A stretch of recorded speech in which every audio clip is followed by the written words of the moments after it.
EDGE of Valor, Edge of Collapse Series, Book 7. Written by Kyla Stone. Read for you by Stacy Glemboski.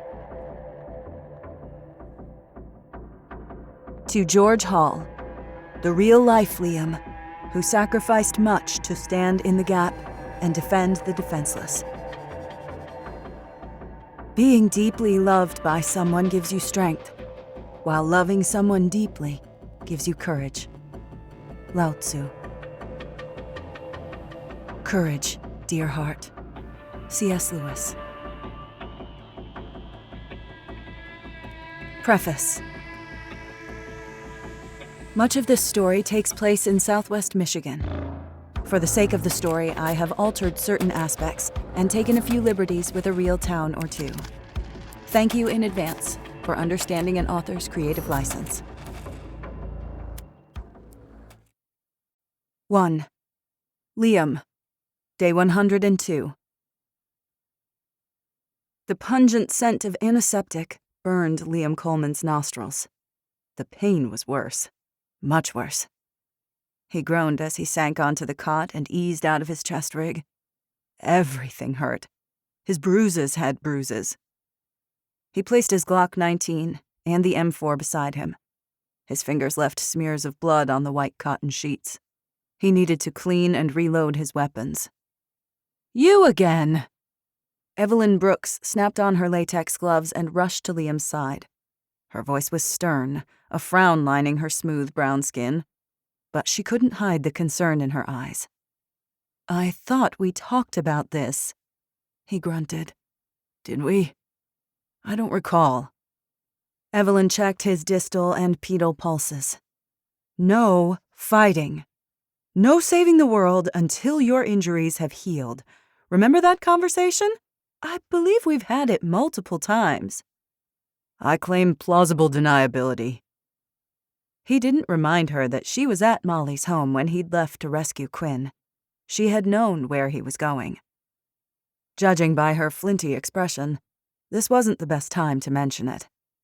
Instead, he grimaced and shied away as she reached for his bloodied shirt to check his gunshot wound. He already knew it had reopened. He already knew it was a problem. Liam Coleman, hold still and stop acting like a big baby. I need to examine you. Despite the blood-clotting granules and dressings he'd applied in the field, blood leaked down his ribs. His spine felt like he'd been kicked by a horse. Liam angled his chin at the doorway. Check her first. 16-year-old Quinn Riley limped into the makeshift medical bay, formed out of several classrooms at Fall Creek High School. Desks were stacked in one corner, cabinets lining the wall, kerosene lanterns on the counters next to piles of bandages. Hannah Sheridan held her around the shoulders as she led the girl to the empty cot across from Liam. Ghost trotted beside her, his shoulder pressed against her outer thigh like he was holding her up, too. As soon as Hannah had settled Quinn onto the cot, Ghost padded across the dingy carpet and pressed his muzzle against Liam's knee. His long, plumed tail swept the floor. The Great Pyrenees mountain dog was huge, the size of a small pony, 140 pounds of solid muscle beneath a coat of thick white fur. He let out an unhappy whimper, as if both chagrined that he'd missed the battle and worried for the welfare of his charges. It took every ounce of energy Liam had left to raise his hand and pat the pier's massive head. It's okay, boy. We made it out okay. By the skin of their teeth. But he didn't say that part aloud. Ghost pricked his ears and tilted his head, intelligent brown eyes gazing at Liam in a way that implied he didn't believe Liam for a second. Evelyn strode across the room to Quinn's side and bent over her, checking her vital signs with a brisk, detached efficiency. Her training as an ER nurse took over, her face revealing nothing as she assessed the girl's injuries. She tisked. Taking after Liam, I see. Quinn didn't answer, her head lowered in pain or shame. Shen Li darted into the room, a neat stack of white towels in his arms. Startled, the pediatric nurse shifted his gaze between Quinn and Liam. They looked like they'd just returned from a battlefield, which they had. What happened? We need more antiseptic, Evelyn said. We're running out. Then get me salt and clean water. We need to irrigate and disinfect these wounds. She rattled off a list of needed supplies.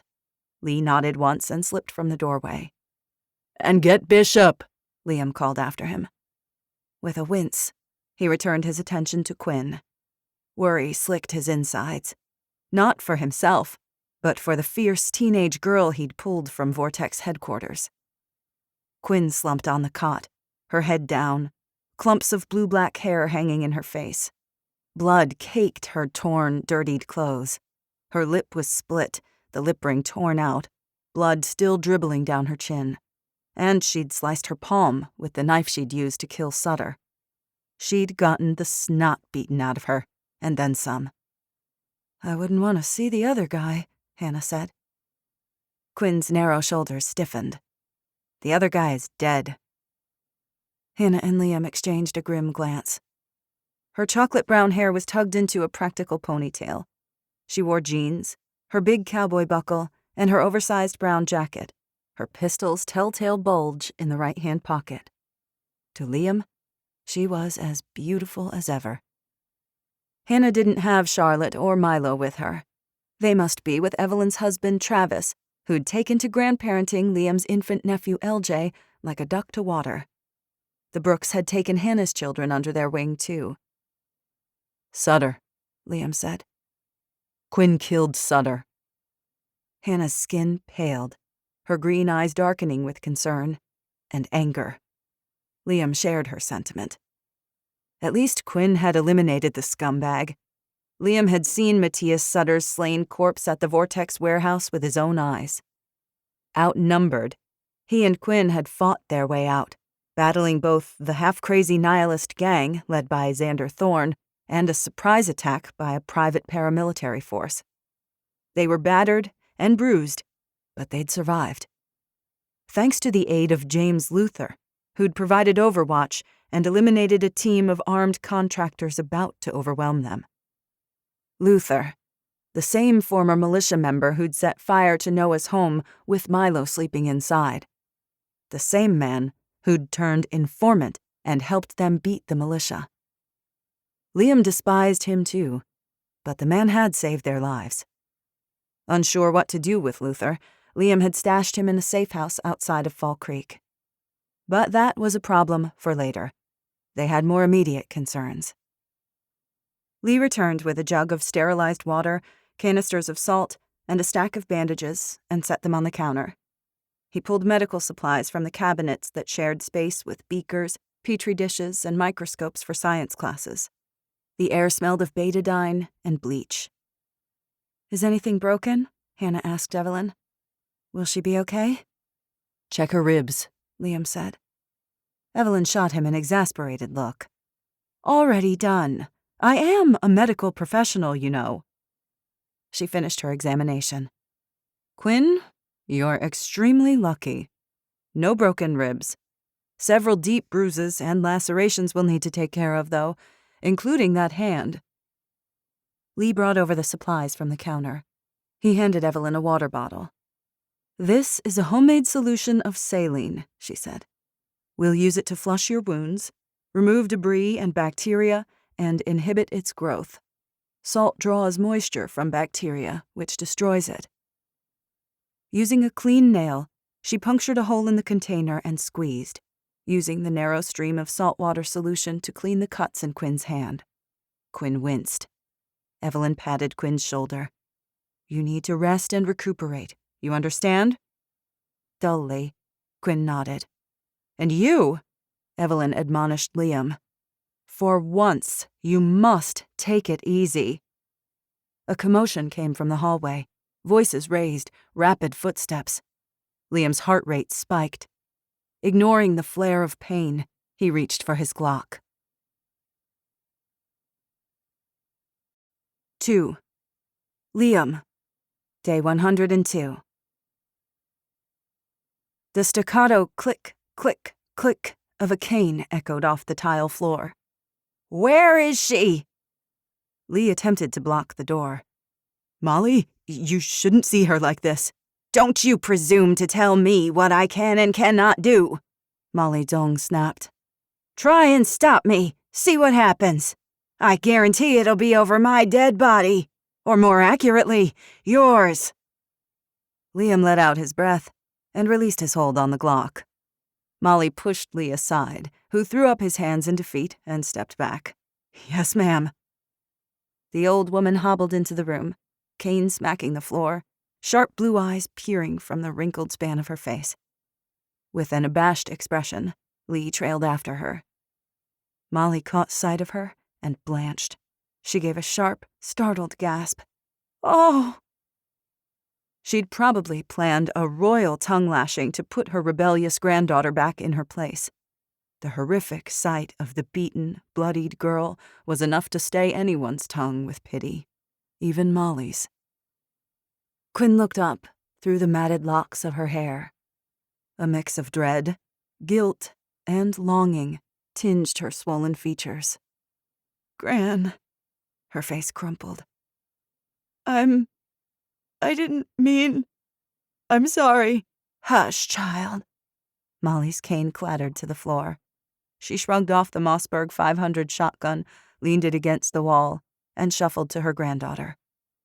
She leaned forward and cupped the girl's mangled face in her hands with incredible gentleness, as if cradling a fragile baby chick.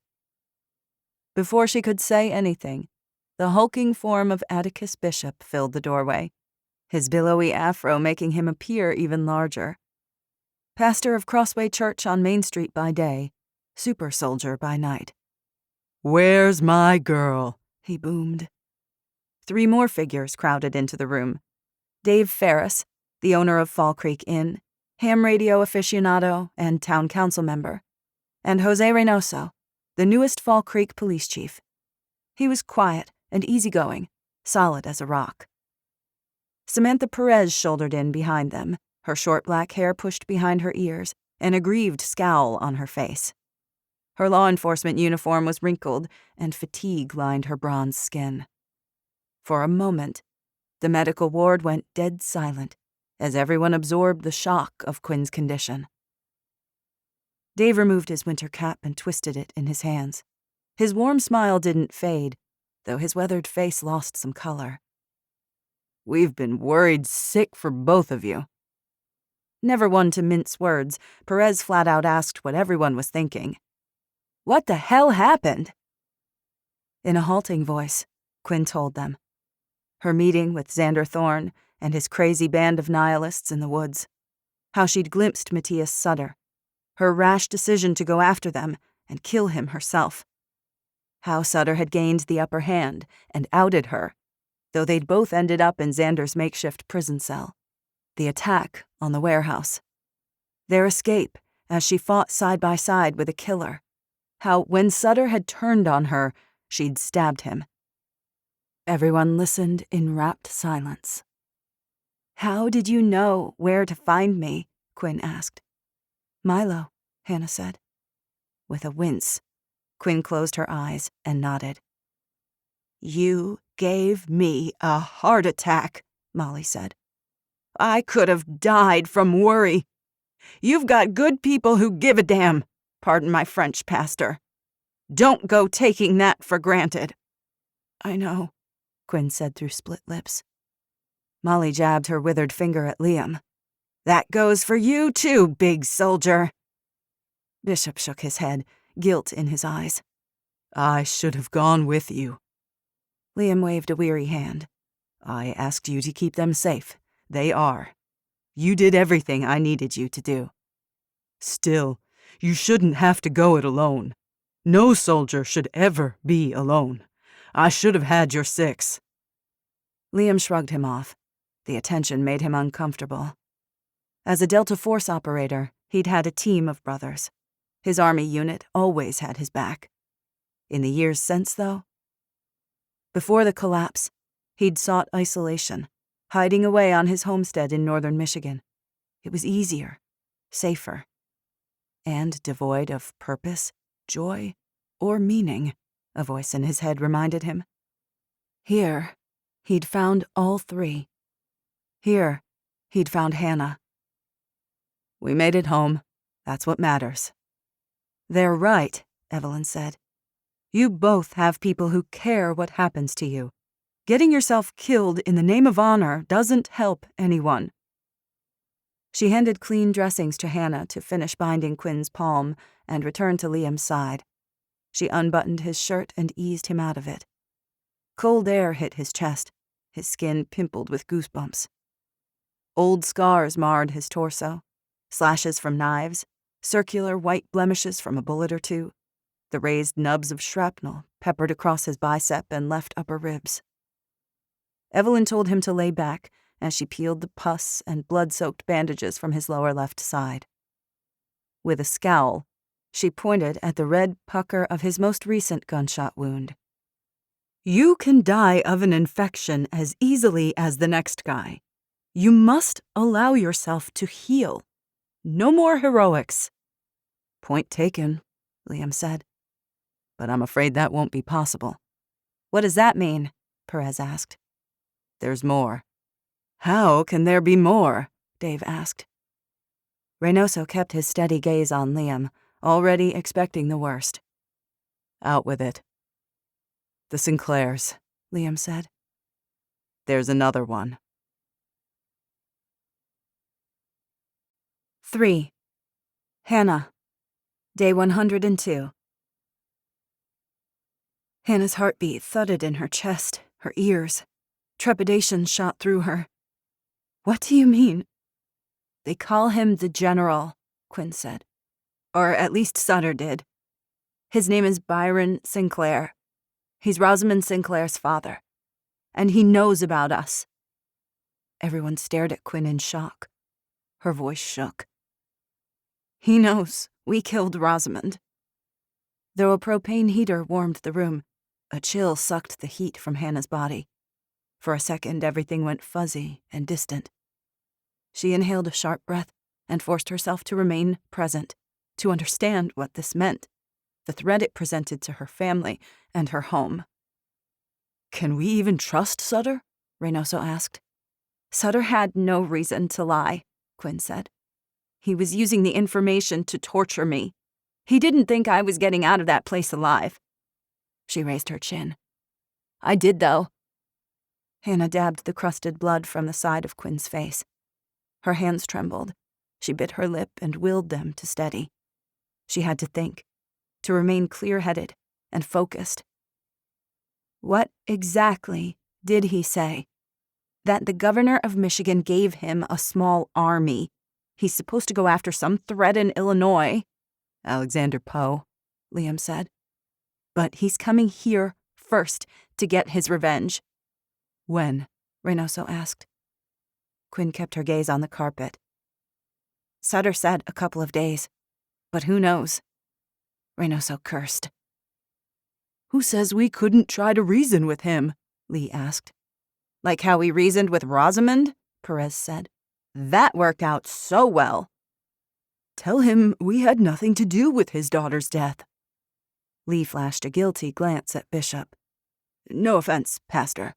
I know it's a lie. But what else are we going to do?" "None taken," Bishop said. "I understand the need for deception when facing an enemy such as this. Except, I doubt it would work. All Southwest Michigan knows Fall Creek defeated the militia and put a stop to Rosamond. It's no secret." Most folks assumed it was Liam who'd committed the act. It was Hannah and Quinn who had confronted the superintendent and come out the victors.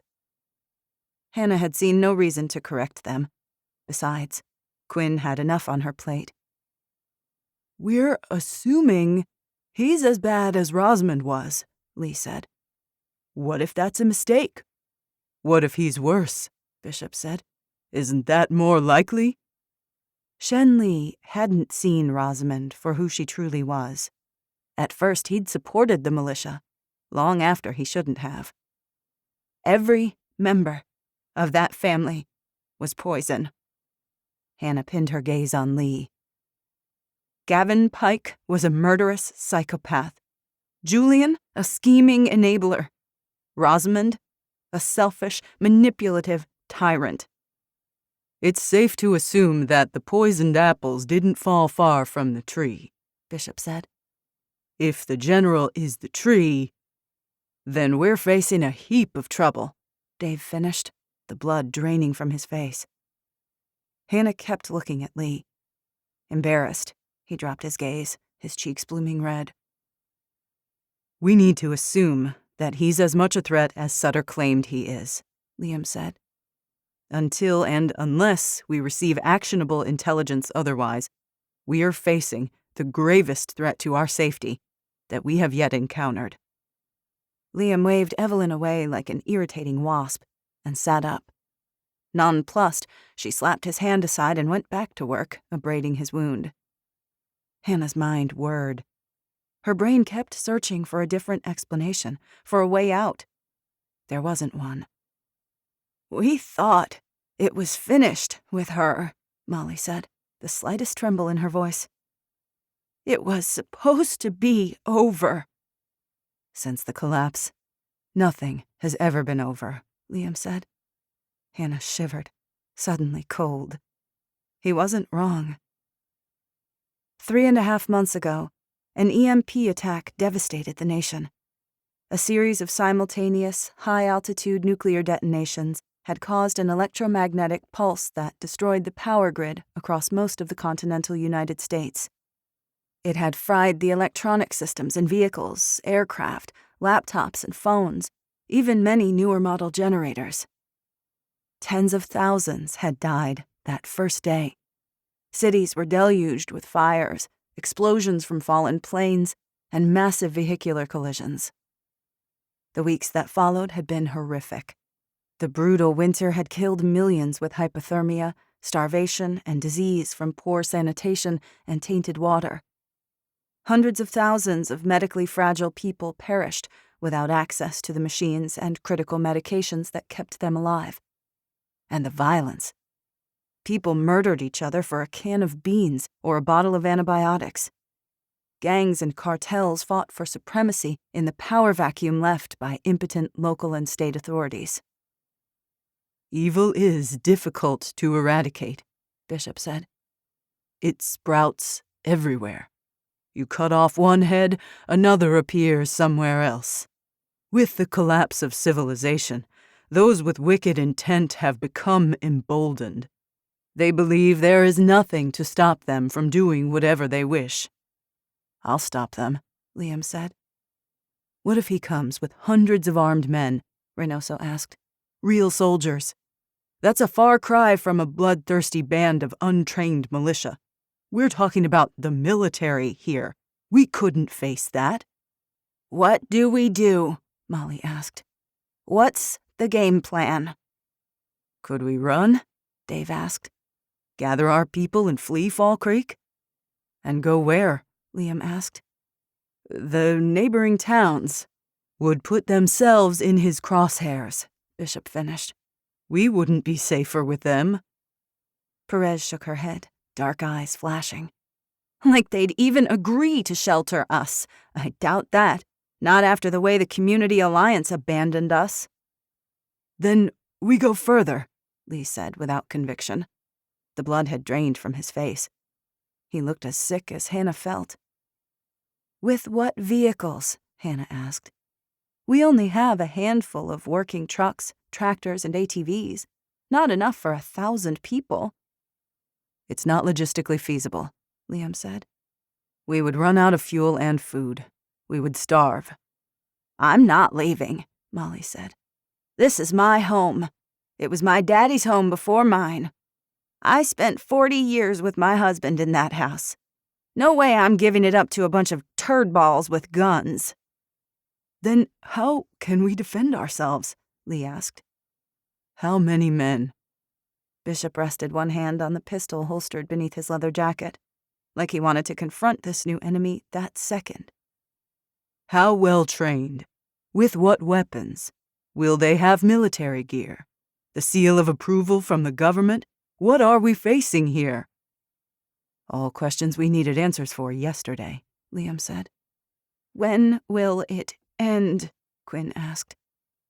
When we end it, Hannah said, with more conviction than she felt. and we will end it. Bishop placed a hand on her shoulder. Hannah's right. We'll face this threat together. We'll figure it out. We always do. Despite her brave words, a frisson of terror raced up her spine. A coldness seeped into her flesh, a coldness she couldn't shake. The evil that plagued this town was not yet extinguished. She couldn't picture this man as a human being of flesh and blood, but rather a faceless shadow, a monster made of nightmares. Another Sinclair rising like a ghost from the ashes, threatening everything she held dear. After all they'd been through, after all they'd endured. With a wince, Liam rose, one hand pressed to his bandaged side. "Sit back down," Evelyn ordered. "No time," he said between gritted teeth. Evelyn clapped her hands. "Okay, that's enough for now. I have 2 patients who need their rest." "Later," Liam said. "I can't rest. "Today, you are." Evelyn raised her voice, her jaw set. She was having none of it. "Give your orders to Bishop, or to Reynoso, or Dave, Annette, or Perez. You have a dozen people waiting at your beck and call." "Liam," Hannah said, her throat tight. Evelyn had cleaned, restitched, and covered his wound, winding a fresh bandage around his torso, but not before Hannah glimpsed the angry red infection flaring from his injury and creeping outward in vivid scarlet and purple streaks. She tasted the sour acid of fear in the back of her throat. Evelyn wasn't exaggerating. In this world without ambulances or hospitals, an out-of-control infection spelled disaster. Liam kept pushing and pushing. Something had to give. Something would break. She understood why he'd needed to go after the Brooks and then Quinn, but that didn't mean she didn't worry. It didn't mean the potential consequences were less dire. For a long moment, he looked at her, emotions warring across his rugged face. A fierce affection squeezed her chest. He might not own the title, but he was their leader, the one they all depended on. He knew it, and bore the burden willingly. It was a burden he couldn't shed at will. It was in him, a part of him. He wanted to protect them. That went both ways. They could take care of him, too. If he learned to let them. To let her. As if sensing the tension in the room, Ghost lifted his head and gave a low, distressed whine. He cocked his ears and chuffed. "It's okay, boy," Hannah soothed. "We're all in agreement now, aren't we?" Bishop stepped forward. "Tell me what to do, brother." Subdued, Liam sank back onto the cot, scowling. Surrender wasn't in his nature. "There's a map of Michigan in my go bag. Bring it to me. We need to get ready. Right now we're blind and vulnerable. We need to send forward observers north to warn us of what's coming. The defense of Fall Creek starts now." 4. Quinn. Day 103. Quinn slogged through soggy, half-melted snow. Every movement brought jolts of aches and pains. Her entire body felt bruised. At the edge of the parking lot, she hesitated. The chilly air pricked her exposed cheeks. Dense, gray clouds roiled across the sky. The temperature hovered in the 40s. It was downright balmy after the wind chill in the negative double digits for months on end. A cold wind whipped at her hair. She wore a coat, her AR-15 slung over her shoulder, one hand thrust in her pocket, fingers closing over her slingshot. The cuts in her palm throbbed through the bandages, pulsing with her heartbeat, with her grief, regret, and anger. She wanted to shoot something, or curl into a ball and weep for a century, or both. She stood at the rear of the Crossway Church property. Perched on the corner of Main and Riverside Road, the stone church's steeple towered above her. Plywood boarded up the shattered stained glass windows. 3 months ago, she'd staggered from this building, drenched in other people's blood, Milo's small, trembling hand clenched in hers. Quinn had dragged Milo out of hell itself. "You can come closer," a deep voice boomed. "No need to sneak around." Quinn flinched.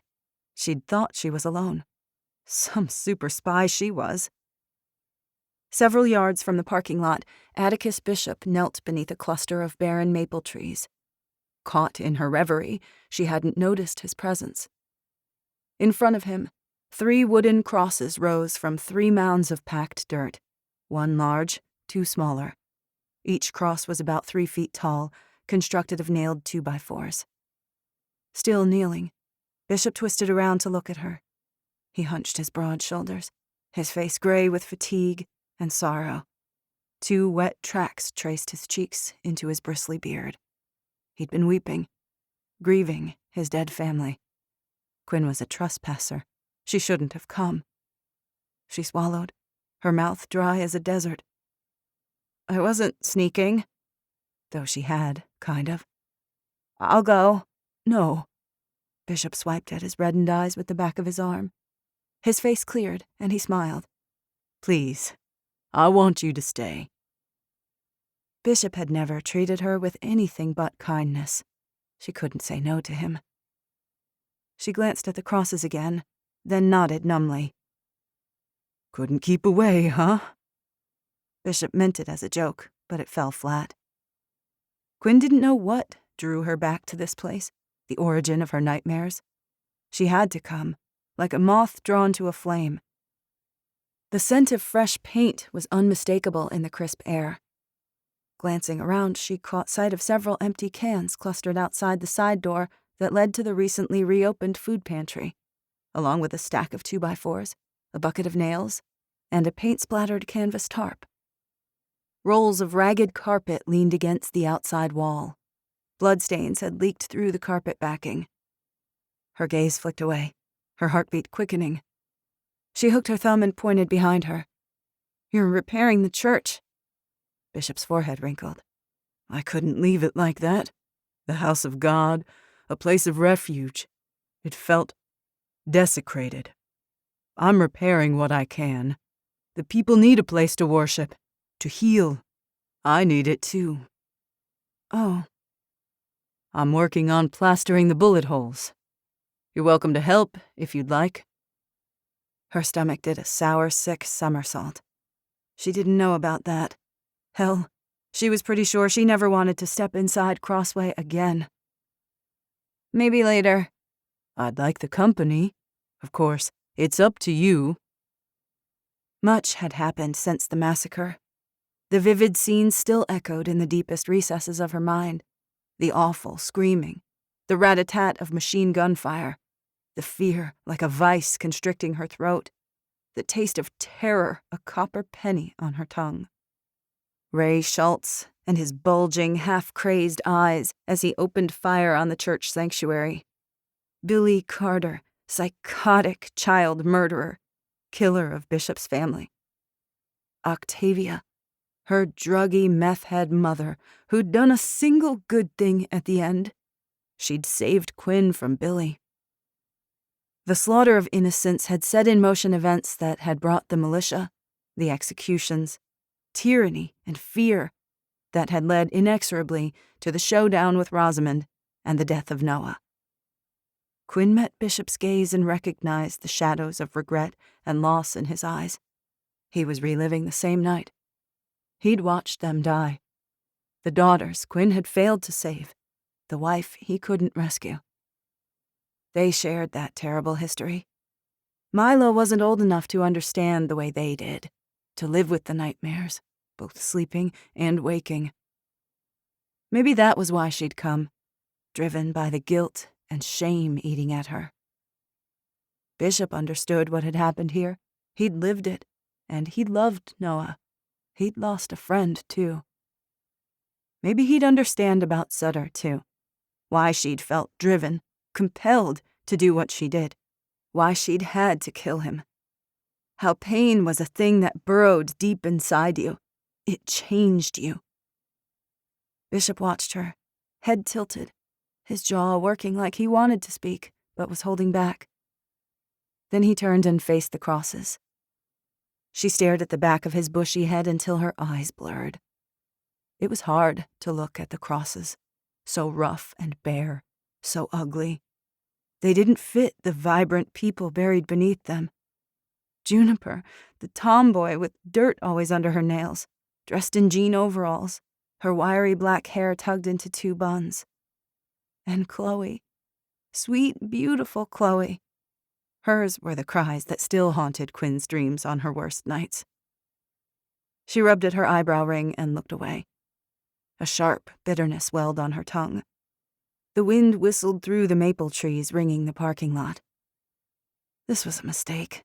She didn't know why she'd come, why she'd thought bothering Bishop with her problems would make a difference anyway. A tree caught her eye. A big tall oak with great spreading arms. Her stomach wrenched. Her breath caught in her throat. Almost against her will, she drifted toward it. After all these months, the pink and purple construction paper target Chloe and Juniper had designed was long gone. She could almost hear the squealing laughter and delighted cheers as she'd drawn back her slingshot, released, and hit the bullseye. Quinn knelt at the base of the tree, steadying the AR-15 with one hand. Her boots sank into snow-crusted dirt. Pine needles and dead leaves littered the damp ground. The scent of wet earth filled her nostrils. With a bare hand, she brushed aside a lump of dirty snow and uncovered a small object. The object she knew she'd find. 5. Quinn. Day 103. Quinn swallowed around the lump in her throat. She palmed the bright blue marble. It was a cat's eye. The watery sunlight brought out the depths of rich cobalt blues, the swirls of white and gray like a tiny planet, something deep and rich and alive. That was Chloe's, Bishop said. She turned toward him. He still knelt before the crosses several yards away, his expression pained. But there was a kindness in his eyes, compassion and understanding. It nearly undid her. We shot these the night it happened. Chloe said it was her favorite. She used to sleep with that one beneath her pillow. Bishop's voice cracked. She thought her sister was going to borrow it and forget to give it back. I hit the bullseye with this one. She was going to come back for it, and then we got distracted. She held it out to him, her throat constricting. You should have it. His eyes went glossy. He blinked. A tear trickled down his brown cheek. You keep it. She adored you, you know. She would have wanted you to have it. Her fingers closed over the marble. She gripped it tighter than she'd ever held anything in her life, until her nails bit into her palms and the cuts throbbed. The pain kept her from bursting into tears. Bishop gestured at her to come closer. It's been a while since we've talked. Without thinking, she trudged across the muddy, matted grass and stood beside him, her arms limp at her sides, her swollen face stinging from the cold. Quinn sucked in a bracing breath, steeling herself. I know, I messed up. I won't pretend what you did was smart, Quinn. Liam is foolhardy too, but at least he knows what he's doing. You're lucky you're still alive, and that Liam is alive too. She looked down at the marble and rolled it between her fingers. Guilt scoured her insides. I know it. Sutter is dead. That nihilistic group is gone. It was reckless what you did, but God had his eyes on you. He kept you safe.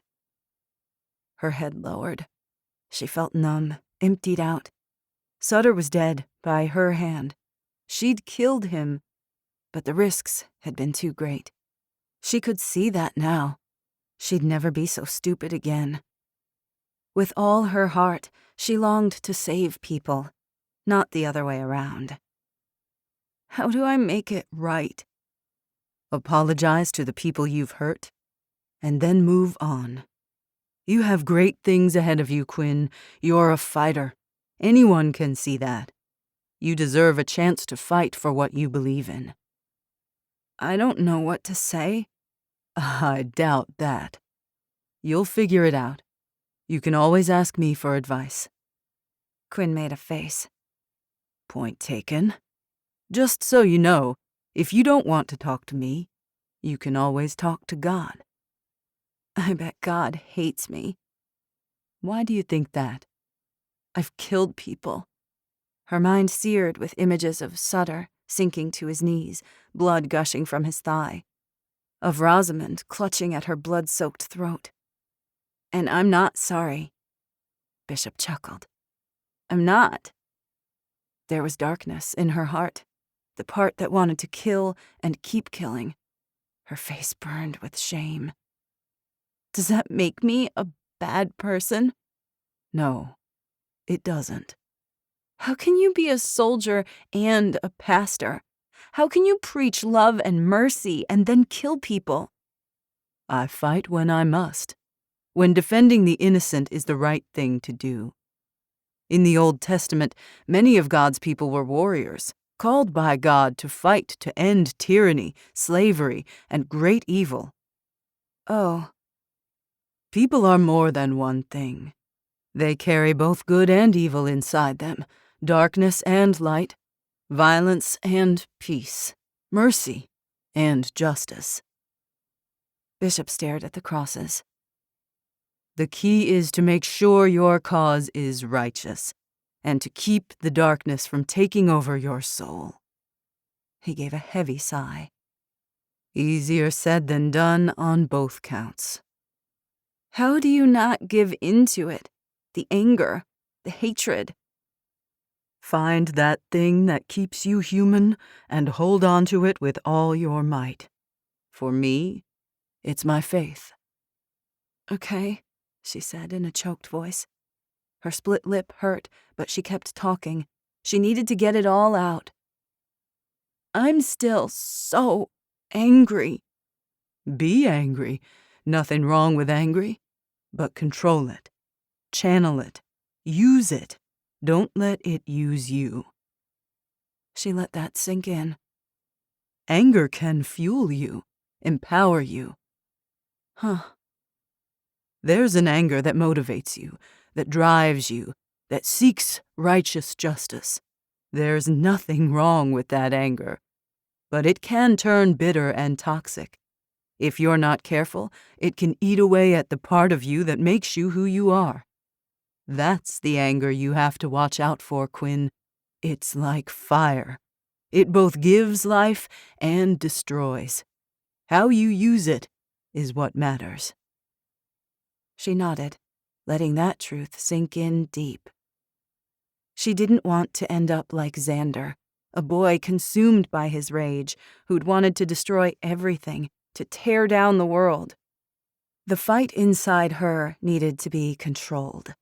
Not diminished, but changed. Something shifted within her. A release. Like a dam had given way, and the darkness inside her had leaked out. Anger still roiled inside her, but it was different now. It was hard to name or describe, though she felt it. I have faith in you, Quinn. You mean that? He shot her a broad smile beneath his beard. Absolutely. A great weight inside her chest lifted. It wasn't gone completely, but it was a start. I doubt Liam feels that way, though. Don't be so sure. Bishop rose to his feet, his knees cracking, and brushed off his pant legs. Talk to him. Shame thrives in secrecy and silence. Talking frees us. She kicked at a stray pile of dirt-encrusted snow. I knew you'd be helpful, Pastor. You should charge a fee. I'll take some of Molly's lamb's ear plants. Now it was Bishop's turn to look sheepish. I've run out of, TP. Quinn made a face. And that's my cue to go. Quinn. Bishop reached out, took her forearm, and squeezed it. After everything, it is love that endures. We need people to survive. We need each other. It's the only thing separating us from the darkness. The blue marble pressed against her palm, round, cold, hard, and beautiful.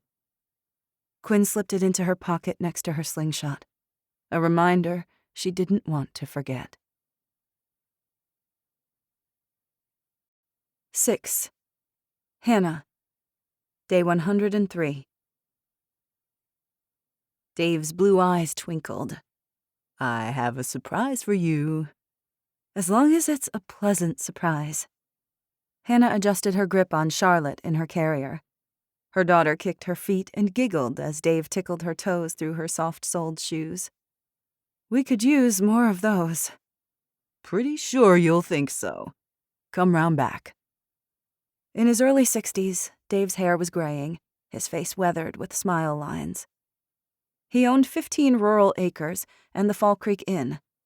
The militia's fuel stash had allowed the inn's generator to keep running, so Dave had taken in Fall Creek's elderly and medically fragile.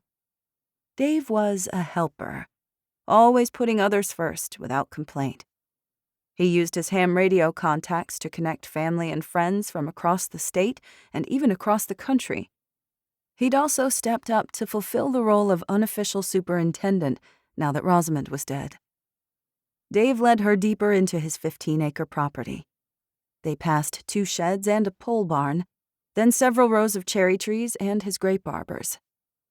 Craning her neck, she gazed up at the huge antenna towering 40 feet into the pewter sky. Gray clouds cloaked the horizon like a thick woolen blanket. No wind or snow, but no sun either. They needed a turn in the weather to plant their seedlings. They had the tractors, biofuel, and the volunteer workforce. Spring needed to make its entrance. Of course, they had to survive the general first. No sign of his army, yet. While Dave, Annette, and Hannah focused on logistics, such as food, water, power, and fuel, Liam took command of security. Whatever Liam ordered, they did without complaint or question. Hannah prayed it would be enough to fend off the general. Doubt gnawed at the edges of her thoughts.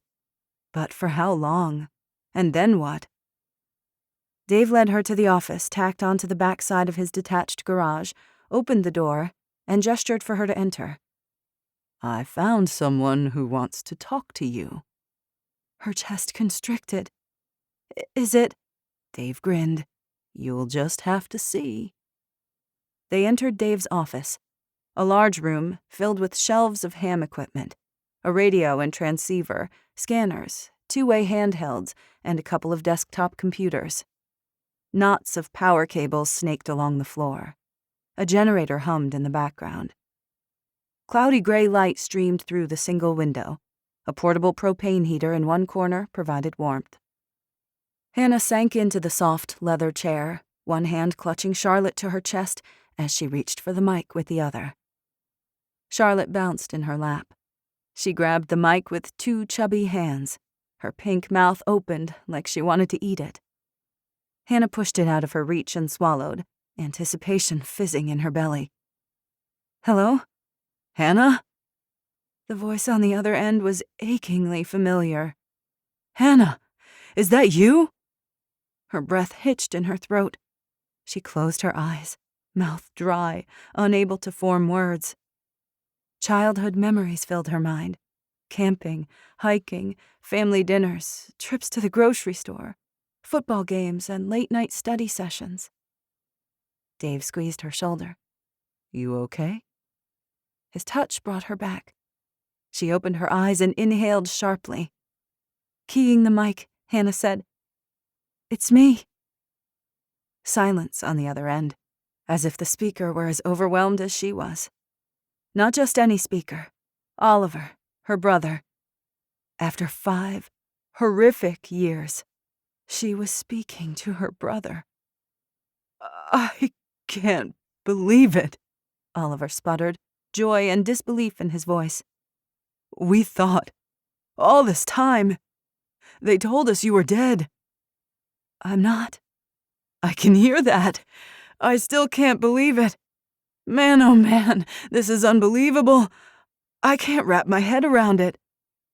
A beat of silence. A note of doubt crept into his tone. How do I know it's really you? She leaned forward. Tears sparked in her eyes, her voice husky with emotion. When I was 10, I found a garter snake in the yard and put it in your bed as revenge. You called me a scaredy cat because I was afraid to jump off the embankment at the lake. I showed you, though. When it was your turn, you screamed like a little girl. Merry laughter burst from the mic. Little sister, it's good to hear your voice. After everything, the whole world falling apart, I didn't believe something good could still happen. She smiled so hard her cheeks hurt. There's still good in the world, Oliver, I promise. Damn, how I've missed you. If only Mom and Dad could see us. I wish they'd lived to see this moment. She blinked the wetness from her eyes. Me too. For the next hour, they reminisced about their childhood and shared memories of their parents, who hadn't survived the day of the EMP. They caught up on each other's lives, while Dave sat at the other end of the desk and busied himself repairing a broken receiver. Hannah gave Oliver the shorthand version of her captivity and escape from Pike. She told him how Liam had found her in the woods and saved her, Charlotte's birth in a cabin in the middle of a blizzard, how Pike had hunted her, how she and Ghost killed him. Some parts were painful, but with every word she spoke, it became easier and easier. The act of telling her story was freeing and powerful in a way she hadn't expected. When she'd finished, Oliver was in tears. So was Dave.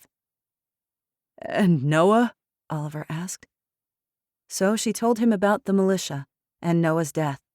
It had been almost 2 months since Noah had died, 3 months since her return to Fall Creek. She still grieved for him, but in a different way. She'd come to terms with his actions, both the bad and the good. He had spent his life protecting their son. Though they'd disagreed on the methods, she could forgive him for it. She did forgive him. And with that absolution, that small mercy, she could move on. Next it was Oliver's turn. He explained how his fellow Yoopers, natives of the Upper Peninsula, had come together to survive the brutal winter. The EMP had affected the entire United States, sans Hawaii and Alaska, and the lower parts of Canada. Like the residents of harsh, remote Alaska, Yoopers were tough, independent, and hardy. They had to be. The winters were long and cold, the towns small and scattered amid miles of rugged wilderness. The Upper Peninsula, or the UP as Michiganders called it, hadn't experienced the same level of anarchy and lawlessness ravaging the rest of the country. Survival was difficult, but possible. Things are tough, but I'm making do. Oliver hesitated. She could almost feel him thinking through the radio, a little tentative, not daring to hope, but hoping anyway. What is it? There's room for you here, at Mom and Dad's place, for you and the kids. Their parents had owned a farmhouse on 30 acres just outside of Brevoort, a tiny town close to Mackinac Bridge, separating the Upper and Lower Peninsulas. The property was nestled at the tip of Lake Michigan, surrounded by the Sault Ste. Marie National Forest. We can make it here, Hannah. We can. Her heart squeezed at the hope in his voice, the eagerness and passion as he spun a vision of a tiny house deep in the woods, of gardens, a well, and prime hunting grounds. Remote and isolated, a safe place sheltered from the world. Would you consider coming here? She asked instead. To Fall Creek? Oliver didn't answer right away. She could imagine him hunched over his desk, blonde brows scrunched in a frown, his lank, overgrown hair spilling into his brown eyes as he scratched at his goatee.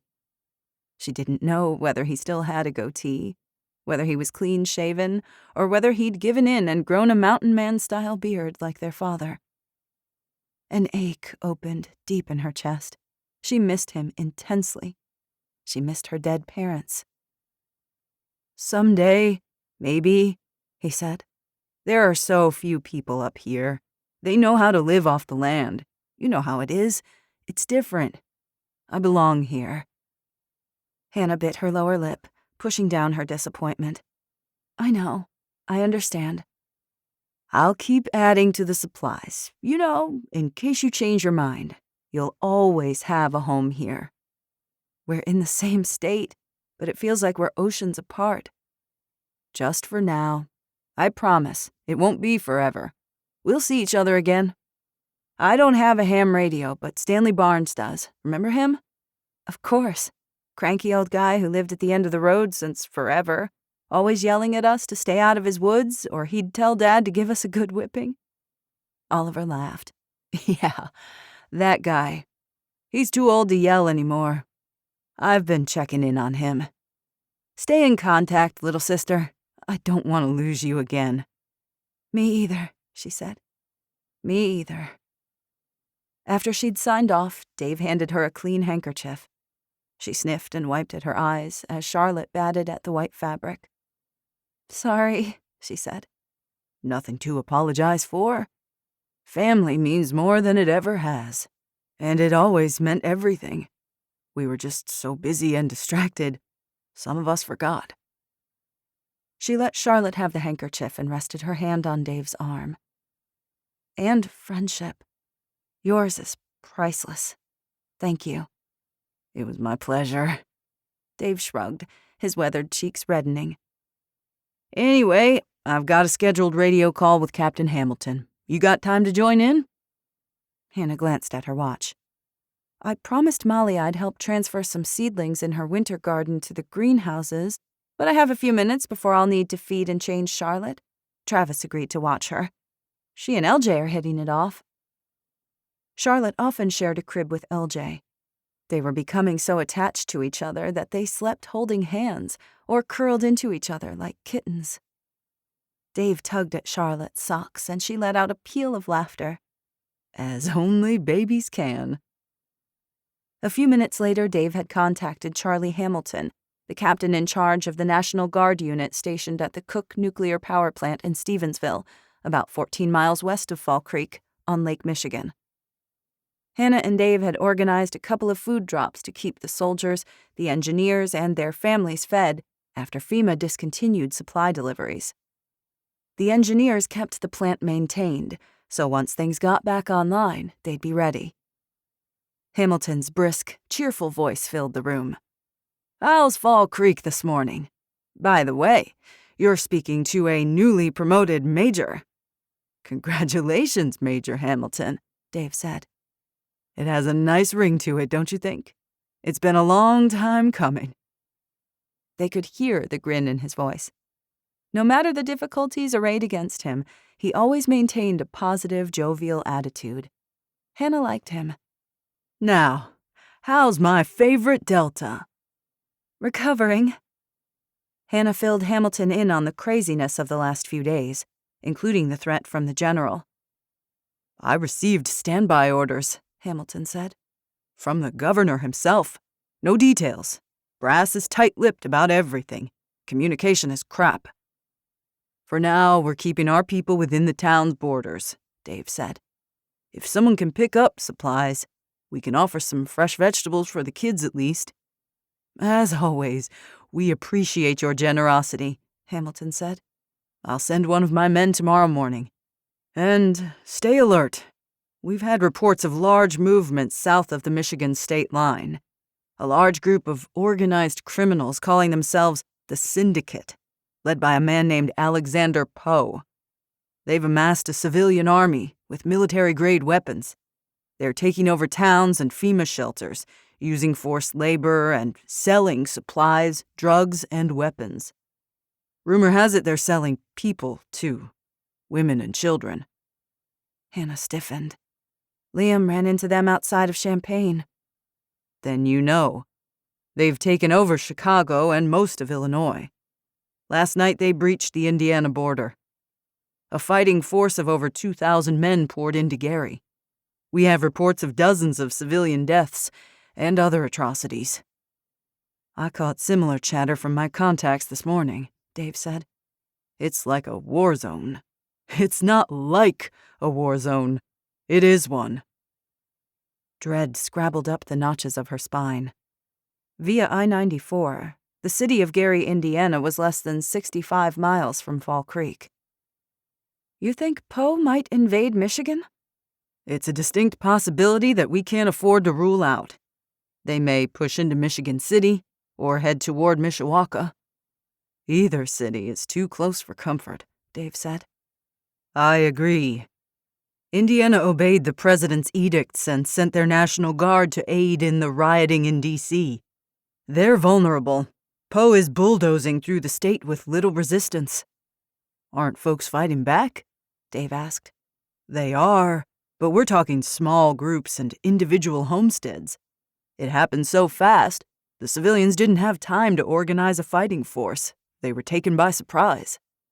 Hot damn, Dave whispered. Take care, Fall Creek, Hamilton said.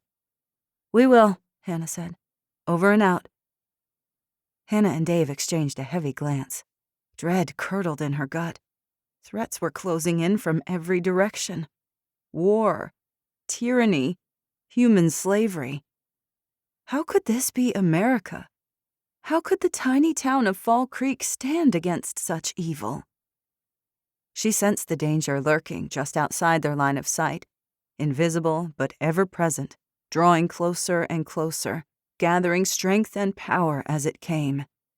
A tsunami of darkness about to crash down upon them, destroying everything in its wake. 7. The General. Day 103. The General tipped his head back, swallowed the last of the cheap whiskey, and tossed the plastic cup on the concrete floor. He wanted to wash his mouth out with soap. The whiskey had held none of the complex tableau of rich, dusky flavors of cognac, his beverage of choice. He relished a well-aged cognac, rich with spices, leather, citrus, and tannins, like velvet on his tongue. He glanced at his watch in increasing frustration. He was sick to death of the Fort Custer Training Center in Augusta, Michigan, near Battle Creek. Fort Custer was the federally owned and state-operated Army National Guard training facility where Governor Duffield had sent him to gather the National Guard to defend Michigan from the Syndicate. A mere 80 miles from his true destination of Fall Creek. So close, and yet. Their departure had been delayed when one of the 2 Black Hawks requisitioned for the mission broke down. Obtaining the specialized parts in the middle of a worldwide collapse had proved an exercise in frustration and futility. They were down to 1 helo. So be it. They could do plenty of damage with their remaining arsenal. 500 National Guardsmen armed with M4s. 20 armored Humvees equipped with 50 caliber M2 Browning machine guns, along with additional transport vehicles. Crates of Law anti-tank rockets and belt-fed machine guns. Modest supplies of mortar and artillery. He'd requested more. The governor had not yet complied. No drones, though. Resources were rapidly dwindling. Fuel, ammunition, food. Military bases, at least in Michigan, derived their power from civilian power sources. 100% of them were offline. Communication was failing. Chaos and confusion reigned at every level in the chain of command. He wasn't worried. Irritated to all hell, though. Worse, the paramilitary team he'd sent ahead of him had neither returned nor checked in. With an irked sigh, he watched the guardsmen organizing the staging area, readying the supplies, and loading them onto the transport vehicles. He kept his own men close. His most trusted contractors served as his bodyguards. At least 10 surrounded him, skilled paramilitary operators dressed in black fatigues, combat boots, and chest rigs, outfitted with Berettas and M4s. He'd recruited them years ago for his private security firm, conducting special operations off the book for the alphabet agencies who wanted plausible deniability. He'd given it to them. He'd handpicked former military or law enforcement with black marks in their files. He preferred the morally bankrupt. They made better soldiers and more efficient killers. Zero moral qualms to take into consideration. The general cracked his swollen knuckles. His arthritis was acting up again. The stale, chilly air gnawed at him, but he refused to shiver or reveal any weakness. He was no longer young. Pushing 71, he'd always boasted a rugged toughness, his broad chest sagging only in the last few years. Now his body ached in too many places to mention. He missed his cushy office next to the governor's at the George W. Romney Building on Capitol Avenue in Lansing. The overstuffed leather chair, the whirring generators, and his tumbler of favorite cognac. He missed ice. War was a young man's game. He belonged at the top of the food chain, where he could rest and relax in luxurious comfort, not out here in the wild, enduring cold, hunger, and discomfort. Those behind expansive desks had earned the right to command death with the push of a button. Only there were no buttons to push anymore. But he'd chosen this, hadn't he? He'd let his thirst for vengeance and sense of poetic justice lure him from the sumptuous luxuries of the governor's office. Simple things, ice on command, power at the flick of a switch, represented the new opulence. For a purpose, he told himself, a little longer, and he'd return victorious, the man responsible for demolishing the syndicate. Not only that, he'd consolidate more power and influence than any politician in the Midwest. Lauren Eubanks, the Secretary of State, had remained behind to whisper in Governor Duffield's ear and undermine the general at every turn. She disliked him, distrusted his sage advice, and resented his rapid rise to power as the governor's trusted military advisor. A plain woman, with a stern, suspicious demeanor, Lauren Eubanks was intelligent and competent, unusual for a politician or a woman. The general hated her. She was also the next in line of succession if something unfortunate were to happen to the current governor of Michigan, Henry Duffield, a fact never far from the general's mind or plans. He'd left his assistant, Osborne, a sniveling, obsequious little man, behind for a singular purpose. He'd make his move soon, when the time was right. Politics was a game of chess, sacrificing pawns, obfuscating with the bishop, while invading with the rook for checkmate. He was the general, the epitome of the behind-the-scenes shadow, the string puller, the puppet master. One of his contractors jogged up to him. It was Tyrone Gibbs, one of his best men, the one he'd sent to retrieve Sutter. In his mid-30s, he was trim but muscled, not an ounce of fat on him. Loyal, capable, and a talented sharpshooter. Blotches of blood spattered his wrinkled uniform. His brown skin was sheened with sweat beneath a layer of soot and dirt. Gibbs saluted. "Sir." "Status report," the general barked. "The nihilist group were untrained, though well-armed. We had them in hand. And then, what the hell happened?" The tendons on Gibbs's thick neck stood out like cables. He looked like he wanted to strangle someone. "We had to abort." The general's lip curled in disdain. "You failed?" Gibbs didn't answer, but the impotent anger flashing in his dark eyes told the story. Rage flared through the general, sharp and hot. "Where are the others?" "Sir, I'm the only one." "The only what?" The man scowled like it hurt him to say it. The only survivor. The general scoffed. That's impossible. Sir, a secondary force interfered. A Spec Ops soldier, it had to be. Had to be someone with considerable combat experience. He was good, really good. We were focused on servicing our targets, and this guy took advantage of our tunnel vision. He took us by surprise, and he had help. They ambushed us outside Vortex headquarters. I lost 5 men in 60 seconds. The general glowered at him. Unacceptable. This Spec Ops soldier couldn't be the same one Sutter had warned him of, the man who'd murdered the general's daughter. But perhaps it was. It made a terrible sense. How many super soldier vigilantes could be running around Southwest Michigan? He glared over Gibbs's shoulder. Where the hell is Sutter? Dead, sir. The general blinked, taken aback. That wasn't the response he wanted to hear. He needed Sutter for intel on these Fall Creek hooligans. It was the only reason he hadn't ordered his men to eliminate Sutter, too. I found him laid out beside a dumpster, stripped of his weapons, and stabbed repeatedly with a small knife.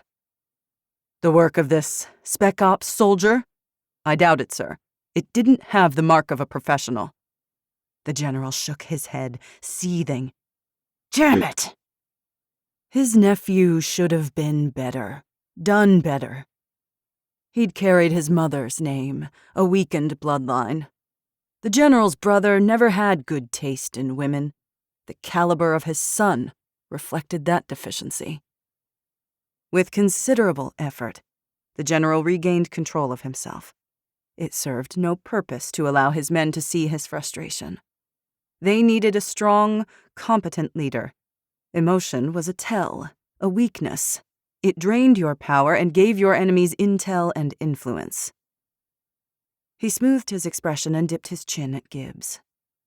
What took you so long to return? You look like you got run over by a Mack truck. The transport ran out of gas 40 miles out.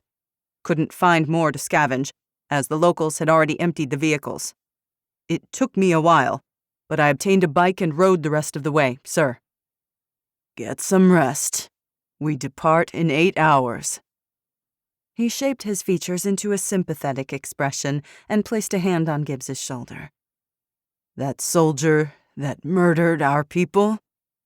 He's from Fall Creek. We'll make damn sure they pay for it. Gibbs saluted. Yes, sir. As the man left to grab some grub, the general returned to the folding table and studied the map, tracing potential routes. He was about 80 miles from Fall Creek, less than a day's drive by vehicle, even with the wrecked roads.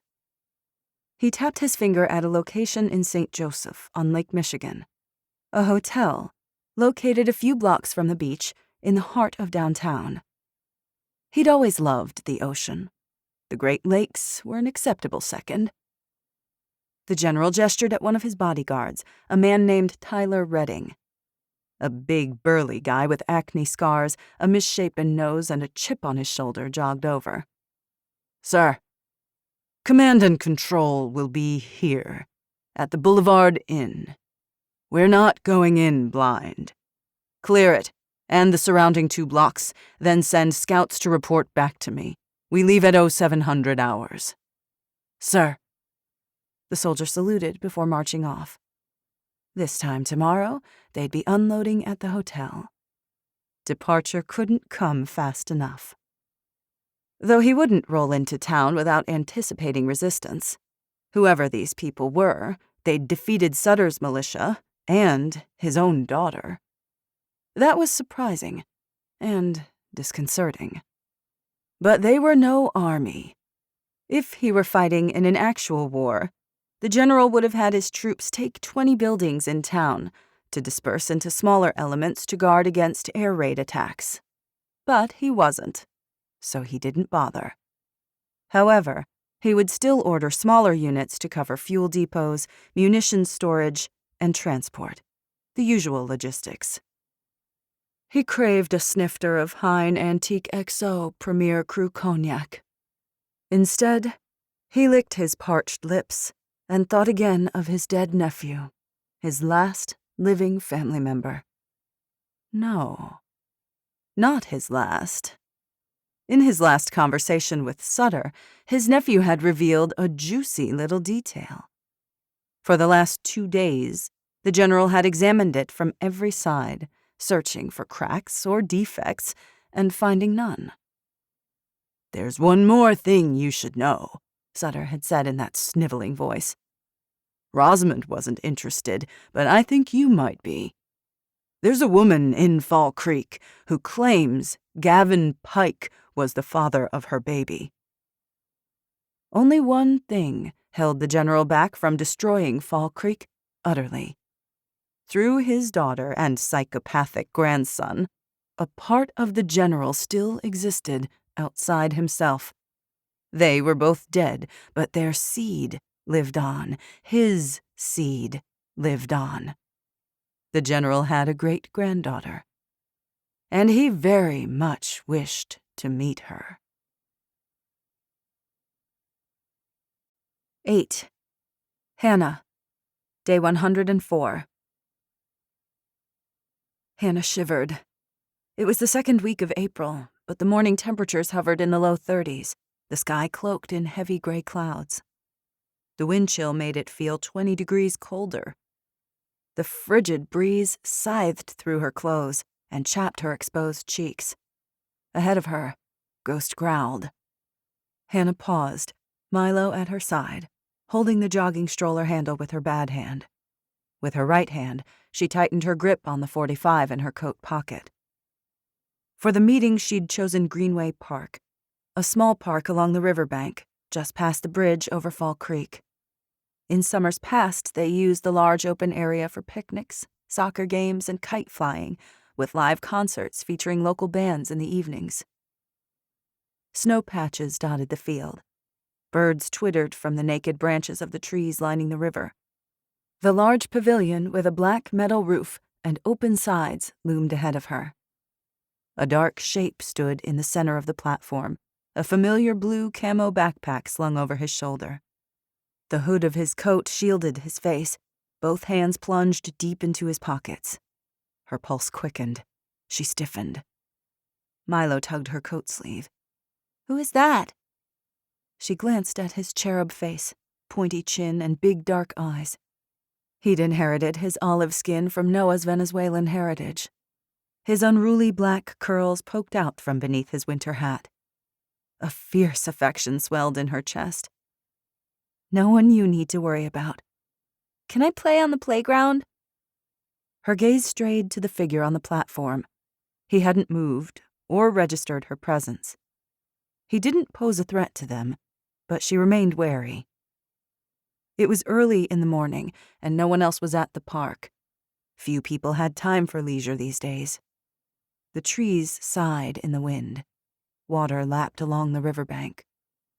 She released the stroller and squeezed Milo's hand. "Don't wander from the playground. Ghost, stay with him." Ghost let out a disgruntled whine, like he'd rather remain near Hannah to keep a sharp eye on James Luther. The dog didn't trust him. Neither did Hannah.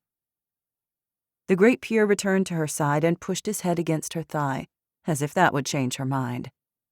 She rubbed his ears with her free hand, crooked fingers scratching just the way he liked. "I'll be fine. Watch Milo." Ghost chuffed unhappily but obeyed, trotting after Milo with a swish of his plumed tail. He still favored his hind leg. He could run, but not like before. The bite he'd received defending Quinn and Milo from the feral dogs was healing, but he might never regain his full speed or strength. With one last glance at her son, Hannah turned her focus to Luther. Half the town wanted him dead. To protect him, Liam had stashed him in one of the abandoned houses outside of town. She'd sworn she'd kill him herself if he ever set foot in Fall Creek again. And yet, here he was. He'd helped rescue Quinn. He'd saved Quinn and Liam during their escape from Vortex. That was the one and only reason she didn't shoot him dead where he stood. It was also the reason she'd agreed to meet with him. A one-time courtesy she already regretted. Anger slashed through her. He was still militia. He always would be. She pushed the jogging stroller across the bumpy ground and halted 10 feet from the stage. Her right hand still in her pocket, fingers curled around cold, hard steel. "What do you want?" Luther hunched his shoulders against the wind and squinted at her. He was tall and skinny, almost gaunt, with sun-weathered features. Though he wasn't old, his face held a dour, world-weary look. "My father," he said. Is he still alive?" "We traded with the National Guard stationed at Cook Nuclear.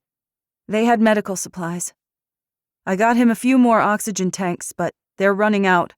There's no way to manufacture them. Not here in the States, anyway." She almost apologized, but caught herself. The state of the world wasn't her fault. She owed this man nothing. Dave and Annette had moved Luther's father from the house at Winter Haven to a room at Fall Creek Inn. Dave had organized a rotating group of volunteers to care for the elderly and sick in the community. She unhooked the radio from her belt and held it out. "Dave's on the other end. He's with your father. You can talk to him for 5 minutes. That's it. You understand why we can't bring him to see you, or vice versa." The old man was near death. To bring him to the park and expose him to the elements would risk his deteriorating health. And allowing Luther into town was a bad idea of another sort. Hannah handed him the radio and then gave him some privacy. Luther loved his father. She couldn't begrudge him that. She pushed Charlotte along the sidewalk ringing the field, alternating between watching Milo and Luther, who clutched the radio to his ear and paced the stage in narrow, restless circles. His mouth moved, but Hannah couldn't make out his words. On the playground, Milo and Ghost played their version of tag. Ghost chased the boy, while Milo tried to pelt him with snowballs. Ghost's resounding barks echoed across the water, mingling with Milo's laughter. A few snowflakes spiraled from the gunmetal sky. Charlotte giggled and reached out her mittened hands, attempting to grasp the flakes and shove them into her mouth. Liam's green and gray knit cap rolled down across her forehead, covering her eyes. Hannah checked to make sure her daughter's blue snowsuit was snug, her mittens on, socks pulled up beneath her tiny boots. Her throat constricted. For a brief instant, she was just a normal mother in a normal park, watching her kids enjoy themselves on a normal day. An instant later, reality invaded. There was nothing normal about life anymore. The .45 she carried was proof of that. When she returned to Luther, he handed her the radio with a muttered, "Thank you." They stood facing each other, Hannah with the stroller on the ground, Luther on the empty stage, thin and miserable, hugging his arms against his narrow ribcage. His eyes were red-rimmed. He'd been crying. He ducked his head as if attempting to hide his emotions, as if he were ashamed of himself. "What you've done, how you've cared for my dad. I said I would. I didn't deserve that. I didn't do it for you. Then why? I did it for me." Luther looked away, blinking hard, his jaw set. "I told you before. I make a promise, I keep my word. I'm helping a sick old man because it's the right thing to do, not because you deserve it. I never wanted to be like that, you know. I was an accountant. Can you believe that?" She stared at him, her heart made of ice that wouldn't thaw. He cleared his throat. The militia was about being stronger, being prepared, being ready if anything ever happened. But some guys, their motto was, they didn't need to prepare if they owned the guns.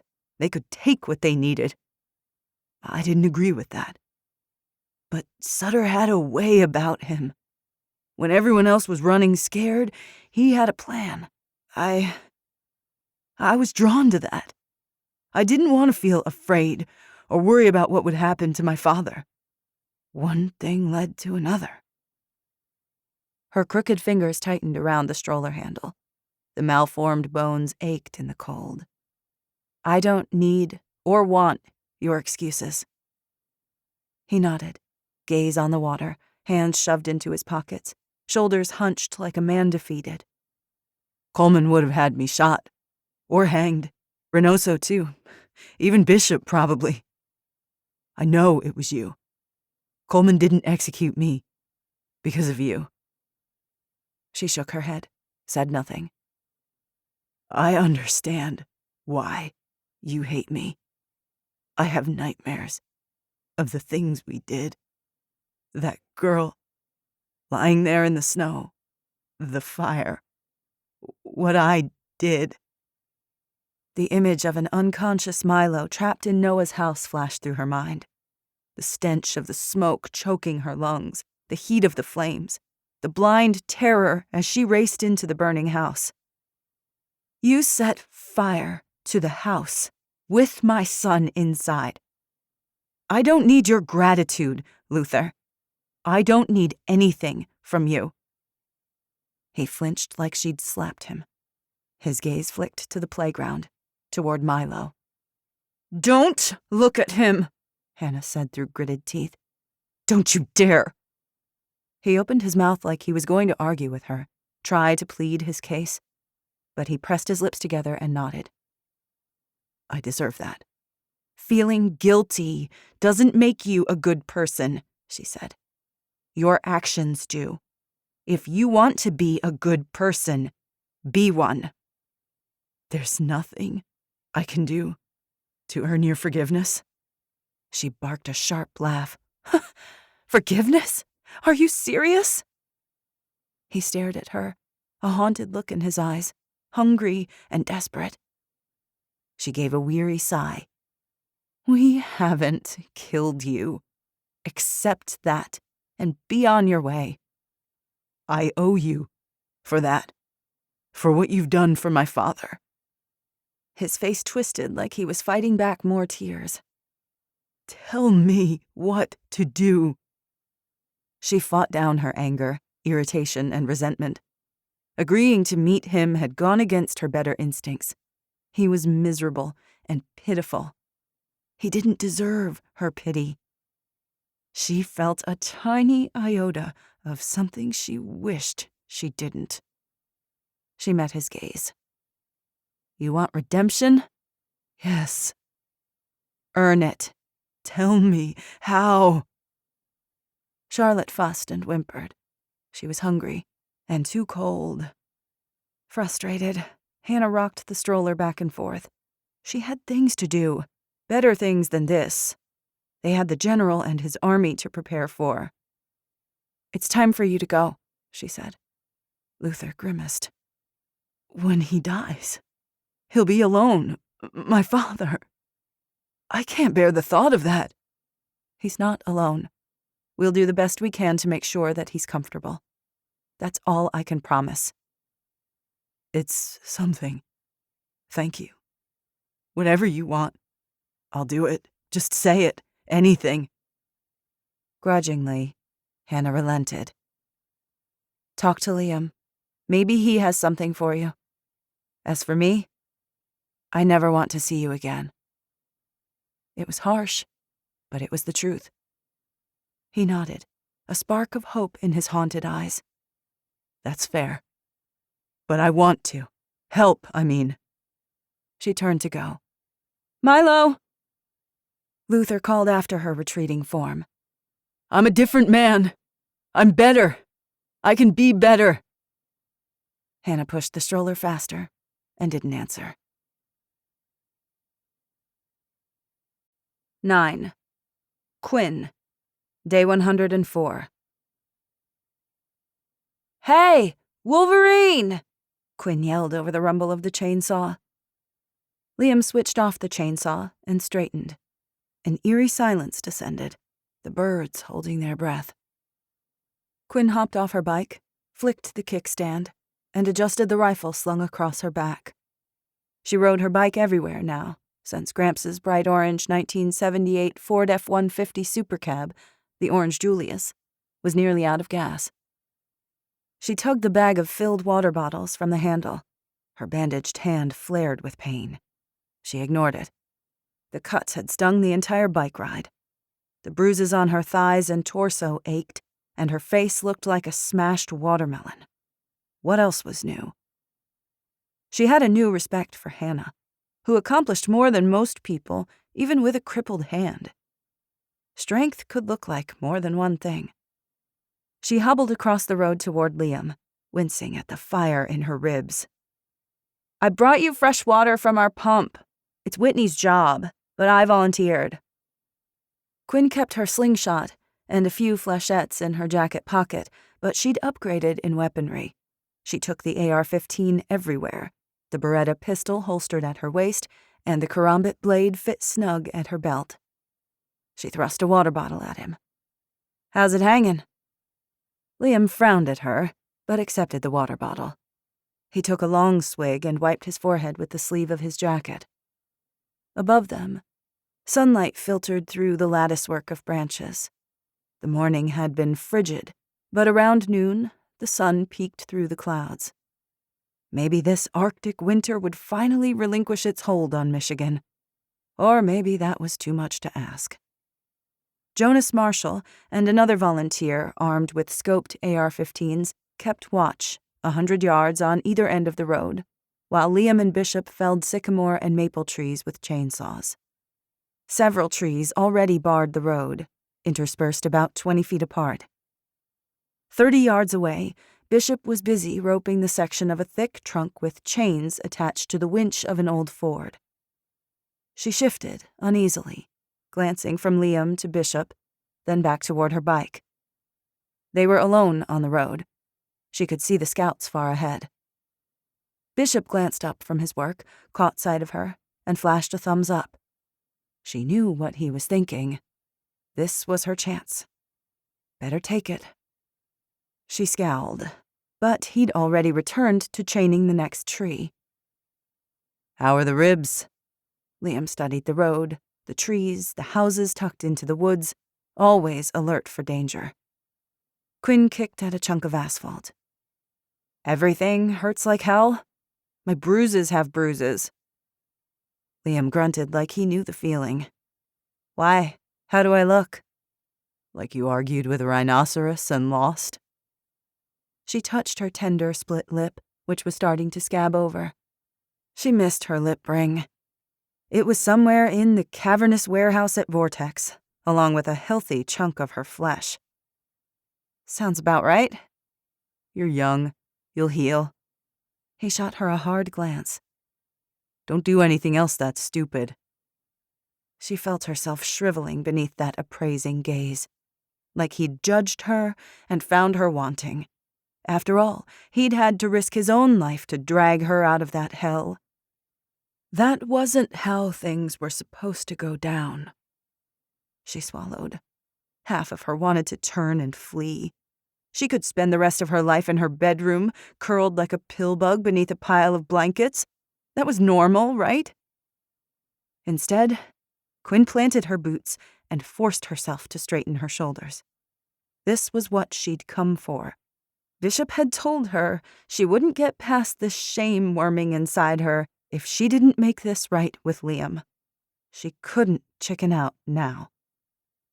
"Are you mad at me?" His brows lifted. "Why would I be mad at you? Because I went off alone? I took things into my own hands. I didn't tell you about Sutter because I wanted revenge, but I almost got us both killed instead." Liam pursed his lips. "That sums it up pretty well." Her face burned like hot coals. "Sutter should have killed you. He was bigger, stronger, more experienced, and mean as a pit viper. You got lucky." "I know that." "You got metal, kid. But you have a long way to go." "I know that, too."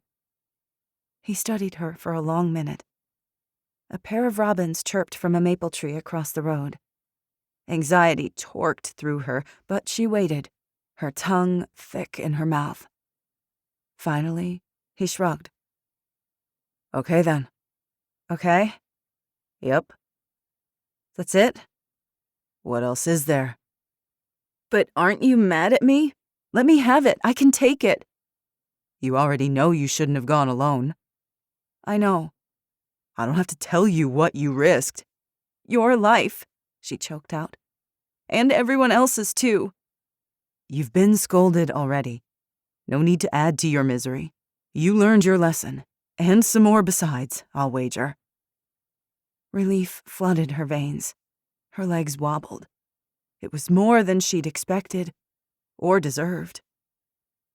So, we're good? We're good. I want to be like you, she blurted. He looked at her. I want to be a warrior. You already are, she snorted. I saw you.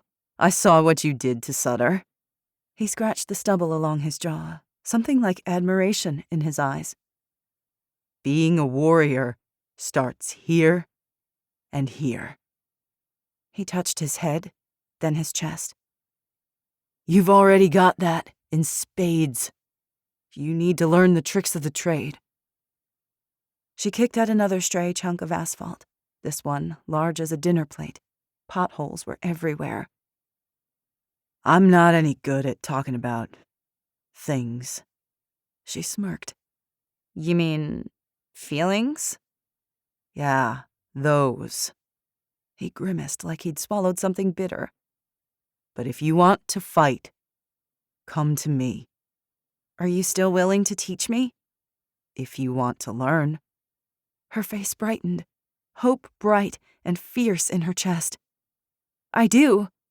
No more skipping our sessions, not for any reason. She beamed, done.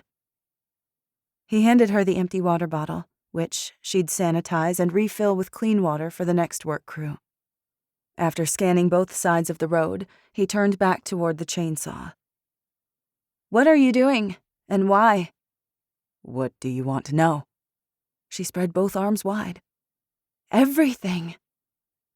His lips twitched like he wanted to smile, but he was Wolverine, so he had to maintain his grim, fierce persona at all times. Travel, including military transportation, depends on roads. Assuming the general doesn't have Chinooks at his disposal. We have ATVs, bikes, a few motorcycles, horses, and snowmobiles. They don't. They need roads. We're creating as many obstacles along the roads as we can. He pointed. We blocked off all 4 roads leading in and out of town, Snow, Lemon, and Hummingbird Lane, except for M139, Old 31. I suspect the general will roll in via the highway, since it's cleared. That way we can concentrate the bulk of our forces on a few defensive positions, instead of spreading ourselves thin, defending a dozen or more locations. Quinn nodded. If he's coming in, we want him to come in where it benefits us most. The North Blockade, where we have the most defenses and fighters. That makes sense. And then, of course, we have our goodies. Her eyes went big. Show me. Liam grabbed his carbine leaning against a nearby log and led her along the road to the first felled tree. Lowering the M4, he crouched and pointed. A clear fishing line, about ankle-high, stretched across the road, tied between 2 trees on either side. The wire was affixed to a tin can. Inside it lay a grenade. It was the size of an apple. Death in a little green globe. This M67 grenade is attached where the line meets the tree, so the blast is directed to the kill zone. It's also tougher to spot. He pointed to the fishing line. Ankle high is fine, as the grenade will explode up and out. Her adrenaline spiked. How do you know it won't take out a friendly? Good question.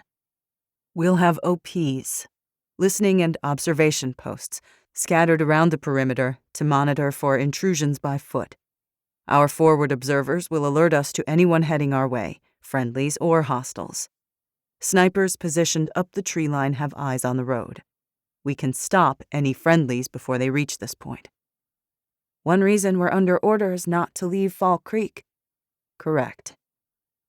He rose and strode back toward the chainsaw, his neck on a swivel. She hurried to catch up with him. Every step was painful. "How are the foxholes coming?" he asked. "Got out of digging duty." She waggled her bandaged hand at him and made a face, then grimaced at the pain. "We used the backhoe. The rest is by hand." For the last 2 days, they'd been digging holes. Each foxhole was armpit deep and wide enough for a 2-man fighting team. The dug-in fighting positions provided concealment from enemy scouts or drones and protection from enemy fire. For overhead cover, they'd chopped tree limbs and larger logs, stacked them across the opening like a roof, then shoveled dirt on top and covered it with shrubbery, leaves, and chunks of grassy turf. Everyone has blisters, even with gloves, but it's almost done. The gun ports are pretty cool. Yesterday, Liam had the teenagers hammer nails into long 2x4s, placing the tire-puncturing strips across the road in strategic spots. In addition to filling sandbags, they scavenged for barbed wire and concrete barriers. On top of that, she'd done her chores for Gran and helped Jamal and Tina install a windmill to the Sandersons' well. They'd delivered a big diesel generator to the McPherson family on Pine Lane, who had 4 kids and had taken in 3 more orphans. "Keep it up," Liam said. "Report to Reynoso when you're finished. When you feel up to it, he'll put you into watch rotation." She could have 2 broken legs and she still wouldn't say no. "Oh, I'm up to it." "I need to check the status of—" Static spit from the radio at Liam's belt. "This is Echo 2 for Alpha 1, a frantic voice cried. "We've got company." 10. Liam. Day 104. "Sit rep," Liam barked into the radio, asking for a situational report. Alarmed, Quinn stilled. Bishop sprinted toward them, weapon in hand. Static filled the radio. Frustrated, Liam shook it, as if that would help. "Echo 2, do you read me? Come in." Jamal had helped them set up repeaters to extend their range. An engineering major, he was a genius with electronics. He and his friend Tina Gundy had a magical touch with anything mechanical. Together, their tinkering had brought dozens of radios and generators back online. But even with the repeaters, the forward observers were out of range. Liam had sent out 12 forward observers to cover the major roads within 30 miles north, northwest, and northeast of Fall Creek, with extra attention on the most likely avenue of approach via I-69 South and I-94 West. Besides the radios, the scouts had flares for a secondary method of communication. Satellite phones were still in existence, but Fall Creek had no such access. He missed instant communication, cell phones, GPS, the internet, decent comms. Unease slithered beneath his skin, his chest tight. "Echo 2, come in." 2 vehicles, Echo 2 panted through thick static. She sounded like she'd been running hard.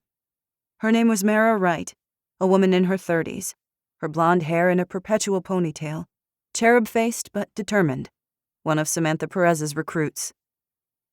"Both military Humvees, one outfitted with an M2 Browning 50 cal.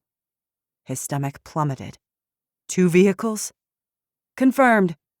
"Could be scouts," Bishop said. Liam nodded.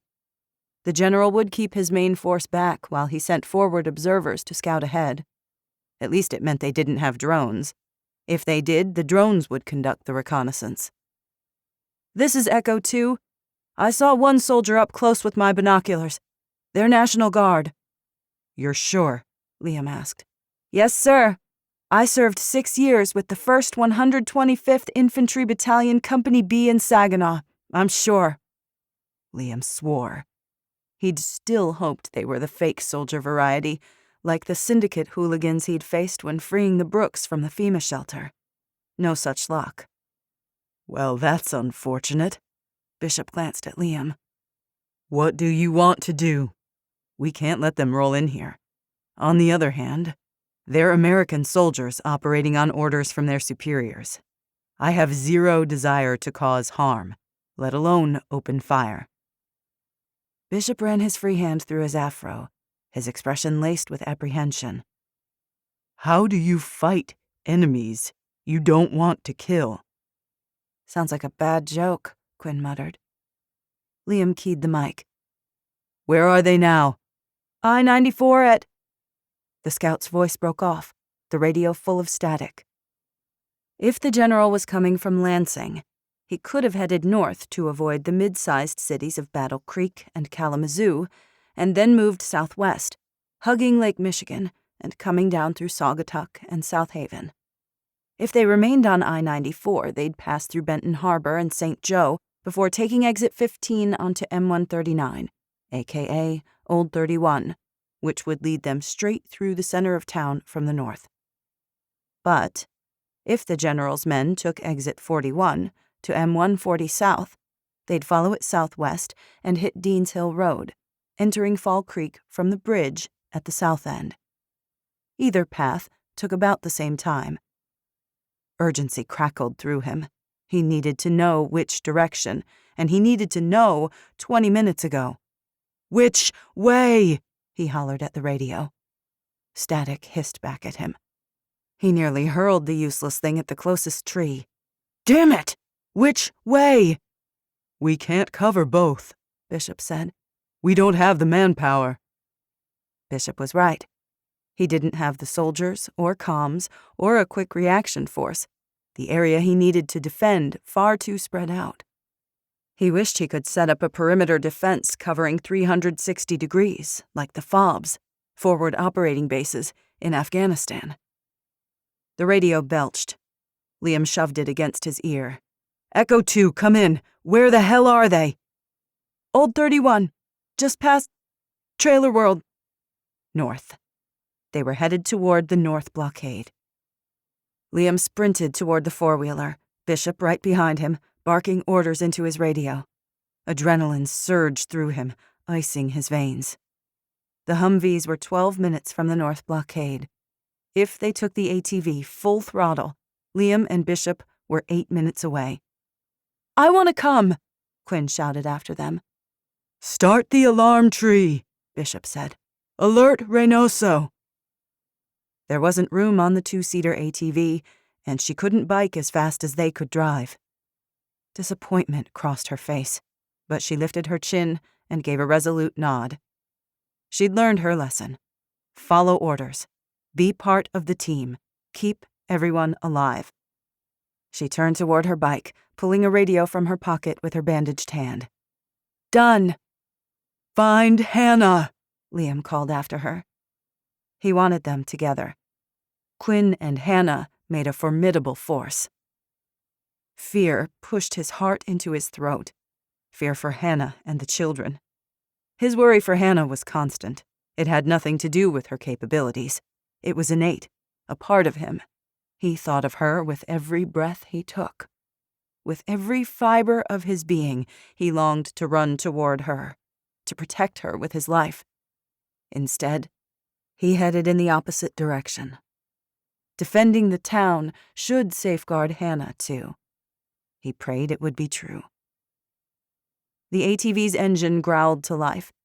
They shoved on their helmets. As usual, Bishop drove and Liam took the rear, M4 in hand, ready to fire.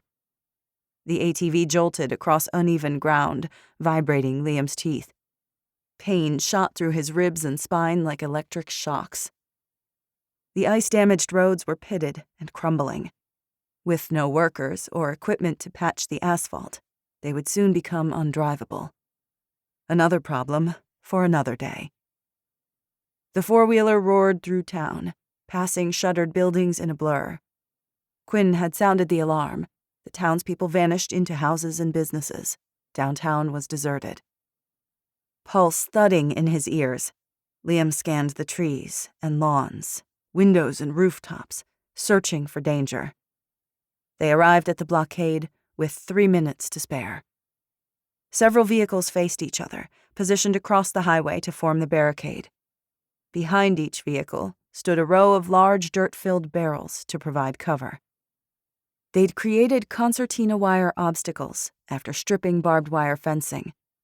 They had dragged felled trees across the road to create a Z, so vehicles would have to zigzag through it before reaching the barricade. The defenses weren't finished. They needed more able bodies, more supplies, more time. 4 guards crouched behind the barricade itself. 8 of their best shooters took up overwatch positions in the 2-story buildings along either side of the road. The rest hid in fortified sniper hides in nearby buildings or crouched in the 4 newly dug foxholes. Without a word, Bishop sprinted across the street to take up a previously scouted sniper position within a large steel building with a green metal roof. In bold yellow lettering, the awning out front offered creative landscaping. Liam turned toward the Add a Space mini-storage, situated north of the blockade and facing the highway, set 50 yards off the road. He entered the building using the rear exit, slipping through a steel door they'd pried open last week. He moved at a halting jog, slower than he wanted. Teeth clenched, he hastened through the shadowed interior, passing hunched desks and office furniture until he reached the stairwell and jogged to the 2nd floor. He bypassed the CEO's corner office with floor-to-ceiling windows and selected the break room next door. Cabinets lined one wall, a teal Keurig on the counter, coffee mugs stacked beside it. His stomach lurched. The reek of stale coffee grounds mixed with something rancid assaulted his nostrils. Someone's lunch left in a cabinet to rot for 3 months. He slid between a couple of round tables with plastic chairs and hurried to the window. On his previous visit, he and Bishop had lugged several sandbags up the stairs and shoved them against the wall beneath the waist-high window. A metal shelf provided the perfect height to balance the M4. Since he didn't have urban hide sniper netting, a loose window screen material suspended with paracord covered the window. The netting hid the sniper's location without interfering with their ability to see and shoot. He'd learned the trick years ago from a Fort Benning instructor at the Army's Advanced Course for Snipers, which he'd taken with Charlie Hamilton. Liam shrugged the go bag from his back and did a weapons check. 30 5.56mm rounds in the M4, with several spare magazines in his pack. He wished he had his Remington 700 30-06 for sniping, but the M4 would have to do. His Glock 19 held 17 rounds in the upgraded magazine, with 1 in the chamber. In addition, he carried 2 frag grenades and 3 flashbangs.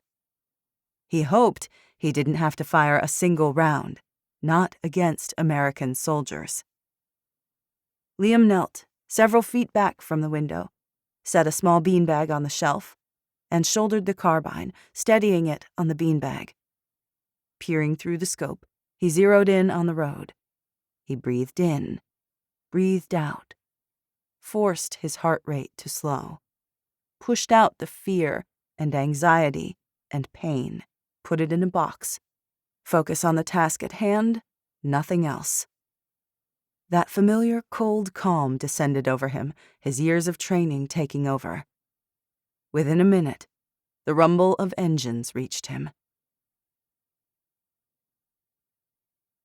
11. Liam. Day 104. Liam tensed. The lead Humvee rolled to a stop 50 yards from the blockade. The second vehicle halted 20 yards behind the first. Their engines growled loud in the sudden stillness. On initial approach, the blockade appeared to be a decent civilian-built roadblock helmed by a couple of watchmen, nothing more. As long as they kept their fortifications hidden, they'd make the first move and take the opposition by surprise. Jose Reynoso stepped out from behind the barricade and moved into the center of the road to meet the convoy. He wore his uniform, his Glock holstered at his hip, a department-issued shotgun held low in front of him, loaded with slugs to better stop a vehicle in its tracks. From his position, Liam couldn't see the other fighting teams, but he could feel their nerves, sense their fear and apprehension.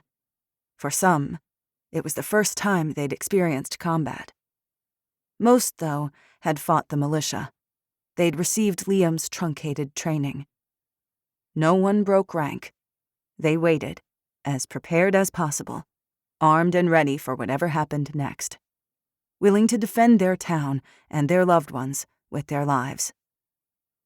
Liam's chest tightened with an unexpected surge of pride. He refocused on the hostiles approaching his town. The first guardsman stepped out of his vehicle, holding an M4 in the high ready position. He was black, in his mid-20s, with hard, nervous eyes and a pencil-thin mustache. A second soldier, a short Hispanic woman, exited the other side of the vehicle. The third guardsman, male, chubby, remained in the turret. Behind them, no one exited the second vehicle. Liam scanned the Humvee's windows through his scope, 4 figures with weapons drawn. Trepidation torqued through him. He loathed aiming at fellow American soldiers. It went against everything he believed in, everything he was. And yet, for his friends, for his town, he'd do anything. The first guardsman appeared to be the ranking officer. He strode forward with far too much swagger and spoke first. "Stand down! This town is under state jurisdiction due to suspicion of harboring domestic terrorists." The soldier's uniform revealed the telltale bulge of body armor. Liam zeroed in his weapon on his skull.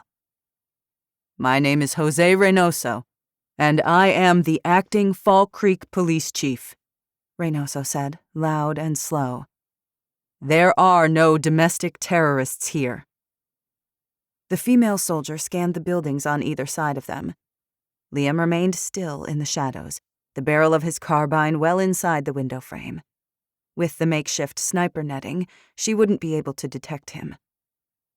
Liam's M4 seemed like a child's toy compared to the .50 caliber beast mounted to the lead Humvee's turret, which was aimed at the barricade, and the townspeople crouched behind it.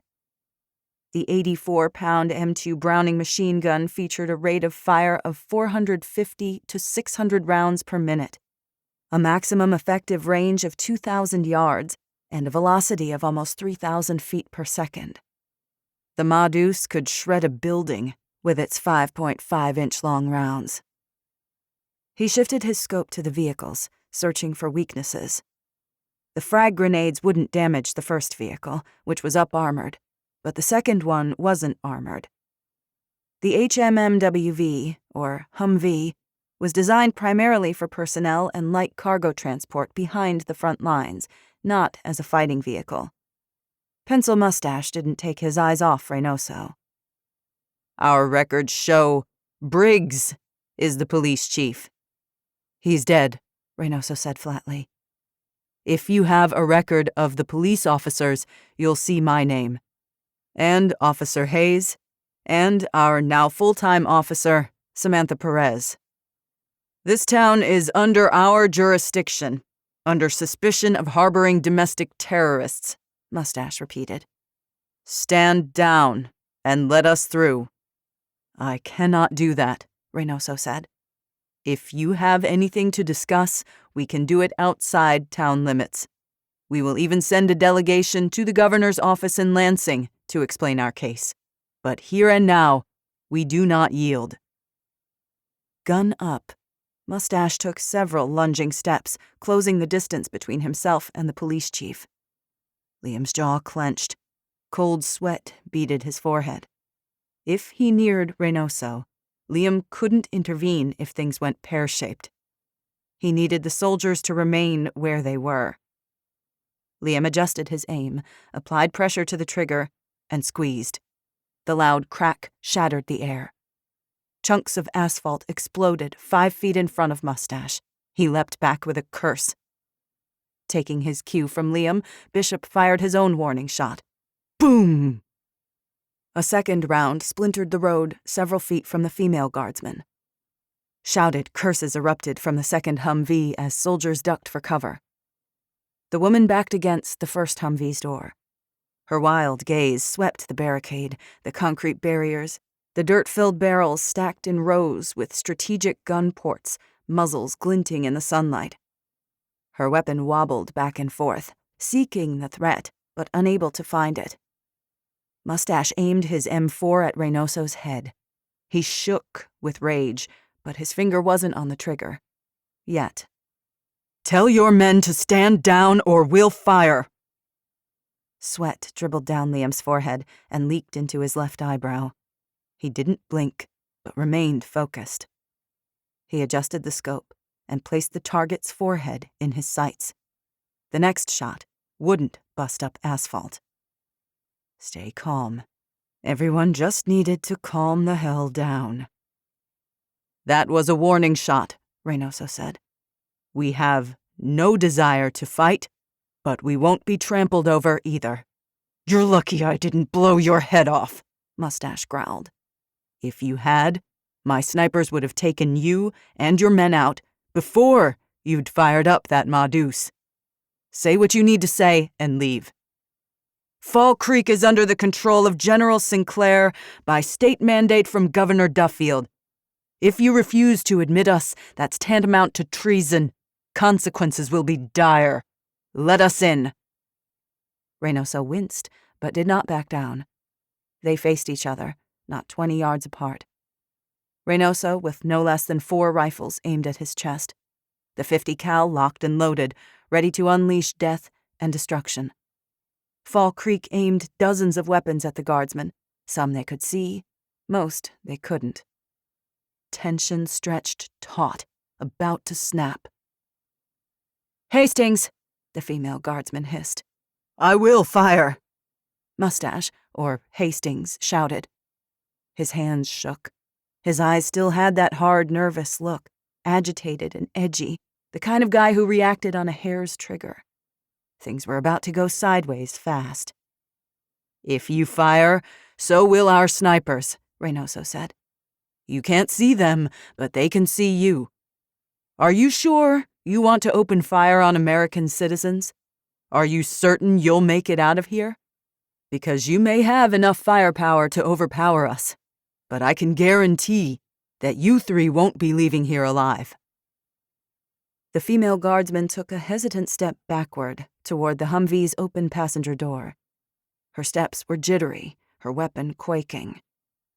Neither appeared accustomed to highly charged, potential combat situations. "Hastings," she said again, louder. "We should go." Hastings glared at Reynoso. He didn't appear to appreciate the art of compromise. "Go," Liam muttered under his breath. "Come on, just go." His nerves raw, every sense on high alert, he waited, praying the hothead would back down. His scope remained zeroed in on Hastings' skull, his finger on the trigger, the carbine solid and steady in his hands.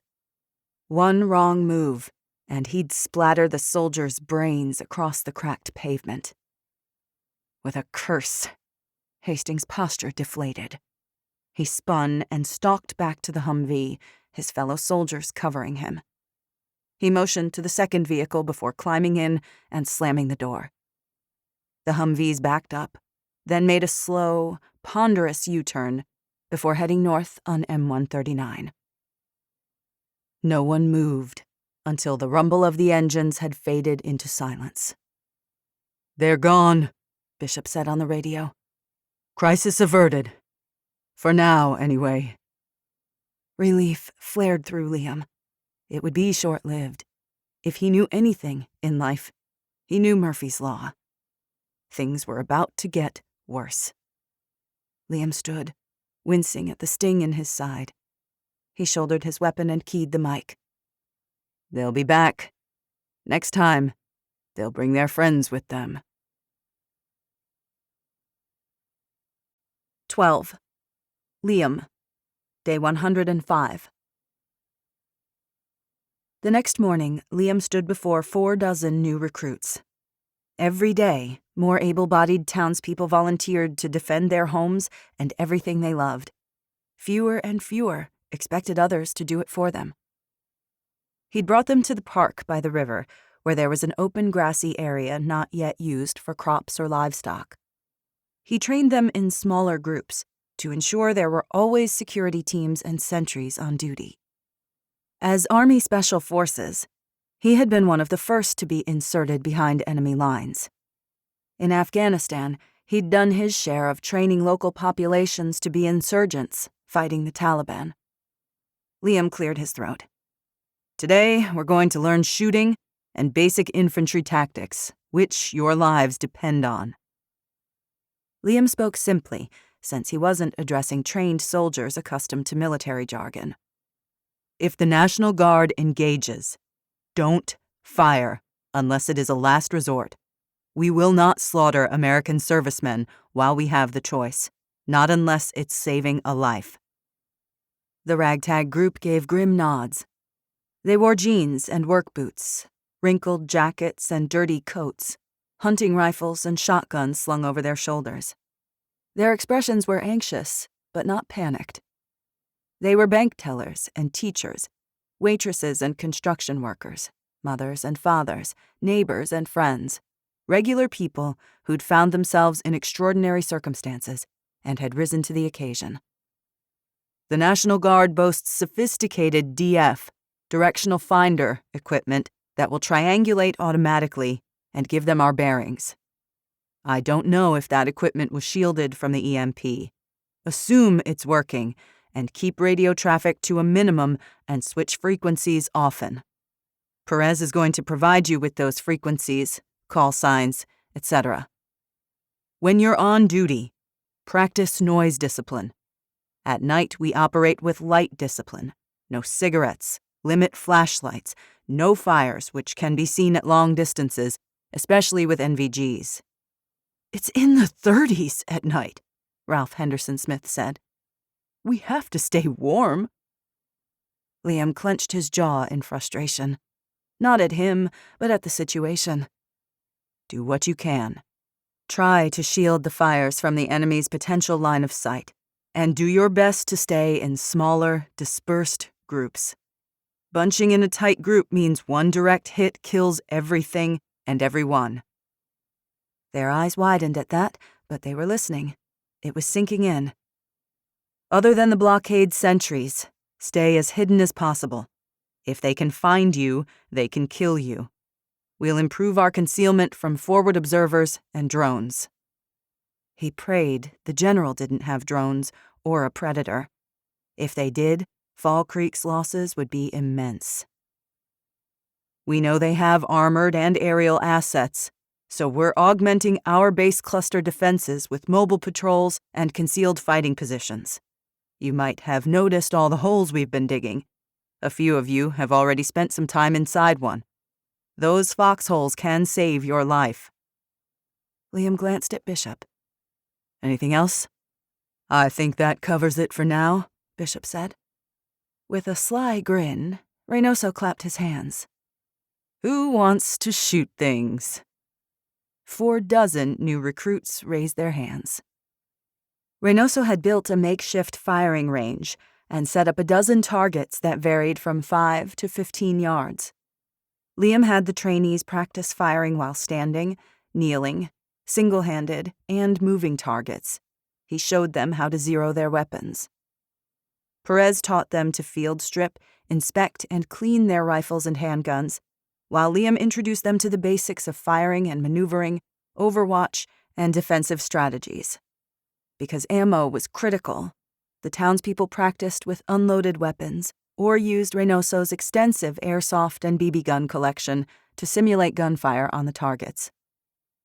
While they trained, Hayes organized the younger teens who weren't ready for a watch shift yet and had them scavenge the town, collecting more sandbags and burlap sacks from barns, sheds, and garages. Little by little, Fall Creek's defenses were coming together. 13. Liam. Day 105. That afternoon, Liam inspected the southern blockade located before the bridge. Every minute he scanned his surroundings, listening for any sound out of place, any strange movement or shadow. The sun warmed his head and shoulders. A brisk breeze rustled the tree branches. The first buds had appeared on a few limbs, a couple sprigs of green poking beneath the matted grass and patches of dirty snow. The south part of town had seen better days. Bullet holes peppered the vehicles stalled in parking lots. Holes pockmarked the brick facade exteriors of several office buildings. Frag grenades had blown out the windows of Friendly's grocery store, Vincent's pharmacy, and the Pizza Palace. Though volunteers had cleaned up the fragments of shattered glass, melted plastic, and shell casings, the entire block still had the look of a shell-shocked war zone. So far, everything was normal. The new normal. Didn't mean it would stay that way. To his left, Quinn stood behind the barricade and studied Old 31 with a pair of binoculars. Whitney Blair huddled close to her, pale, scared, and out of place, with a shotgun in her hands. Jonas Marshall checked and rechecked his rifle, wearing a line through clumps of snow with his pacing. Every chance he got, he wandered close to Quinn, as if no one would notice. Liam made a note to keep an eye on the kid. With those baby blue eyes and that swooping blonde hair, he was too handsome for his own good. Bishop and a couple dozen townspeople were also on duty.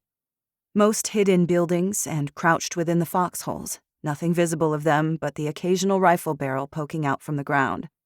Teams were busy digging more foxholes. Liam had directed them to build a split parapet foxhole. They'd compacted 2 large piles of dirt in front of each hole.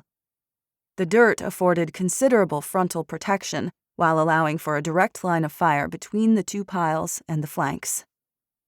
It took 3 times the amount of firepower to take a fighting hole with a frontal and overhead protection versus an open one. The fighting holes weren't as invisible as he wanted, but they were serviceable.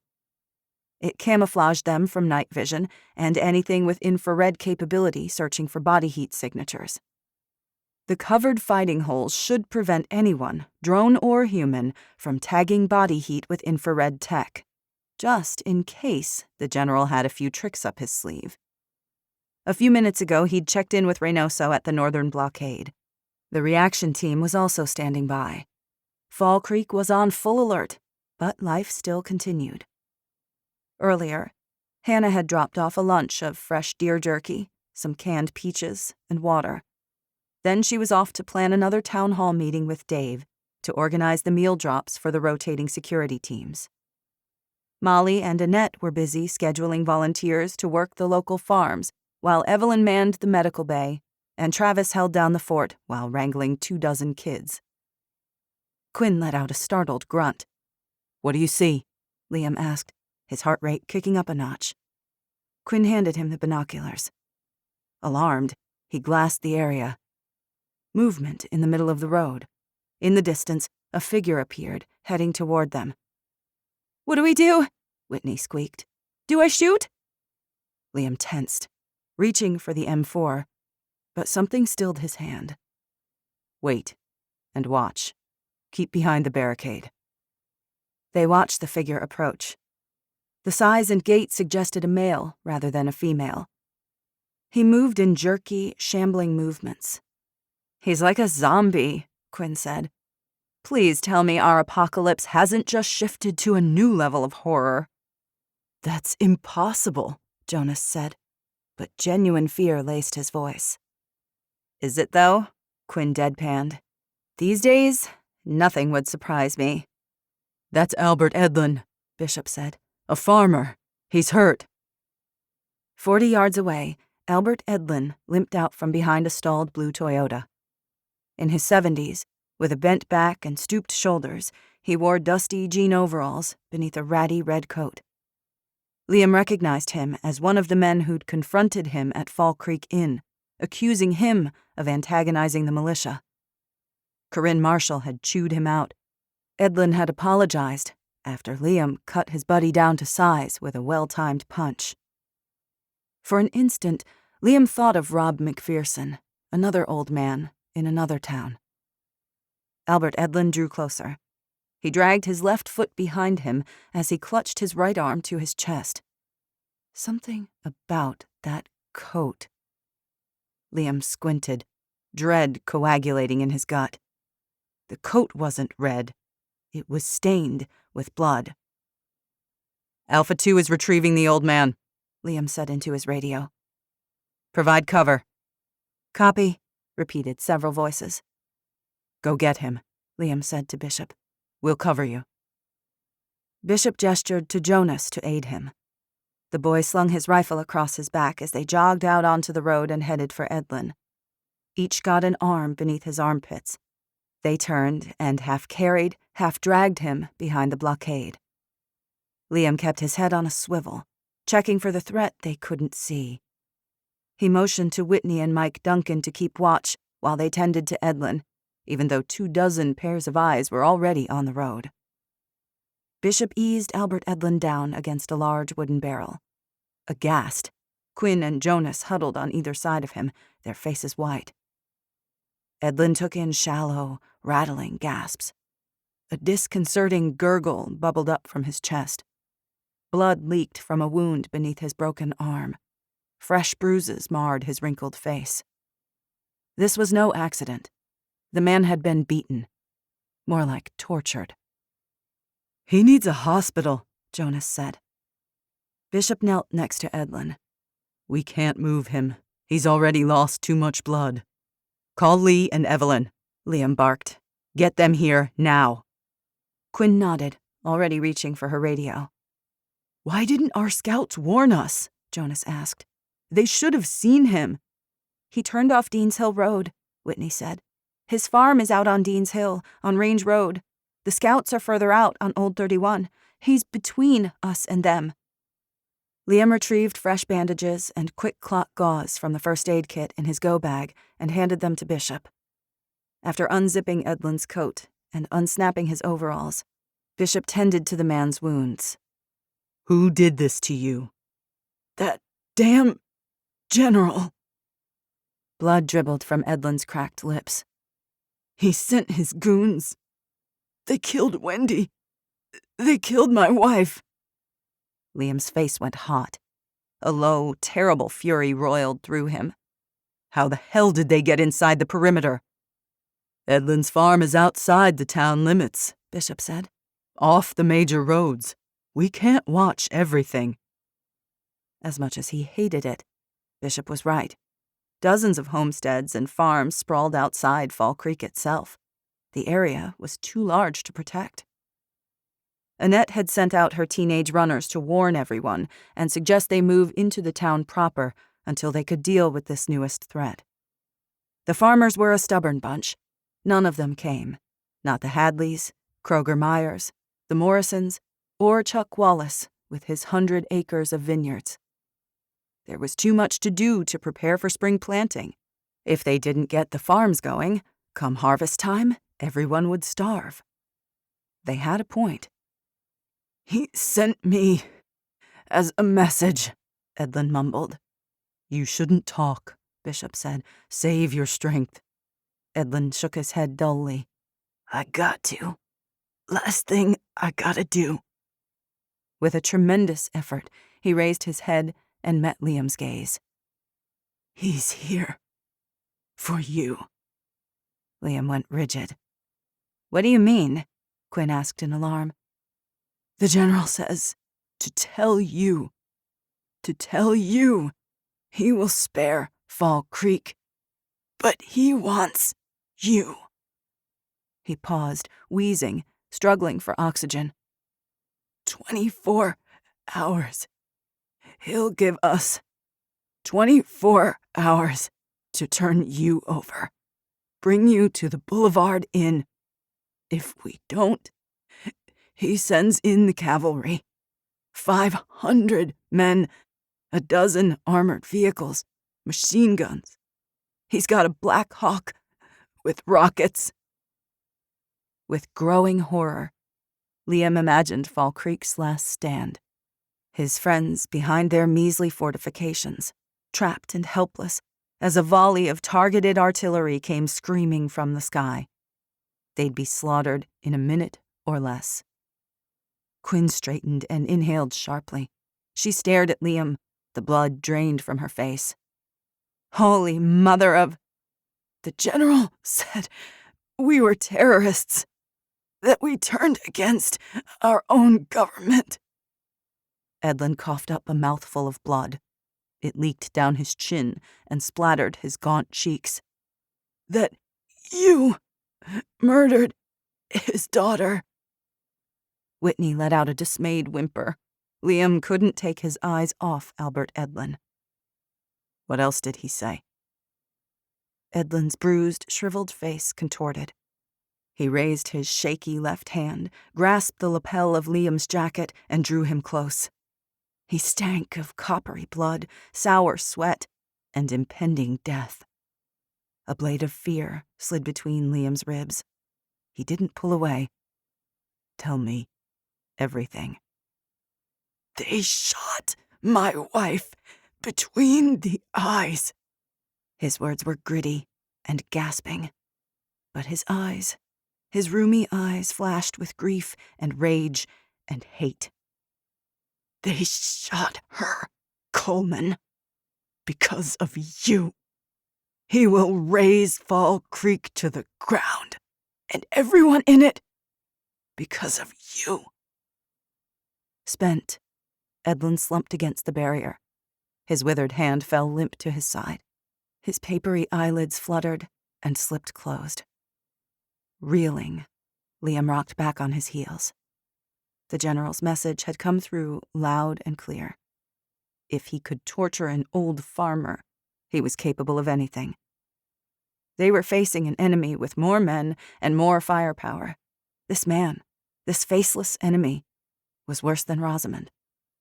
Rosamond had been a knowable quantity. The general, however, he'd just made this conflict very, very personal. Dread settled like a stone in his belly. This was his fault. Instead of safeguarding the people that he loved, he'd put them in the crosshairs. He was only one man. All the training, skills, and expertise paled against an army. He could not protect them. He could not save Hannah. The sound of a distant engine rumbled. Several members of the security team whipped around, facing town as they half lifted their weapons, nerves raw, tensions high. It was one of their own. Evelyn drove toward them, parked behind the bike rack, and leapt off the ATV. She raced toward the barricade, medical bag in hand. What happened? It's too late, Quinn said, stricken. He's dead.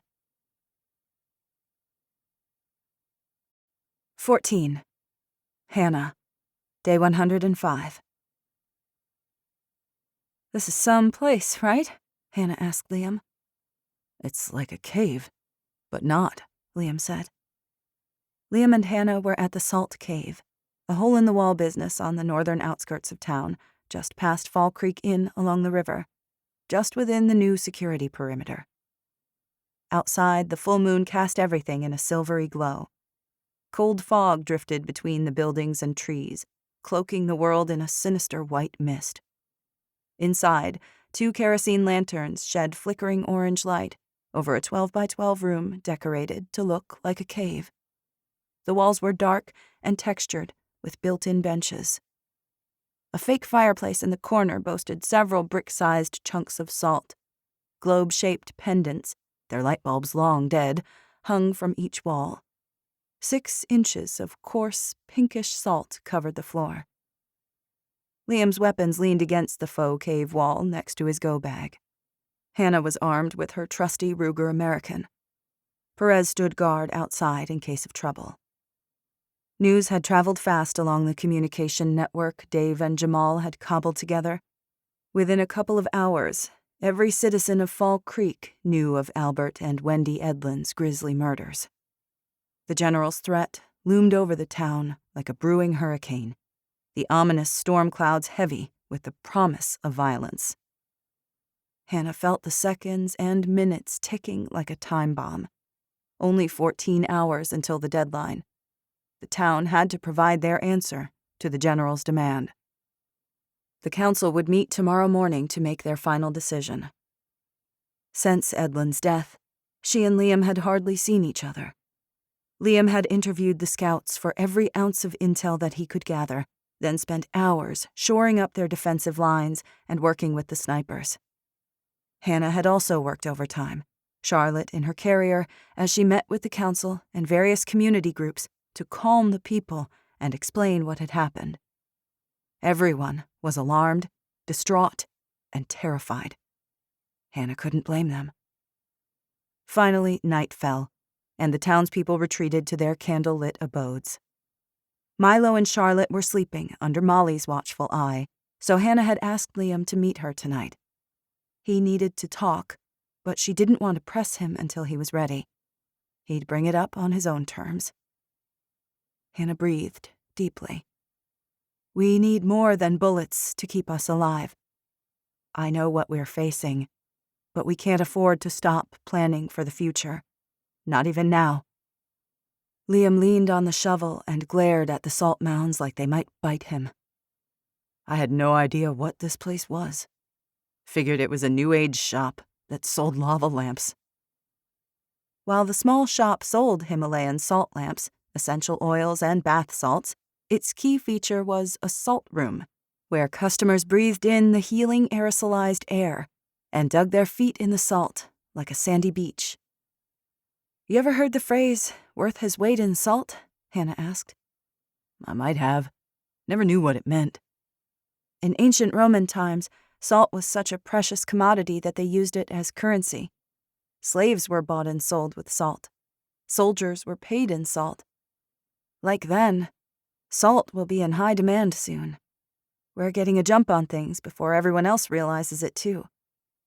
You read that in one of Molly's books. I did, she said.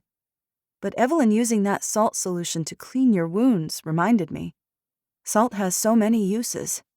It inhibits bacteria in wounds, which is becoming more crucial as antibiotics get scarce. The body needs sodium to function.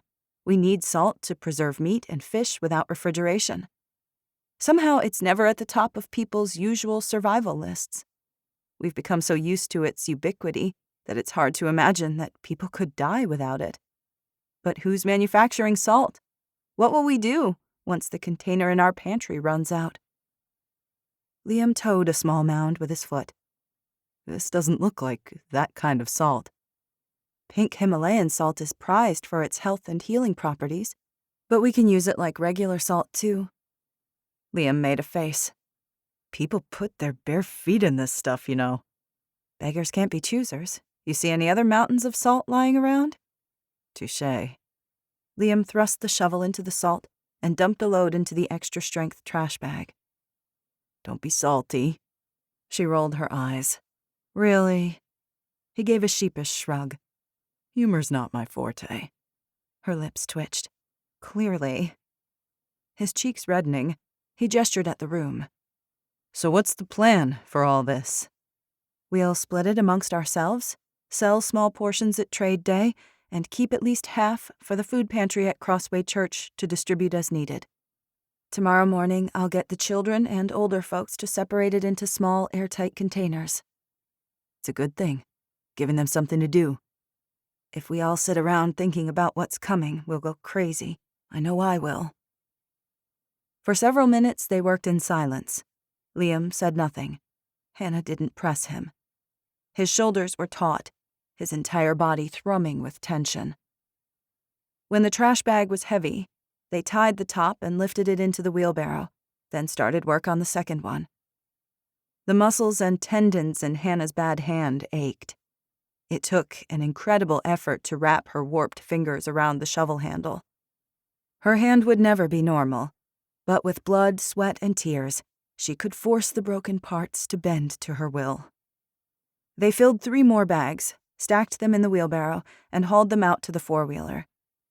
They loaded both the rack and the trailer on the apple red 1988 Honda 4Trax 300. The 4x4 had belonged to Ray Schultz, but they'd redeemed it for good. Once it was full, they'd bring it back to Molly's, unload, and return for round 2. Liam half turned away from her, his eyes on the salt. I should do it. I should turn myself in. Hannah stilled. She stared at his back, No, The town should turn me in. they won't turn you in. They should. Maybe so, but they won't. He said nothing. Liam. He turned to face her, his expression bleak. You have an incredible amount of faith in people. There's bad in the world, but there's some good too. It's the good I believe in. The shadows from the kerosene lanterns wavered across the lines of his rugged face. Even in the low light, he looked exhausted. Shadows beneath his eyes, tension and worry in every crease of his face. They have faith in you too. His broad shoulders slumped, almost as if his body were caving in on itself. The general has 500 soldiers. I'm just one man. I'm not some kind of superhero. You're one of us now. They won't give you up, not even to save themselves. His face crumpled, something despondent in his eyes. His stoic toughness faltered. I can't save this town, Hannah. His voice cracked. I can't. He carried the weight of the world on his shoulders. What an incredible burden to bear without breaking. Her chest constricted, her heart swelling with compassion. "We're not asking you to," she whispered. "Not alone, not by yourself." His Adam's apple hitched. If I turn myself in, Even if you turned yourself in, there's no guarantee he won't raise the town as soon as he kills you. We were all complicit in overthrowing Rosamond. And besides, there's Winter Haven. I'm sure he's already eyeing that prize. I know, Liam said. I know. The silence stretched between them. What could they do? The question hung in the air, unspoken. Then Liam said, We could leave. 15. Hannah. Day 105. Hannah stared at Liam, aghast. What? Liam leaned his shovel against the wheelbarrow and spread his hands, palms out, as if surrendering himself to the inevitable. We're overwhelmed. You know that. Her breath fled from her lungs. The room abruptly too small, the cave walls closing in. She knew it. Of course she did. Still, to hear him say it aloud somehow made it more real. He took a step toward her, his face pained, the features she loved so much contorted in anguish. We cannot win against these people. We're building mud huts to stand against a tsunami, like bows and arrows against tanks. What we can do, what we've done, is not enough. It won't be enough. What are you saying? He closed his eyes for a moment, opened them. A great weariness in his bearing, something like defeat in his face. I have 2 trucks stashed with a full tank of diesel and 2 jerry cans of biofuel, plus 3 days of food and water. She blinked, surprised. You do? I had supplies pre-positioned within 2 days of arriving at Fall Creek. I've added as I'm able. His expression hardened. I have a way out prepped. Should all else fail, I can get you and the children out. She stared at him, at a loss for words. We could escape the general's net and head north, bypass Grand Rapids, Kalamazoo, any cities, stick to the lesser roads, and make it to the UP. The UP, she echoed in growing dismay. Your brother is right. There are far fewer people. Plenty of land for good hunting and gardening, more lakes for fishing and fresh water. Her heart beat faster. Her mouth went dry. You want to leave? I don't want to. He shook his head. His hands opened and closed at his sides, something lost and vulnerable in his gaze. I fear we need to. You and me, Travis and Evelyn, Milo, the babies, and Ghost. He paused as if steeling himself, testing his own resolve. The journey will be dangerous. But we can take the back roads. We'll have a couple of shooters and plenty of weapons and ammo. We stop at my cabin outside of Traverse City and stock up on supplies. It's out of the way and likely undiscovered. We can bring another 6 months of food, seeds, tools, and other essentials with us to Oliver's place. We could do it, Hannah. It would work. The vision shimmered behind her eyes. The reunion with her brother. Her parents' house in the woods on 30 acres, surrounded by forest and lakes. The barns and outhouses, goats and chickens, and fencing for horses and cows. The flourishing gardens behind the chicken coop. A freshwater creek running the length of the property. Her parents' house was situated on the top of a hill at the end of a 10-mile dirt road. Isolated and defensible. They could be safe. Her children could be safe. They could make a life there, her and Liam. A life together. Her eyes burned at the promise of something she so desperately wanted. And Quinn and Molly? Liam's features tightened. He dropped his gaze, unable to hide the naked pain in his eyes, or the shame. There's no room. We don't have enough vehicles or fuel. Their family. His mouth thinned into a bloodless line. And Bishop? He shook his head wordlessly. Bishop has been a brother to us. Reynoso and Perez, Dave and Annette. How could we abandon them? If we stay, I cannot promise your safety, or Milo's or Charlotte's. He grimaced as if the words were bitter on his tongue, as if speaking them aloud was repugnant, antithetical to everything he stood for. Her voice softened. You never could. He looked tormented, his rugged face gray in the flickering light, his eyes hollowed. I'm so sorry. She fought the urge to fall into his arms, to draw him close and ease his suffering. These are our people. I know. His voice was gruff with restrained emotion, frustration, regret, fear. Trust me, I know. That doesn't change the fact that it's foolish to stay. Tactically, our best chance of survival is to retreat, to flee. The temptation was almost too strong to resist. A promise of safety, of freedom, of life. A promise that didn't truly exist. No one could promise anyone's safety, not even before the collapse. People died in accidents and car crashes, of heart attacks and strokes. People stole and cheated and murdered. It was worse now. They survived on a knife's edge.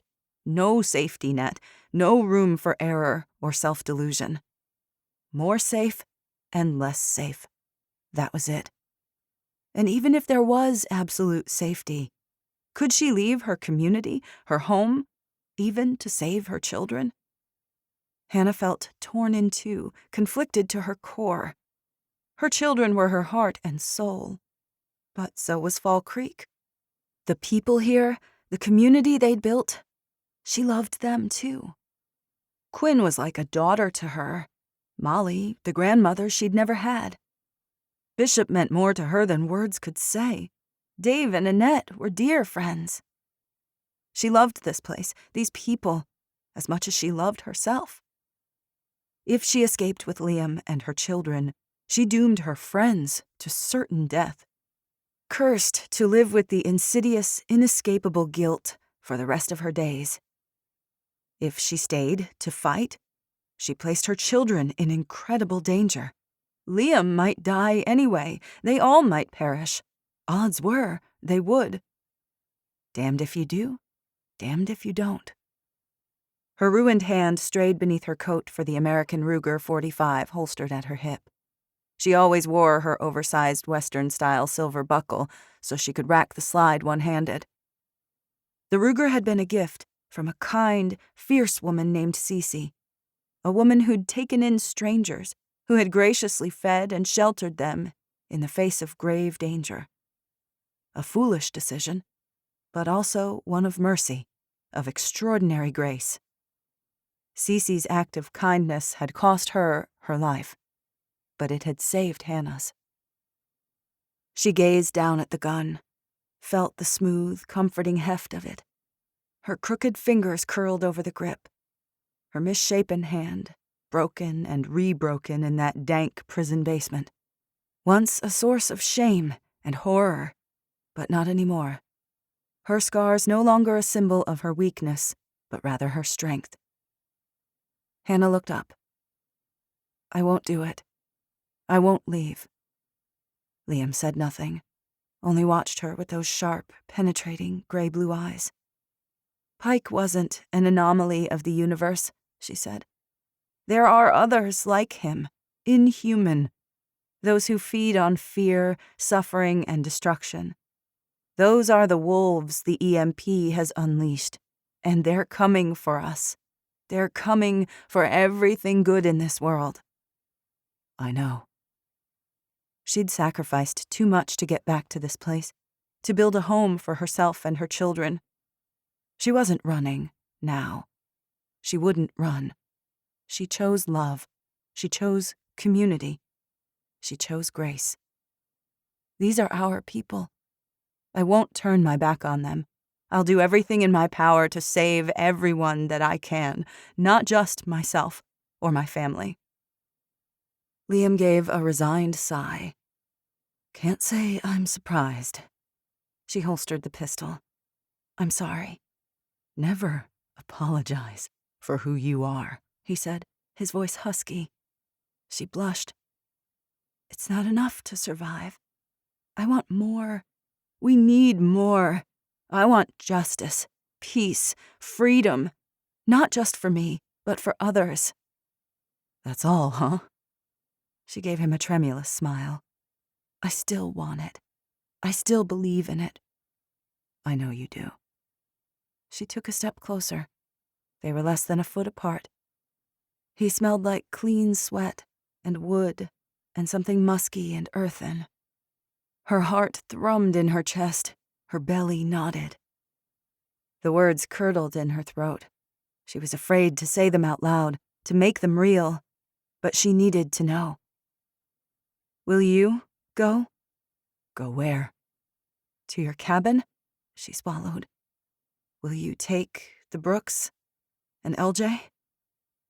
Liam tilted his head, a complicated expression crossing his features, his eyes dark and hooded, impenetrable. "No." Relief flooded her, so intense her legs felt weak. "Are you certain?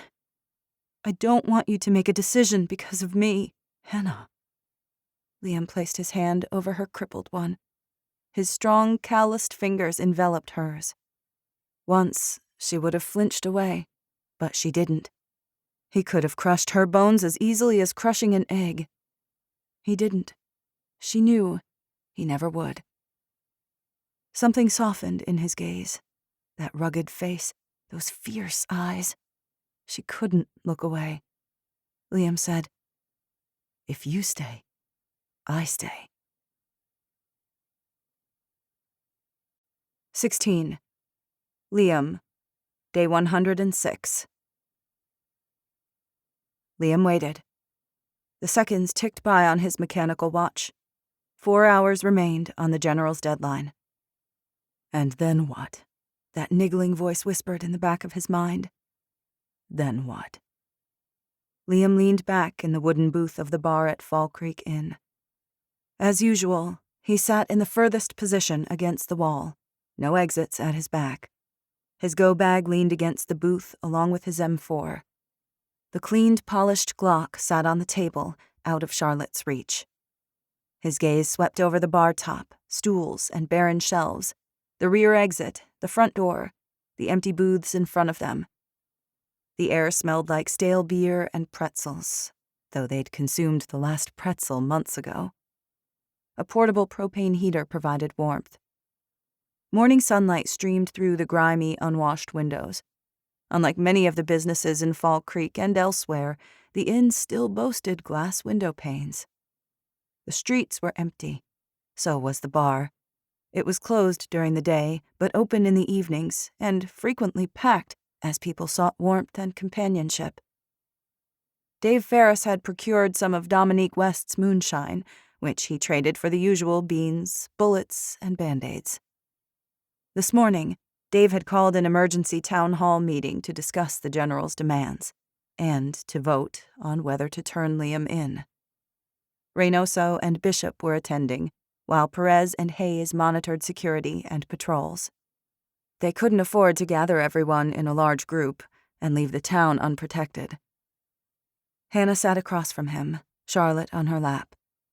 Though Hannah was a member of the town council, she had excused herself to avoid accusations of bias. Instead, she waited for the results with Liam. She tossed Ghost a strip of venison jerky, then glanced behind her to check on Milo. The little boy sat at a booth near the door, studiously leaning over a drawing pad, his oval face scrunched in concentration. For 2 days, he'd been working on his newest version of Wolverine, featuring Liam's face. Hannah's gaze slid past him to the glass front door. Her frown deepened. What? She turned back around. They're sure taking a long time. He forced a wry smile. They're voting on whether to shoot me or turn me in first, so the general can do it himself. Have a little faith in your fellow man. Liam gave a noncommittal grunt. She rolled her eyes. We need a distraction. He felt lost and unmoored. Despair crept in on him. He always had backup plans to his backup plans. Contingencies and alternate exit routes mapped out in his head. Not this time. To go along with the general's demand meant his own slow and painful death. It might not protect the town, either. No clear answer presented itself. For the first time, he couldn't see several moves ahead. He was blind. He wasn't sure why, but he'd decided to submit to the town council. If they turned him in, he would go. If they didn't, he wouldn't. The temptation to save himself never even entered his head. Hannah was right. Fall Creek had become his home. He didn't want to abandon them. And yet, he expected them to betray him.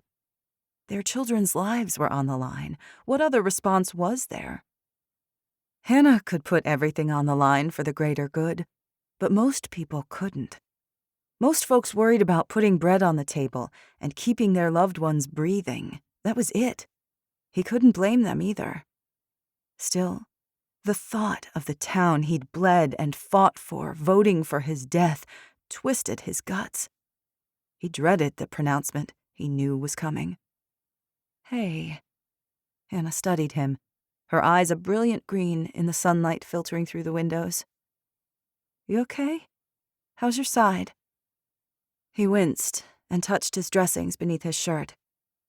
I will be. Just need time. No amount of time would fix the crushed discs in his spine. Only surgery, and that option was long gone. Evelyn had examined him this morning after his early training session with Quinn. Evelyn wasn't happy with him, but then, she seldom was. If she had her way, he'd be bedridden for weeks. The infection wasn't spreading. That was the important thing. Pain was something he could live with. Charlotte giggled. She bounced in Hannah's lap, gnawing on a colorful teething toy as she cooed and gurgled at Liam. Tense as he was, he couldn't help but smile back at her. She wore an airplane onesie beneath a little jean jacket, her knit winter hat tilted over her big blue eyes.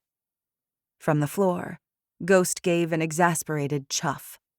Hannah tossed him another piece of venison jerky, which he scarfed down in a single mouthful, then turned his soulful eyes upon her once again, begging for more. She sighed and tossed him another piece.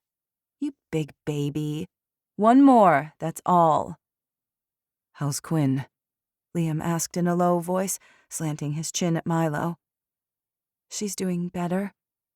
Hannah chewed her lower lip. She thought killing Sutter would fix something inside her. In the end, she realized it wouldn't. She's talking about it. That's a good thing. Her and Milo, though, It's like she's afraid to be around him. I'm not sure what to do. Milo and Quinn still circled each other like ships passing in the night, both apprehensive, skittish, and hurting. Liam had no suggestions. He wasn't good at this stuff. Couldn't figure out his own crap, let alone anyone else's. Hannah studied the yellowed table, frowning. This world steals their innocence. That's what it takes to survive. I don't like it. It's the price everyone has to pay, Liam said. I wish I knew it was worth it. He understood the darkness. He'd lost himself to it. A man haunted by his past, by his years overseas, but also everything that had happened since the EMP, the things he'd had to do, the choices he'd made. He closed his eyes and saw it again. The plummeting plane, the careening wreckage, the dead bodies everywhere. His brother lying in the street, unmoving. Jessa on the bed, blood staining her legs, her chest, the sheets beneath her. Save him, Liam. Save my baby. He forced his eyes open. He had saved LJ and Jessa's parents and Hannah. It was Hannah who'd brought him back, who'd saved him in return. Quinn would find her way too. He would help her as best he could, if he was still around. In this world, there's no choice, Liam said. You struggle through and make it to the other side, or you don't. Hannah wiped drool from Charlotte's chin and nodded. She understood it too. She'd faced her own demons and come out the other side, stronger and tougher. You're right, as always. He snorted. I doubt that. Since we're still waiting, I could use your help. What do you need? She pulled a folded piece of paper out of her pocket, unfolded it, and pushed it across the table. We have a couple hundred volunteers to help with the spring planting. I have a list. Dave, Annette, and I have organized them into teams and assigned each one a specific farm. We need armed patrols with each group to keep watch while people are working. I could use your input on which people to put where to best use their strengths. Liam raised his brows. I'm impressed. Organization and leadership are key. We have hundreds of seedlings growing in the greenhouses we've built. Jamal and Tina have constructed some hydroponics farms with solar grow lights. They can build more with the proper supplies.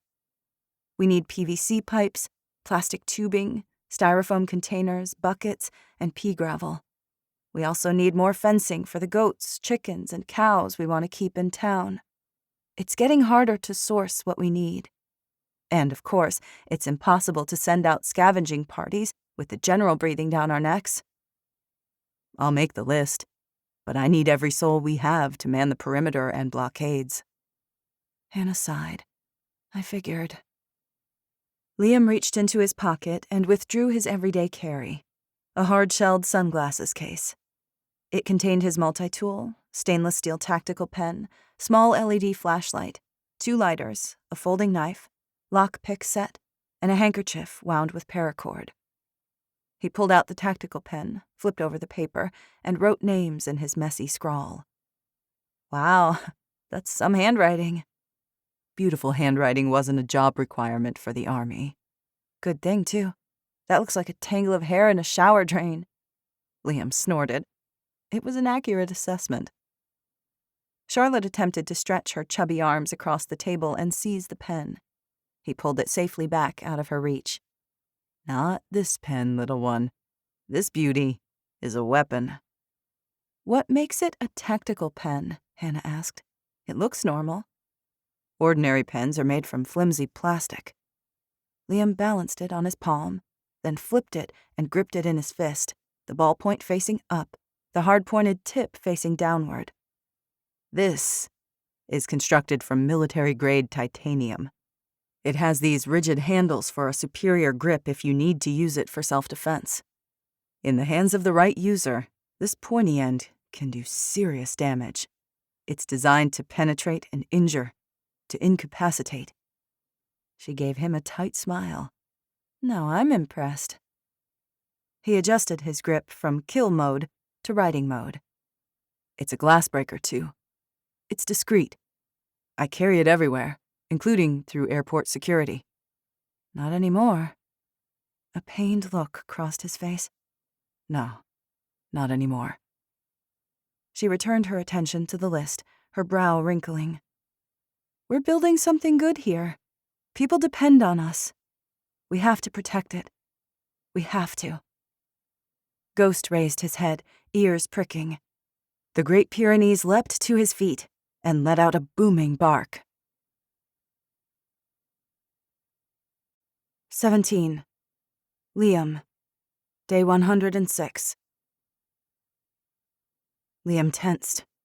He snatched the Glock and lowered it beneath the table between his legs, out of sight, but ready to use. Footsteps sounded outside the bar. The bell over the door jangled, and Corinne Marshall strode in, followed by Dave and Annette and several townspeople. Molly, Quinn, and Jonas jostled in the back of the small crowd, along with a few local farmers. He recognized Dwayne Lawson and Cale Burrows, two of the men who'd accosted him in this very bar not 2 months ago. Evelyn was busy in the medical bay, but Travis was present, baby LJ balanced on his hip. He gave Liam an encouraging smile. Everyone crowded into the bar. A sweaty, unwashed scent hit his senses, but it wasn't altogether unpleasant. Their faces were thinner, harder. Wrinkled clothing hung from tough, ropey frames. They were armed with shotguns and handguns. Many boasted knives, along with the occasional axe. Satisfied they weren't a threat, Ghost trotted up to Dave and sniffed his hand. His plumed tail waved in greeting as Dave scratched behind his ears. Liam rose to meet them, back straight, standing tall, despite the pain. He'd meet his fate like a warrior. Corinne Marshall stepped forward. The owner of the local hardware store, she was in her 40s. She wasn't old, but her skin had been etched by hardship and adversity. Her husband Wayne had been killed in the final battle with the militia. She said, "We've decided." The bar fell silent. No sounds, but for breathing, a shuffling of feet. Everyone watched Liam's face, their own expressions inscrutable. He watched them in return, his nerves raw, every muscle tensed, his stomach knotted in trepidation. It mattered to him. He hadn't realized how much until this moment. How bitter it would be when they turned on him. Et tu, Brute? Corinne stood staring at him with that grief-hardened gaze, not an ounce of pity or softness in her. Go ahead, Corinne, Dave said. The general claims he represents Lansing, that Governor Duffield sent him. Yet when we rebuffed his soldiers, he retaliated by murdering 2 of our own, 2 innocent civilians. It is our belief that no legitimate member of the United States military would commit such a heinous act, no matter the uniform he wears or the authority he claims. General Sinclair is the same as Rosamond and Sutter, or worse. Corinne's gaze slipped to Hannah. We've dealt with a tyrant before. It took us too long to recognize the signs. We were complacent until it was too late. We paid a dear price for it, too. But we've learned from that mistake, and we won't make it again. Liam stared at her, his mind scrambling to make sense of her words. It wasn't what he'd expected to hear. He found himself completely unprepared. Corinne paused.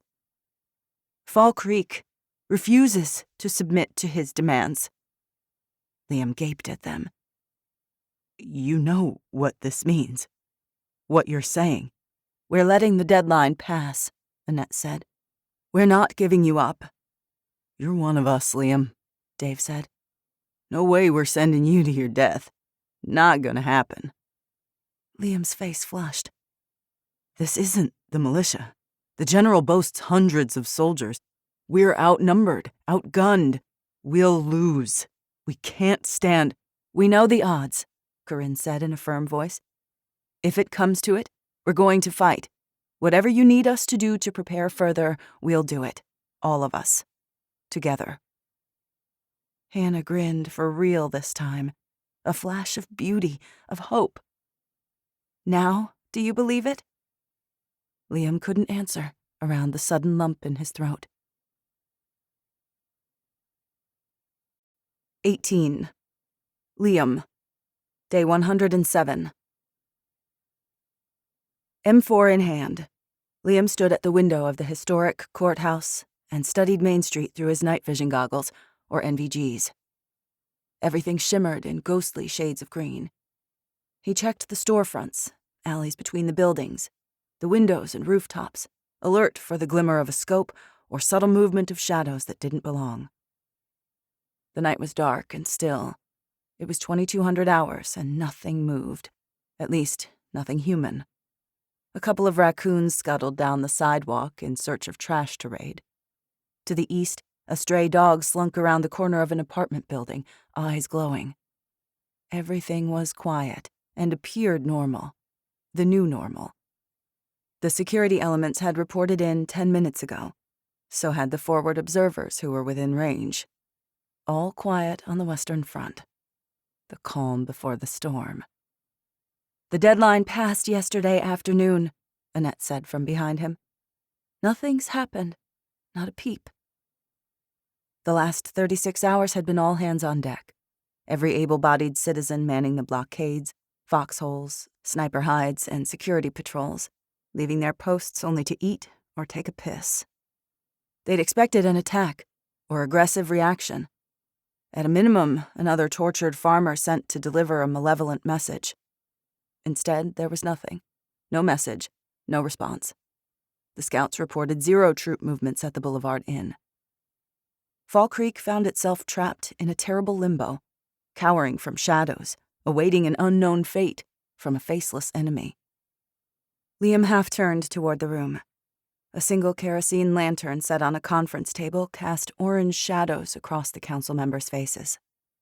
His gaze swept each person, checking body language, hand placement, facial expressions.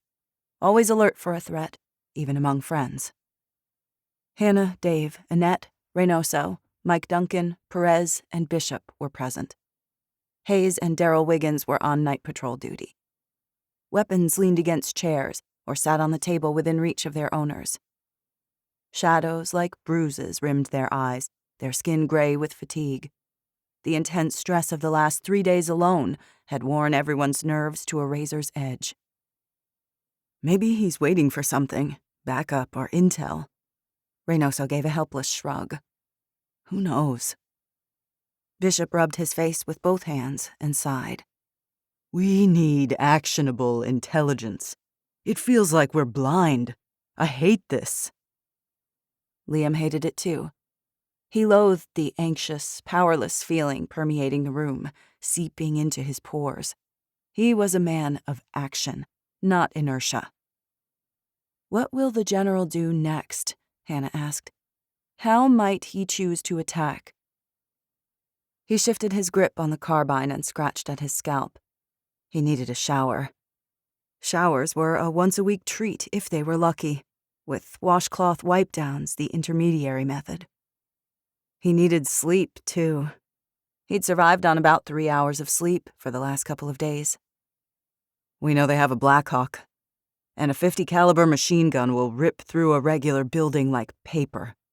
Some National Guard regiments are trained in mortars as well. You think the military will use a weapon like that on civilians? Dave asked, incredulous. If they believe we're domestic terrorists and pose a real and present threat to this country, then yes, Liam said. Their intel is erroneous, intentionally manipulated for one man's gain, but they don't know that. They're trained to follow orders. Annette blanched. How do we defend against that? You don't, Liam said. You run, or you hide. But you better have a damn good hiding spot. Annette looked pensive for a moment. Then her face brightened. I might have an idea. Spit it out, Perez said. We're in sore need of ideas. The high school and middle school were built in the early 60s during the Cold War. They both have large fallout shelters in the basement. We've been using them for desk storage and janitorial supplies for decades. But we could get a team to clear them out. Would that work? Liam mulled it over. The walls are thick. It would make a defensible fallback position. We would need to sandbag everything. Block windows with metal plating, place sandbags on the roof for firing positions. And there's the historic jail downstairs, Hannah added. That concrete is 6 inches thick at least, and underground. It's not a huge space, maybe 100 feet by 75 feet, but we can cram a couple hundred people in there. We'll have to use buckets for toilets. It won't be pretty, but if it keeps people alive. We need a town-wide alarm system, Reynoso said. A signal for folks to retreat if hostiles breach the perimeter. Bishop ran a hand through his afro. Crossway Church's bell still works. It's a pain to get up to the steeple, but once it's ringing, you can hear it throughout town. Good, Dave said. That should work. Hannah had her notebook out and was scribbling intently, eyes bright. We'll designate families for each space and coordinate team leaders, just like we're doing with the farms. Once that bell rings, people need to move immediately. So, what do we do next? Annette asked. As one, all eyes flicked to Liam. Liam turned from the window. You won't like it. Dave raised both hands, palms out. You're our expert, Liam. We'll defer to your judgment. We need to be more than ready, Liam said. We need to strike first. The council members stared at him in shock, faces blank. What? Dave sputtered. With what army? We don't wait for the general to make his next move. That gives him too much power. It makes us reactive instead of proactive. We go after him first. Not a full frontal assault. We wouldn't last 10 minutes. Guerrilla warfare. A coordinated sneak attack on weapons, fuel, and supplies. We'll only have one shot. He won't be expecting it. It's our best, probably only chance to take him by surprise. Perez leaned forward, her black hair slicked behind her ears, her expression intent. Hell yeah, I'm in. We have no hope of defeating him, Liam warned her. But we can make it harder for him. Eliminate or steal resources he'd use against us. Wear him down. Drain and weaken his soldiers as much as we can. Hungry soldiers aren't so eager to fight. Annette looked sick. That seems risky. Liam glanced at Hannah. Her gaze was steady, grim, but undaunted. He took strength from her. Everything we do or don't do is a risk. Perez waved a hand, grimacing. We're waiting around to be attacked. It feels like death warmed over, like we've already given up, like we're just rolling on our backs and showing our bellies. In other words, we agree with Liam, Reynoso said wryly. Weary nods around the room. Their faces were grave, expressions bleak, but not yet broken. Liam's gut nodded. The threats facing Fall Creek loomed over them. The responsibility for their lives was 1,000 bricks pressing down on his chest. Don't forget about the syndicate, Perez said. They're still out there, too. Liam clenched his jaw. I haven't forgotten. Not for 1 second. With one last glance out the window, Liam headed for the door. Where are you going? Bishop asked. We've got a hell of a lot of work ahead of us. First, there's someone I need to see. 19. Liam. Day 107. Liam shined the flashlight in James Luther's face. Looks like I have a use for you after all. Luther scratched his unruly beard, blinking blearily. He was rank.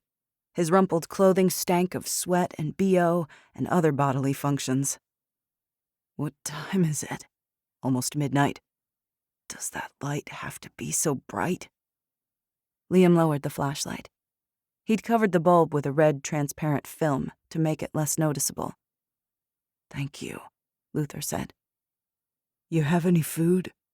I've only had a can of bean sprouts in 2 days. Liam handed him a small package of cornbread wrapped in a square of aluminum foil.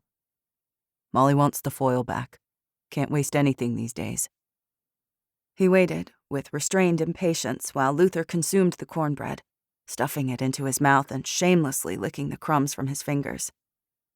They stood in the semi-darkness of the abandoned house, where Liam had stashed Luther several days ago.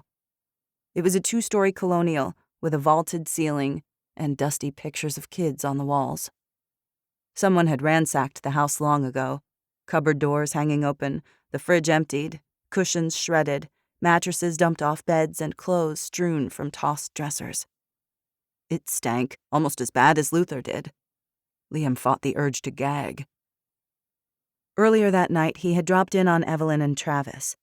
He'd held LJ, carrying him around on his hip while LJ laughed and laughed. He had Jessa's honey-brown skin and Lincoln's arresting gray-blue eyes, the same as Liam's own. The last vestiges of his sickness and lethargy had disappeared. With Molly's home remedies, Evelyn's medical expertise, and Hannah's generous donation of breast milk, LJ had transformed into a healthy, cheerful baby. Liam longed to be with them, not in this stinking hovel. Luther inhaled another bite and spoke around it. I want to do something to make up for before. Tell me what to do. Liam eyed him suspiciously. He didn't trust this man. He loathed him. And yet, he required him. Liam had experience running case agents, or confidential informants. The most reliable CIs did it for God or country. Less reliable were paid operatives. Because their allegiance was to money, they were easier to turn if discovered. What was Luther's motivation? To look himself in the eye in the mirror? That wouldn't last long. His motivation was his father and saving his own skin. Liam said, I want you to join General Sinclair. Luther choked and almost spit out the cornbread. He swallowed and wiped his dirty face with the back of his hand. What did you say? I need a spy. Luther gaped at him. You're it. He didn't know enough about the general or his tactics. That needed to change, immediately. Liam needed actionable intelligence. If Luther did his job, he could become a major asset. If he turned on them, the damage he could inflict would be moderate. It was worth the risk. I can't. I'm not, Luther sputtered. You were Sutter's right-hand man, correct? After DeSoto's death, yeah, you could say that. Sutter is your way in. I need eyes on the inside. I need intel. If you present yourself to General Sinclair and offer information, he'll take you in. He needs updated intelligence too, boots on the ground. Even if Sutter gave him information before he died, the general won't know whether that intel is still valid. You can give him that vital information. Hopefully Sutter mentioned you before he died. In that case, you'll be a shoo-in. If not, you'll just have to make sure you sell your story. What story? That you escaped our custody. You want revenge for the murder of your compatriots, just like Sutter did. Luther looked like he was having a tough time breathing properly. What exactly do you want me to do as a spy? Liam grimaced in irritation. Did you not just hear me? I have a list of intel I want, plus what disinformation I need you to disseminate. He held out a handheld radio. If you're out of range or lose access, I'll have my scouts check Trailer World off M139. There's a bright blue mailbox shaped like a dolphin. You can't miss it. Pass any messages that way, but don't use names. Use a code.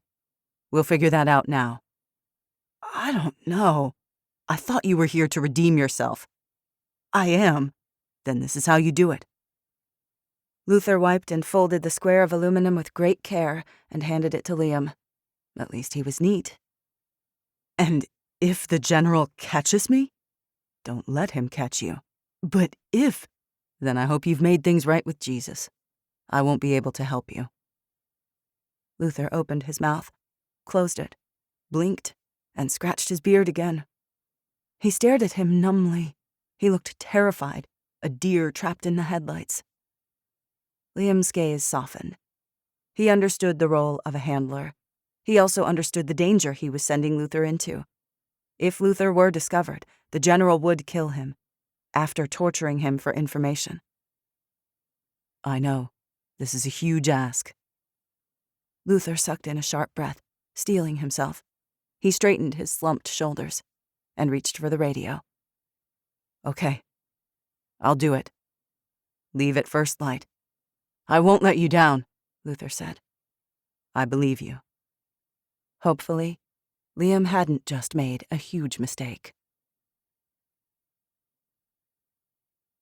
20. The General. Day 108. Where's my cognac?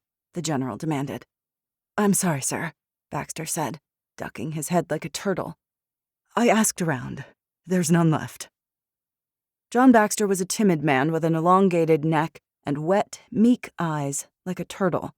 He ducked into his shell at the slightest sign of trouble. Unacceptable. He hauled himself up from the luxurious sofa facing the floor-to-ceiling wall of windows overlooking Lake Michigan. The lavish, king-size bed was comfortable, though the 1,000-square-foot suite had remained distinctly chilly without electricity. It wasn't the Ritz-Carlton penthouse, but the opulent suite was far better than most accommodations he'd endured during his years in the military. The Boulevard Inn was a quaint, 7-story hotel, boasting covered terraces, marble floors, rich walnut accents, and most importantly, splendid views of Silver Beach and Lake Michigan beyond. The hotel's walls were thick concrete that offered considerable protection from small arms fire. Even without electricity, the building was warmer than a camp. Nights still dipped into freezing temperatures. None of his troops had winter gear, and many lacked the skills to hunt or fish. He wasn't facing an army. He didn't need to worry about drones, air raids, artillery, or missiles. If their enemy had these capabilities, he'd go to the field and limit exposure from air and drone observation and MCON output. Of course, garrisoning at the hotel left them open to surveillance, intelligence gathering, and sniper attacks or car bombings. Opposing forces could sneak closer than the general liked. He didn't have enough men to secure the surrounding buildings. However, his troops had secured the perimeter, fortified the building, and conducted roving patrols. The hotel would serve their purpose just fine. Besides, he didn't intend to stay long. He'd planned to be in Winter Haven by now, surrounded by the old comforts, heat, electricity, and hot water. The thought rankled him. He was a patient man, but he enjoyed his creature comforts. His mouth watered. He drooled at the thought of a bottle of premium aged wine. It wasn't cognac, but at this point, he'd take anything. Go find me something to drink, he ordered Baxter. Southwest Michigan was wine country. The climate along the coast of Lake Michigan was perfect for varietals like Pinot Grigio, Pinot Noir, and Cabernet Franc. A decade ago, he'd spent a drunken weekend with a stunning call girl, visiting the local wineries of Tabor Hill in Buchanan and Julian Winery in Paw Paw. There had to be something. Damn Baxter to hell if he didn't bring back a bottle with a high alcohol content in the next 10 minutes. I thought you wanted to work on Chapter 5 of your memoirs. I said go! The man practically bowed, then scurried from the room. The general's bodyguards let him pass without shifting out of his way or the slightest change in their stony expressions. Baxter bowled into Gibbs as the ex-soldier swept into the suite. Gibbs's granite face revealed no hint of irritation as Baxter blabbered a hurried apology and disappeared down the hallway. Gibbs shut the door behind him and stepped into the room. He folded his hands behind his back. Still no response from Fall Creek, sir. The general cursed. Fall Creek's 24-hour deadline had come and gone. They had not offered a broken and subdued Liam Coleman in cuffs like a sacrificial lamb. Indignation burned through him. He'd hoped to do this the easy way. Roll in like a conquering hero after defeating the nihilist gang plaguing the town. They'd have to give up one citizen. So what? People died all the time. They would have gotten over it. The townspeople were obstinate, short-sighted fools. So be it. They'd chosen their fate. He had delayed immediate retaliation for 2 reasons. First, during his illustrious career, he had learned a few tricks from the best interrogation specialists in the CIA. Fear had a way of escalating and intensifying the desired results. The anticipation of the punishment was often worse than the pain itself. Let them wait. Let them stew in the juices of their terror, tremble in fear and dread, a living nightmare without end. It would be a fate more terrible than death. Second, he wanted the self-sufficient enclave of Winter Haven, and needed it preserved. There was something, rather, someone he needed within that town. He hesitated to rain fire upon their heads until he'd secured what he wanted. Then, and only then, would Fall Creek experience the true force of his wrath. "What's our next move?" Gibbs asked. "Why haven't we hit them yet?" With the full might of the Michigan National Guard, the general could take Fall Creek within minutes, if not outright destroy it. But the governor had hamstrung him. He had a fraction of the men, weapons, and ammo he wanted. That needed to change. Ignoring Gibbs, he pulled the satellite phone from his pocket and dialed the governor. Henry Duffield picked up. "What is the status on Poe?" Governor Duffield shouted. "His criminal army breached the Indiana border." "I'm aware," the general said smoothly. "I will deal with it." Illinois' pathetic lack of a military presence was the only reason that Poe was roaming about the country with such ease. Within a week of the collapse, the feds had abandoned Chicago and pulled the entire state's National Guardsmen, transferring them to New York City and Washington, D.C. Illinois was ripe for the taking, and Poe had taken it all. "They've overrun Gary. Who cares about Gary, Indiana? Calm down. Don't tell me to calm down." The governor was consumed with apprehension and plagued by doubt and uncertainty. The coward didn't have the fortitude for what the job required. The general scowled at the phone. "If you want me to handle Poe, you need to provide me with the proper men and equipment. Like I have said repeatedly, do you understand what I'm dealing with here? Only a 50% muster for the National Guard, and they're deserting like flies. Every unit is operating at well below adequate personnel. I have an entire state in chaos. We're about to lose Detroit to gang warfare. I cannot afford to recall a single soldier." "There are units equipped with the weapons systems I need. The 147th Aviation Regiment has more Blackhawks. The 110th Attack Wing in Battle Creek has drones." "Drones? You want drones?" "The EMP grounded half of them.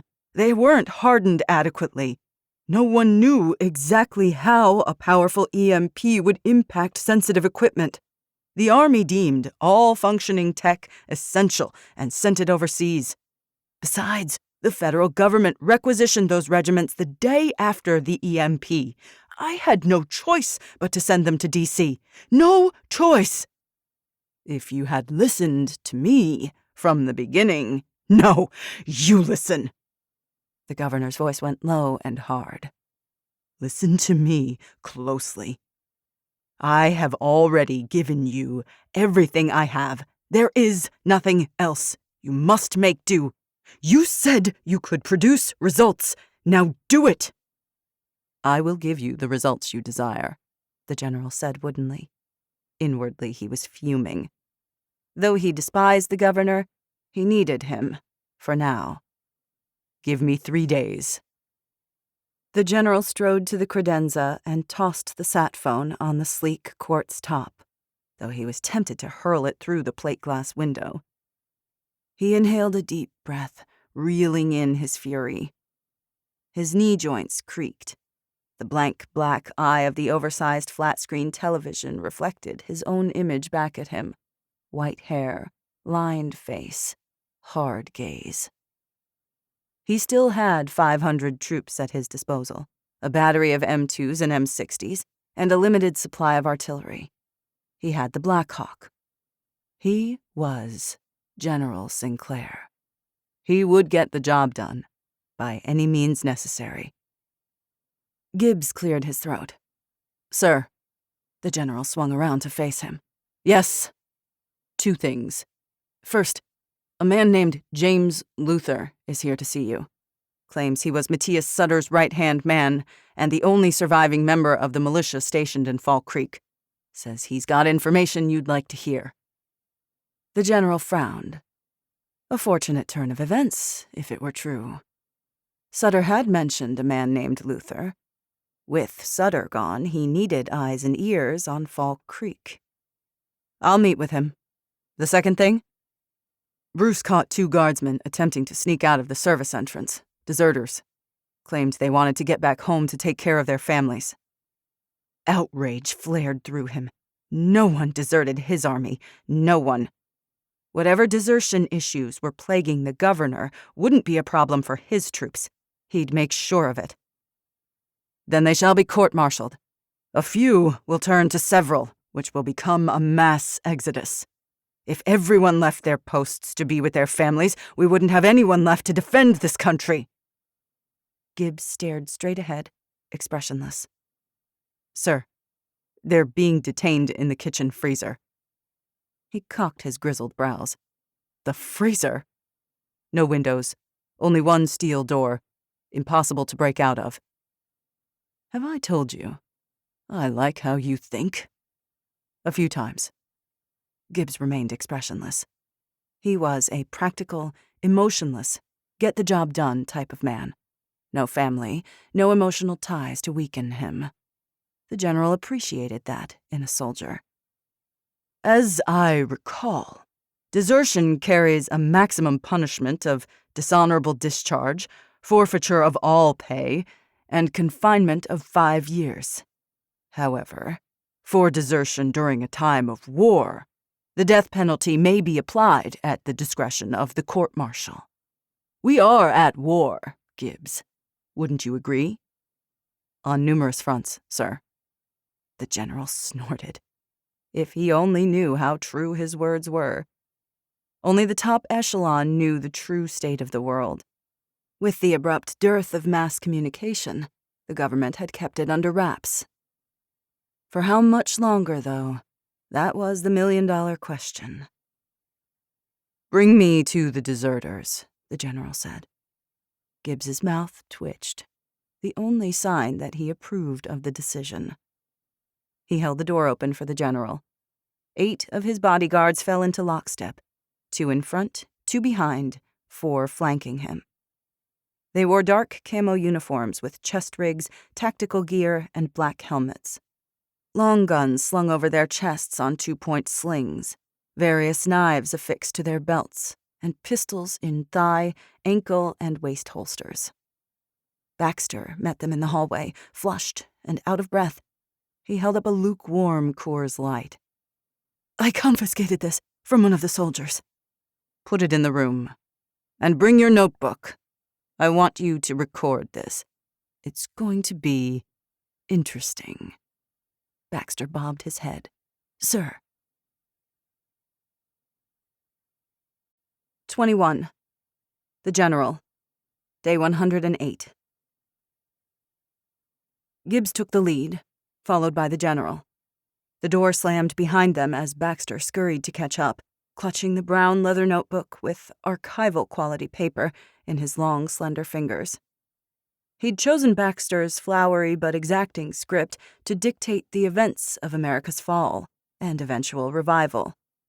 Whether that was 10 years from now, or 50, or 100, it didn't matter. The victors wrote history. The general intended to be one of them. This book, this version of history, would become his legacy. He was certain of it. The general followed Gibbs through the labyrinthine hotel. Pity the elevators didn't work. They had to take the stairs. The stairwell was pitch black. Gibbs flicked on a flashlight. By the time they reached the ground floor, the general was sucking air through his teeth. They passed through several large convention halls. The carpet was a ghastly, flowery print. Picture windows along one wall featured slivers of blue, Lake Michigan a vivid cobalt against the horizon of heavy gray clouds. The professional kitchen was the size of a house. Dust filmed the once gleaming stainless steel counters, cabinets, and oversized appliances. Crates of MREs and other supplies were stacked near the service entrance. 2 guardsmen sat on metal folding chairs before an oversized steel door. A couple of lanterns set on a nearby counter provided light. The guardsmen stood and saluted as he entered. They wore BDUs and nervous expressions. "At ease," the general said. Gibbs inserted a key in the freezer's lock, and the door swung open. Inside, the room was a 12 by 16-foot rectangle. Sleek metal floor-to-ceiling shelves lined the walls, emptied, except for some cardboard boxes, twist ties, and shredded plastic bags. Someone had emptied this place in a hurry. The deserters slumped in folding chairs placed side by side. Handcuffs bound their hands behind them. When the general entered, their heads jerked up, their bloodshot eyes widening in shame and terror. They were young, in their mid-20s. The first, a wiry guy with a blonde mustache. The second one was a sandy-haired girl with acne dotting her chin. She looked like she still belonged in high school. The stale air reeked of sour sweat and the stomach-churning stench of ammonia. The guy had urinated on himself. His men settled into relaxed but watchful stances a few feet from the door. Behind them, the 2 soldiers who'd been guarding the freezer watched in apprehension. That was fortunate. They could spread the message. The general drew his pistol. In a loud, commanding voice, he repeated his spiel about the court-martial, times of war, the necessity of difficult acts to preserve the nation, yada yada. Beside him, Baxter recorded his every word. He allowed himself to wax eloquent, knowing the 2 guardsmen were his primary audience, not these poor souls before him. They begged, cried, and made pathetic excuses, but the general barely heard them. He didn't relish this. He knew nothing of them and didn't want to either. Neither did he feel guilt over meting out their punishment. Without swift and severe retaliation, more soldiers would disappear. As far as the general was concerned, the National Guard consisted of warm bodies with guns, pawns to direct on the chessboard as needed. He needed soldiers with their heads on straight. He was prepared to do whatever was necessary to keep them that way. When it came to getting his hands dirty, he'd never shied from the task. Some men had scruples, others were squeamish. People believed they were good, though most were anything but. The general had no such qualms, a character trait which aided him both in warfare and politics. He'd never considered a lack of conscience a flaw. He didn't consider it one now. Without hesitating, the general raised his Sig Sauer M18, aimed, and fired twice in quick succession. The concussive bangs exploded in his eardrums. From short range, the rounds struck their targets, drilling straight between the eyes. The deserters' heads snapped back, their bodies went limp. The scratch of Baxter's pen on paper filled the room. For a long moment, it was the only sound. His ears rang. He should have worn ear protection. Calmly, he holstered his weapon. "Keep those cuffs. I've got a feeling we'll need them again." "Yes, sir," Gibbs said. The general spun on his heels and pointed to the 2 guardsmen, who gaped at him, their expressions stricken. "You 2. Clean up this mess and dispose of the corpses. Report to Gibbs when you're finished. Inform your fellow soldiers that the same fate awaits anyone who even considers desertion." They stared at him blankly. He clapped his hands. "Now!" They scurried off to find mops, buckets, and a tarp, eager to be out of his reach and out of sight of their deceased comrades. He inhaled the familiar scent of gunpowder and scanned the kitchen, the rumble of his empty stomach intensifying. This place could cook a meal fit for a king 100 times over, with just a little electricity, with on-demand deliveries from across the world, Malaysia, China, Mexico. All gone now. What a waste. "I'm starving," he said. "What's for lunch? If anyone says another MRE, you're court-martialed." No one laughed at his gallows humor. Baxter finished writing. He tied the leather-bound notebook with leather ribbons and tucked it into the man-purse slung over his shoulder. One of the general's men stepped forward. Ben Henderson was in his early 30s, fit and trim, with a round babyish face, but dead-cold eyes that betrayed his true nature. "Sir, what do you want?" "The men are getting antsy," Henderson said. "They want to know what happens next. I thought we were getting an entire town with electric power. That's what you promised." Henderson's attitude bordered on disrespect, but he was a skilled killer and reliable to a fault. With 7 of his men eliminated in the Vortex ambush fiasco, the general needed every dependable body he could muster. "I know what I promised," the general growled. "Do you have the intestinal fortitude of a gnat? These things take time." "I understand." Henderson grimaced like he didn't understand in the least. "The generators are out of gas. It's freezing at night. The toilets are backing up. That's quite enough." Henderson was right, in a way. Delays frayed morale, not to mention how it ate into their limited food stores. Logistics was a nightmare. He turned to Gibbs. "I have a task for you. Pick 2 men to send to Fall Creek tomorrow night. Then bring this James Luther to me. He'll give us the intel you need to complete the mission. Once we have the package in hand, we attack." "Yes, sir," Gibbs said. He shot a pointed look at Henderson, then Gibbs. "You can slaughter as many terrorists as you like. How does that sound?" Henderson said, "I'm good with that."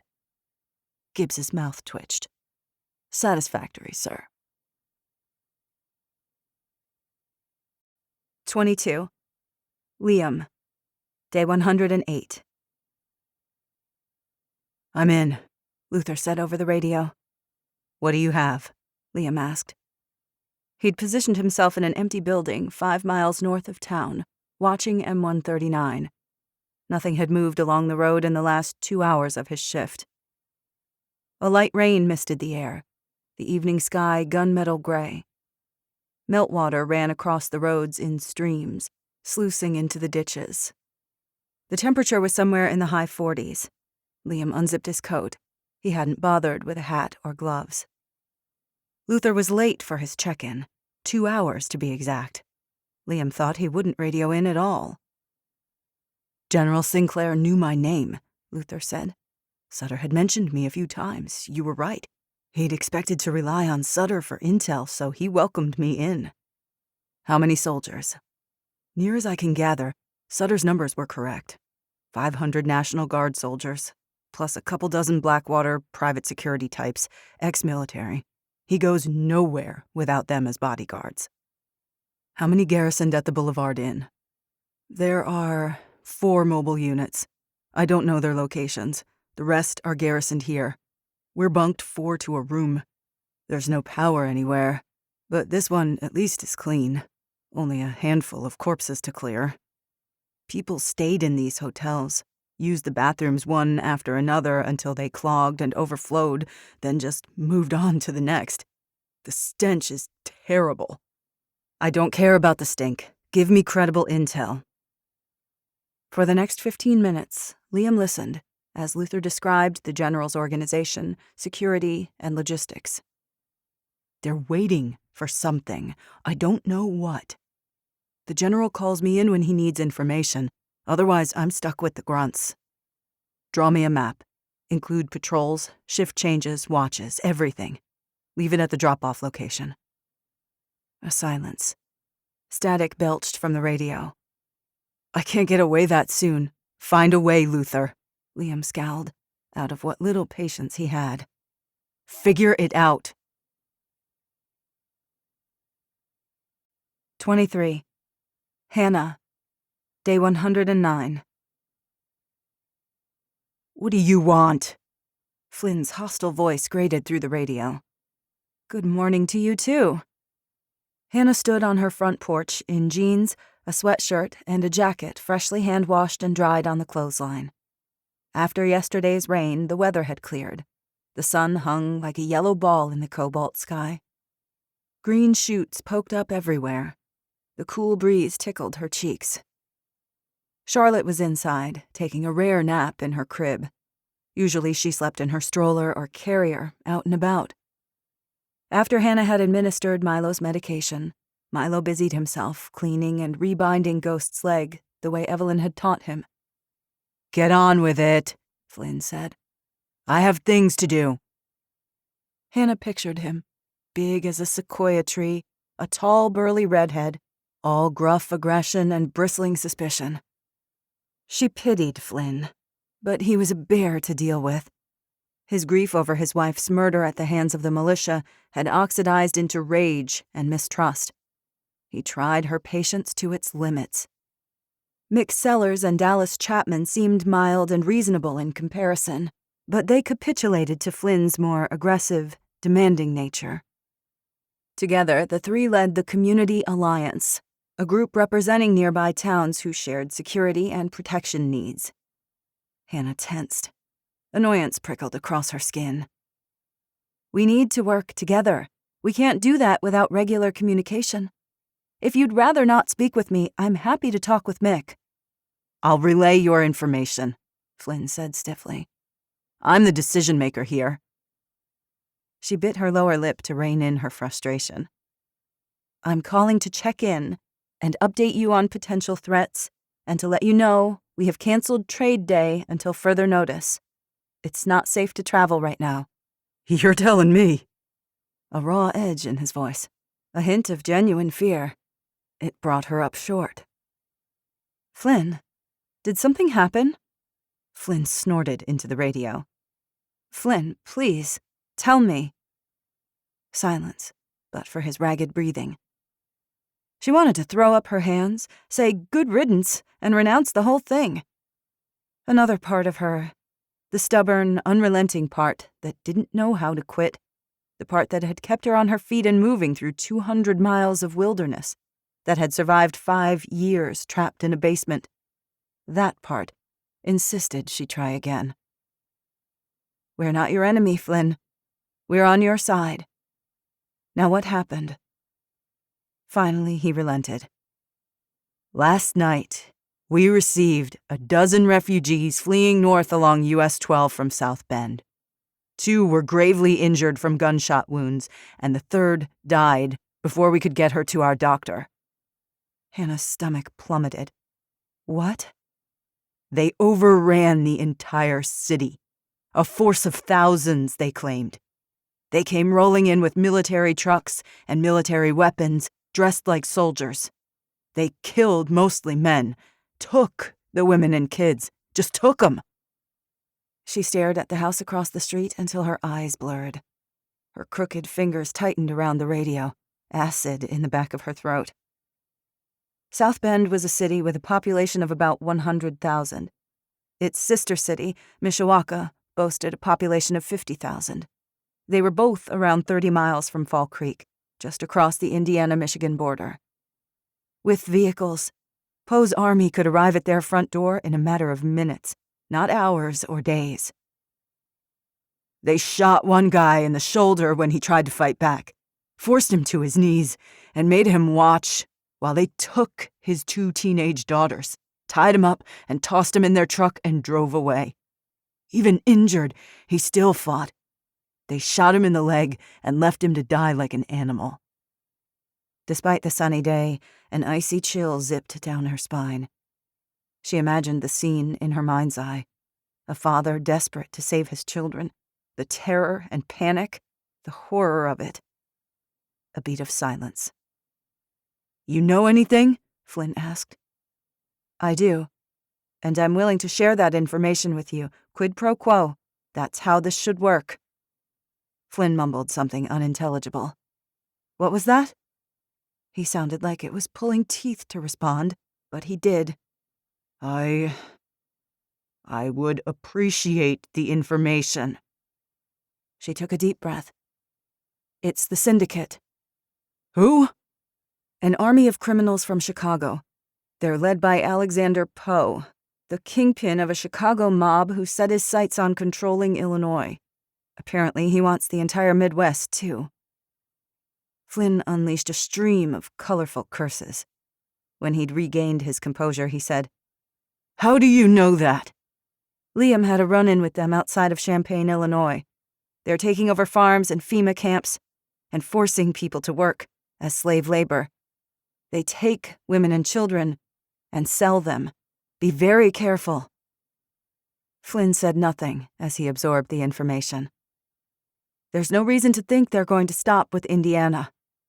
"I'm quite aware of that fact." "Look, Liam has sent out forward observers to scout our surrounding perimeter. I think it's a good idea if you do the same." "We can take care of ourselves," he said, but he sounded rattled. "We can't. You can't. That's the point. You need our help, and we need yours. There's another threat. A man who calls himself the General." A hiss of static. Then nothing. "Flynn? Come in." Still nothing. She switched channels and tried Hamilton. He didn't come in either. Neither did Liam. She looked down at the radio, turned it on and off, replaced it with a new solar-charged battery. It didn't help. The radio was dead. A growing unease slithered through her. The handheld radios were critical to communication. Without phones, with travel so risky, time-consuming, and costly, radios were everything. Hannah turned back to the house to gather her children. She needed to find Liam. 24. Hannah. Day 109. Hannah biked to the southern blockade. It felt like it took forever. After Charlotte awoke, she was hungry, so Hannah needed to nurse and burp her, then change her cloth diaper, redress her, and finally strap the baby into the carrier. Thankfully, Charlotte loved her carrier. She was alert, curious, and wanted to taste and touch everything within reach. Milo wanted to join in everything too. He was happy to make himself useful and volunteered to fill the sterilized water bottles from Molly's well and wrap some venison jerky as a snack for the guards on duty. He had his own mountain bike. She'd attached the bike trailer to the back so that he could pull supplies behind him, and wherever they went, Ghost followed. Since she slowed to compensate for Milo's shorter legs and Ghost's limp, the ride into town took longer. The cool breeze whipped her hair back from her face. The sun warmed her skin. As she entered Fall Creek's once vibrant downtown, she passed several folks on horseback. A couple of horse-drawn wagons, too. An old diesel tractor hauled a trailer lugging 2x4s and window frames confiscated from abandoned homes to build more greenhouses. Most people walked or rode bikes. A few drove ATVs to and from the community gardens, public trash dumps, latrines, and the blockades. Filled sandbags were piled along the sidewalk, waiting to be distributed to various fighting positions and sniper hides, as directed by Liam or Reynoso. Patsy Snyder had reopened Friendly's grocery store as a local trading post for Fall Creek residents, a communal spot to stop in for gossip and socializing. Dave's bar at the Fall Creek Inn was another hotspot. Spring was in the air, and despite the looming threats, people were emerging from their winter shelters, stepping, blinking into the sunshine. Everyone dirtier, skinnier, and tougher, but alive. There was life here. Where there was life, there was hope. Hannah clung to that hope as she dismounted and parked her bike next to a concrete barrier. Milo leapt off his bike, hurriedly lowered the kickstand, and ran off to greet Jonas and Whitney, who were both on watch duty. He left the water and snacks in the bike trailer. "Milo, don't forget!" But he was gone. Ghost trotting after him, eager to be adored by the masses. Kicking her fat legs, Charlotte cooed and reached after her big brother. Hannah patted her head. He has the memory of a gnat, that one. Across the bridge, Old 31 featured a maze of strategically placed vehicles, concertina wire and concrete barriers. Barbed wire lined the sides of the road to help prevent bad guys from bailing from their vehicles and flanking the barricade on foot. 2 dump trucks placed nose to nose blocked the road like a gate. A secondary defense behind the dump trucks, composed of stacked dirt-filled barrels, provided cover for various fighting positions, in case an enemy force breached the trucks. Perez jogged toward her from the opposite end of the barricade. She wore tan khakis, combat boots, and a hunter green fleece jacket. With her fierce expression, thick muscles, and the Sig Sauer MPX carbine gripped in both hands, she made for an intimidating opponent. She spat on the ground when Hannah informed her of the news. "They've made their bed. Now they can lie in it." "They're our neighbors," Hannah reminded her. "And we could use their help." Perez rolled her eyes. "They could use our help, you mean? Face it, we're on our own, but that doesn't mean we're not going to kick some righteous ass." Hannah shot her a tight smile. At least someone's optimistic. Perez fairly vibrated with combative energy. Damn straight. Liam exited Vincent's pharmacy across the street, took a moment to scan the area, then approached them. He carried both his M4 across his chest and his Remington 700 slung over his shoulder. At the sight of him, her stomach fluttered. Ignoring it, Hannah repeated the news and told them what had happened with the radio. "We've got the same problem," Perez said. "Got reports from the scouts that the general's men destroyed a couple of our repeater stations. It's going to make communicating with our forward observers a real pain." "Can we fix them?" Hannah asked. "Probably not," Liam said. "It's too risky. The general will watch the repeaters, ready to spring a trap." "At least it's not all of them," Perez said. "The ones set up in town are still working. Well, most of them. There's that." Liam looked south, across the barricade, brow wrinkled, his lips pursed. Hannah shivered. Will the syndicate cross the border? Perez shielded her eyes. "I freaking hope not. Like one deadly enemy isn't enough. We need 2 now? I feel like we're caught in a bad episode of The Twilight Zone." "It's Murphy's Law," Liam said. "Anything that can go wrong will." Perez glanced across the street at Jonas, Whitney, and Milo and lowered her voice. "It's like a hurricane or a tornado. You know it's out there, heading straight towards you, but there's not a damn thing you can do to stop it." Hannah watched Liam. A wind gust kicked up a swirl of half-rotted leaves and trash detritus heaped along the curb. It was abruptly 10 degrees colder. Liam didn't speak. He didn't take his eyes off the horizon, as if he could see what lay beyond it simply by looking hard enough. The multitude of enemies amassing against them, just out of sight. The fate that awaited them all. 25. Quinn. Day 109. Quinn bent over the long rows of seedlings inside the greenhouse and groaned. "I'm the old one in this equation," Gran said. "If I'm not complaining, why are you?" Quinn grunted. "Not complaining, just expressing my feelings. When I was your age." I know. You walked 5 miles to school, uphill both ways, in the snow, barefoot." Gran cackled. "You forgot naked." "Oh, Gran!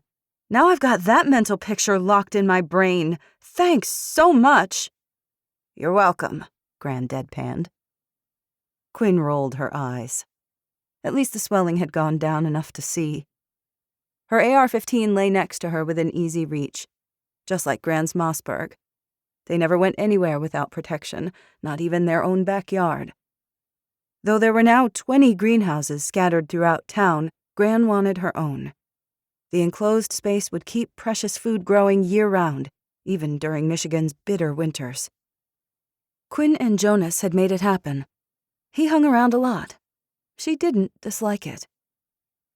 Picking a flat, sunny spot, they'd constructed a 12x24 greenhouse using mostly 2x4s and polyethylene plastic sheeting.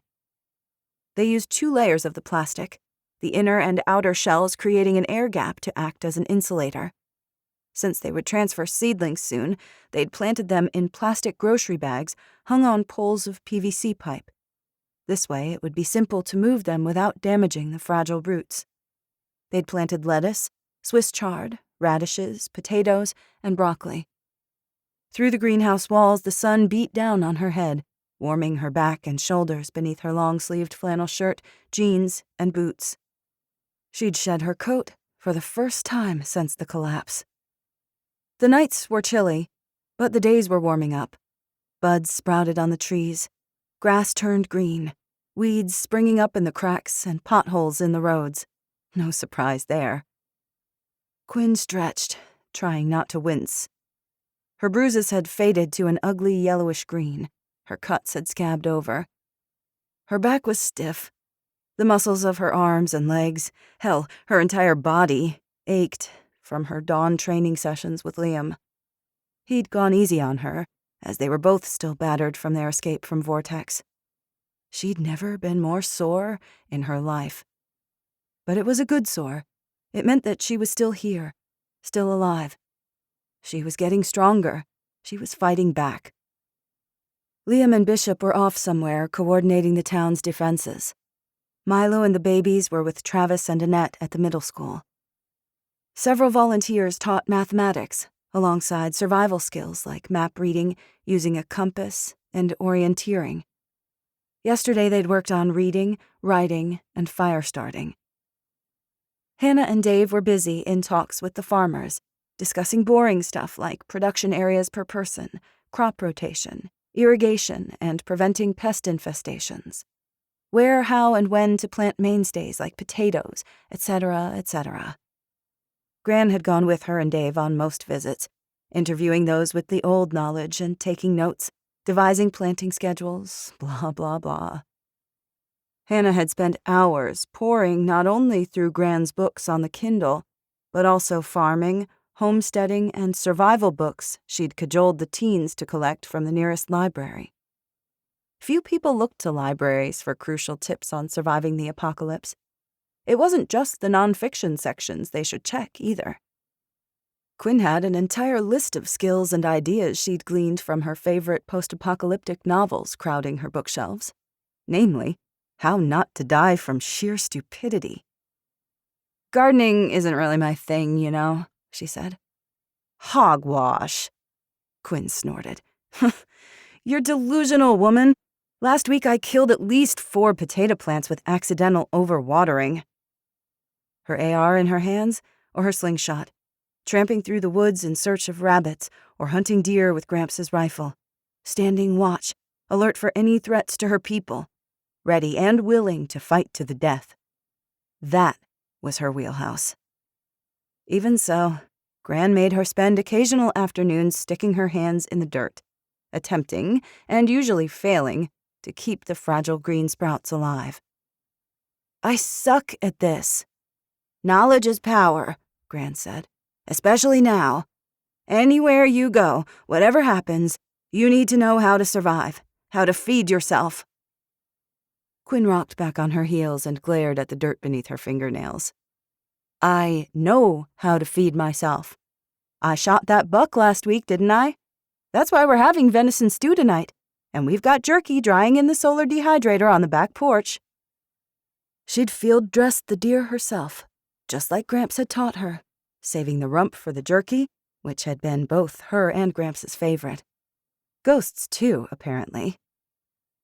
He kept sniffing around while she applied the black pepper and a bit of Hannah's pink Himalayan salt.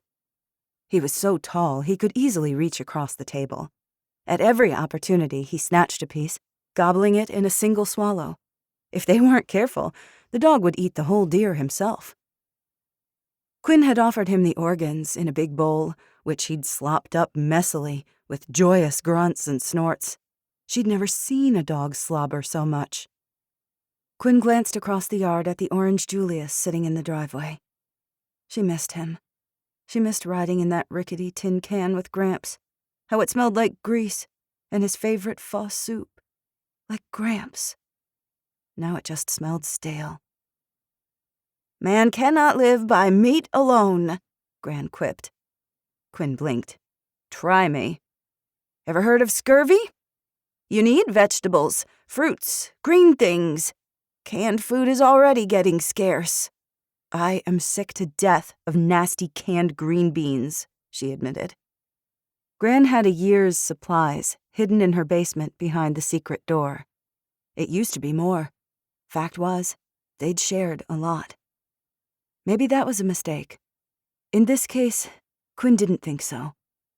More people alive in their community meant more hands to help with planting and harvesting, chopping wood, digging latrines, scavenging supplies, fixing stuff that broke, making biodiesel fuel, tending to livestock, and running security patrols. The list went on, forever and ever without end. Hallelujah and amen. Once upon a time, Quinn had romanticized the lone survivalist making it on her own in a tricked-out cabin deep in the woods. Reality was far different. There were aspects of survival she'd never considered until she was forced to live them. The smells, the itchy scalp, the blisters from hand-washing your own clothes, the constant gnawing ache of hunger, the fear and stress. And the spiders, they were everywhere. As soon as humans disappeared from a building, the bugs took over. It was disgusting. Their new nanny goat ambled around the corner, busily chewing grass. A collar and rope tethered to the house ensured she didn't wander far. Because she was white with black splotches, Milo called her Oreo, which just made Quinn hungrier every time she called the damned goat's name. Gran glanced over at Oreo and grinned. "Better than a mower." A few days ago, they'd visited Mr. Atkinson's homestead on Snow Road to trade Gran's jarred peaches for more honey. They'd also traded a bottle of fish antibiotics for a single female goat. Mr. Atkinson's wife, Sherry, had contracted a bad urinary tract infection. "You should have traded for that cute black Angus cow," Quinn said. "I think they would have traded half their barn for those antibiotics." Gran clucked her tongue. No reason to take advantage of folks in need. Besides, goats are easier to care for than cows. With a goat, we can still make our own milk, yogurt, and cheese. Cheese. Quinn's mouth watered as she imagined freshly baked bread hot from the wood stove, slathered in melting slices of scrumptiousness. "I love you already, little goat. I'll trade for a billy goat as soon as I can. If we can get a herd going, Ghost will guard them from coyotes and those cursed feral dogs that keep slinking around." Quinn glanced at Oreo again, blinking back the sudden wetness in her eyes. The stupid goat made her think of Milo. She could feel him circling her warily, a satellite, always close but maintaining a steady distance. Whenever she tried to approach him, he scampered off like a skittish colt. She'd hurt him by pushing him away. Now he was the guarded one. She'd messed up, but she wasn't sure how to fix it. Lately, she'd messed up a lot of things with a lot of people. Quinn put down the watering can. She blew her 2 long bangs out of her eyes. Guilt nibbled at her. She'd made things right with Bishop, Hannah, and Liam. Gran, though? She loved Gran with her whole heart, but even at the best of times, the woman was prickly as a thistle. Still, it was time to talk. 26. Quinn, Day 109. "Gran," Quinn said. Gran pretended she hadn't heard. Quinn knew she had. Gran. Gran bent and watered the healthy green Swiss chard leaves growing from the soil in the plastic grocery bag. Her ever-present Mossberg on one side, her cane on the other. With the weather finally turning, these should be ready to transfer soon. Gran, how are you on feminine hygiene products? The question so abrupt that Quinn just looked at her. Pads, tampons. Yeah, Gran, I know. I have some from the store run after the collapse. As soon as they're gone, I've got the menstrual cup like you told me, and those washable, reusable, absorbent cloths. Gran nodded to herself. Good, good. And birth control? Quinn balked. What? Gran shot her a look and waggled her gnarled eyebrows. I may be a church-going woman, but I'm neither blind nor senile. Girls are going to get into trouble, and there won't be a thing I can say to stop it, so... Quinn sputtered, her face hot. I'm not... I've seen how that Marshall boy looks at you. Figure it won't be too long before you notice and start looking back. Jonas doesn't. You can't just run down to the pharmacy and pick up birth control pills anymore. I'm aware of that fact. I've stockpiled some pills in the basement for you. Spermicide, condoms. They won't last more than a year or two, though. Horrified at the words coming out of Gran's mouth, Quinn stared at her. There aren't safe herbal alternatives. Some semi-effective, natural preventative methods. Quinn clapped her hands over her ears. La la la, I can't hear you. Gran talked louder. Be glad I thought ahead and stocked these for you. Otherwise you'd be stuck making condoms out of pig intestines. Quinn about died right there. Gran? Gran gave a casual shrug. What? Blood and guts don't get to you, but the birds and bees do? Quinn's face burned.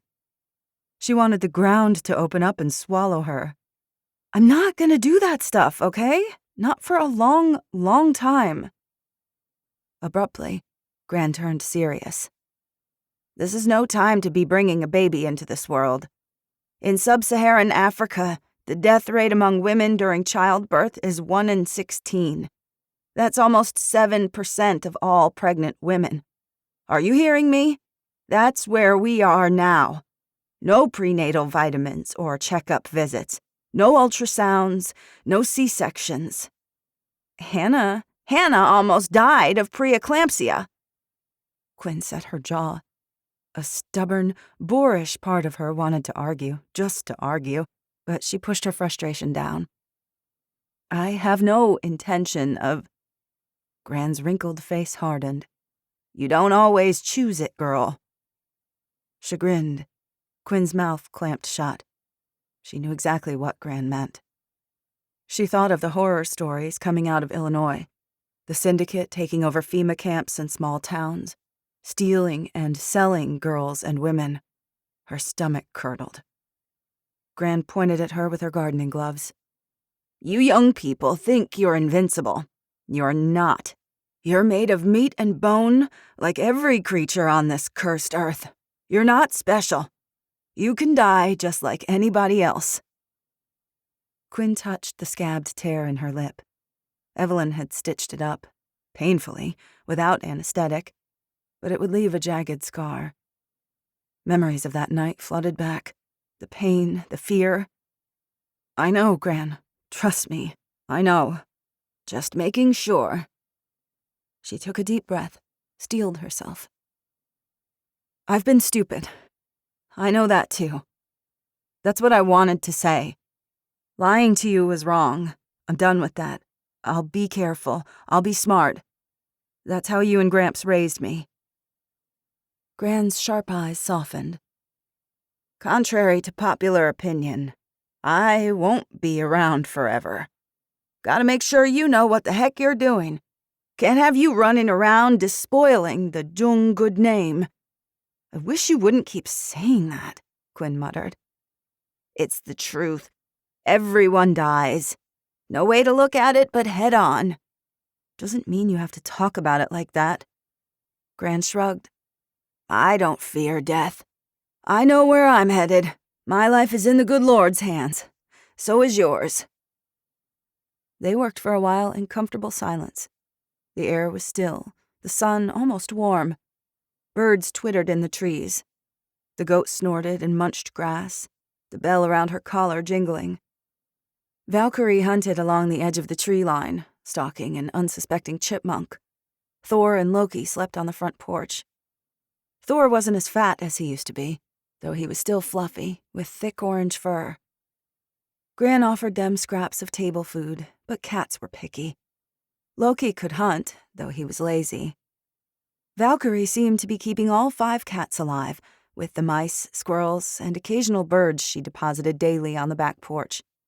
She also kept rodents from infesting the gardens or getting into the basement supplies. The kitty litter was long gone, but the cats could go outside. Next winter would bring new problems, but they didn't have to worry about that yet. You aren't painting, Gran said. Quinn kept working, said nothing. Why not? Her breath hitched in her throat. No time. That's all? She couldn't lie to Gran, so she remained silent. I think about those paints that Gramps bought you. How much you put into the murals in your room. Quinn's stomach somersaulted. Gran had never cared about that stuff, or noticed. You should get back to it, is all I'm saying. Her charcoal portraits of Noah and baby Charlotte remained half-finished on her dresser. She hadn't drawn or painted a thing since Noah died. She hadn't wanted to. It was like something inside her had shriveled and died.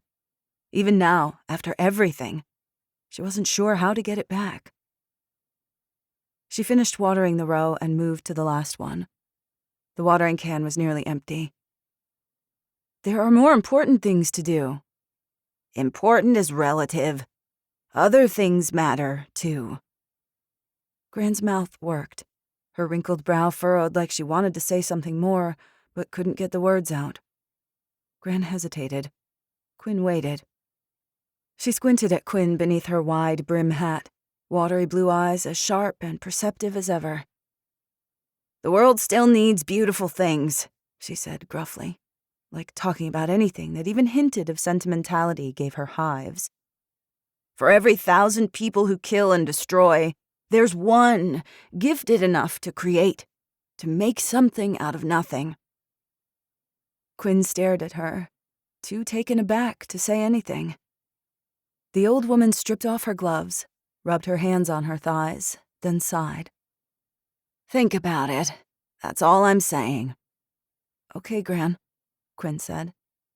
What she wanted to say was, I love you. Don't leave me. I'll think about it. 27. The General. Day 109. The General paced the wide expanse of the hotel suite. Outside his windows, Lake Michigan gleamed a picturesque sapphire blue as the sun set in a fiery explosion of taffy pink, tangerine, and scarlet. He barely noticed. Anger radiated through him as he waited for the sat phone to connect. In one hand, he swirled the Remy Martin Louis XIII cognac in his crystal snifter. He swished the high-quality brandy in his mouth, relishing the rich, opulent flavors and the faint citrus zest. Baxter had come through after all. The General didn't know where he'd procured it. He didn't care. He only cared that it was his. The sat phone connected. The General halted in his pacing, facing the floor-to-ceiling window. The orange glow of the sunset reflected off the glass. Ribbons of vibrant color streaked the clouds. The water rippled like liquid gold. There was a moment of silence. It was intentional. The man on the other end enjoyed keeping people waiting. The General didn't have the patience for mind games.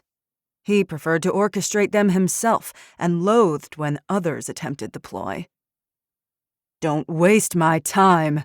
What the hell are you doing? Be more specific. The voice was deep and resonant, persuasive. Though he was essentially no better than a mafia don, the man's English was perfect, clipped, impatient, implying a smooth, manipulative intelligence. "Don't play mind games with me, Poe." Alexander Poe gave a humorless chuckle. "At any one time, I'm planning a dozen moves on a dozen different boards. I've received multiple reports that you've overrun South Bend and Mishawaka and are amassing your men at the Indiana border. Do not think that you can cross into my territory without dire consequences." Silence on the other end. "I do not appreciate being threatened." "Well, consider this a threat," the general said. He hadn't expected the syndicate to grow so strong, so quickly. Northern Indiana had been swiftly overrun. He had expected more resistance. Perhaps he had underestimated the devastating effects of winter upon a weak and helpless population. Disease, hypothermia, and starvation had ravaged the ranks of those who might have fought back. The general took a long swallow of cognac. It didn't calm him in the slightest. "Remember who's in charge here." "I remember who my benefactor is. I do not forget. Not for one single second." Poe spoke evenly, without inflection, and yet the general heard the subtext, a savage resentment behind those few simple words. The general drained his crystal glass and closed his eyes for a moment, thinking. He had met Poe once, at a fancy fundraiser dinner for the Museum of Contemporary Art in Chicago. A mob kingpin, but he was no tracksuit-wearing thug. He was educated and intelligent, poised and graceful as a leopard. Poe wore expensive name-brand suits and drank fine wines. He finagled underhanded financial deals and cutthroat business propositions in elegant restaurants, on highbrow golf courses, and during elite dinner cruises with lobbyists, politicians, and high-ranking city officials. He smiled and laughed like other men, but unlike other men, his eyes were empty.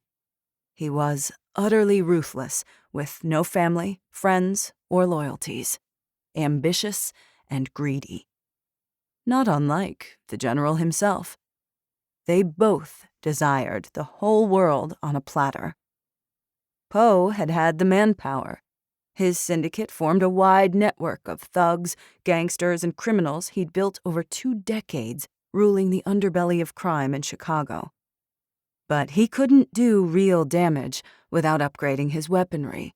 He needed the keys to the kingdom, keys which the general had generously provided him. For it was the general himself who'd supplied Alexander Poe with the resources he needed to gain control of Chicago, and from there, most of Illinois. The locations of local armories, access to certain clandestine storage facilities, covert military shipments authorized to undisclosed classified recipients. The syndicate thugs carried long guns, mostly military-issued M4s, and wore BDUs, the name tapes and patches removed from their uniforms. They looked like soldiers, intentionally preying upon a civilian's natural inclination to respect and obey American armed forces. That, too, had been the general's idea. It had worked to spectacular effect. Poe had spread like a cancer throughout the cities and suburbs, and then through the rural towns, sweeping through FEMA camps and exploiting their government-provided resources to feed his growing army.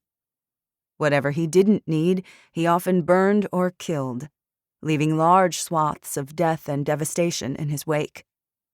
And fear. It was that fear that the general had needed.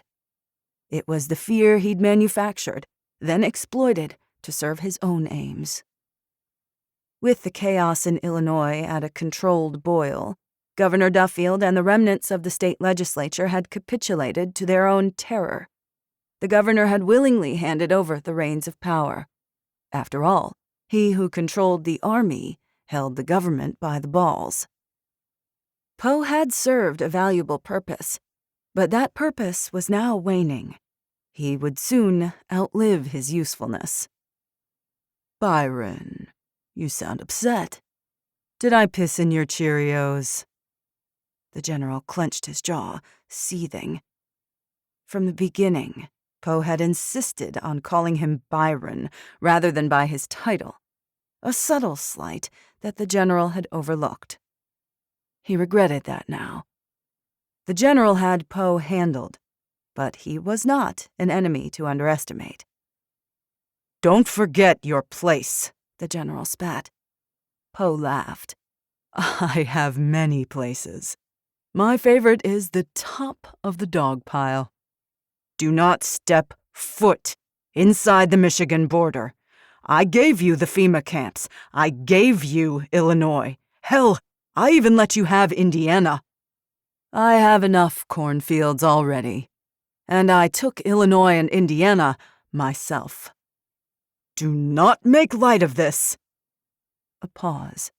When he spoke, Poe's voice was silky smooth. I so enjoy these little chats. I mean it. I can still cut you down to size. Goodbye, Byron. Don't you dare! Before the general could finish his sentence, Poe hung up on him. Incensed, the general spun and hurled the sat phone across the room. It struck the wall beside the door and fell to the carpet with a dull thud. Baxter, who'd been hovering anxiously in the doorway, ducked with a whimpered gasp. His bodyguards didn't flinch. The general longed to strangle Poe's elegant throat with his bare hands, or execute him with a well-placed bullet to the skull. Poe was more than a problem. He was getting out of hand. The general wasn't prepared to act yet. There were still moves to make, pieces to adjust. His legacy orchestrated to perfection. He wasn't ready. Sir? Baxter stammered. What do you want? He spoke between gritted teeth, struggling to maintain his temper. Can't you see that I'm busy? Gibbs sent me, sir. With great effort, he reined in his emotions. His men should see him as a leader, in the utmost control of everything around him, including himself. Come in. Baxter scurried into the room, his head bobbing, eyes darting back and forth like another phone might fly out of nowhere and strike him in the head. The assault team is preparing to depart for their mission. They've debriefed the new asset, James Luther. They have the intel they need to proceed. The general released a tension-filled breath. He placed the empty glass on the marble windowsill and returned his attention to the view outside his suite. The sun had sunk below the horizon. The sky took on the hue of a purplish-blue bruise. Deep shadows stretched across the carpeted floor. At least there was this. The general turned to Baxter.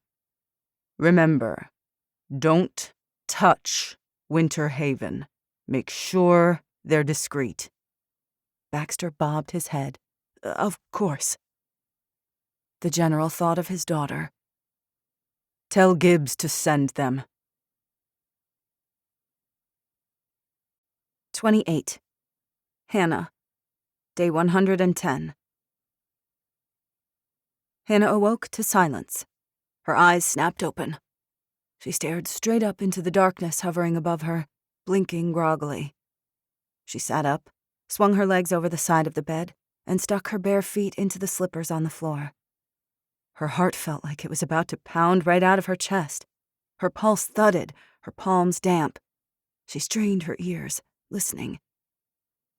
Sometimes, she woke, still imprisoned in Pike's basement, the terror thick in her throat, clawing at her ribs, the lumpy mattress beneath her, the cold, barren walls, the bars over the tiny window. Trapped. She wasn't trapped anymore. Yet the old fear caught her like a fish on a hook, and she couldn't escape it. She blinked again to bring the details of the bedroom into focus. Dresser. Open closet door. Chair in the corner. Nightstand. She checked the watch on the nightstand beside her pistol. 1:10 a.m. Movement by the door snagged her eye. Her heart jerked in her chest. A white shadow crystallized in the heavy darkness. Fuzzy white fur, pricked ears, the long, stiff tail.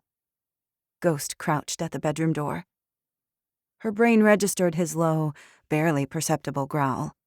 A rumble vibrated deep in his chest. She felt it in her own chest cavity. A warning. The fear wouldn't dissipate. A dread like worms wriggled in her belly. The children. She needed to check on the children. Hannah grasped the Ruger in both hands, flicked off the safety, and nestled the butt in the curved palm of her bad hand to steady her aim. Her fingers trembled, but her movements were practiced and efficient. She'd repeated this very act 1,000 times. She padded to the door and slid it open with her foot. It creaked loud in the deafening silence. Ahead of her, Ghost growled. Ghost could feel it, too. She might not always trust her own instincts, but she trusted Ghost 100%. Something was wrong. The silence was terrifying. Not daring to speak, she slid through the doorway, the big white dog at her side. His hackles lifted, black lips pulled back from his teeth. She crept down the hall and pushed open Milo's door. A small oblong lump beneath a mess of blankets. The black curls on the white pillow, the steady rise and fall of his chest. She checked the window. Locked. The uneasy feeling grew inside her. The wrongness. Ghost trotted toward Charlotte's room. With increasing trepidation, Hannah followed. She sensed her way by memory rather than sight. Darkness lay over everything, thick as a shroud. The night was completely still. No refrigerator sounds, no ticking clock. Her slippered feet padded down the hallway. Ghost's nails click, click, clicked. Gun up, she pushed open Charlotte's door with her shoulder and slipped inside. She took in the dim shapes. Her brain registered each familiar item as something strange and alien. The crib against the far wall. Closed window covered by curtains. Open closet door. The overstuffed reading chair piled with Charlotte's favorite stuffed animals. Ghost trotted to the crib and let out an anxious whine, a sound so loud in the silence that she flinched. A moment later, she was at the crib. White sheets, zoo animal mobile hanging still and silent, Liam's crooked little hat stuffed into one corner. It was empty. Adrenaline turned her veins to ice. Terror clawed at her throat, choked off her breath. Wildly, she scanned the crib, blinking, as if that would bring back the proper image. Charlotte curled into a tiny ball, a halo of fuzzy dark hair, fat little thumb jammed into her rosebud mouth. Still empty. She took a single, staggering step backward. No. And then it hit her. The memory flooded her mind. Earlier that evening, after she'd nursed Charlotte, Evelyn had offered to take the baby for the night to allow Hannah some restful sleep. In her weary, sleep-deprived state, she'd completely forgotten. Relieved, she sagged against the crib to catch her breath. Her pulse roared in her ears. For a moment, she'd feared the worst. Ghost whined again. Her gaze lowered to her dog, his hackles still raised. The rapid beat of her heart did not slow. The sour, sick feeling of dread did not dissipate. It grew stronger. Ghost turned in a restless circle, snout high, sniffing the air. The great peer stepped in front of her, pushing her with his powerful hindquarters. She squatted and rested her hand on his side. The deep, unsettling rumble vibrated in the dog's chest. The silence pressed in on her, heavy with foreboding. Ghost's head snapped up, ears pricked. His body went stiff, his plumed tail sticking straight back, as if he were preparing to launch at some unseen attacker. The hairs on the back of Hannah's neck stood on end. She felt torn, the precious seconds passing too swiftly, sifting between her fingers. She needed to get to Charlotte, and she needed to radio for help. Swiftly, she moved back into her bedroom and grabbed the radio on her night table, the solar battery charger beside it. Alarms swelled within her with each step. "I need Liam," she said, her whisper loud as a shout in the eerie quiet. "At the Brooks' house. Something's wrong." "Copy that," Reynoso said. "Aid en route. You should wait." She couldn't wait. Every second mattered. Her chest seized. Instinct screamed at her to move. She set the radio back on the nightstand and turned to Ghost. Shaken, she placed her bad hand on his spine. She dug her fingers into his thick fur. "You know what to do." Ghost headed for the door. Hannah followed. She hated leaving her son behind in the empty house, but her instincts warned her that the threat no longer lay within these walls, but out there. It was her other child in danger, her baby. Hannah needed to get to Charlotte. She needed to find her daughter right now. 29. Hannah. Day 110. Ghost sprinted to the front door, Hannah right behind him. In the dark, she barely avoided skinning her knee on the coffee table. She didn't waste time with her coat, pausing only to push on her unlaced boots. She had Ghost. She had her .45. She fumbled at the lock with her misshapen hand. Her crooked fingers were clumsier in her fear, but she didn't dare put down the pistol. The door opened. Ghost shouldered through. He darted into the night, a hurtling white streak in absolute darkness. There were no stars, no moon, the clouds thick, black, and heavy. It was bitterly cold. The frigid air sliced through her flannel pajamas. She inhaled a sharp breath, expelling white clouds, and stumbled after Ghost. "This is crazy," that rational voice whispered in her mind. "You're going to wake up Evelyn, Travis, and the babies, ranting like an insane woman." But there was Ghost, alert and agitated, and her intuition like a jangling alarm inside her head. She'd ignored that alarm the night Gavin Pike stopped on the side of the road, the night she'd been stolen from her own life. She wouldn't ignore it again. Hannah reached the Brooks' front door and paused. Ghost raced around the corner of the house. Once again, she followed his lead.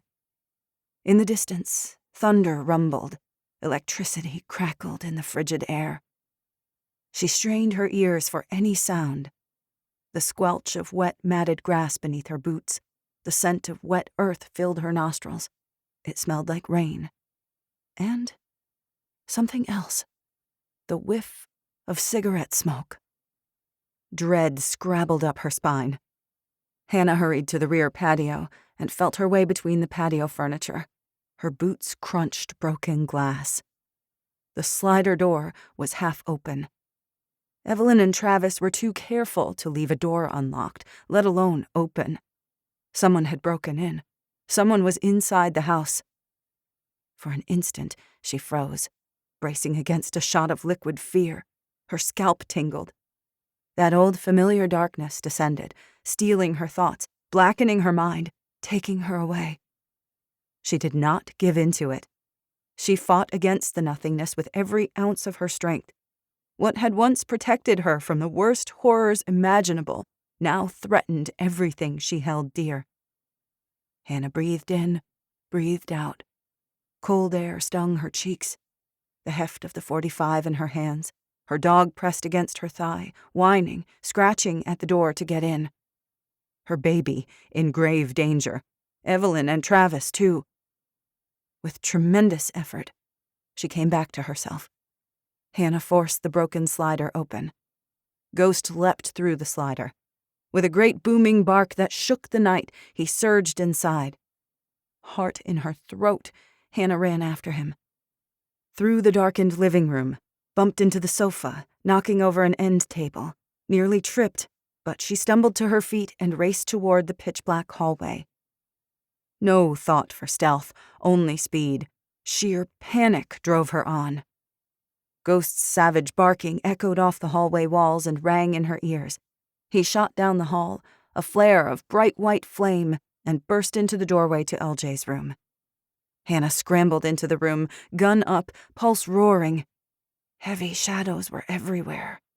The dark shape of the crib, window on the far wall, dresser beside the closet door. Movement to her left, the flash of a knife. A human-shaped shadow lunged out of the darkness. Hannah's heart seized. Panic nailed her to the floor. A flurry of white erupted. Ghost flung himself at the shadow, growling, snarling, jaws snapping with savage fury.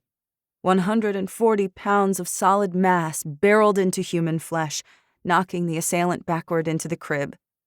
Two forms writhing, grappling with each other. A crash and a thud.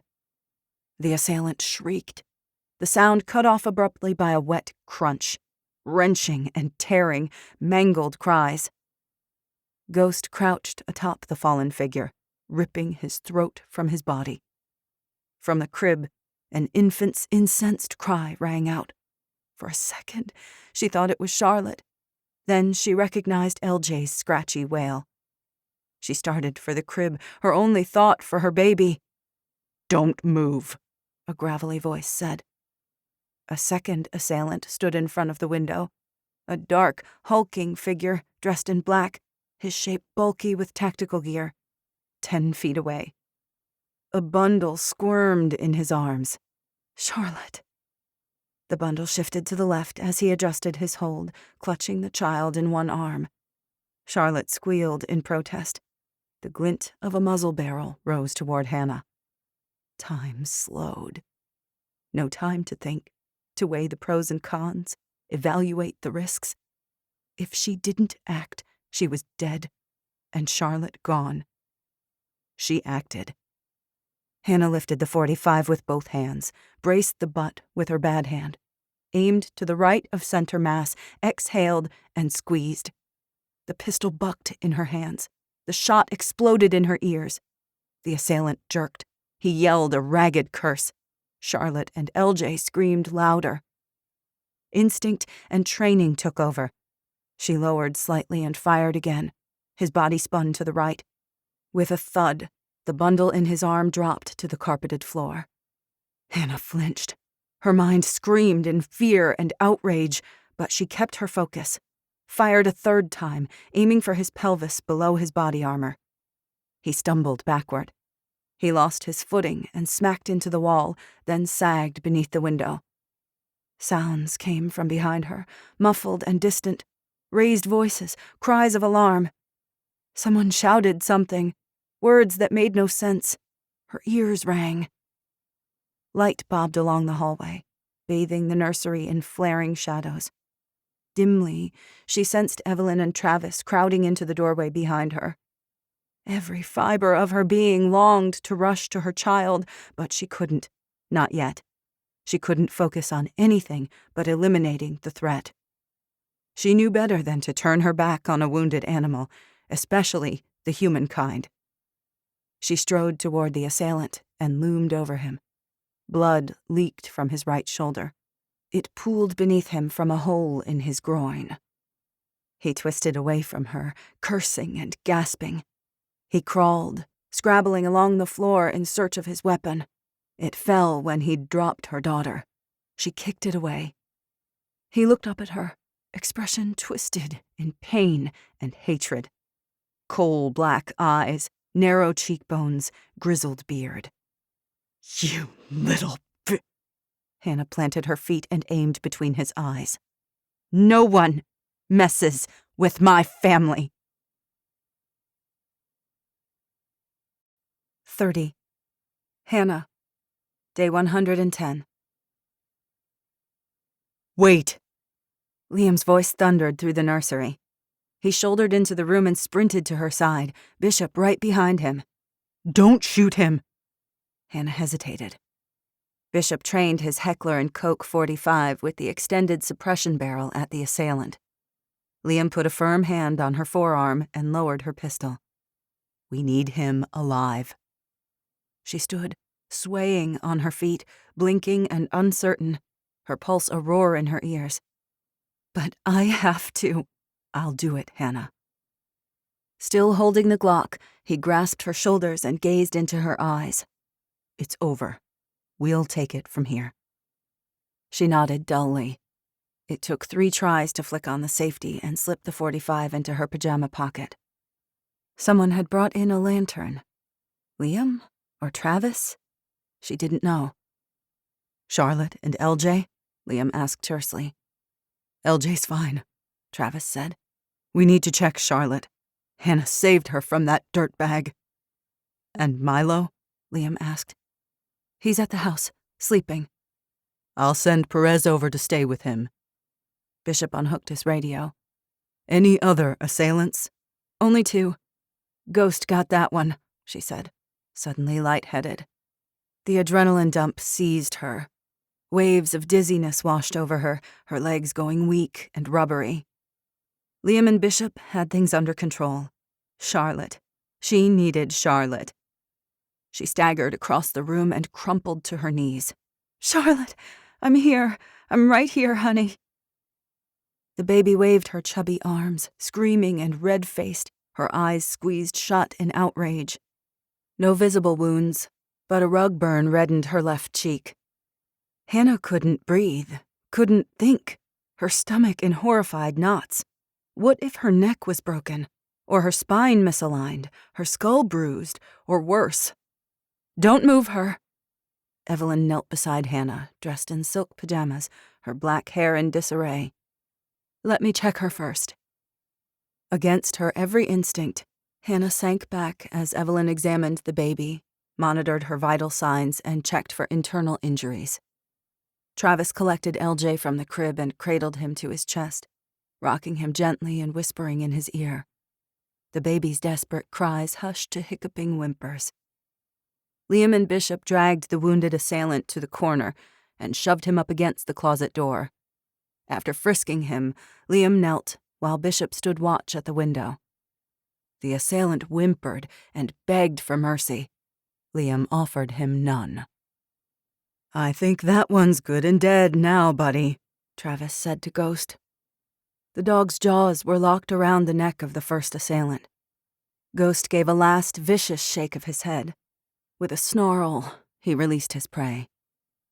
The mangled body sprawled between the wall and the crib in the corner. Ghost clambered off the corpse. His hind leg faltered. He yelped in pain. He must have re-injured himself in the attack's exertion.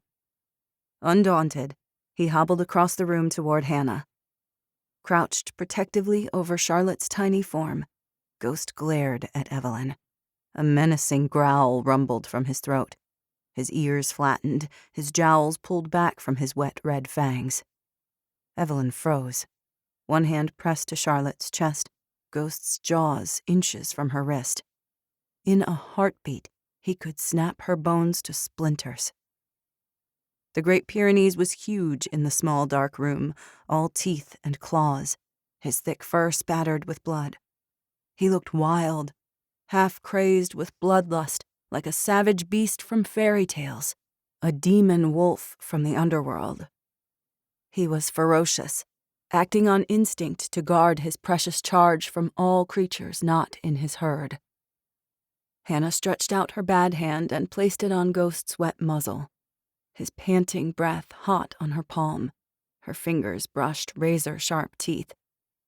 Hannah felt no fear, not from Ghost, never from Ghost. He was her dog, and she was his person. Good boy, good boy. Gently she closed his jaws with her crooked fingers. Evelyn's a friend. You know that, boy. You're worked up from protecting your people. I get it. She stroked the top of his snout. Gradually his growls subsided. You did everything right. Ghost's tense, bunched muscles relaxed. His ears pricked as he responded to Hannah's soothing voice. You warned me. You protected us. You did everything perfectly. Just perfect. He tilted his head so she could rub at the scruff of his throat. You've definitely earned some jerky tonight. Ghost plopped onto his haunches and lowered his head to Charlotte. He nosed her tiny, scrunched face, then tenderly licked her tears. whining in concern. Charlotte wept fiercely, but she sensed the big dog above her and reached for him eagerly. She adored Ghost as much as he adored her. Her tiny hands batted at his bloodied muzzle. The jaws that had ripped out a man's throat were as harmless to Charlotte as one of her teething toys. "I'm helping Charlotte, Ghost." Evelyn kept her voice low and steady. "She's okay, boy. Thanks to you and your mama. She's going to be okay." "Are you certain?" Hannah asked in a choked voice.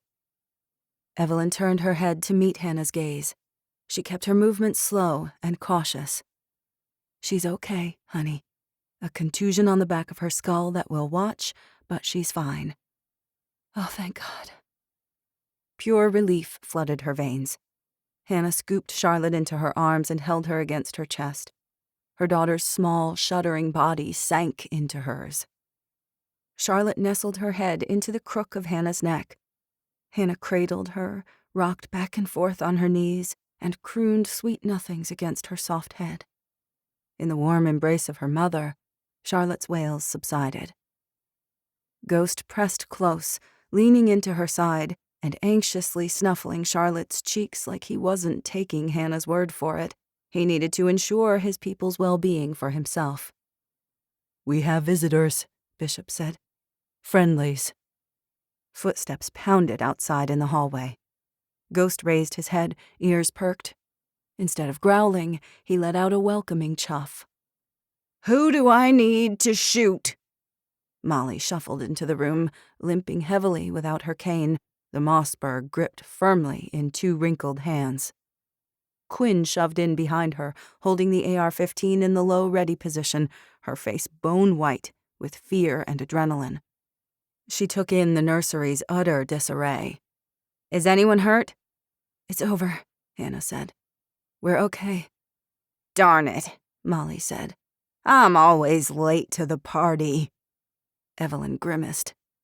"If this is what you people consider a party, I'll pass on the next invite." Molly wore a white long-sleeved nightgown. Quinn wore an oversized Metallica t-shirt and red snowman pajama bottoms. Neither wore coats. Quinn was barefoot, mud and grass caking the bottoms of her feet. "Ghost's barking woke us," Quinn said. "He sounded ready to take down an army." Travis gave a tired smile. "Pretty much." "Milo," Hannah said. "Bishop sent Perez over, but I don't know if she's there yet. He's alone in the house." Molly pointed the shotgun at the floor. "Say no more. I'm already there." As soon as she'd left, Liam did something to the hostel. He shrieked in anguish. Travis's face turned ashen. He left the room with LJ, Evelyn on his heels. "I'll stay," Quinn said. "I need you to help search the area," Bishop said. "Go with Perez. Now that Milo's safe, she'll call in the reaction force to comb the perimeter." Quinn made a face like she wanted to protest, but she headed for the door. Bishop radioed Reynoso. "You better get over here, Chief. We've got quite a mess on our hands." 31. Liam. Day 110. "How the hell did these guys get through our perimeter?" Reynoso asked. "That's one of the questions this one's going to answer," Liam said darkly. Liam, Bishop, and Reynoso crowded into the nursery. A battery-operated LED lantern hung from a hook by the door provided light. Their pistols were holstered, their long guns stacked against the crib. Liam held his Gerber MK2 tactical knife low at his side. At the sight of it, the hostel's eyes widened in fear. Good. Let him piss his pants a little. By the stench of ammonia in the room, he already had. It was nearly 0200 hours. They hadn't bothered to wake the rest of the town council. This was a job for the security force. Perez had several teams combing Fall Creek in case of a secondary attack. So far, they'd found nothing. Molly was staying with Milo at Hannah's house. Fortunately, the kid had slept right through the commotion. Travis and Hannah had settled the babies in the Brooks' master bedroom, since the nursery was in use for interrogation. After nursing Charlotte back to sleep, Hannah busied herself in the kitchen, cleaning Ghost with a bucket of fire-warmed water and tending to his injury. Evelyn and Travis had wrapped the mangled corpse in a tarp and dragged it to the woods behind the property. No one wanted to waste good firewood on burning a body, but they couldn't leave it for the feral dogs to tear up either. Nothing like discovering a severed hand on your back porch with your morning coffee. As if anyone still had coffee. Tomorrow they'd transfer the corpse to the burial pit at the west edge of town, where they'd used a couple of backhoes to dig a hole to bury their dead a safe distance from nearby water sources. The second hostel would join his partner shortly, but not before Liam got the information he needed. Liam turned his attention to their prisoner. Outrage thrummed through him. It took incredible self-control to keep himself from tearing this maggot apart with his bare hands. Forget Ghost. Liam could rip this man's throat out himself without an iota of remorse. How close he'd come to losing Charlotte, to losing Hannah. Jaw clenched, he crouched before the hostel. Bishop and Reynoso stood behind him, watching with hard expressions. Liam tapped the flat blade of the Gerber against his open palm, the edge glinting. There's only one way this ends. How much suffering you endure is up to you. Go to hell! The hostel still had fire in him, but he was fading. His skin was ashen, the circles beneath his eyes like smudges of charcoal. They'd tied his ankles with paracord from Liam's everyday carry case, his hands bound with a pair of Reynoso's department-issued handcuffs. His body sported 3 new holes. One round had torn through the meat of his upper right shoulder. The second buried itself in his upper thigh, missing his femoral artery. The third shot had lodged above his crotch, in his groin. Hannah had done a damn fine job. Evelyn had dressed the hostel's wounds enough to slow the bleeding. She'd used strips cut from a sheet rather than precious bandages, antiseptic, or antibiotics. It's my job to heal, to give life, not to take it. She'd met Liam with a level gaze. That being said, in times of crisis, we perform triage and focus on the ones we can save. There's nothing I can do to save this one. Do you understand? Liam had nodded. Yes, ma'am. Her voice lowered. Her eyes sparked with anger and steel. You, however, are not bound by that oath. Liam estimated the hostel had an hour before it was lights out. He was already dead. He knew it too. Are you going to torture him? Bishop's expression was grim, his complexion waxy. He looked physically ill. Liam glanced up at Bishop.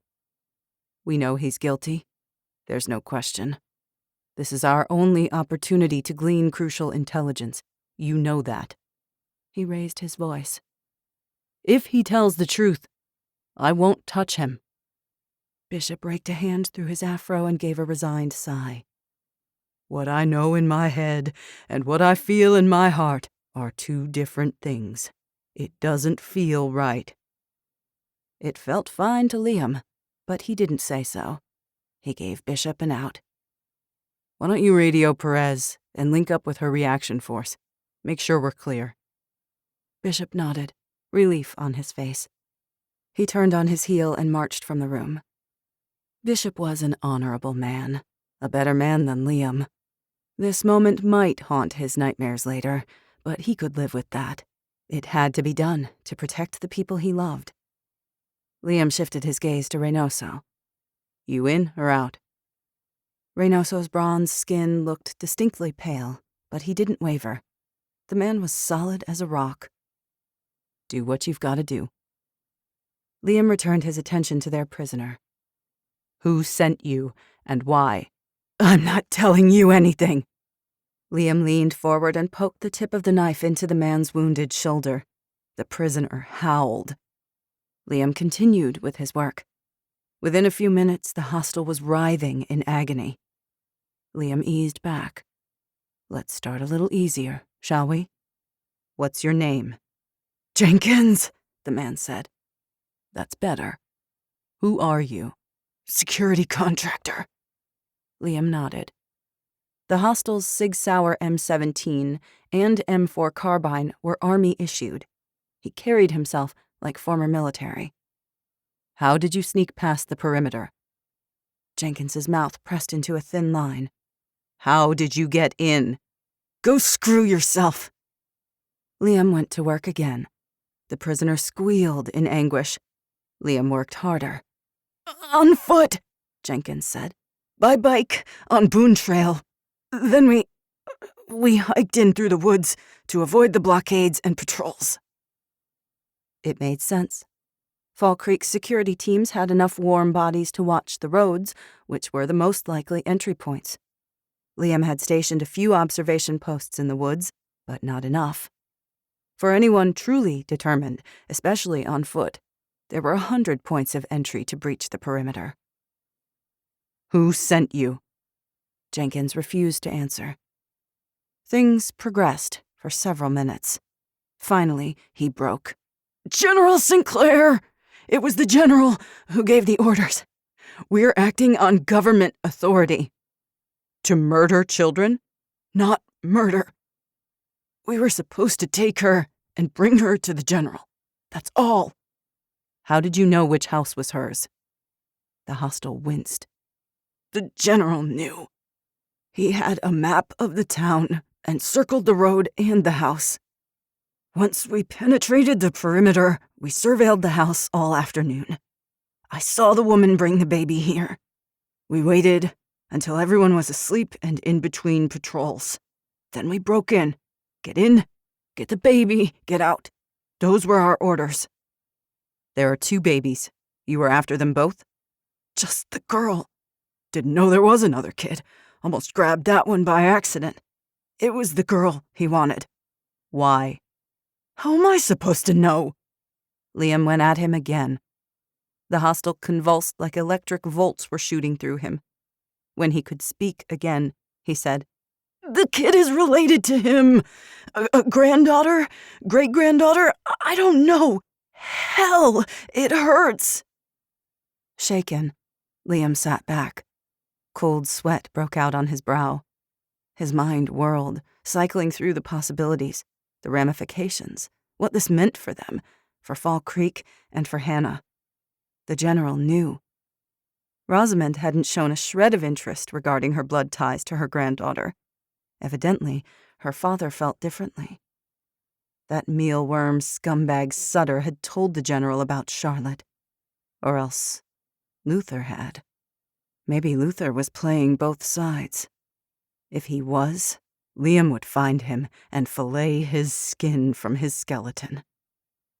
That's why the general hasn't attacked yet, Jenkins wheezed. His eyelids fluttered.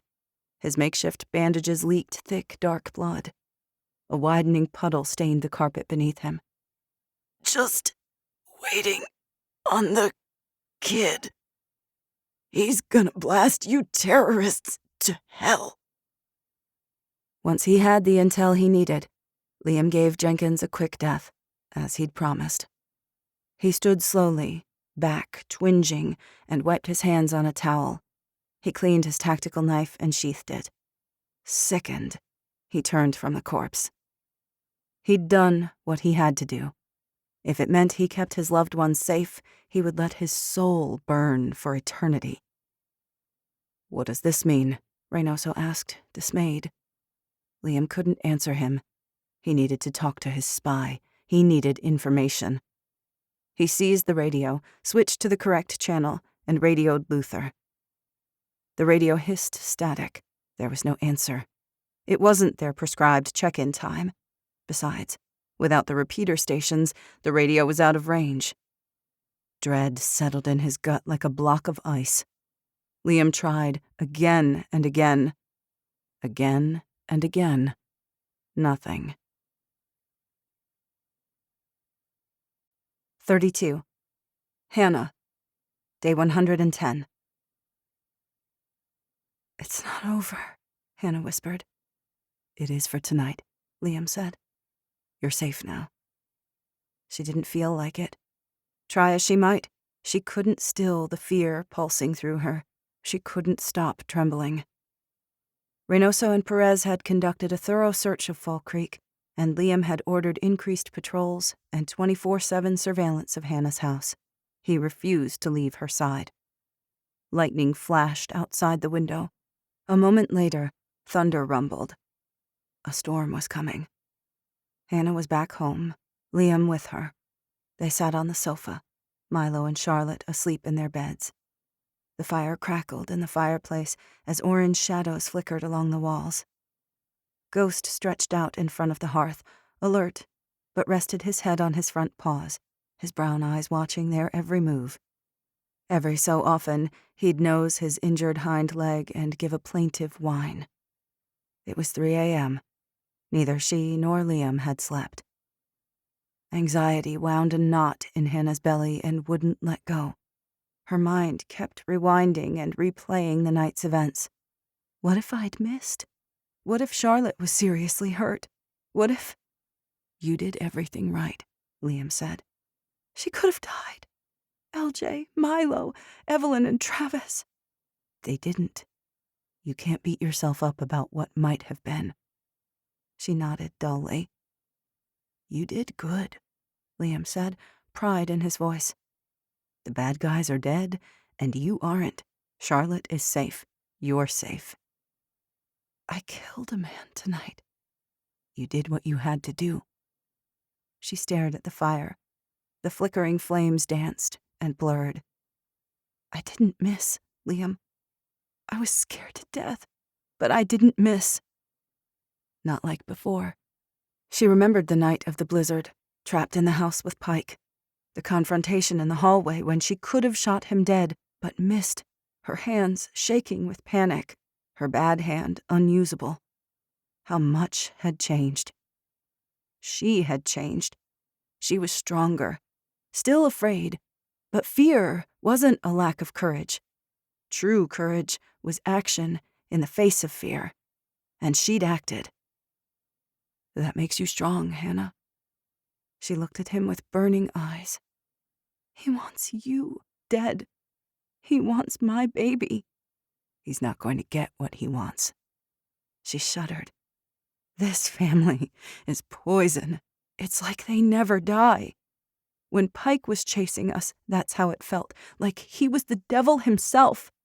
He wasn't, though. You killed him. He was a human being, just like General Sinclair. He can be killed. Hannah rubbed her crooked fingers. The evil in that family. Do you think it started with Rosamond's father? What if it's a genetic curse passed from generation to generation? We all have choices, Liam reminded her. No one is born evil. What if Charlotte has it? She doesn't. She won't. You're raising her with love, kindness, everything good. Her chest went tight. Now that the danger was over, she was shaky and weak. The tension and fear crashed down upon her. The stress, the pressure, the exhaustion. She couldn't get enough oxygen. We'll protect her, Liam said. I promise you. Lightning flashed. A rumble of thunder trembled the house. The first drops of rain dribbled down the window panes. She was suddenly so cold. Concern flashed in Liam's eyes. You're shaking. I almost lost her, Liam. A sob escaped her throat. I came so close. Hey. He turned toward her on the couch, only a foot away. Look at me. With great effort, she raised her eyes. As he'd done in the nursery, he placed his hands on her shoulders, comforting her. Once, she would have flinched from him in fear, the specter of Pike rising up in her mind. No longer. You did it, Liam said softly. You kept Charlotte safe. You're her mother. You protected her. She nodded. He was close. So close she could inhale the smell of him, earthy and masculine. He lifted one hand and brushed her hair back from her face. I will protect her. I promise you. I will lay down my life for hers. He hesitated, his eyes dark and bottomless. I would die for you, Hannah. An electric charge shivered through her. The way he was looking at her, the intensity in those gray-blue eyes, the question waiting there for her to answer. It felt like the boundaries of their relationship had abruptly shifted. She felt disoriented, dizzy. The rain fell harder, battering the roof. More thunder pealed. The fear was there, but so was something else, something stronger. Hannah placed her bad hand on his arm. Her fingers felt the sinewy strength of his muscles beneath the fabric of his shirt, the broadness of his chest, that rugged, handsome face. He glanced down at her hand, looked up at her, longing in his eyes. The same desire throbbing in her own chest reflected back at her. Her heart leapt. A tingling warmth started in her belly and spread through her limbs. Something released inside her, a letting go, an opening up, like a butterfly's wings unfurling. Liam. Liam leaned forward and kissed her. 33.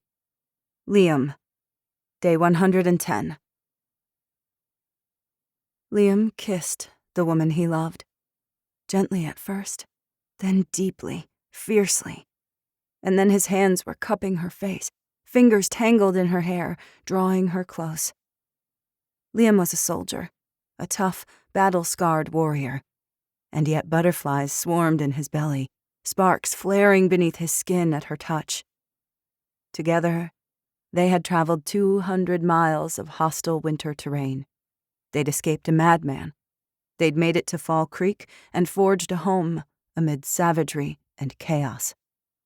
He had cradled her in his arms. She had stripped naked and crawled into bed with him, skin to skin, the heat of her body offering his hypothermic limbs life-sustaining warmth. He'd knelt between her legs and brought her screaming child into the world. Nothing had felt this intimate, raw, fragile. Like if he took a wrong step or breathed too soon, the moment would shatter. They loved each other the way hurt people loved. Cautious, stretching carefully, testing their injured souls, checking to see if their damaged hearts still beat. He pulled back for a moment, unable to catch his breath. His heart raced, his palms damp. She looked up at him, those green eyes glinting in the firelight, her gaze frank and steady. I have to say something. I'm listening. Never had Liam been so acutely aware that tomorrow was promised to no one. The broken world was closing in on them, death hovering above their heads, the looming threat of a war they couldn't win. Tomorrow he would take the fight to the general. He might not come back. And yet, in this moment, none of that mattered. Nothing but Hannah. I'm no good at this stuff. I love Charlotte like she was my own flesh and blood. From the moment I laid eyes on her, I was hers. And Milo, I care for him too. He's smart and brave. And you. He cleared his throat. Hannah. He'd never felt so nervous and yet so sure in his life. He felt suddenly foolish, way out of his element, but he blundered forward. I want to be with you. I want to be where you are. Hannah's eyes glistened. I want to be with you. In one fell swoop, she had undone him and knit him back together. She had shown him a glimpse of what a meaningful life could be, what love could be. It was a painful thing, coming back to life, like his frozen limbs thawing, prickling and stinging as the numbness withdrew and sharp, glorious warmth pressed in. The pain was worth it. She was worth everything. I mean it. This time he did not hesitate. He laid himself bare. I'm all in, Hannah. Whatever happens next, I need you to know that. You, Milo, Charlotte. His voice choked. He struggled to continue, to get it out. It was important to say. He needed to say it. If you will have me. She leaned in, her forehead touching his, her green eyes bright. I will, Liam Coleman. I will have you. Just like that, he was rendered speechless. A deep, abiding joy radiated through him. He couldn't have said anything in that moment, even if he'd wanted to. With great tenderness, he tucked his hand beneath her chin and tipped her face to his. Liam couldn't help himself. He kissed her again. Hannah's lips parted. She kissed him back. He wrapped his arms around her and drew her close. He kissed her hungrily, deeply. He buried his hands in her hair, breathed in the scent of her, felt her heart beating hard against his own ribs. He wasn't a poet, or an orator, or one prone to religious experiences, but he'd give anything in the world to remain in this moment forever. Here, in this place, here, with her, with this beautiful woman he didn't deserve, but still loved with every beat of his heart. It was real. The thing he'd yearned for, longed for, all these lonely years. Liam didn't know how long they sat there, wrapped in each other, enraptured. He'd never felt so warm, so cherished, so completely loved. All along, this was where he'd belonged, in Hannah's arms. 34. Liam, Day 111. The next morning, Liam's assault teams headed to St. Joe. From Luther's intel, they knew the general had 4 units scattered at different locations in the field. The soldiers guarded fuel storage, ammunition dumps, and vehicle staging areas. They would strike first, hitting soft targets rather than infantry. Liam took point, his eyes up and out, scanning for threats. Bishop followed, with Reynoso covering their 6 as rear security. Hayes and Perez led the secondary teams in other parts of the city, while the bulk of their fighting force remained in Fall Creek. They'd come prepared. Liam wore his plate carrier body armor beneath his chest rig. Several fragmentation grenades and a few flashbangs nestled in the pouches at his belt. He had his M4 and the .308 slung across his back for sniper work, along with the Glock and Gerber. Reynoso and Bishop carried the same. Their faces were painted with charcoal, gear taped to reduce noise. Trash skittered across the road. 2 raccoons perched on the lid of a dumpster. Stray dogs lurked in shattered doorways, staring at them with bold aggression. Liam's pulse thudded in his ears. Anxiety rippled through him, every sense on full alert. His heart rate kicked at every sound. Enemies lay in wait everywhere. Other than the shanty tent cities crowding the beachfront, St. Joe was a ghost town. It felt like a corpse, a dead thing crawling with maggots and rats. St. Joseph, or St. Joe as everyone local called it, had once been a thriving beachfront city with a population of 10,000 before the collapse. Established in the 1820s, the buildings were historic, constructed of vintage brick and steel. The businesses and shops had been raided months ago. Most people had migrated to the outskirts, where there were trees for firewood, yards for planting gardens, and farms with crops and livestock. As they crept through the barren city, they moved from cover point to cover point. Reynoso held a handmade tape measure and PVC pipe antenna, searching for the enemy's location. The antennae looked like the skeleton of a kid's homemade kite-building project for the science fair, but it worked. Every time they got to a covered point, he took a compass bearing. From what they'd ascertained, the general's troops weren't bothering with MCON, radio silence. Liam would use that against them. Military radio traffic data was encrypted, plus it automatically switched frequencies at mind-numbing speeds. Luckily, they didn't need the data itself. They just needed a compass bearing to follow.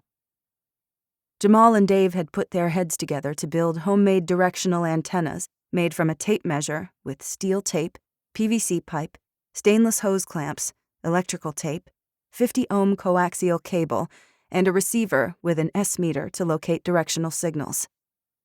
Dave already had some directional finder equipment. It was a hobby many ham radio aficionados enjoyed.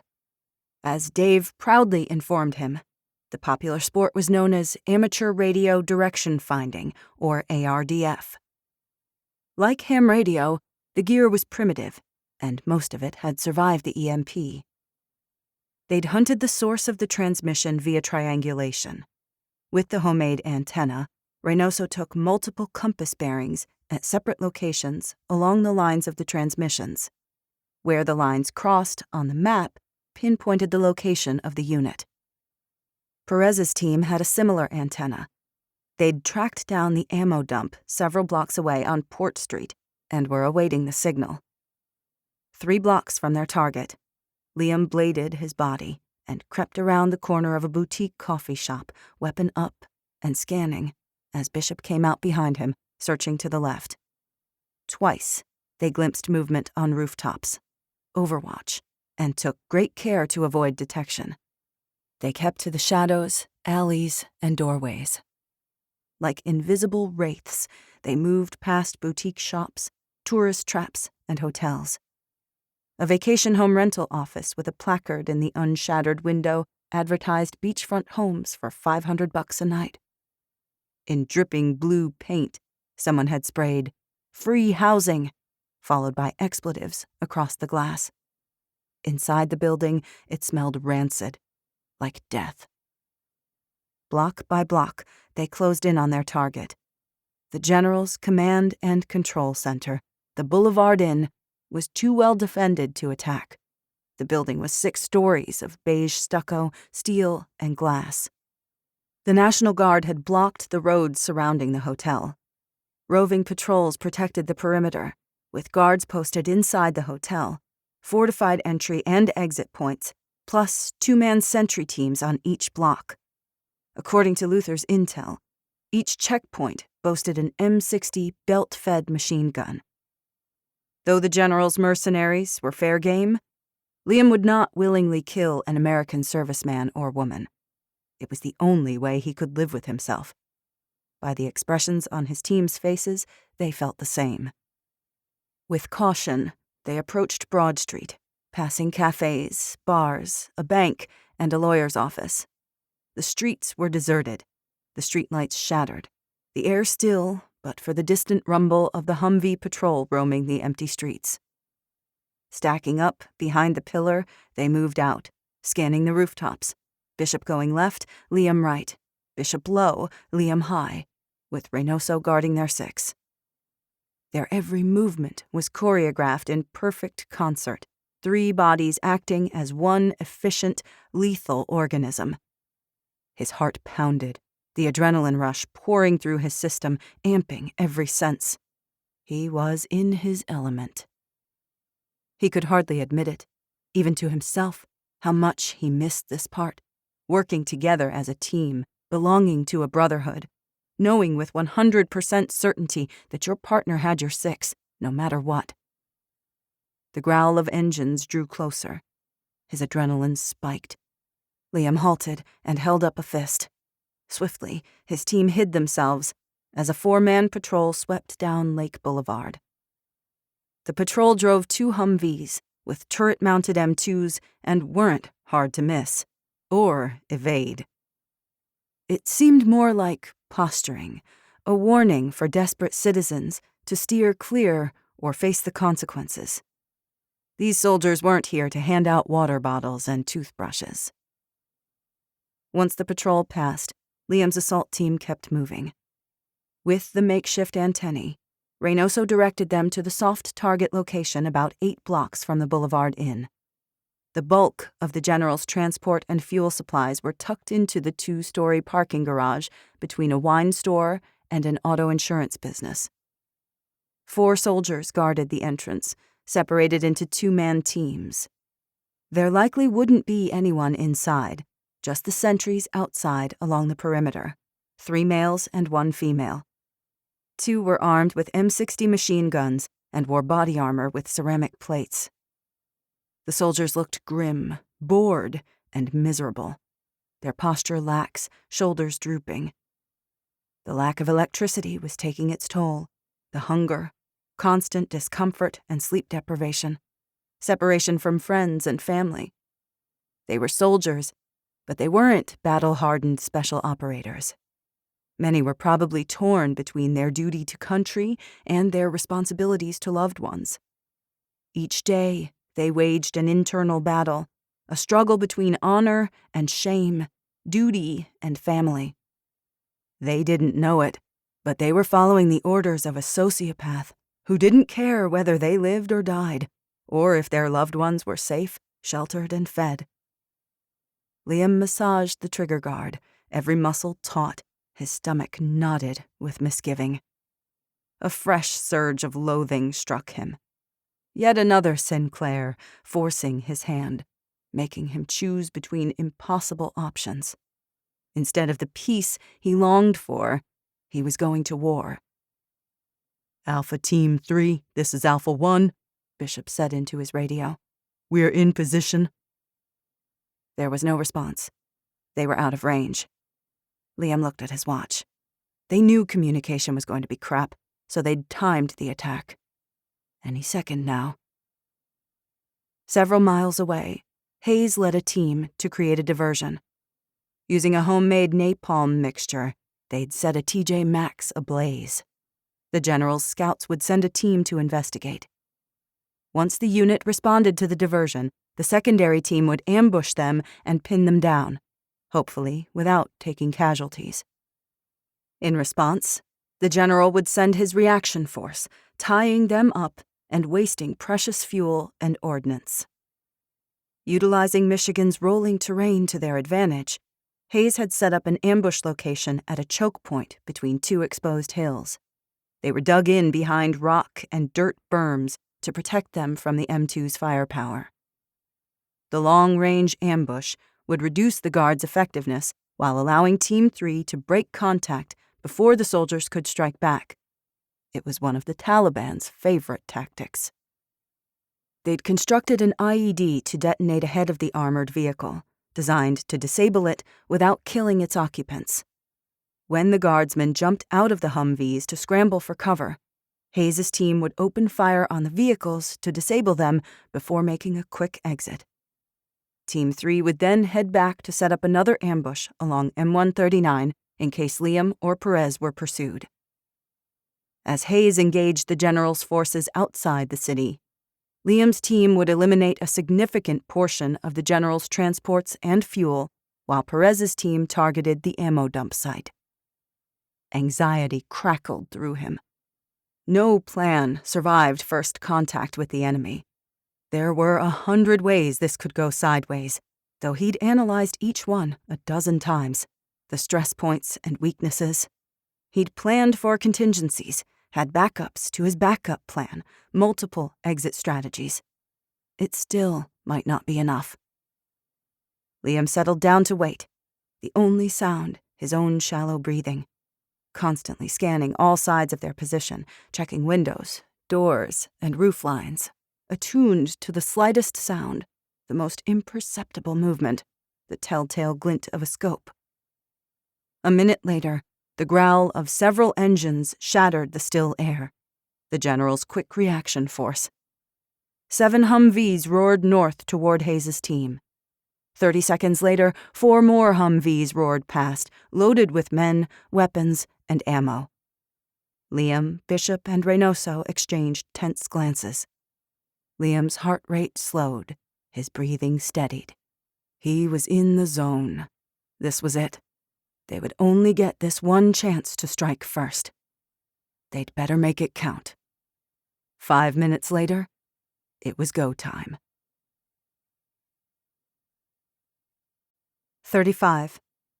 Liam, Day 111. Using hand motions, Liam directed Reynoso and Bishop to head right to flank their targets and put them in an L ambush. They backtracked the way they'd come and circled the targets, coming out to the west of the parking garage. A second later came the whomp, whomp, whomp of the General's Black Hawk taking flight in the distance. It was headed north to assist the soldiers Team 3 had pinned down. Hayes would break contact and disappear before the air asset reached them. The Black Hawk would return soon. Liam's assault teams needed to be long gone by then. Pressed against the side of a small art museum, Liam tensed, adrenaline spiking. He pulled a flashbang from his chest rig. Removing the safety tape from the pull ring, he gripped the spoon between his right-hand thumb and pointer finger. The rat-a-tat of gunfire sounded. Simultaneously, a distant explosion shattered the air. Several blocks away, to the northeast. That would be Perez and her team. The soldiers went rigid. Before they could react, Liam leapt into action. He yanked the pull ring clear of the device. In one fluid movement, he swung around the corner and tossed the M84 stun grenade toward the first cluster of sentries. From their opposite flank, Bishop did the same. Liam turned away, covering his eyes and opening his mouth. Both flashbangs detonated. The explosive bang slammed into his eardrums. Harsh white light flashed bright against his eyelids. The soldiers stumbled back, momentarily blinded and disoriented. One screamed, dropping his rifle as he clutched at his face. They'd come to in 10 to 15 seconds, likely faster. Sprinting toward the garage, Liam fired once at each soldier's ceramic-plated body armor. He made certain he didn't miss. A round to the chest would drop the guards to the ground and incapacitate them momentarily. It shouldn't be fatal or cause permanent injury. He faltered as an electric shock of pain spasmed in his spinal cord, seizing his back. Fear knotted in his chest as he limped through it, forcing his body to its limit and past it. "Alpha Team 1, this is Team 3, Perez said over Liam's radio. "We nailed the ammo dump, blew it sky high. We even got a few party favors. I'm bringing them to you now. We're in a 5-ton truck filled with ordnance. Whatever you do, don't shoot us." Bishop and Reynoso ran in, disarmed the fallen soldiers, and zip-tied their hands and feet before relieving them of their weapons and ammo. One of the guardsmen was still on his feet. The soldier whipped around. Liam lunged. Before he could get his gun swung around and aimed, Liam reached him. He glimpsed tufts of brown hair sticking out beneath his helmet. Uneven mustache, wide, frightened eyes, and an oval face. Mid-20s, if that. Liam spun the kid around and gripped his neck with his forearm in a chokehold. The kid's arms flailed, dropping the carbine, fumbling for a knife at his belt. Liam half-turned him and smacked his shoulder against the exterior cement wall of the parking garage. The soldier lost his grip on the blade. It clattered to the pavement. He tried to claw at Liam's face.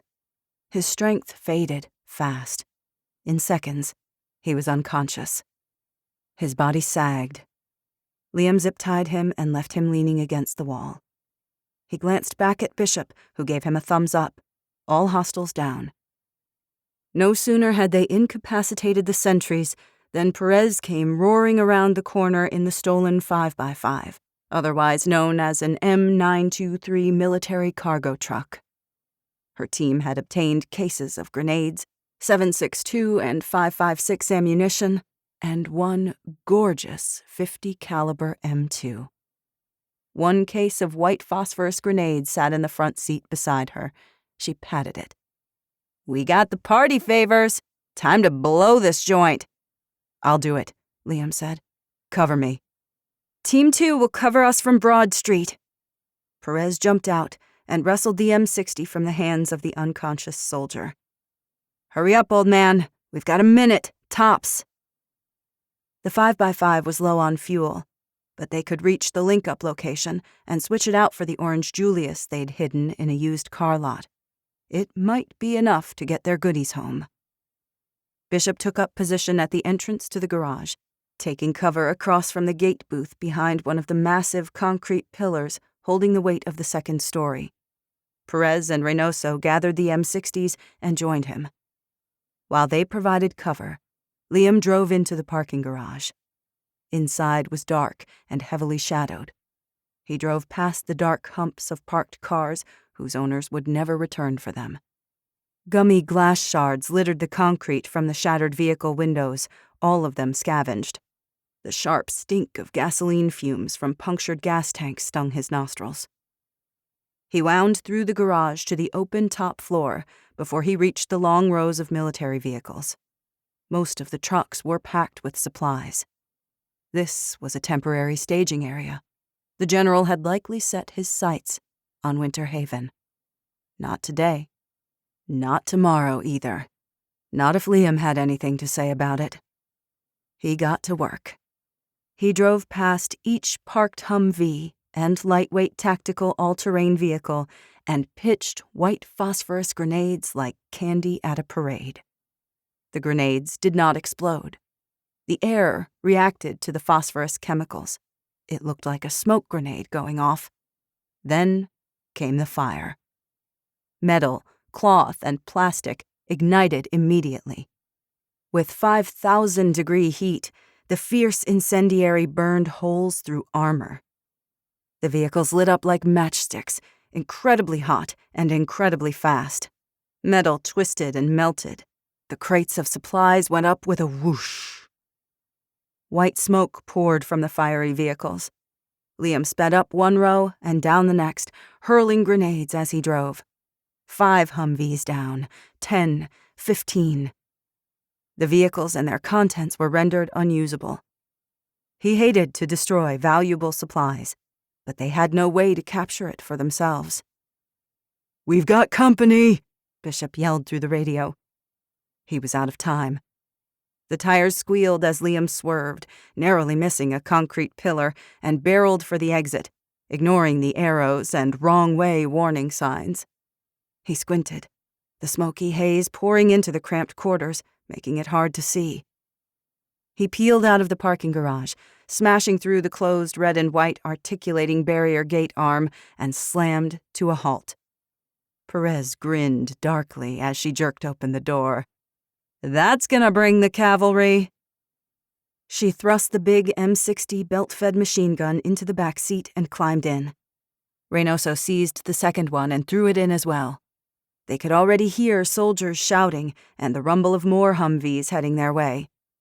Bishop jumped into the front seat. "Go, go, go!" Liam hit the gas. They drove, barreling through the empty streets, buildings rising all around them. Bishop pointed his weapon out the window, checking doorways and rooftops. "Alpha 2, this is Alpha Team 1. Cover us," Perez called into the radio. "We're coming your way." "Alpha Team 1, we've got you.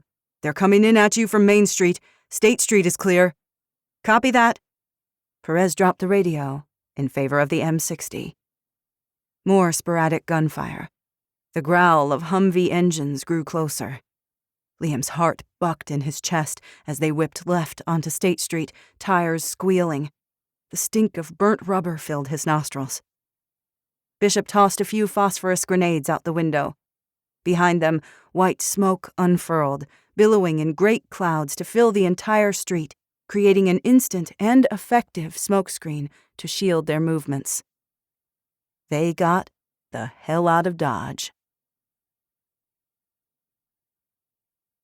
36. The General. Day 111. Gibbs marched into the General's suite. "I need to speak to you, sir." The General stood facing the wall of windows, his hands clasped behind his back. His bodyguards flanked either side of the doorway. 4 more waited outside the door. Baxter sat at the slim hotel desk in the corner, scribbling away with his delicate handwriting, sweating over Chapter 7 of the General's manuscript.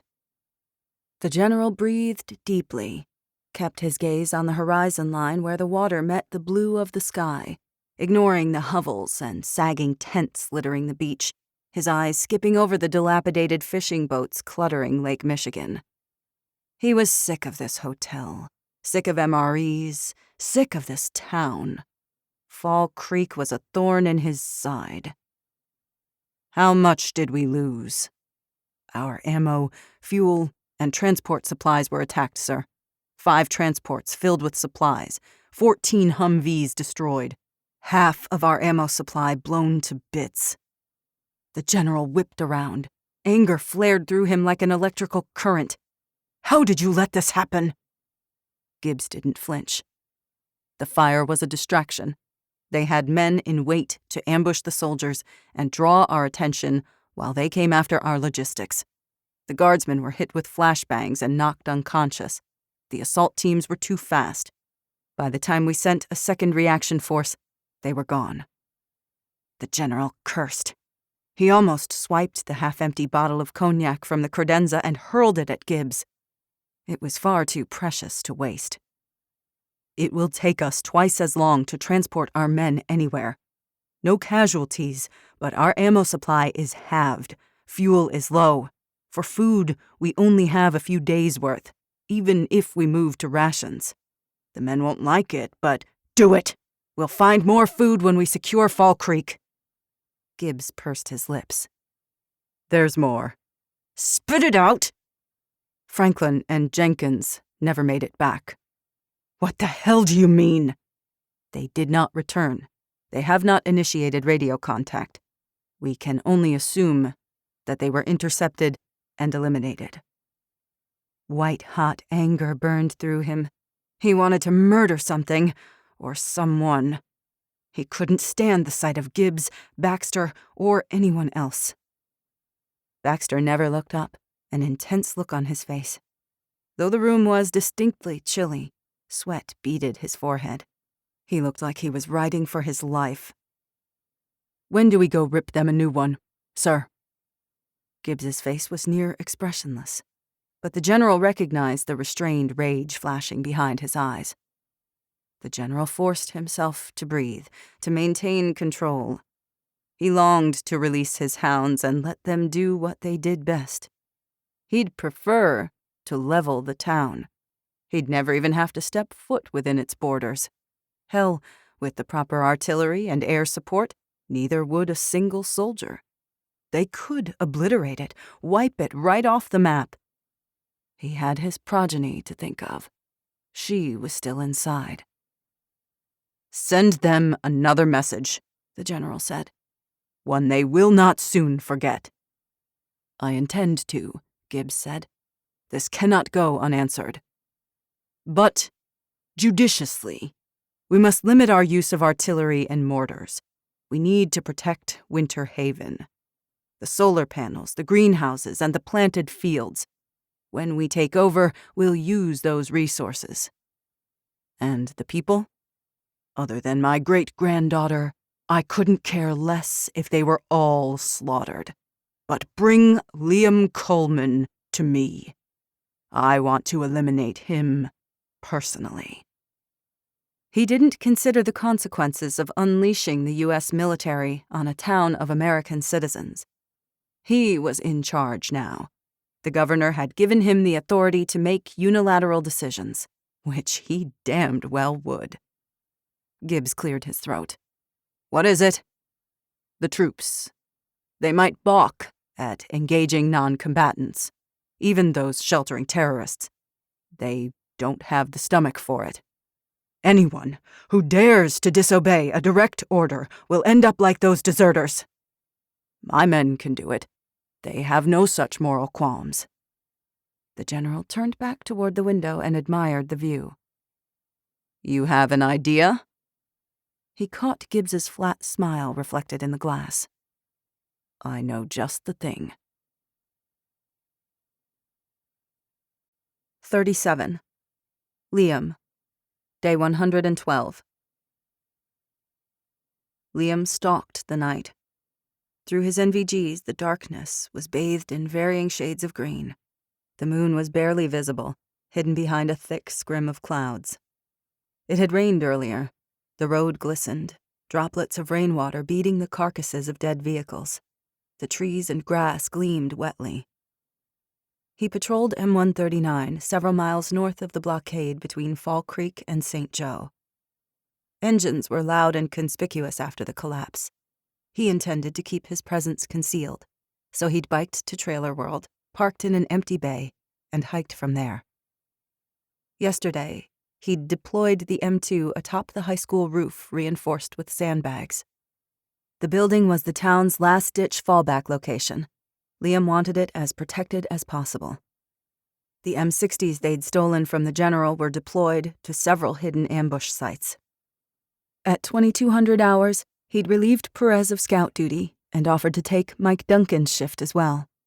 He wanted to verify a few weapons caches he'd buried several weeks ago. Mainly, though, he needed to ensure he was in range of Luther's radio at their prescribed check-in time of 2300 hours. The ruined repeaters had thrown a considerable wrench in his plans. It had been 3 days since he'd heard anything from his spy. Whether Luther was still his asset or had gone rogue was a massive unknown. 36 hours ago, the would-be kidnappers had invaded Fall Creek's perimeter. 14 hours ago, Liam's assault teams had sabotaged the general's transport and supply vehicles. And still, the scouts had clocked no movement from the general's soldiers. He was waiting for something. But what?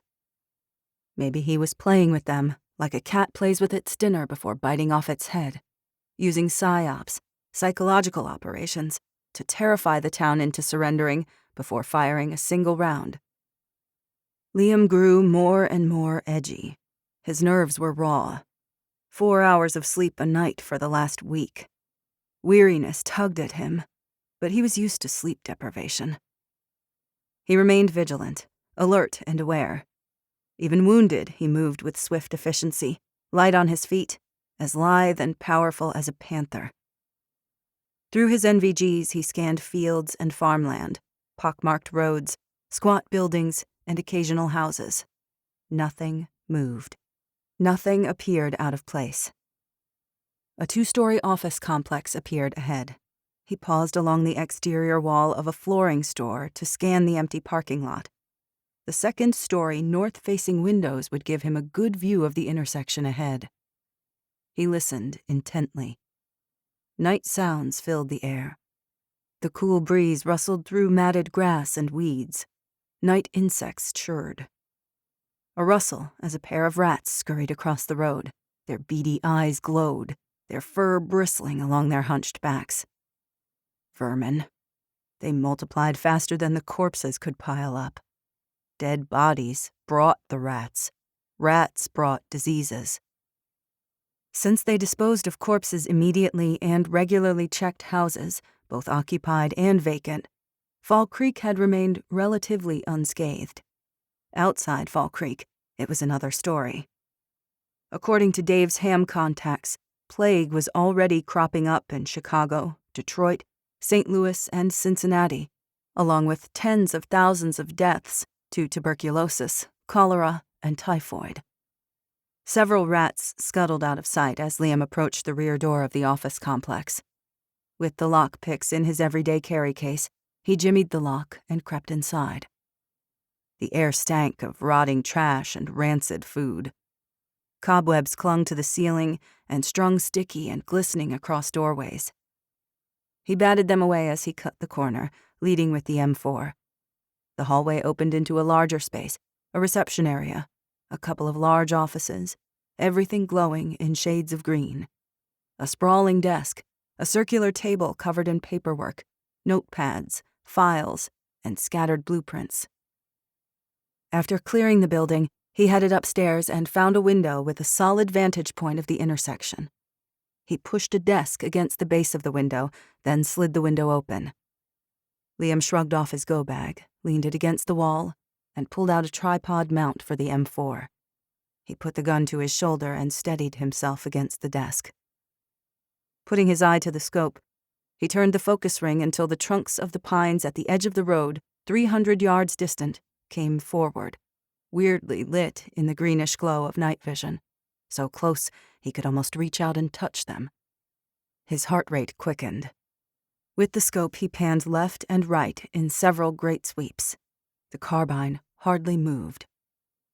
He half expected to see something in the lens other than trees, abandoned highway, the humped shapes of stalled vehicles. A figure, a face in the dark, staring back at him with sinister eyes. There was nothing. He settled down to watch, periodically checking the radio for Luther's check-in. 2300 hours came and went, then midnight. Every hour, he switched the radio to their private channel and keyed the mic twice, paused, then twice more. If Luther were available and in range, he would find a secure place to respond. While he waited, Liam field-stripped his weapons and topped off his magazines.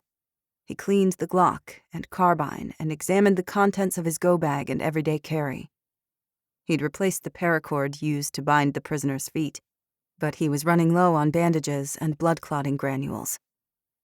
When he finished, he repacked each item for ease of access in an emergency. Then he sharpened his Gerber, checking the window every so often. His thoughts strayed to Hannah.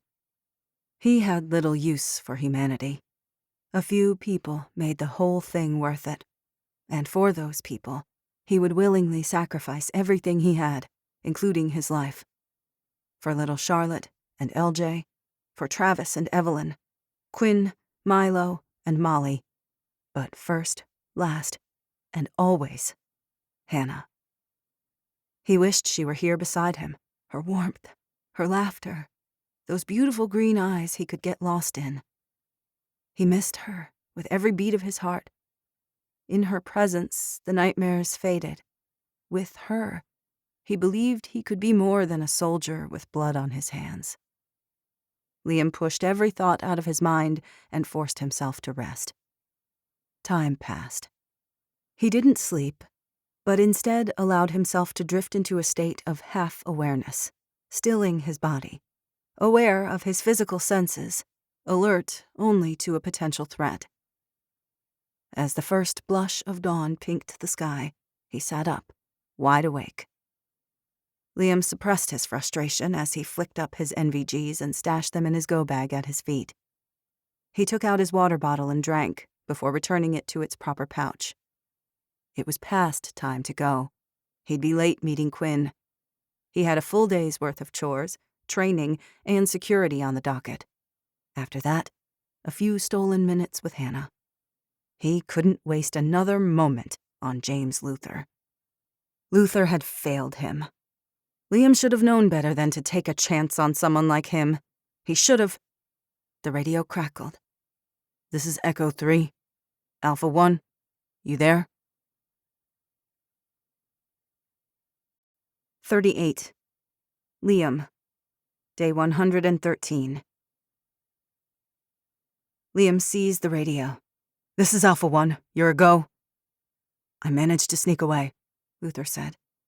"The soldiers think I'm trying to find a private place to crap.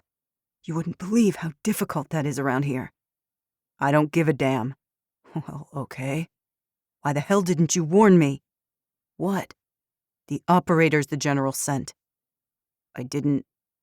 "What operators?"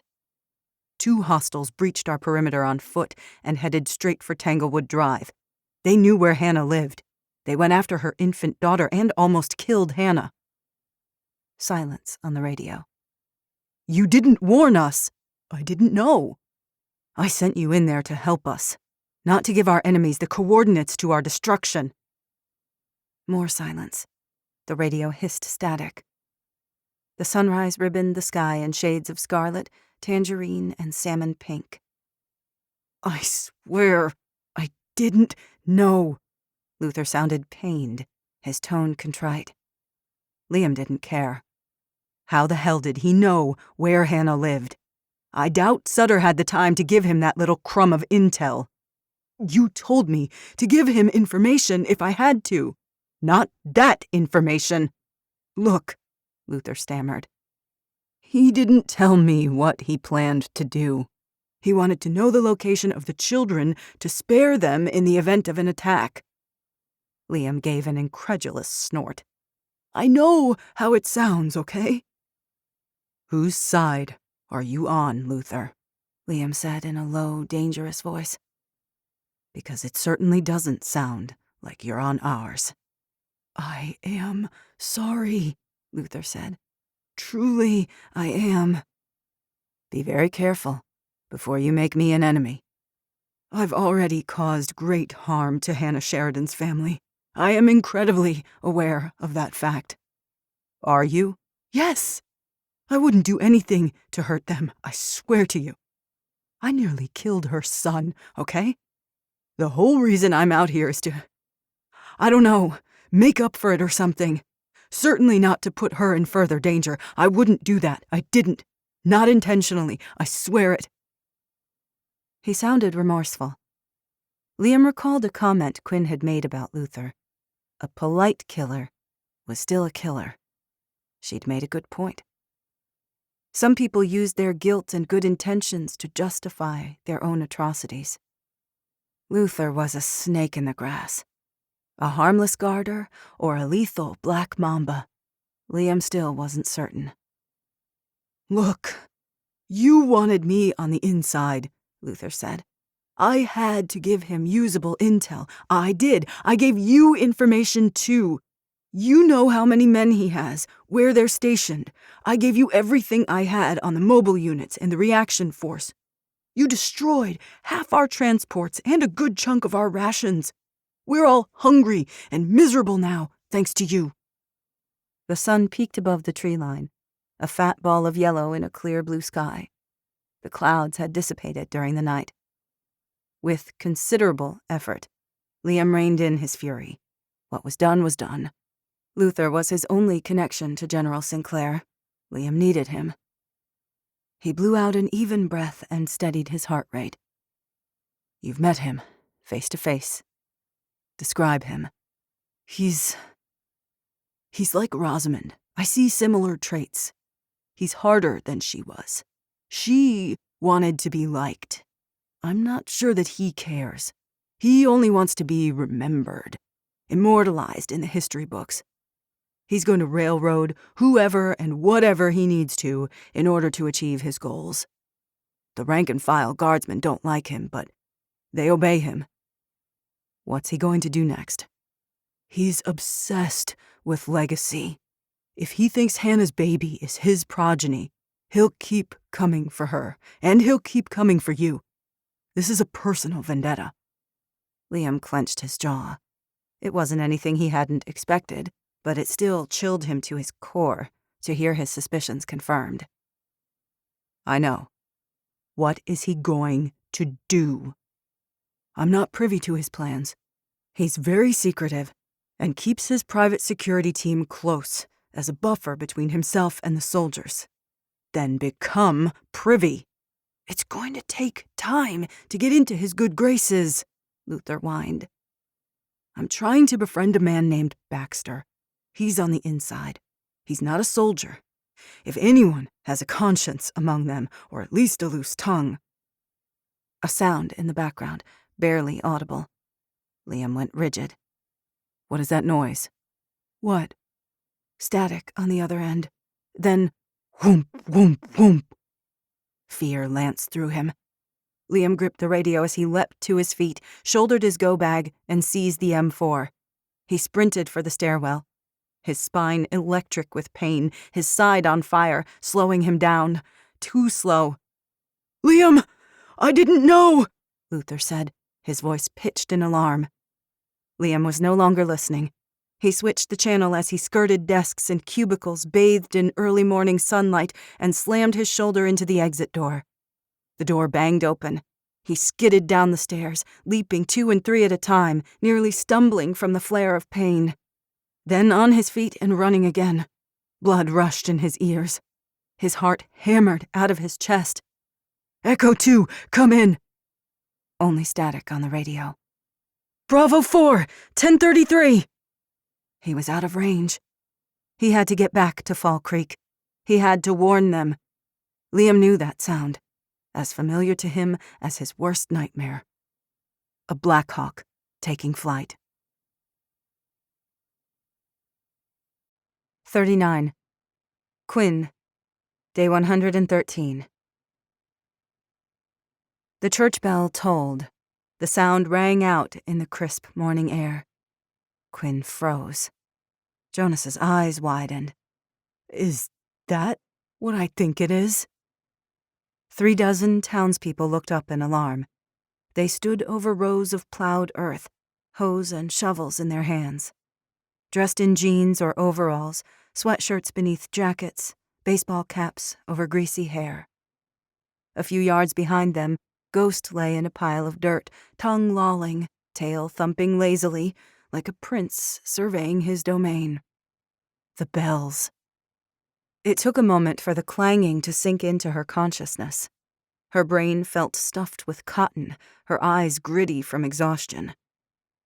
Last night she'd spent an uneventful 4-hour shift on the Snow Road blockade after 2 hours of hand-to-hand combat and defensive tactic drills conducted by Liam. 5 hours of sleep, and she was up before dawn to train with Liam. He was a no-show, so she'd found Jonas and headed to the high school. They were transferring the tender seedlings from the greenhouses to the former soccer field they'd cleared and plowed with a diesel tractor that ran on biofuel. The church bells resounded, peal after peal. "Quinn!" A few rows ahead of her, Milo was on his knees, digging holes with a trowel. A smear of dirt streaked his forehead. He stared at her, fear contorting his small face. "That's the alarm!" "It's real, isn't it?" Jonas said. "This is real." Liam had insisted the town practice emergency drills each evening at 6 p.m. It was not 6 p.m. It was 8:30 in the morning. This was not a drill. The warning was real. An attack was pending. Adrenaline shot through her. She leapt to her feet and reached for her rifle. Dirt crusted her knees and the palms of her hands. No time to wipe herself off. No time to do anything but move. "To the bomb shelters!" she shouted. "Hurry! Go now! Go!" "Are we under attack?" a middle-aged man cried. A girl, maybe 10 or 11, started to cry. Jonas strode across 3 rows of freshly planted tomatoes, mindful, even in his fear, not to trample precious food. He grasped the girl's hand. "What Quinn said. Everyone to the school." The bell kept tolling, a crisp, grim warning. The townspeople jolted into action. They dropped their trowels and shovels and reached for nearby weapons, shotguns and hunting rifles, axes and hatchets. The copper taste of fear coated her tongue. Dread coagulated in her stomach. The sky was clear in all directions. She couldn't see a thing. But something was coming. "Milo, come on!" Milo darted to her side, Ghost right beside him, his hackles raised. Tail stiff, he nudged Milo toward Quinn, hurting them both. Quinn whirled, taking everything in. Chaos reigned in the street in front of the schools. People sprinted from the soccer and football fields, yelling and shouting for their loved ones. Dozens more streamed down the road from Main Street, others cutting through the alleys between Tress's hair salon, Bright Smiles Dental, and a small single-story post office. At the front door of the school, Hannah and Principal King shouted instructions and directed people through the double doors. Inside, Evelyn and Lee would move the injured and sick on stretchers from the medical ward to the basement bomb shelter. In the distance came a low whomp, whomp, whomp. The rumble of thunder before the storm, the tremor beneath your feet before the earthquake erupted, a terrible portent that promised destruction and death. Screams shattered the air, people shouting and crying. Everyone stampeded for the school shelters. The security teams raced in the opposite direction, running to their fighting positions. In the middle of the street, someone knocked an elderly man over. A haggard, middle-aged couple stopped to help, but the crowd dragged them along.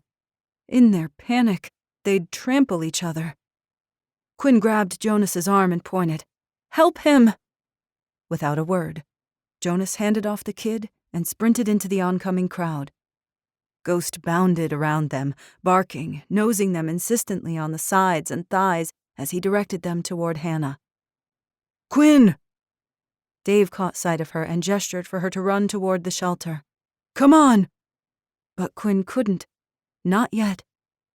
She turned to Milo and pressed the girl's hand to his. Take her. Help her find her mom, okay? Nodding solemnly, Milo gripped the older girl's hand and pulled her toward the high school. Nearly jerked off her feet, she stumbled after him. Ghost bounded beside Milo, barking at him to hurry the hell up. People streamed into the school. By 5s and 10s, then more and more.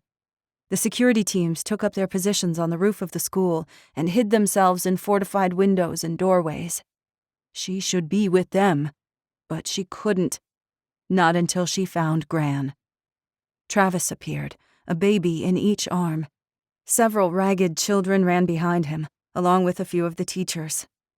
Daryl Wiggins, the former banker, was actually useful. He jogged ahead of the children, arms spread wide, pushing folks out of the way to make a path. Jonas got the old man to his feet and helped him limp across the street.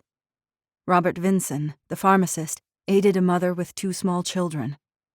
The whomping grew louder, joined by the deep growl of an aircraft's engine. A foreign sound after so many months of empty skies. Quinn spun and flung up her arm to shield her eyes. There, in the distance to the northwest, a black speck on the horizon. It grew steadily closer. A harbinger of death, a great wheeling bird of prey. The ground tilted beneath her. Her hands went clammy, her mouth bone dry. Her AR-15 wouldn't do a thing against an armored helicopter. She had to get these people out of here. She had to get Gran. Heart in her throat, Quinn kept searching, wildly scanning each familiar face. Not her, not her, not her. And then there she was. 50 yards away, Gran hobbled down the middle of the street. She held a little tow-headed toddler, her cane hooked uselessly over one arm. 2 boys, no older than 10, ran beside her, one dragging a screaming preschooler by the hand, the other clutching Gran's Mossberg aimed downward, the barrel banging his skinny legs. Their neighbors. The 4 orphaned boys that Annette King had taken under her wing after their mother drank contaminated river water. Gran had been showing them how to milk Oreo and make homemade cheese from goat's milk. Blind panic gripped Quinn. Gran wasn't moving fast enough. She wouldn't make it. The helicopter roared closer. Rotors beat the air. The engines growled like a living creature. A predator on the hunt. 40. Quinn. Day 113. Quinn started toward them. Gran! The Black Hawk swooped low. The townspeople shrieked and ducked as the great mechanical beast beat the air above them, casting a menacing shadow. From the sandbagged rooftops, Fall Creek shooters fired at the helo. At least 2 of the stolen M60 belt-fed machine guns opened fire. The Black Hawk swerved and kept going. It soared past them to the end of the road before banking sharply and heading back in their direction. It pitched back and forth, avoiding the small arms fire, veering to and fro like a dragon. Like some prehistoric monster hunting them, attempting to flush them out like frightened mice. They hadn't fired yet. Didn't mean they wouldn't. Quinn sprinted toward Gran and the kids, running against the flow of frantic people, elbows and knees bumping and banging into her. Her sore muscles ached, her ribs throbbing. Above her, the Black Hawk leveled out. Then it shot forward a couple 100 yards and hovered over the clothesline laundromat on the corner. AK and AR rounds pinged against its armored belly. With a great boom, like thunder, its miniguns opened up. The helo unleashed a stream of firepower and tore into the building. A 70mm rocket streaked through the sky. It exploded and blew off half the roof. A sound like the fabric of the world ripping apart. The great, tearing noise shredded her eardrums. She reached Gran at the abandoned Schwann's delivery truck. Gran had slowed to a shuffle. Her back bent almost double. Without her cane, the toddler's weight was too much for her old bones. Quinn held out her hands. "Let me take him." Gran thrust the child into her arms. His name was Joey. He carried a blue stuffed bunny everywhere, but he didn't have it now. Maybe that explained his screaming. He was heavy and squirming. His hands and face were sticky with snot and tears. The cuts on her hand stung so badly she nearly dropped him. "Get out of here," Gran wheezed, waving her away. Ignoring her, Quinn spun to the 3 boys. "Run! Come on, run to the school!" Their eyes wide with shock and fear, they obeyed. Tina Gundy sprinted past. She caught sight of them and slowed, motioning for them to follow her. Together, they ran for the school. Over downtown, the Black Hawk circled higher to avoid the small arms fire. Various security teams popped out of hiding to fire up at it with their ARs and AKs. More M60s shattered the air, driving the bird upward. With a roar, it swung back around, aiming its 7.62mm miniguns to take them out. A brief burst. One of the M60s fell silent. Their long guns seemed incredibly flimsy in comparison, like water guns, children's toys. "Go!" Quinn cried. "Go! Go!" Gran stumbled. Her cane clattered to the asphalt. "Gran!" Quinn reached for Gran, struggling to maintain her hold on the shrieking toddler. With her free hand, she yanked Gran to her feet. "We have to go!" They were still 100 yards from the school. Gran swayed unsteadily. "You go." "I'm not leaving you." The Black Hawk turned and swooped back for another lethal run. It headed straight toward them. Incredibly loud, its engines roaring. The rotor wash beat at them with the fury of a mighty wind. It was so close. Close enough to see the pilot through the windshield. Close enough to make out the twin miniguns swiveling toward them. "Gran!" Her mouth was open. She was screaming, but she couldn't hear the sounds emanating from her own throat. "Gran!" The Black Hawk came shrieking toward them, miniguns lighting up.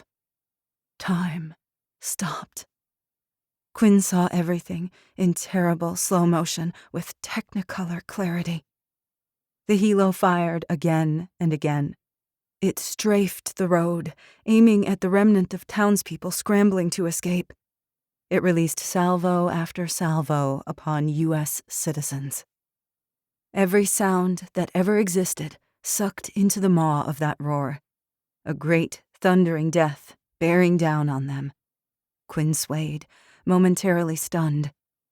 It was like falling into freezing water, the absolute shock of it. The thud, thud, thud shook the ground as powerful rounds struck their targets. Concrete sprayed from buildings, bricks flying, chunks of asphalt exploding. The Schwann's truck rattled. The pavement seemed to judder beneath her feet. The air itself heaved from the aftershocks. There was no escaping it. No time to run. Nowhere to hide. Something heavy smashed into her. She fell sideways, falling hard to her knees behind the truck. Joey shrieked in startled pain.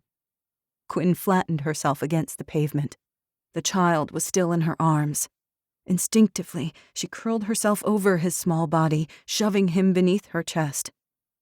Pebbles and dirt scraped her cheek, her whole body shaking. The rotors thundered. The wind whipped her hair, her clothes. Debris and dust exploded. Glass, twisted metal, and masonry pelted her body.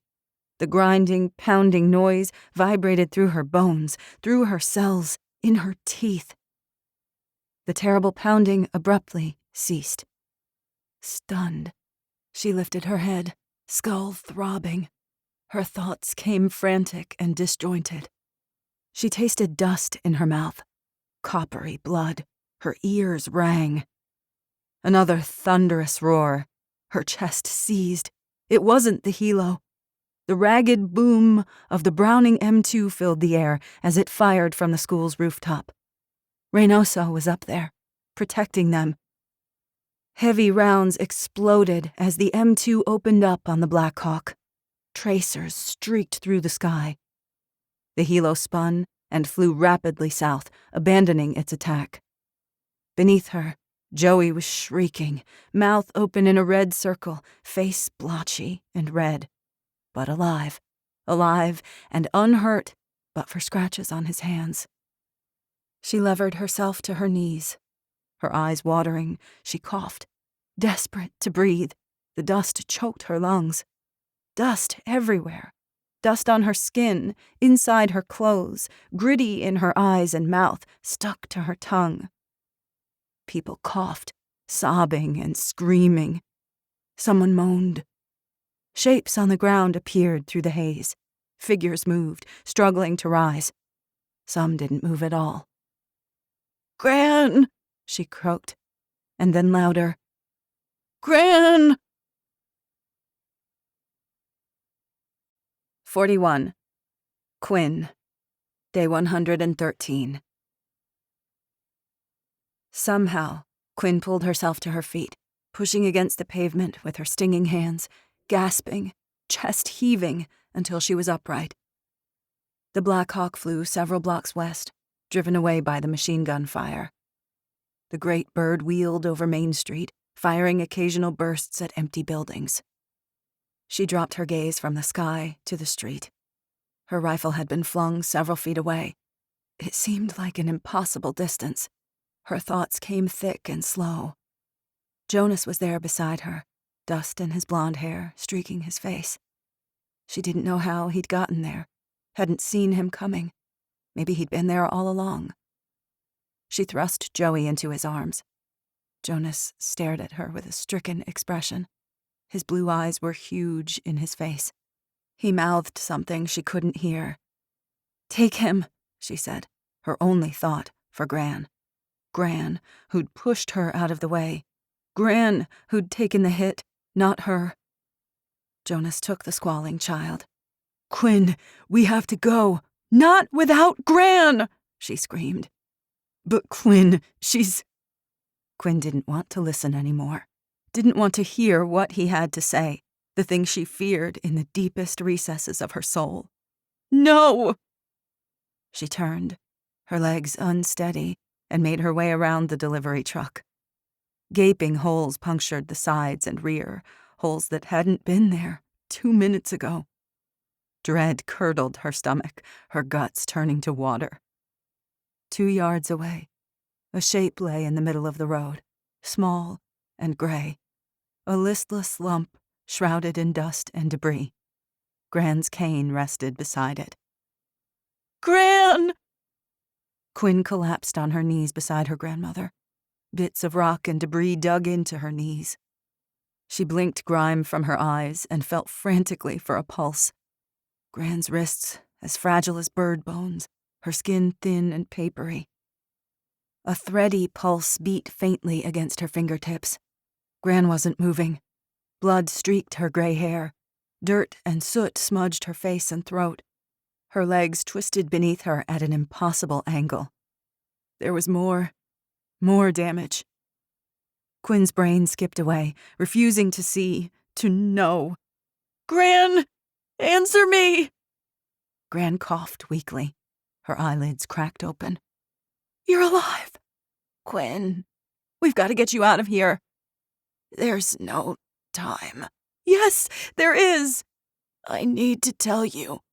We just have to get you to the medical ward, to Evelyn. She'll fix you. She can fix this. Just hold on." "Quinn, I have to get you to the bomb shelter. I can still get you there." "Hush, girl." Quinn tugged at her arm. "Come on, get up. Look at me, Quinn." Despite her best efforts not to, Quinn looked. Blood everywhere. Shredded clothing, torn flesh, a glimpse of exposed bone. A horrified whimper escaped her lips. "I'm not going anywhere. That monster cut up my legs real good. We'll fix you. Evelyn can fix you." "I don't feel a thing," Gran mumbled.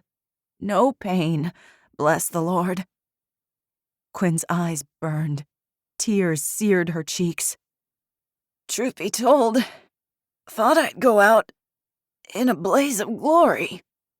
Gran coughed up blood. A fine mist sprayed Quinn's cheek.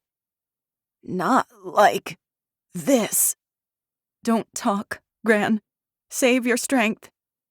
And here I had an amazing death speech all planned out. But I'm so tired. Just tired.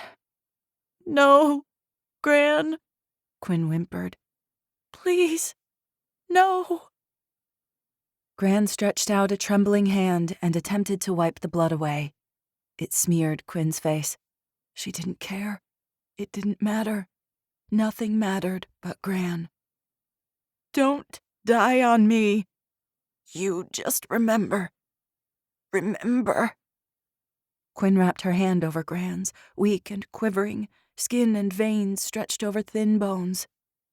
"You can't die on me."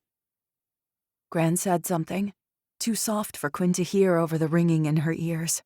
She bent low, clutching her grandmother's hand. "Lot of things to regret in this life," Gran said. "Never you, girl. Not for 1 second. Never you." Gran's eyes rolled back in her head. Her papery eyelids fluttered. Her chest hitched, shuddered, and fell still. "No," Quinn said. "No, no, no. Gran, stay with me. No!" Distant explosions rent the air, gunfire like fireworks. Boom, boom, boom. Rubble all around her, fire and death and destruction, and the screaming. The screaming would not end. It just went on and on until she understood that the scream was inside her own brain, and still it would not stop. Not Gran. Not Gran. This had to be another nightmare. It couldn't be real. But it was real. It was real, and Gran was gone. The last of her family dead. And Quinn never even said, "I love you." She rocked back and forth, weeping, screaming until her voice cracked, her throat raw. Grief and loss rolled over her in immense waves. She was drowning in it.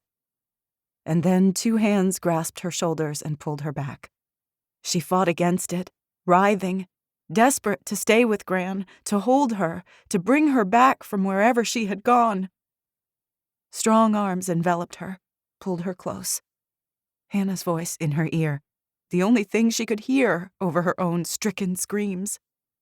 "I have you, Quinn. I've got you. It's okay. I've got you." Jonas was there too. He'd never left. Quinn collapsed into them both, allowed those arms to pull her up, to hold her, carrying her to safety. 42. Liam. Day 113. Liam struggled up the hill, pulling at roots and tree branches. His heavy go-bag slapped against his back. Cold sweat broke out on his brow. No matter how fast he ran, it wasn't fast enough. Fear constricted his chest, his heart tightening like a fist. The Black Hawk had opened fire, releasing several salvos upon the defenseless townspeople. He had no idea how many casualties, who they'd lost, whether Hannah was okay.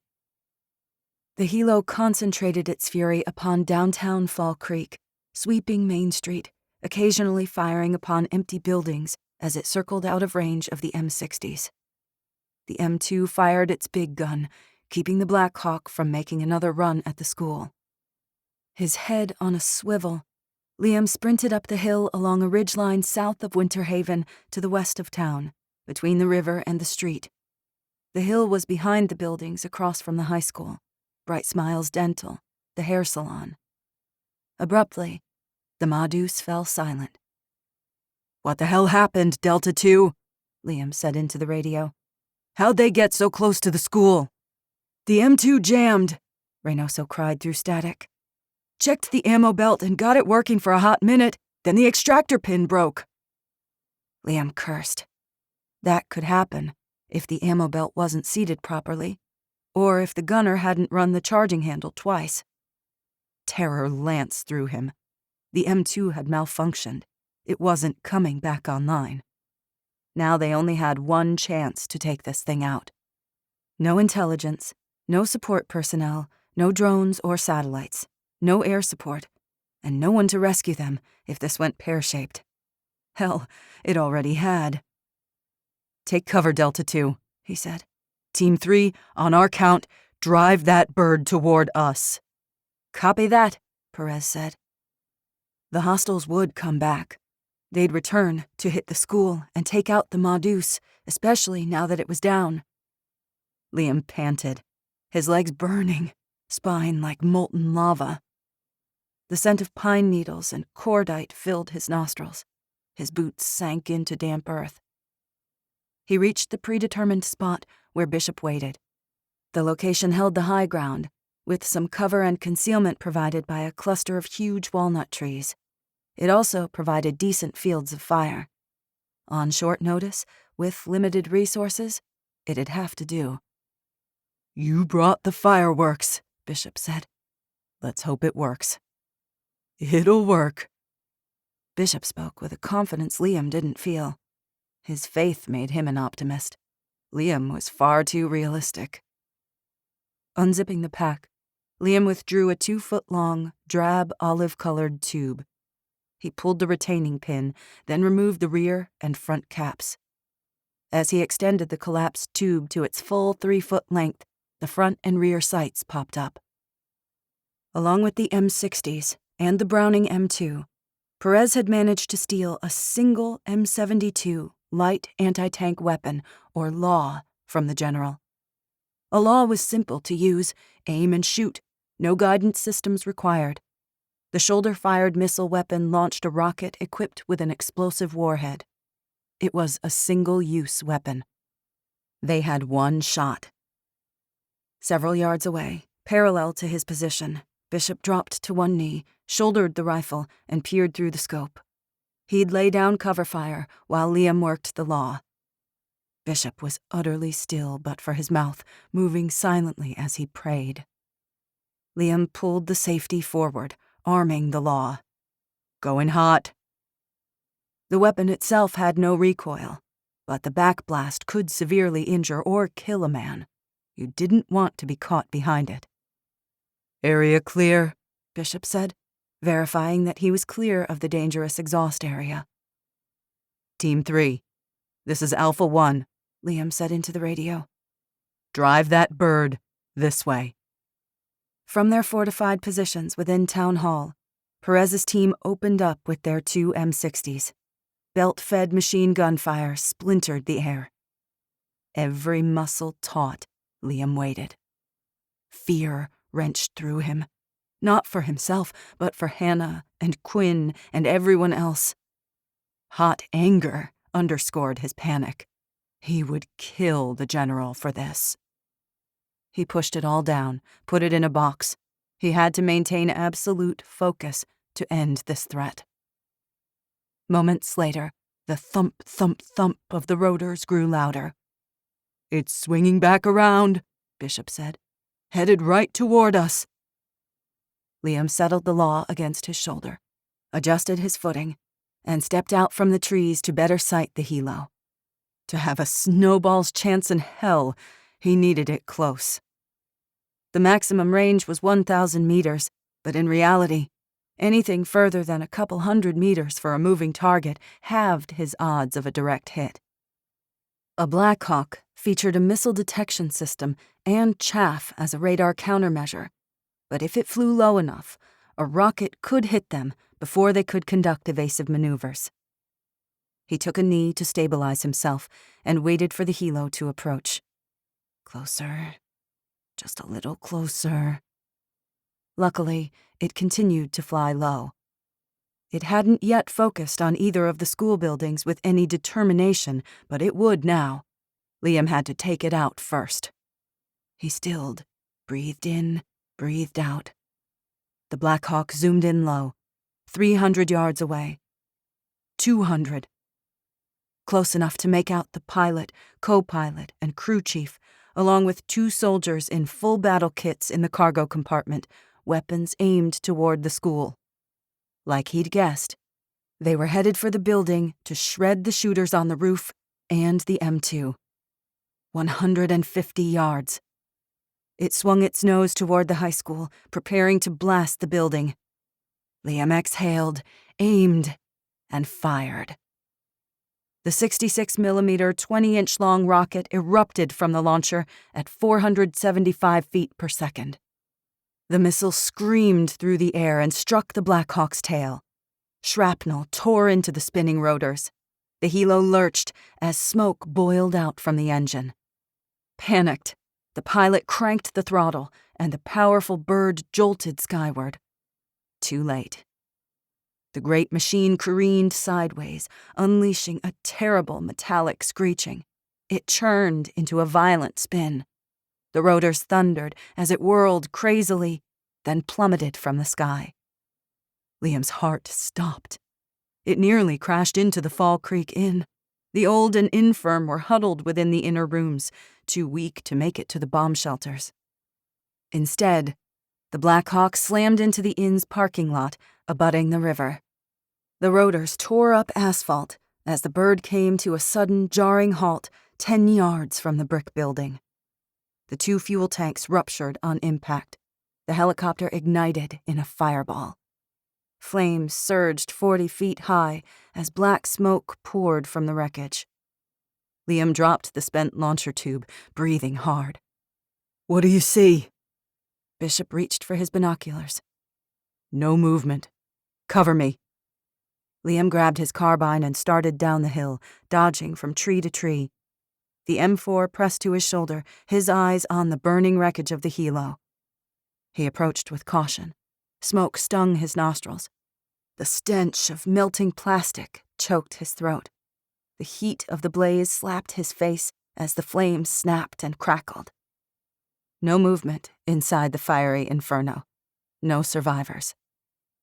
Liam felt little relief and 0 pleasure. He didn't relish killing soldiers, but they'd fired on his people. For that, they'd signed their own death warrants. General Sinclair had forced his hand. Liam hated him for it. Still, he'd accomplished what he'd set out to do. "Alpha 1, this is Delta 2, Reynoso said over the radio. "What the hell happened?" Liam raised the radio to his lips. "Black Hawk down." 43. Hannah. Day 113. Distant booms trembled the ceiling. Every time another salvo hit, gasps and screams echoed in the confined underground shelter. Fortunately, the firepower wasn't aimed directly at the school. The Black Hawk seemed to be focused elsewhere, for now. Hannah resisted a shudder. Dank, musty air invaded her nostrils. The concrete walls pressed in. The latticework of pipes snaked along the ceiling, ugly and utilitarian. 250 people crowded into the shelter beneath the high school. Their faces were worn, hollowed out. Soft weeping, murmurs, and the shifting of bodies echoed dully. Cots, camping chairs, and sleeping bags crammed the room. Metal shelves of supplies, food, water, and blankets lined one wall. A dozen makeshift toilet buckets had been designated to one corner, where Lee had strung several curtains for privacy. The stench of human excrement permeated the air. Memories of her underground prison flooded Hannah's mind, but she fought them down. Once, the claustrophobic underground shelter would have prompted a spiral of panic and terror. Not this time. There was too much work to do, too many people who needed her. Worry for Liam threatened to consume her. He was still out there, with Bishop, Reynoso, Perez, and the other warriors defending Fall Creek. Last she'd heard, he and Bishop had gone after the Black Hawk. David against Goliath. There was nothing she could do but pray. So she sent up a prayer for Liam's safety as she walked among the stunned, terrified townspeople, offering blankets and water. Evelyn and Lee tended to the injured. Several people had been nearly trampled in the mad onrush. A few had sustained ricochet and shrapnel wounds. Those hit with the 70-millimeter rockets hadn't made it to the shelter. With a pang, she thought of Molly. Grief crouched at the fringe of her consciousness, but she couldn't let it in. The sorrow would come later. Right now, she was needed. Hannah searched for Quinn. The girl huddled in the far corner, a blanket wrapped around her shoulders. She stared numbly at her hands in her lap, head down, forlorn and grief-stricken. Jonas had retrieved her rifle for her. It lay at her feet, filmed in dirt and dust. The boy sat on the next cot over, close but not too close, his hands knotted in his lap. He hadn't let Quinn out of his sight since they'd arrived. Hannah strode to Quinn and knelt on the hard concrete floor in front of her. Quinn barely registered her presence. She took Quinn's limp hands in hers and squeezed. "I'm so sorry, honey." There weren't enough words in any language to express the enormity of loss they'd all experienced, but especially Quinn. Quinn, who'd lost her mother, her grandfather, and her grandmother in less than 4 months. And Noah, she'd lost him too. Hannah gazed steadily into her anguished, downcast face. "You are not alone. We are right here, and we're not going anywhere. Do you understand?" Quinn gave the tiniest jerk of her chin. Tears tracked her soot-stained cheeks. Hannah's heart swelled with compassion. She scooted onto the cot and gathered the girl into her arms. With her bad hand, she massaged Quinn's back. Without realizing it, she hummed Blackbird into Quinn's snarled hair. Quinn allowed herself to be held. Her shoulders quaked as she wept. They didn't speak. There was nothing else worth saying. She held the girl until her racking sobs finally subsided. Gently, Hannah tucked the blanket over her shivering form. "Rest now. You need to rest." Hannah hated leaving the girl, but there was too much work to be done. She glanced over at Jonas, who nodded wordlessly, already anticipating her question. He'd stay with Quinn. He'd watch over her. Before she did anything else, she checked on Charlotte and Milo. Travis had taken charge of the children separated from their parents. Most of the kids stared blankly, stunned, or retreated into sleep. A few were awake and alert. Joey, the little boy Quinn had saved, slept on his older brother's lap. A few feet away, Milo held Charlotte on a cot, bouncing her on his knee. A couple of kids made silly faces, trying to get her to giggle. Ghost never strayed more than a few feet from Milo's side. He snuffled the kids' faces, serene and patient as they patted his head and fondled his silky ears.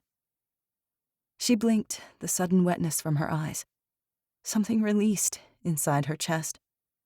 The dog seemed to know where she needed him most. With her kids safe, Hannah busied herself comforting those who needed it. "Here you go." Hannah handed Becky Grisone a recycled bottle of sterilized water and a clean folded blanket. The hairstylist and owner of Tressa's hair salon slumped on a cot pushed against the wall. She looked up at Hannah with a vacant stare. "Is there anything I can do to help you?" Hannah asked. "My son," she said. "We got separated. I haven't been able to find him." Hannah gave her an encouraging smile. "We're making a list of survivors. Remember, there's also the middle school bomb shelter and the one at Town Hall, and those who hunkered in their basements. As soon as we know more, I'll tell you, I promise." Stacy hugged the blanket to her chest. "Thank you for everything." She was shaken herself, devastated, grief-stricken, hounded with worry for Liam and Bishop. She refused to give in to it. Her family and friends needed her. These people needed her. She would do everything in her power to help them, soothe them, and keep their spirits up. As a leader, she had a responsibility.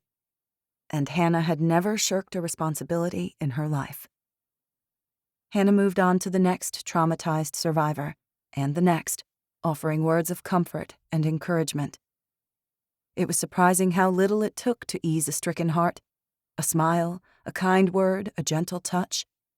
And seeing to their physical needs, a blanket for warmth, a little food, some water. The gunfire outside the school stilled. Gradually, the fear pervading the shelter dwindled to a low humming dread. The room was tense, but quiet, everyone holding their breath, waiting for the other shoe to drop. After she'd run out of blankets and water, Hannah made her way across the room to Dave and Annette, who huddled beside the bomb shelter doors. Both swayed on their feet, utterly exhausted. Apprehension pushed her heart into her throat. "Have you heard from Liam?" "I went topside a couple minutes ago to get better radio reception," Dave said. "Those crazy daredevils did it. They crashed the damn chopper." "Oh, thank God," Annette said. Relief flooded her, her legs going weak. Hannah closed her eyes and exhaled slowly, releasing some of the tension knotting her insides. Liam was safe. Bishop was safe. They did it. "I'll make the announcement in a minute," Dave said. "We need to stay down here a while longer. The reaction teams are clearing the town before they give the all-clear." Hannah shivered and hugged herself. It's still hard to believe they opened fire on American citizens, even after seeing it with my own eyes. "They labeled us terrorists. No evidence required." "How many have we lost?" Annette asked. "Too many." Dave's eyes darkened with sorrow. "At least 10, including Molly." If Liam hadn't sounded the alarm, giving them almost 5 precious minutes of advance warning, how many more might have perished? The horror seeped in, deep in her bones. Despair was poisonous. She would not give in to it. She refused. She would cling to hope with her dying breath. Dave sighed, misery etched into his features. "We won't know more until we can get out and assess the damage. But I've received a report that at least one strike hit Winter Haven's solar substation. The most crucial, hardened electronics were in that building." "What does that mean?" Annette asked. "The substation connects the solar panels in the community. Without it, the solar panels won't work. We may have lost Winter Haven." Annette blanched. "What are we going to do?" "We don't need Winter Haven," Hannah said. "It was always the people that made Fall Creek something special. We have generators and can make our own biofuel. We can survive. We have each other." Annette took a shuddering breath. "I suppose you're right." Speaking of helping each other, Hannah turned to Dave. "Can you get me Mick Sellers on the radio? And Flynn. I want to speak with them." "I'll try, but with the repeater stations down, we're struggling to get anyone far from town. They're out of range." Annette grimaced. "We're chasing our tails with the Alliance. I'm not sure anything will make a difference to them." "It has to," Hannah said fiercely. "They've seen a glimpse of what Poe and the Syndicate can do. Now we're facing a threat from our own military. If they can justify this, what else will they justify? I just pray the Community Alliance will finally see reason and join us. They need to know what happened here. If it can happen to us, it can happen to them." "Keep praying," Dave said. "I fear that's all we've got left." 44. The General. Day 114. "You're fired!" Governor Duffield screamed into the sat phone. With a wince, the general pulled his ear back. "I can explain. I've received reports that you're stuck outside some crappy town 30 miles from where you should be. Poe is amassing in South Bend. South Bend! A stone's throw from Michigan, and what are you doing?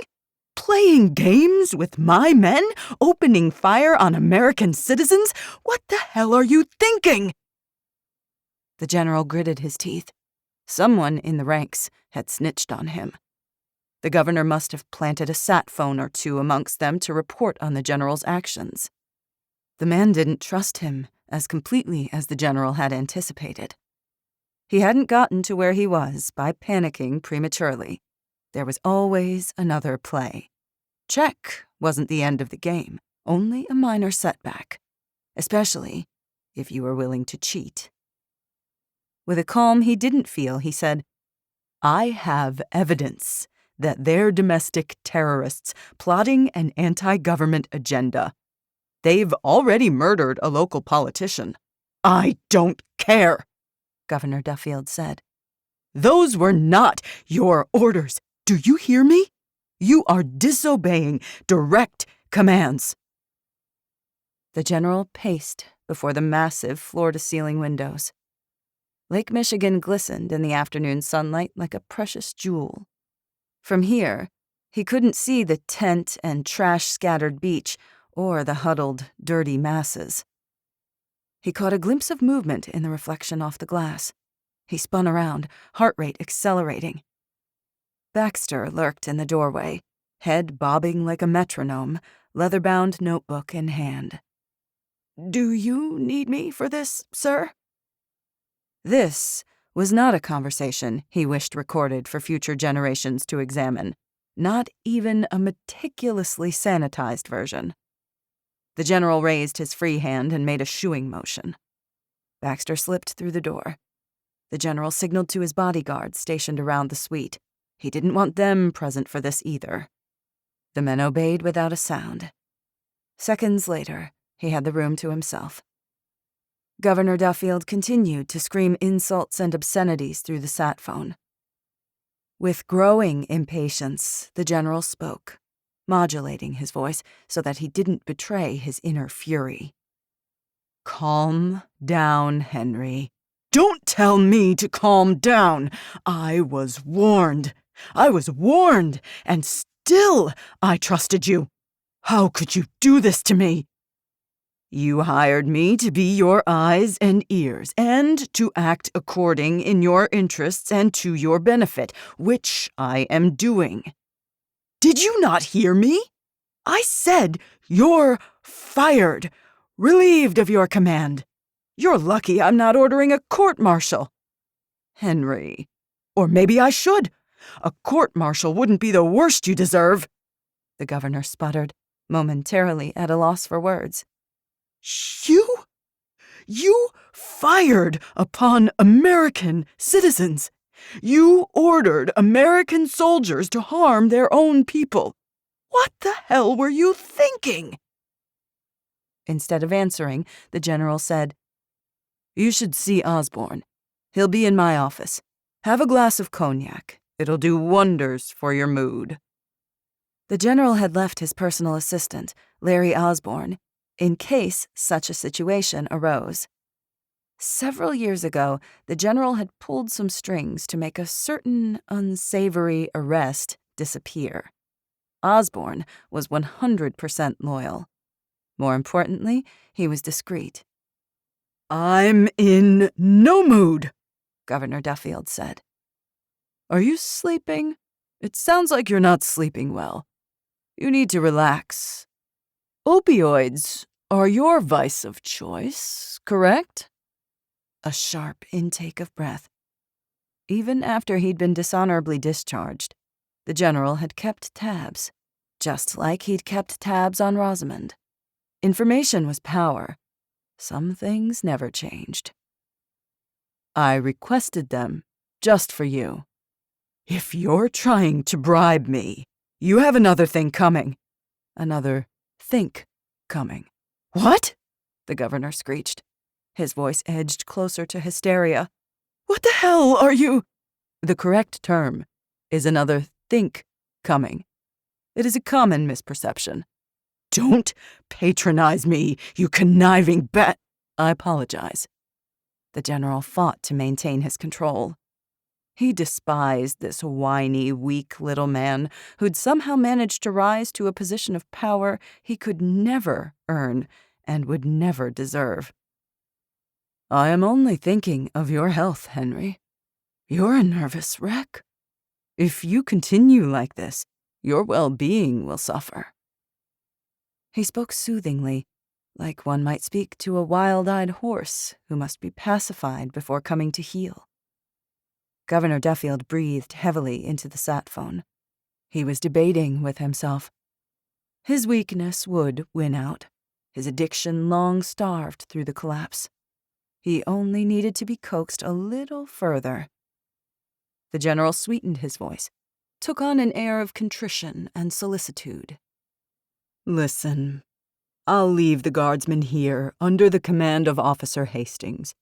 You may appoint whomever you wish to take over and conduct your affairs from this point forward. I will gather my things and tender my resignation immediately upon my return to Lansing. I will personally deliver the letter to your desk first thing in the morning. Handwritten, of course." Silence on the other end. "The situation is controlled. You've won, Governor. I will do exactly as you ask. You'll have no trouble from me. Consider this a small token of my sincerest apology." "Osborne has it, you say?" He sounded mollified and greedy. "Osborne is in my office now." The general waited patiently as the governor made his way from his office to the general's. "Tell Osborne that I said to give you the good stuff, the highest quality. While he's preparing it, please take a load off and have a drink. I've been saving something particularly special." Osborne and Duffield spoke for a minute. The general discerned murmuring but not individual words. Governor Duffield let out an impressed whistle. "Hardy l'air la lique cristal decanter cognac? How much is this worth? 5 grand? 15, at last count. It is a blend of 6 eau de vie, 100 years old. Every swallow is a symphony of apricot, honey, and cinnamon. Truly a cognac to remember. Ah, I haven't tasted good liquor in at least 2 months. Feels like 2 damn years." "Not even a thank you." The general said nothing. He watched the waves rippling the lake and waited for the man to consume the first glass and start in on a second. The arrogance of such small-minded men. How easily they believed the whole world was owed to them. They never thought to look the gift horse in the mouth. 45. The General. Day 114. "This changes nothing, Sinclair," the governor said. "You know that. Your resignation letter on my desk tomorrow morning. After this conversation, I never want to see you or hear from you again." "That won't be a problem." "You go too far. Men like you think you're ironclad, that the rules don't apply to you. There are still rules." "You hired me to break them," the general reminded him. "Only the ones I sanction," Governor Duffield shouted. He was getting worked up again. That wouldn't be good for his heart. The general smiled to himself. "You know, I've always despised you, Henry." A spluttered cough on the other end. "Excuse me?" "Such a weak-minded pansy you've always been. Always anxious for someone to tell you what to do." "You can't speak to me like that. I know exactly who you are. Now let me tell you who I am. I am the man who will regain control of this region. Instead of cowering in the capital, reacting to crisis after crisis, I am the one who's going to rule this state, not you, you pathetic, miserable worm. How dare you? I will not resign tomorrow or any day. In fact, very soon I'll be sitting in your chair. I'll have your job, and I'll be doing a hell of a lot better at it. You can't, the governor sputtered. You have no authority. But I will. It's unfortunate that you chose not to trust me. I planned to oust Eubanks first, not you. But you've forced my hand. It's a pity. Things would be easier with you functioning as governor, but we make our own choices, and must live with them. He paused. Or not. He imagined Governor Duffield standing in the center of his plush office, holding the empty decanter in one hand, staring, in growing suspicion and horror, at the 2 melting ice cubes at the bottom of the glass. Osborne would be in his customary position by the door, not sitting but standing, hands clasped in front of him, his face expressionless, as he examined the governor for the first signs. "How are you feeling, Henry?" the general asked. A long beat of silence. "What did you do to me? How's your throat? Do you feel a bit of a burn? You're probably feeling nauseous right about now. Some bad stomach cramps, am I correct?" A soft clink registered through the phone. Probably the glass, slipping from the governor's fingers and thudding against carpet. "What did you do to me?" "Only what I had to do," the general said smoothly, trying and failing to hide the smile in his voice. "You're the one who drove me to it. In a way, you've brought this upon yourself. If only you'd trusted me, none of this would be happening." "I feel sick." "What you are experiencing is acute arsenic poisoning. It is colorless, odorless, and tasteless, which means you would not have noticed it in your drink. I hope you enjoyed every drop of that cognac. While that particular bottle cost me dearly, I consider the after effects absolutely priceless." You, Henry Duffield croaked. Another dull thud sounded. Duffield falling to his knees, leaning forward, hunching as wrenching pain seized his stomach. "You're experiencing severe gastrointestinal distress, as if someone has sawed through your guts with a dull knife and is now pulling out your entrails hand over hand. Next comes acute respiratory distress syndrome as your circulatory system collapses, followed by cardiac arrhythmia and an agonizing death within a few hours." The governor's desperate gasps filled his ear. The general found the harsh, rasping sounds incredibly satisfying. He gazed at the smooth, peaceful water and wished he could have been present in person. "You are probably thinking, but can no longer say, that I won't get away with this. The thing is, I will. Few autopsies are taking place right now. The collapse has strained local, state, and federal resources beyond the breaking point. You understand. There are some benefits to a nationwide, nay, worldwide, crisis. It will appear that you had a heart attack. For those who are aware of your unhealthy addictions, this will not come as a surprise. In fact, a stash of these pills will be discovered in your desk drawer." Rattling, choking gasps escaped the sat phone speaker. The governor moaned. The general smiled. By the time the Secretary of State was sworn in as the new governor of Michigan, he would have made his move. The general had back-channel contacts, friends in high places. the FBI, the CIA, the executive branch. He would get back into their good graces. In the end, this little blip would be intentionally forgotten, smoothed over, erased from the official narrative. Like governments had chosen to ignore similar atrocities throughout time.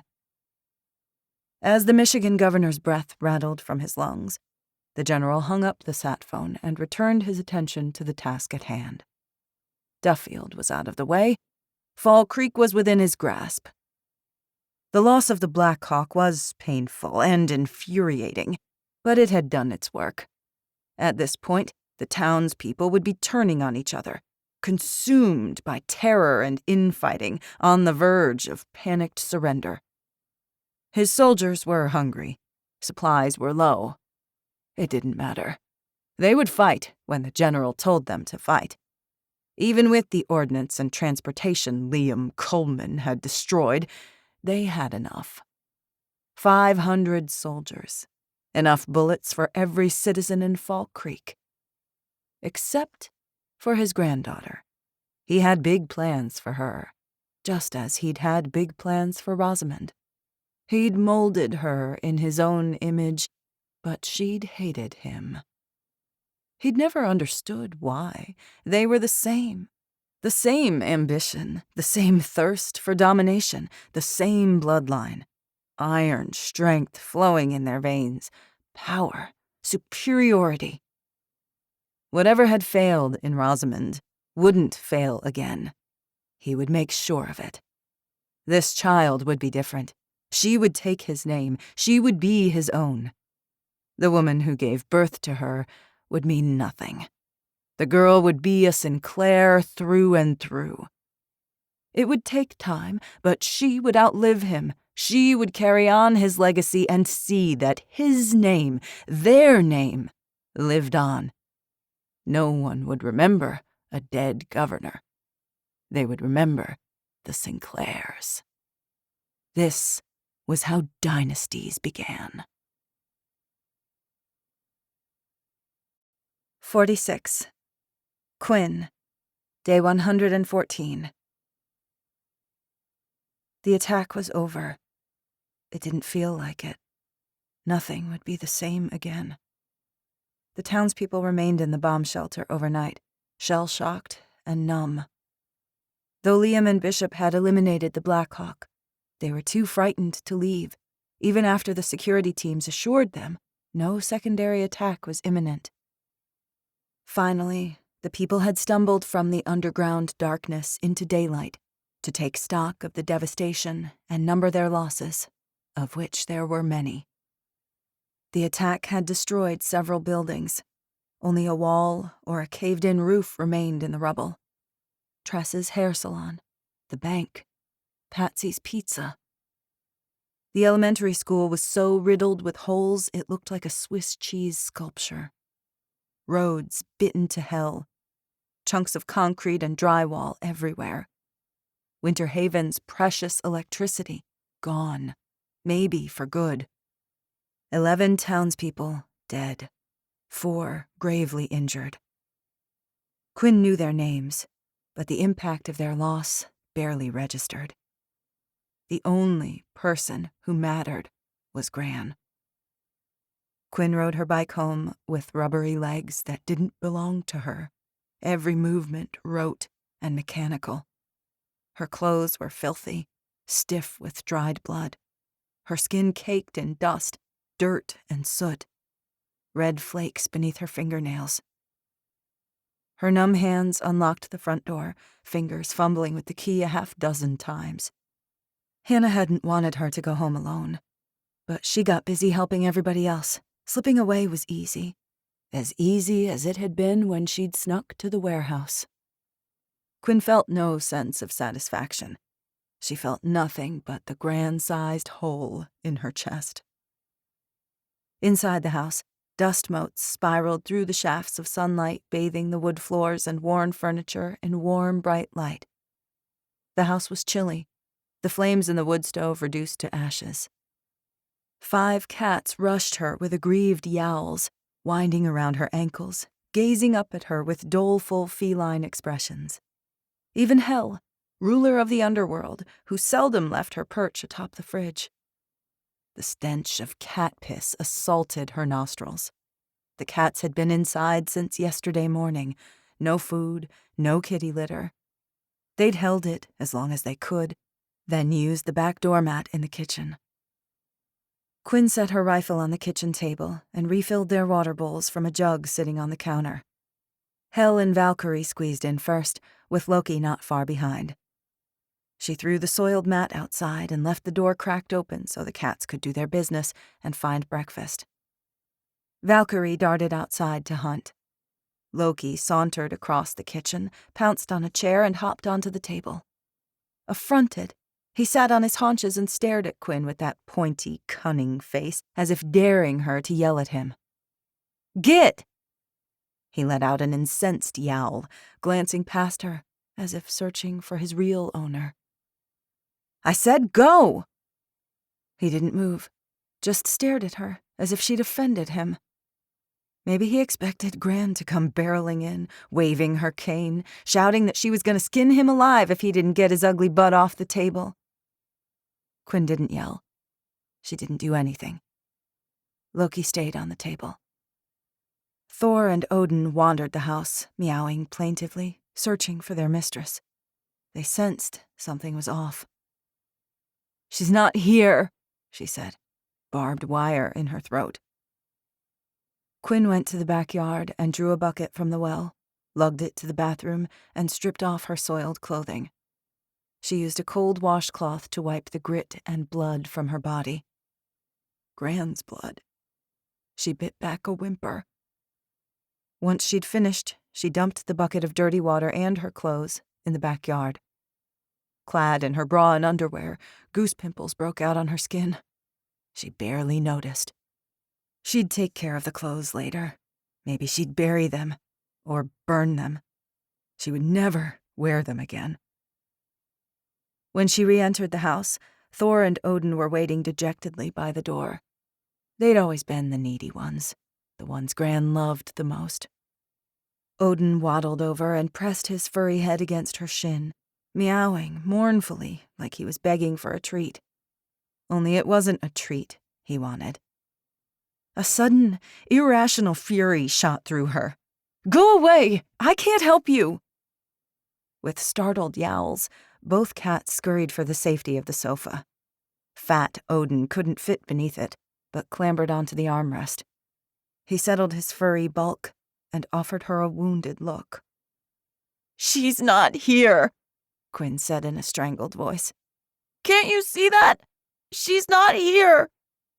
She stumbled down the hallway in her underwear to her bedroom and moved to the dresser, pulled out sweatpants and an oversized lion's hoodie and tugged them on. The dressings on her right hand had been filthy. She'd thrown them out with her clothes. The scabs needed topical antibiotics and fresh bandages. The mere thought was overwhelming. Quinn moved to her bed and lay atop the unmade covers, stiff as a board, arms at her sides, her head full of cotton. Time passed. She didn't know how long. She drifted in a dull, numb haze. 47. Quinn. Day 114. A distant thud sounded. The front door opened and closed. For a heart-clenching instant, Quinn thought it was Gran. Reality clobbered her like a sledgehammer to the chest. Gran wasn't shuffling through the front door because Gran was dead. Dead, dead, dead. Two sets of footsteps padded through the hallway toward her bedroom. One human, one the click, click, click of paws on hardwood. She did not lift her head. She did not move or breathe. "Quinn?" Milo said. Quinn opened her eyes and stared blindly up at the ceiling. "Can I come in?" Her tongue felt like it was glued to the roof of her mouth, thick and swollen. She couldn't speak, which meant she couldn't say no. Milo took her silence as consent and entered the bedroom. Ghost limped in behind him. The dog came to the bed and nosed her shoulder, as if reassuring her. When she didn't respond, he gave a low, sorrowful chuff, then turned a few times in the middle of the room and curled up on the rug. A second later, the mattress sank. A small, warm body clambered into the bed beside her. Milo lay on his back, his arm touching hers, his feet reaching her shins. He wriggled his stockinged toes and leaned into her. His little kid breath smelled like peanut butter. She stiffened, but couldn't push him away. Her veins were filled with cement. Gran was dead. Gran was gone forever. Gran was never coming back. Quinn's own mother had abandoned her, betrayed her, failed to love her. But Gran never had, not for 1 second. Gran had been tough and stern, not given to bouts of affection or sentimentality, but Quinn had never doubted that Gran loved her. Never. Not once. And how many times had Quinn told Gran how much she meant to her? She didn't know. Couldn't remember. That seemed like the worst kind of failure. Milo took her hand and held it. Small fingers clutched her own. I miss her. I miss her laugh. I miss her cornbread and how she always gave me extra drizzles of honey. I miss that she taught me things way more interesting than school, or how she saved all her peanut butter just for me. Quinn sucked in a sharp breath. Her chest tightened, and it was hard to breathe, her eyes hot and stinging. Me too. What else do you miss? Lots of things. Everything. Her sarcasm. How she loved those damn cats. How she'd lecture you like she was mad, but you knew she really wasn't, and she'd probably make you cookies later. How everyone was a little scared of her, even Liam. She was always there, no matter what. The pain was a boulder on her chest, threatening to crush her. A tsunami to drown her, a black hole to suck her into nothingness. Mom says the people you love who die still live in your heart, Milo said in a soft voice. You remember them with other people, to talk about them. That's what keeps them with you. How they laughed, and what they smelled like, how they made you feel. That's how I remember Dad. That's a great idea, Small Fry. You should try it. It helps me. Probably it'll help you too. Maybe. Mom says it's okay to cry. That crying helps to get some of the sadness out so it doesn't stick inside. What happens if it sticks inside? Your internal organs get all moldy and gross, of course. Of course, Quinn echoed. And some feelings are too big for one person. So you gotta share those too. That way it's not so big when you're both holding it. You've got a pretty smart mom. I know. Odin and Thor pushed the bedroom door open with their noses and wandered into the room, looking lost and forlorn. Milo patted the mattress, and both cats leapt onto the bed and curled into furry balls at his feet. A minute later, Loki and Hel followed suit. They sauntered up to Ghost and nested themselves in his white fur. Gentle purring filled the room. Quinn? Yeah, Small Fry? Can we stay here for a while? Like we used to? They used to lay like this in the days and nights after the massacre, when the nightmares invaded, and all they had was each other. How they'd clung to each other then. Milo had needed her so desperately. The truth was, she'd needed him. He'd brought her back to herself. She'd forgotten that. Forgotten how love was a two-way street, and people couldn't help you if you didn't let them in. If you didn't let them come into your messy, ugly places and love you back to life. She'd forgotten. Milo reminded her. The tears leaked out of the corners of her eyes. The trickle became a stream, which turned into a waterfall, and then she was weeping, sobbing, shuddering with grief. Milo wrapped his thin arms around her and held her tight. It's okay, Quinn. I'm holding on to it now, too. It's okay.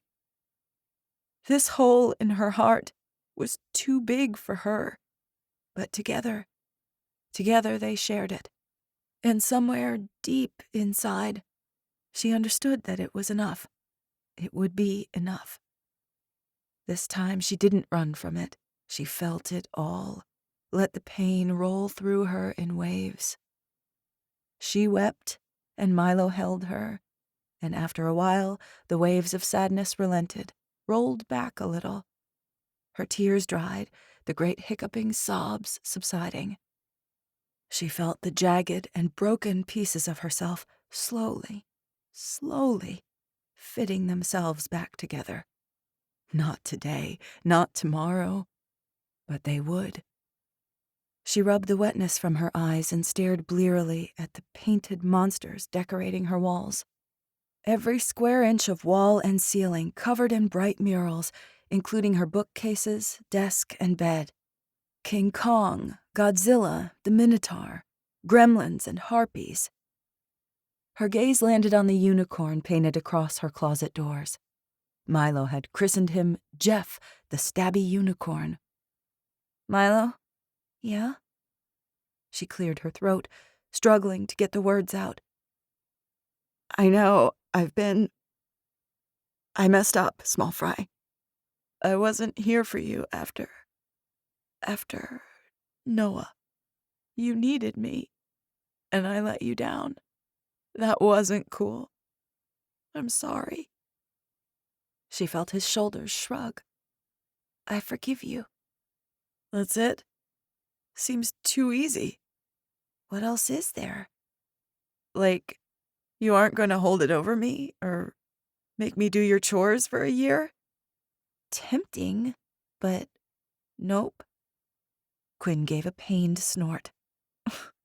"Well, thank you." "We can share," Milo said. "What do you mean?" "You need a family, but you don't have one. I'll share mine with you.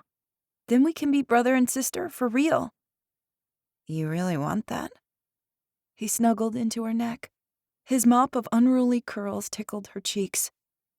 "More than Christmas. More than peanut butter."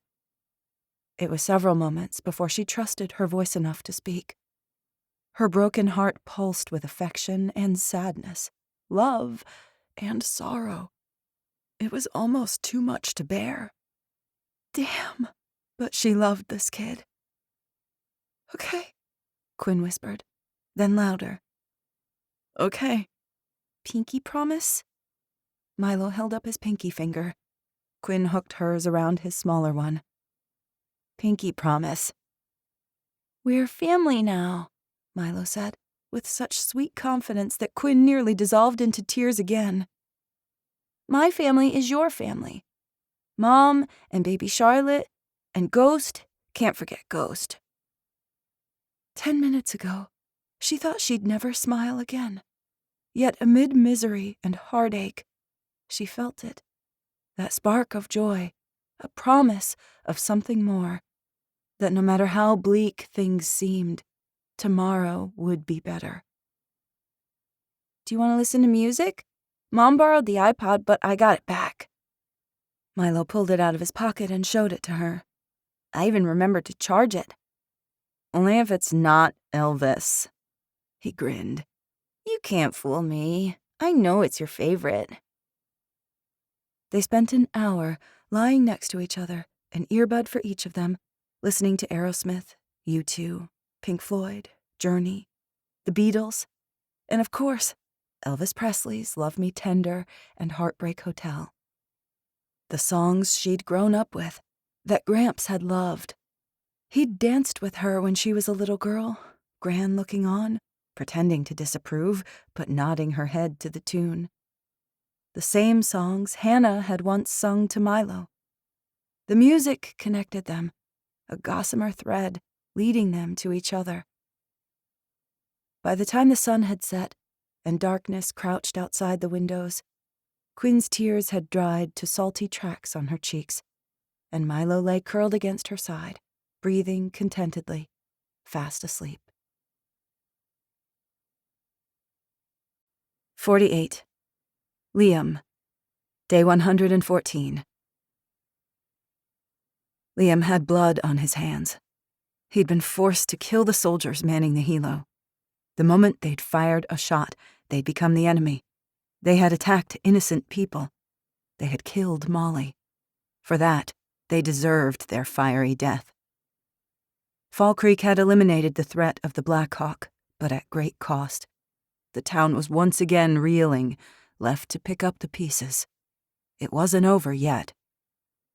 After another endless day working to solidify their fighting positions, consolidate resources, and take stock of the wreckage, Bishop had forced him to take a break.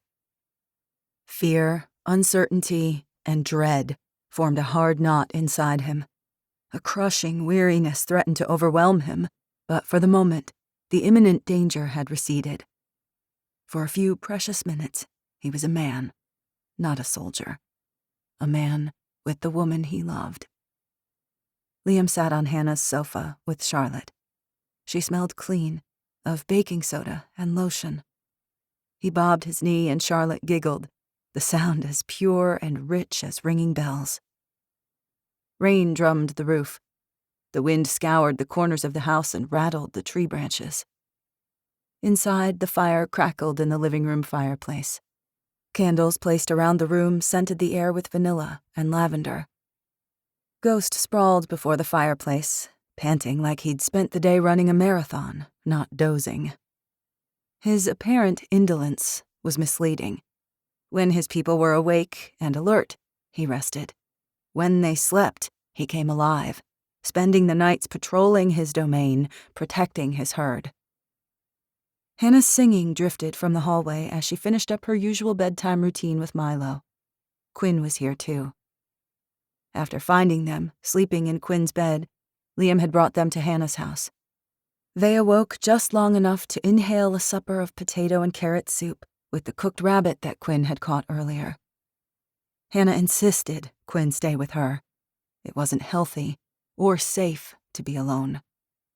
Charlotte cooed, grinning. Her chubby arms flailed as she reached for him, grasping for his face. Her crooked knit hat toppled onto the couch cushion, and her chocolate-brown fringe stood up all over her head with static. It was adorable. She was adorable.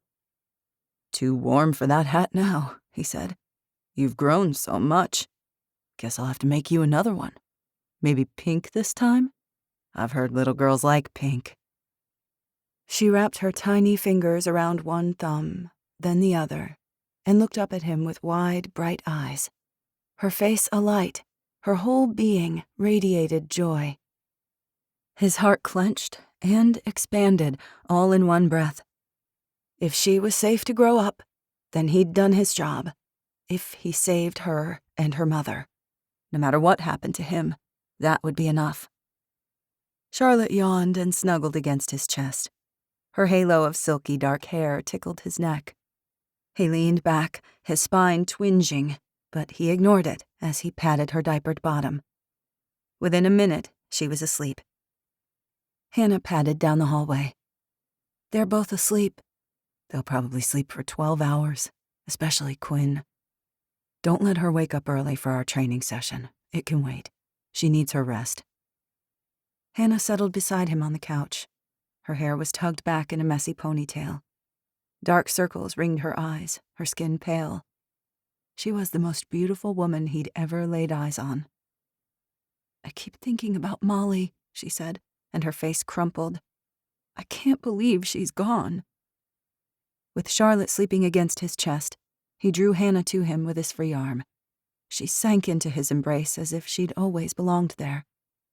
She looked up at him, a wave of grief contorting her features. Tears sparked in her eyes. "After everything?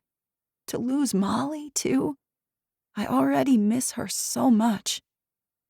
He felt gut-punched, like another hole had opened inside him, a wound that would never fully heal. Molly was an incredible fount of knowledge, but more importantly, she'd been a dear friend. He'd come to care deeply for her. Such a snarky, independent, intelligent woman.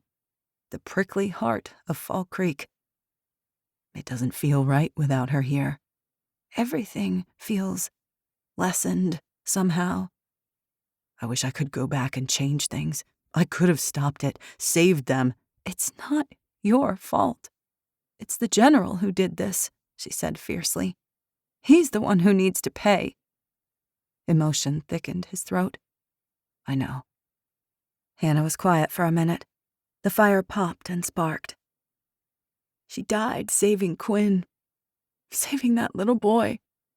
I wouldn't expect anything less of her, Liam said gruffly. We need to honor her. We have to have a funeral. Something.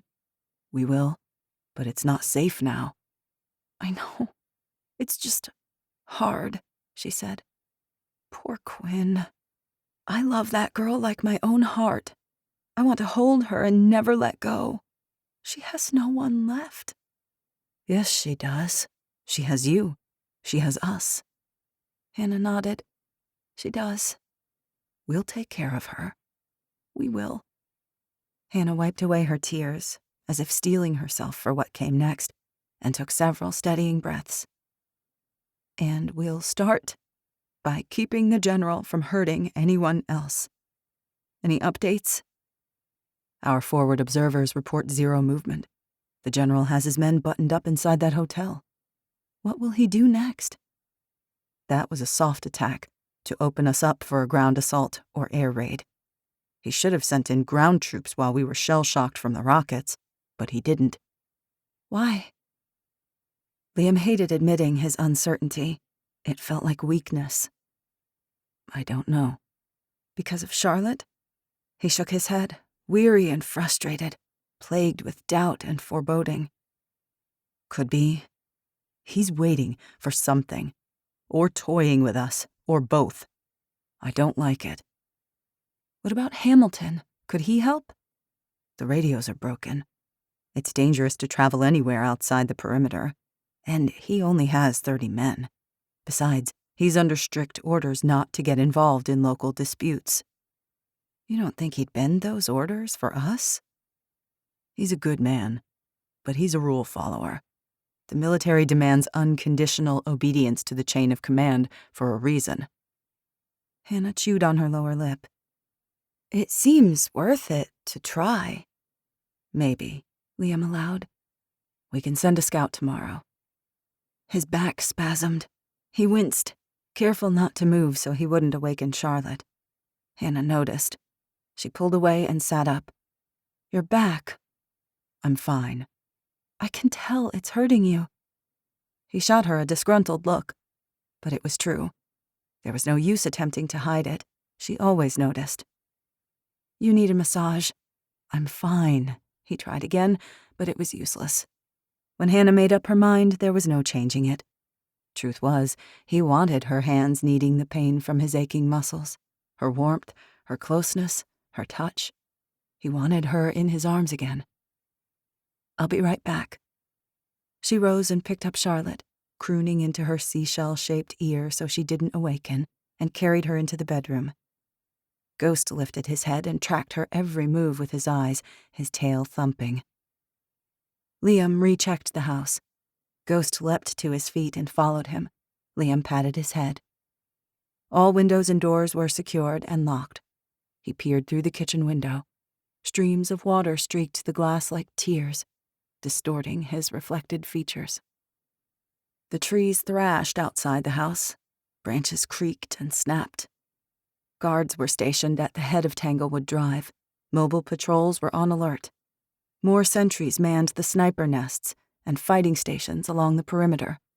The forward observers kept a constant watch, ready to report any suspicious activity at a moment's notice. Liam couldn't do anything more that wasn't already done. He waited for Hannah. 49.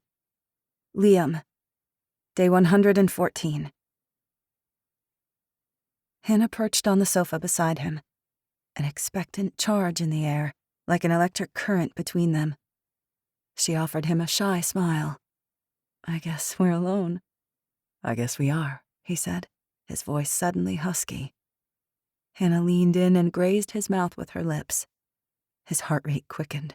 Electricity zapped through his entire body. He kissed her back, fully and deeply, wrapping his arms around her waist and drawing her close. She put her hands on either side of his head and stroked his scalp. He could have lost himself in this moment forever. With a soft, satisfied smile, she sat back and eyed him. "Take off your shirt." He cocked an eyebrow at her. "Is that a command?" She blushed, but didn't drop her gaze. "Priorities, Liam Coleman. I'm supposed to nurse you back to health." "By all means." Liam winced as he moved to remove his shirt. The gunshot wound was healing, the infection gone. It still hurt like a mother, though. Hannah changed out the bandage for a fresh one, cleaned the wound, and applied tea tree oil as a topical antibiotic. Now that the infection was under control, they'd switched to natural remedies to save their remaining stock for serious cases. From Molly's stash of survival books, Hannah had learned about effective natural remedies used for thousands of years. She wrote it all down in her notebook and copied pertinent information for Evelyn and Lee. "I can do that myself, you know. Not as well as I can." From the floor, Ghost chuffed his agreement. Liam rolled his eyes. "I see I'm outnumbered." "I think you'll always be outnumbered." He grunted as Hannah completed her task and eased him onto his stomach on the sofa.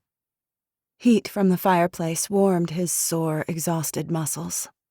The thrumming rain lulled him, weights pulling at his eyelids. He could have slept for a month. He couldn't rest, not truly, until he'd eliminated the threat of the general and Poe. Hannah scooted beside him and kneaded his shoulders. He relaxed into her. Her hands were strong and supple as she worked, even her injured hand, as she eased his knotted muscles and tight discs. The pain receded. Once Hannah had finished her ministrations, he rose and checked the house, unease crawling beneath his skin as he searched the darkened, rain-drenched street. Nothing moved. No threats presented themselves. When he returned, Hannah was standing beside the sofa, her hair down around her shoulders, eyes shining in the firelight. She ducked her head shyly, glancing at him through her eyelashes. Sorrow in her face and worry, but something else. A small thing, flaring, bright and fierce. Hope. Longing filled him. You had to seize the moment. You never knew when it would be the last time. To give a hug, to say what you needed to say. He went to Hannah and took her in his arms. She pressed herself against him and lifted her face to his. He kissed her, hard and hungry. "I love you," he whispered against her lips. "I love you," she whispered back. Her hands grazed his chest. She kissed him deeper. "Mom?" A soft voice came from the hallway. Socked feet padded toward them. Hannah stepped back, her eyes big and wide and bottomless. "Can't sleep," Milo said, his voice groggy. "Another bad dream." With great effort, Liam tore his gaze from Hannah.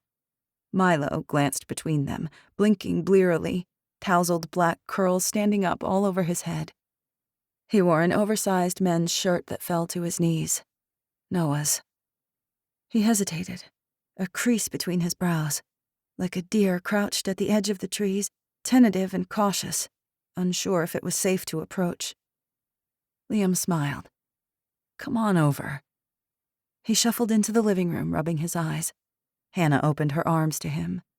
Liam made room, and the boy squeezed himself between their bodies, wrapped his arms around Hannah's middle, and buried his face against her stomach. Over his head, she flashed Liam a sheepish smile, mouthing, "I'm sorry." She had nothing to apologize for. This was family, parenthood, love, in all its messiness. "Can you sing me Blackbird again?" Milo mumbled into her shirt. "That always helps." "Of course, honey." She took Milo's hand and led him back toward his bedroom. "To be continued," Liam said. Hannah looked back over her shoulder. rewarding him with a smile that outshone the sun. 50. Liam. Day 114. Liam couldn't sleep. It was 2200 hours. These days, everyone rose with the sunrise, ready to work.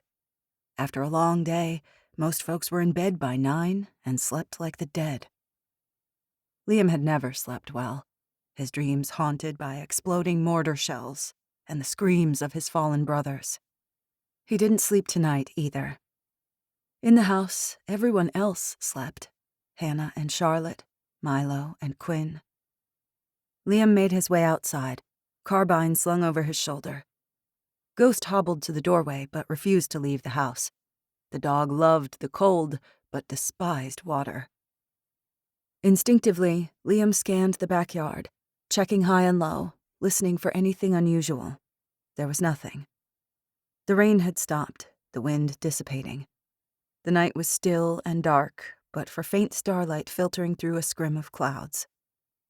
In the backyard, a jumble of rain-beaded oak rounds were strewn across the wet grass beside the chopping block which stood to the left of the woodshed. A large splitting maul was embedded deep in the center of the large stump. He wanted to chop firewood for Hannah, but his injured side still kept him from doing so much of what he wanted. Besides, Evelyn would kill him. From inside his jacket pocket, his radio crackled to life. "Alpha 1, come in." His heart rate accelerated. It wasn't Luther's scheduled check-in time. Liam hadn't heard from him since the Black Hawk attack. He hadn't expected to. It was too risky. On high alert, he withdrew the radio from his jacket pocket with his left hand. His right hand remained free to reach for his Glock or the long gun if needed. "Echo 2, Liam said. "This is Alpha 1. "I had to sneak from the hotel and steal a bike to get within range." Luther's rapid breath swooshed through the handheld speaker. "Almost got caught 3 times. Nearly pissed my pants." "What's happening? What's the General's next play?" "The men are irate about the helo." Luther paused, panting. "Liam, they're going to send in a ground force attack. This is it, the big one." Liam's heart stopped beating. "When?" "They're planning to attack at dawn." It didn't matter how much he'd been expecting it. The news struck him like a blow to the solar plexus. "They're bringing in everything. The armored vehicles and the M2s. They have mortars and artillery, Liam. He's sending in a simultaneous tactical team to get the baby. After he obtains the target, the General wants the town destroyed. He is unconcerned with civilian casualties." Liam cursed. "You're certain?" "Absolutely. And he's put a bounty on your head. He claims you have valuable intel on a domestic terrorism cell, but it's obvious that he wants to kill you himself. The soldier who brings you in alive receives an honorable discharge, along with a month of rations for his or her family." Liam closed his eyes. A dark dread unfurled in his chest. Even with the goodies they'd stolen from their raid, they wouldn't be able to repel such a force. They would be overrun. "There's more." "Out with it." "I found some wine from the Tabor Hill Winery in Stevensville for Baxter to give to the General. I saved another bottle to share with him. He was grateful. Got him drunk enough to loosen his tongue a little. Liam, the General and Poe are on the same side." "What?" "The General siphoned off supplies and resources for Poe all along. He gave him access to National Guard armories, caches to raid, the whole thing. That's how Poe got so powerful so fast." A cold, crystallized anger shot through him. He clenched his fist and resisted the urge to punch the woodpile until his knuckles bloodied. "General Sinclair has gone rogue. His orders aren't coming from the governor, at least not the ones pertaining to Fall Creek." Liam's mind whirred, cycling through the ramifications, how he could use it to save his town. Would the National Guard still attack if the General was no longer at the helm? Was Liam willing to bet everything on the answer? Luther said, "All I know is the orders are coming from him, not from Lansing." Liam was tempted to ask if Luther could get close enough to the general to assassinate him, but he checked himself. Such questions conveyed intent and strategy, which he shouldn't reveal to an informant. Luther was still an X factor, a wild card, too unreliable to trust. And yet, much as Liam loathed it, some level of trust was required. Besides, Luther would never get close to the general, not with 24 ex-military contractors surrounding him. He wasn't a soldier. He didn't have the skill set to assassinate a target. "There's no way to defeat the general, Liam. It's not possible." "There's one way." "What do you mean?" "Stay within range," Liam said. "I need to think. Over and out." Liam retrieved his jacket and his carbine, returned to Hannah's house, and slipped in the back door. Ghost greeted him with a muzzle pressed to his palm and a chuff from deep in his barreled chest. The dog trotted after Liam as he checked the windows and doors. He peered into the front yard, examining the empty street, the quiet houses. His heart hammered against his ribs. Static buzzed inside his skull. Despondent, he sank into the sofa cushions, head in his hands. Liam was one man. He couldn't repel an army, not on multiple fronts with multiple targets. Before he'd even started, he'd failed. And yet, without the general's vendetta, the National Guard had little reason to attack Fall Creek. Maybe they would have wanted Winter Haven, but without the community's solar power, it held little value. Get rid of the general, and Lansing would send someone else, someone who didn't give a damn about this town or Charlotte. This started and ended with General Sinclair. Take him out, and Fall Creek would have a chance. Hannah would have a chance. But how?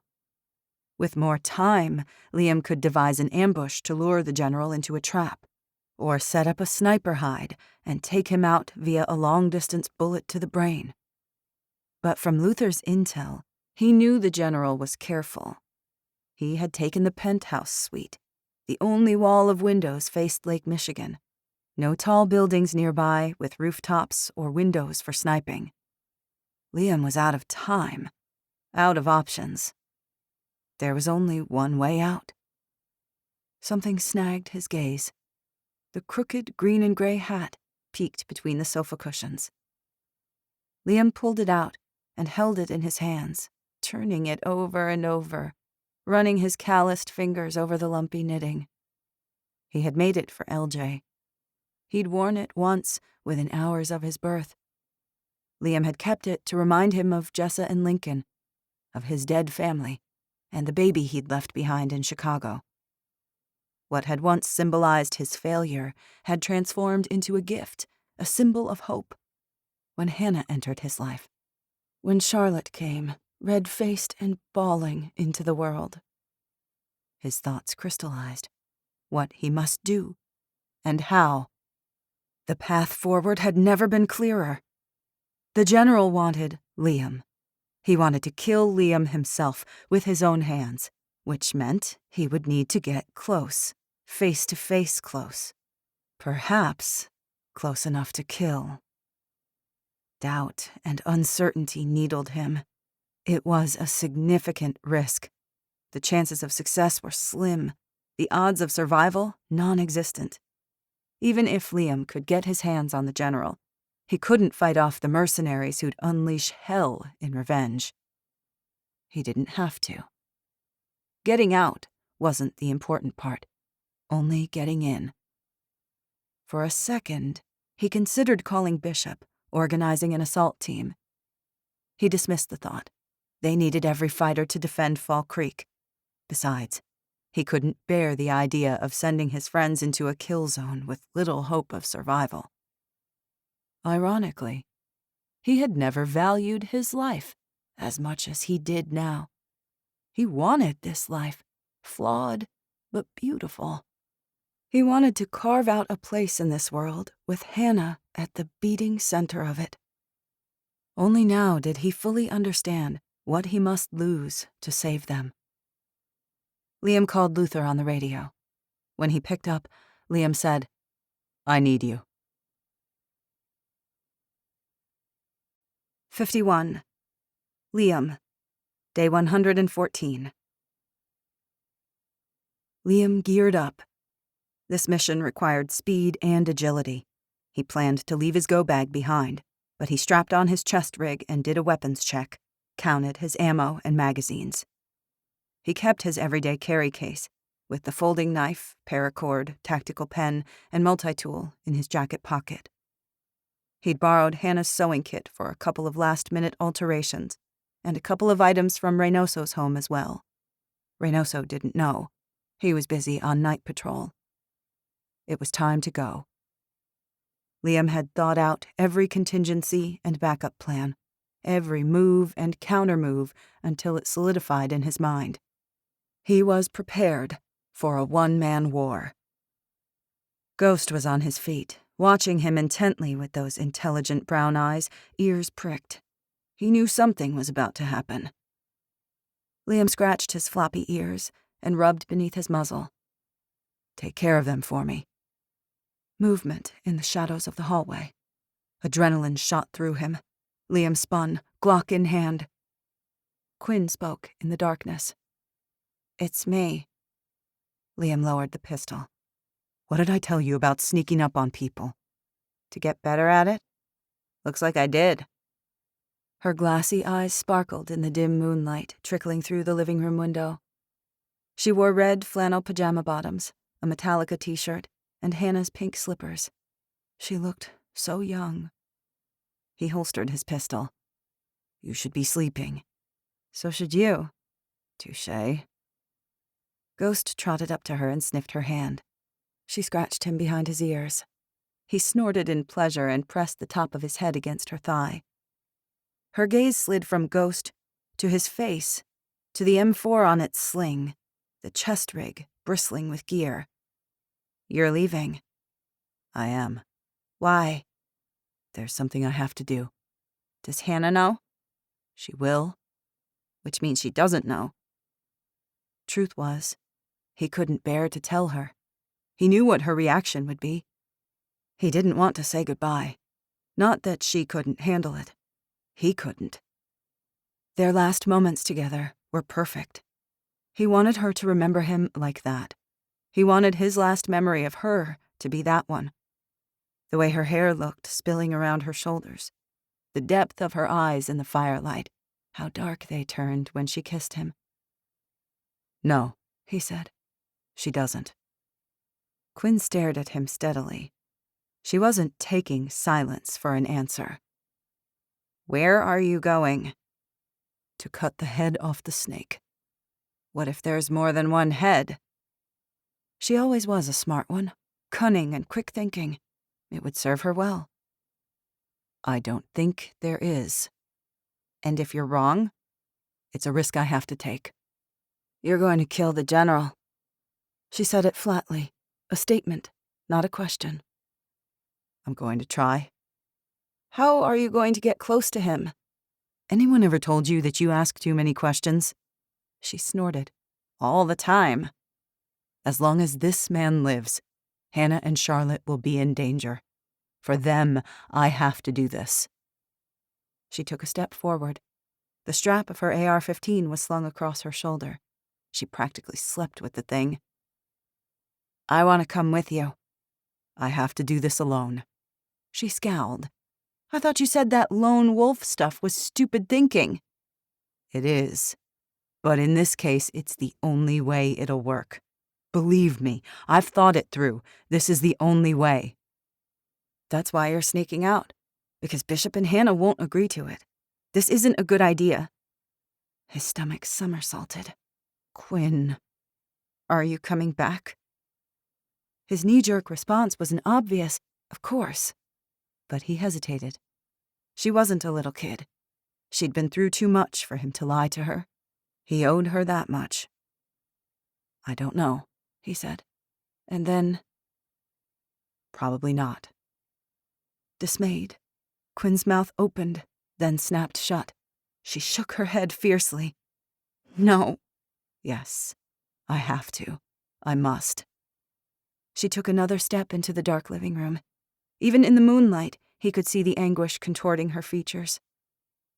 Then let me come with you. Sorry, kid. That won't work. It has to be me. Me alone.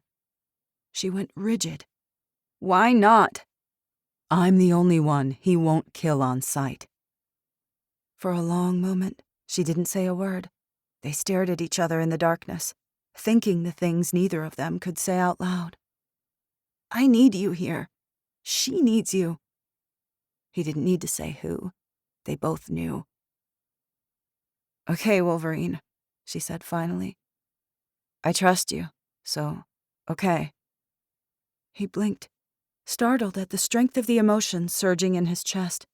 How badly he wanted to stay, to choose a different path, to watch this 16-year-old girl grow into the seasoned warrior she was destined to become. Protect her, Liam said. Protect them. Quinn lifted her chin. I will. 52. The General. Day 114. The General stood before the window, spine erect, hands clasped at the small of his back. It was a regal stance, imposing, victorious. An excellent pose for the cover of a best-selling book destined to become a classic. The governor of Michigan was dead. This time tomorrow, the general would have control of Fall Creek. Liam Coleman's corpse would be strung on a wall. His great-granddaughter would be his to mold, and the syndicate would be in his sights. Because the general had convinced Governor Duffield to defy federal orders and keep their military resources local, Michigan was the only state in the Midwest with an army strong enough to put Poe down. The syndicate had done his dirty work for him, as intended. Poe had come to the end of his usefulness. With Poe gone, Illinois and Indiana would beg Michigan to step in and restore order, which the general would be happy to do, for a price. By the time Lauren Eubanks was officially the governor, she'd be on her knees, answering to him. The general called Poe on his sat phone. Time to set up the trap he had planned. Poe didn't bother to say hello. I think this will be the last time I accept your call, General. The general stiffened. What the hell does that mean? You've let a fox into the henhouse, Byron. A fox does what he does. You promised to stay out of Michigan.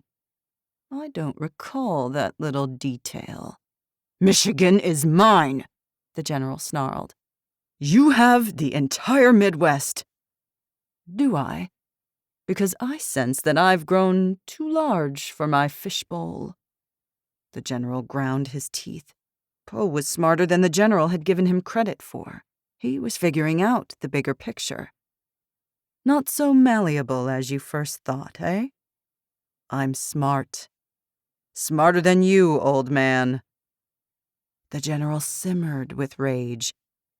How dare this low-life scumbag insinuate he was anywhere near the general's intellectual or strategic equal?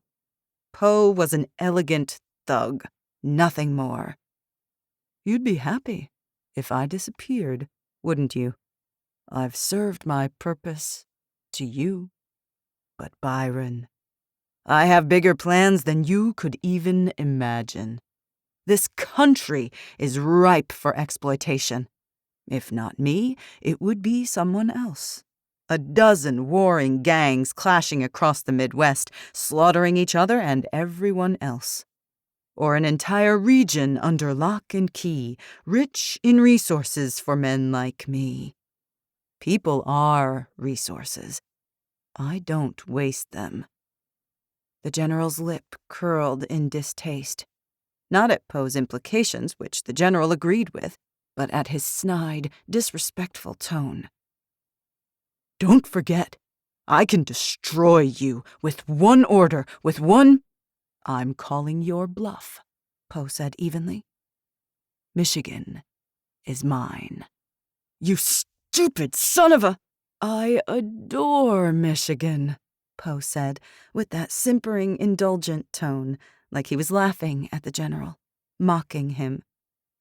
"The fruit belt of the southwest counties along the coast? It's also some of the best wine country in the nation. I appreciate fine wine, you know. I've heard you have similar tastes."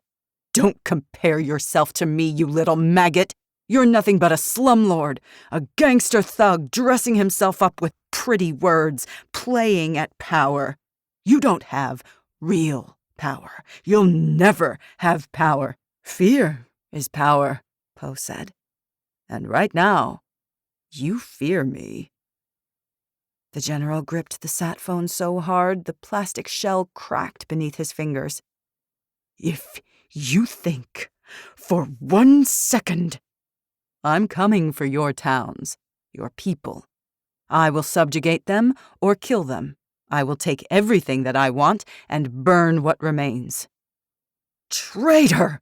the general seethed, longing to reach through the phone and strangle the mealy little worm. "I'll kill you! I'll chop off your—" "A little birdie informed me that you're stationed with the bulk of your soldiers outside of a little town just north of Indiana called Fall Creek. A vulnerable position you've put yourself in. Easily outmaneuvered and overrun." Liquid fear shot through his veins. He'd lost the Black Hawk. Duffield had never supplied him with the mortars he needed. He wasn't ready.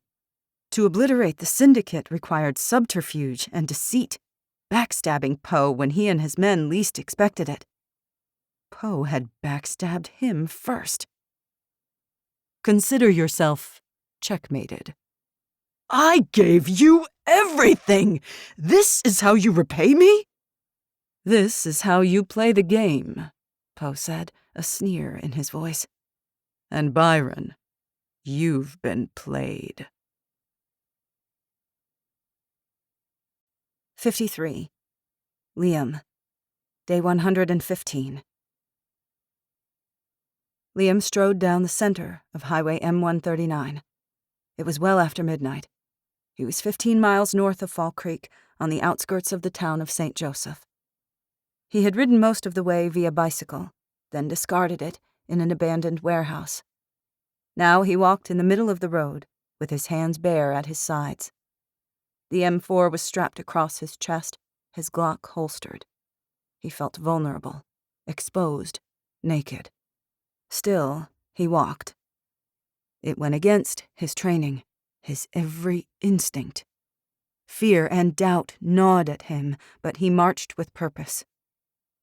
Night sounds filled the crisp spring air. Insects trilled. Small creatures scurried through the grass. The wind soughed through the trees, the branches thick with fresh green buds. He tensed as he passed each stalled vehicle along the side of the road. They crouched like slumbering beasts in the darkness. He scanned every direction, anticipating an ambush, but none came. He walked on. The tiny knit hat smoldered like a coal in his jacket pocket. Such a tiny thing represented so much. Its presence motivated him, goaded him, drove him onward. He passed a feed store to his left, an auto body shop on the right, a high-end lighting store, a specialty bakery and nail salon across from a used car lot. Trash skittered across the road. If he had his Delta unit at his back, he'd have observation teams for intelligence, Overwatch to protect him, a reaction force standing by, and an Apache or Black Hawk for rapid extraction with a guarded landing zone. He had none of those things. He was alone. He was a dead man walking. That was all right. He accepted it. He prayed it would be enough, that his sacrifice would be worth it. He felt eyes on him long before he saw them, felt their rifles and carbines zeroed in on his chest, his forehead. He couldn't see or hear them, but his time in a dozen combat zones from Syria to Afghanistan had taught him well. He knew when he was being hunted. His senses on high alert, he scanned left, then right, examining the storefronts, the windows and doorways. Still, he didn't reach for a weapon. On the roof of the hair salon, moonlight flashed on a scope. A human-shaped shadow ducked from the doorway of the auto body shop. The sounds of muffled, furtive footfalls. They were here. They were coming for him. 4 figures darted into the road. They wore BDUs and carried M4s. They shouldered their carbines and rushed him, shouting orders. Several flashlights flicked on, beams wavering. "Get down! On your knees! Don't move!" Liam sank to his knees and raised both hands, squinting. Flashlights shone in his eyes. It took everything in him not to seize his M4 and fight back. Instead, he said, "I surrender." All he needed was for some knuckle-dragger to get trigger-happy and pop him between the eyes. Lights out. Game over. A figure stepped forward, silhouetted against the flashlight glare. It took a moment for Liam's eyes to adjust. The lanky form of James Luther loomed over him. Luther bent, wrenched the M4 from Liam's shoulder, and handed it to the soldier behind him. "This is the guy. I told you he'd be here." Liam clenched his jaw. His ribs flared. He suspected the pain was just beginning. "I surrender," he repeated, louder. "I bet you do," a tough female voice said. "Get some cuffs on him," one of the soldiers said. "I've got it." Luther stepped forward, a pair of handcuffs in his hand. "Make sure you frisk him first." Rough hands grabbed and slapped at him. His Gerber and Glock were confiscated, along with the magazines tucked into his chest rig. They left his jacket intact. Luther jerked Liam's arms behind him. Hard metal cuffs clamped his wrists, pinching his flesh. "You sure it's him?" a raspy voice said.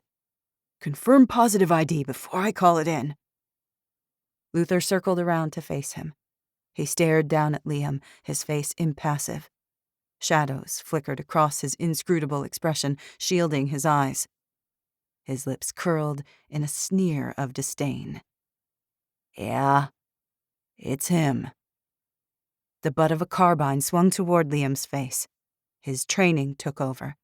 He leaned backward and shifted so he wouldn't take the blow straight on. Then, everything faded to black. 54. Quinn. Day 115. Quinn stared at Reynoso. "What did you just say?" Reynoso gazed at the council members, his expression grave. "We're about to be attacked." He'd called the council members to the town hall for an emergency meeting. Quinn wasn't on the council, but Hannah had insisted she come after they'd dropped Milo and Charlotte off at the Brookses' home. Besides the council members at the table, a few dozen townspeople sat in the metal folding chairs, tired but alert. Quinn stood near the long rectangular table, far too antsy and amped up to sit still. The old courthouse was lit with candles and lanterns. The high ceilings arced above them, invisible in the darkness. Reynoso cleared his throat. "Liam called me. According to his informant, General Sinclair plans to attack Fall Creek at dawn." Bishop glanced at his watch. "That's about 5 hours." Gasps sounded around the room. Stricken faces stared at him, mouths agape. Quinn's ribs constricted like a giant hand was squeezing, tighter and tighter. The vaulted ceiling was too low, too close, pressing down on her. It was hard to breathe. Daryl Wiggins blanched. "We'll be overrun. They're soldiers. They'll slaughter us." "We've prepared for this," Bishop said in his booming baritone, his voice even but clipped, as if struggling to maintain his temper. "We knew it was coming. Now that the hour is upon us, it's time to act." Wide-eyed, Hannah glanced around the room. "Where is Liam?" "I thought he was with you," Dave said. She shook her head. All eyes turned to Reynoso. "He said he had something important to do and signed off before I could ask questions. He hasn't answered since. I'm sorry, but I don't know." The group let that sink in. They stared at each other, anxious and baffled.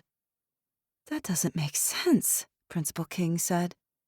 "Where would he go? What would he do? We need him here." Quinn cleared her throat. "He went after the general." Hannah whipped toward her. "What?" Louder, she repeated it. "He's going to kill the general." "No," Hannah said, stricken. "No, no, no." Bishop looked sick. "Don't tell me he left by himself." Quinn gave a tight nod. "I came out for a drink of water while he was getting ready. I couldn't stop him. He said he didn't want anyone else to die." "Doesn't mean he gets to either," Reynoso muttered. "He said that if he cut off the head of the snake, the National Guard would think twice before attacking, that we'd have a chance." "We have to go after him," Bishop said. "He goes in there alone. It's suicide."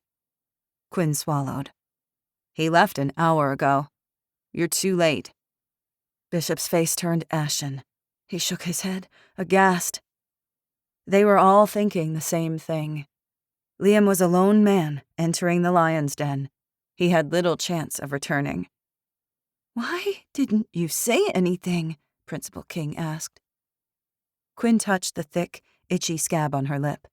She wasn't ashamed of it. It was a battle scar, a sign to everyone that she'd survived that fight and would survive the next one, too. She straightened her shoulders and met Hannah's gaze. "He asked me not to. He said you would try to stop him, that even though it was the right move, you wouldn't want him to do it." "Damn straight we wouldn't," Reynoso said. Emotions flickered across Hannah's features in rapid succession. Fear, worry, trepidation, doubt. Then, something like acceptance. Hannah took a steadying breath. "When it comes to tactics and strategy, Liam is smarter than all of us put together. We have to trust his decision, even if... Her chin trembled. She wasn't stupid. She knew what this meant. That Liam was sacrificing himself. That they would never see him again. At this moment, the general might be torturing the man they owed their lives to. The man Hannah loved.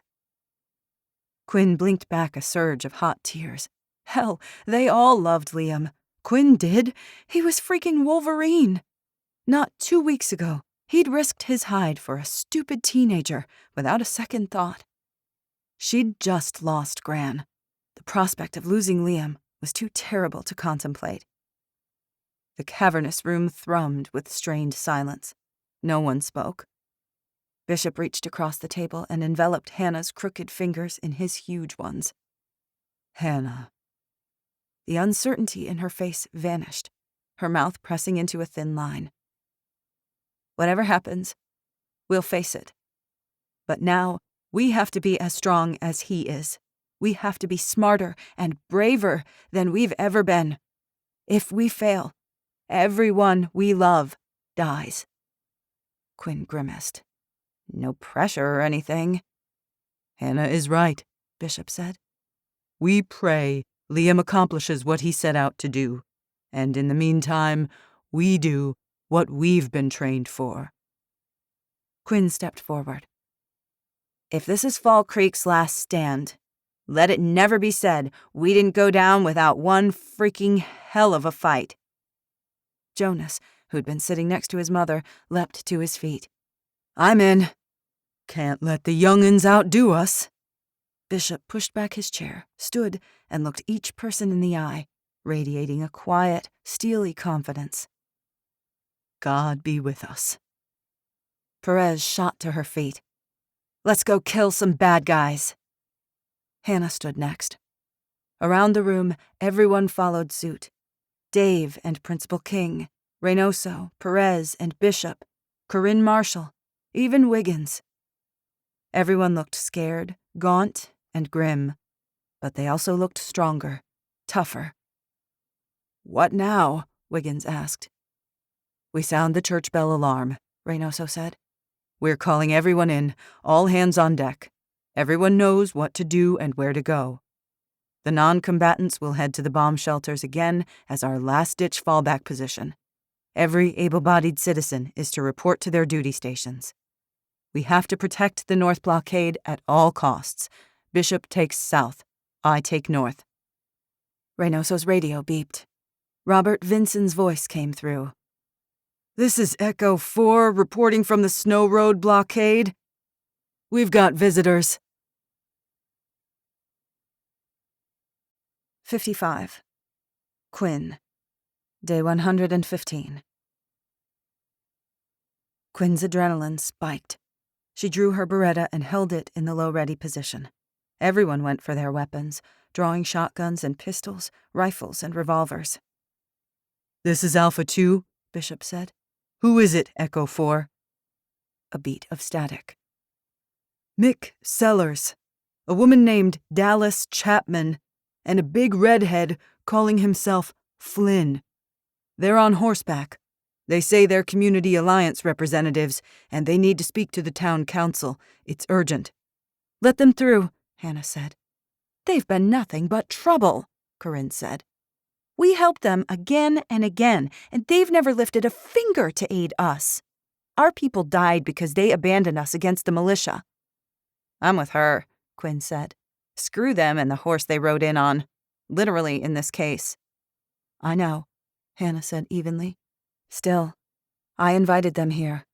Granted, that was several days ago, but the offer still stands." Corinne grimaced but didn't argue. Quinn bit her tongue.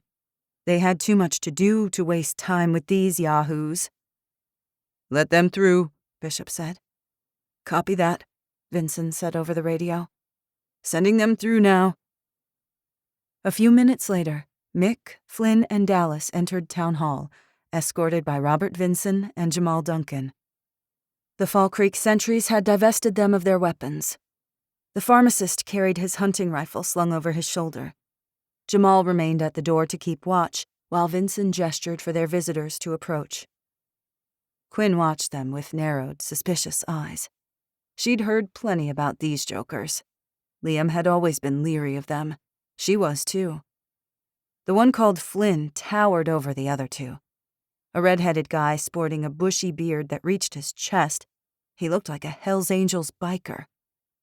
The woman, Dallas Chapman, stood on Mick's opposite side. She wore hunting camo, her skin a rich brown, her black coils springing from beneath her MSU Spartan's winter hat. Mick Sellers wore a hunter green parka, jeans, and scuffed work boots. In his mid-70s, he was still straight-backed, with short silver hair. Hannah and Dave stepped forward to meet them. Tension crackled in the air. Everyone edgy and itching to get to their duty stations and prepare for the impending attack. Hannah didn't waste time on pleasantries or preamble. "It's after 1 a.m. What is it?" "The radios aren't working," Flynn said in an accusatory voice, like it was their fault. "We've been trying to contact you." "Some of the repeater stations are down," Hannah said. "The general's soldiers sabotaged them." Perez crossed her arms over her chest. "What the hell do you want? Spit it out and leave. We're a little busy." Flynn shifted from foot to foot. He looked shaken. His flustered gaze darted from Perez to Hannah. "That's what we came to talk to you about." "We have news," Mick said in a strangled voice. Even in the dim light, his face was ashen, his eyes wide and bloodshot. He looked as if someone had walked over his grave. "In the last hour, we've received multiple reports that hundreds of armed men have spilled across the border north of South Bend and are heading inland. They've got vehicles, some armored, and plenty of guns.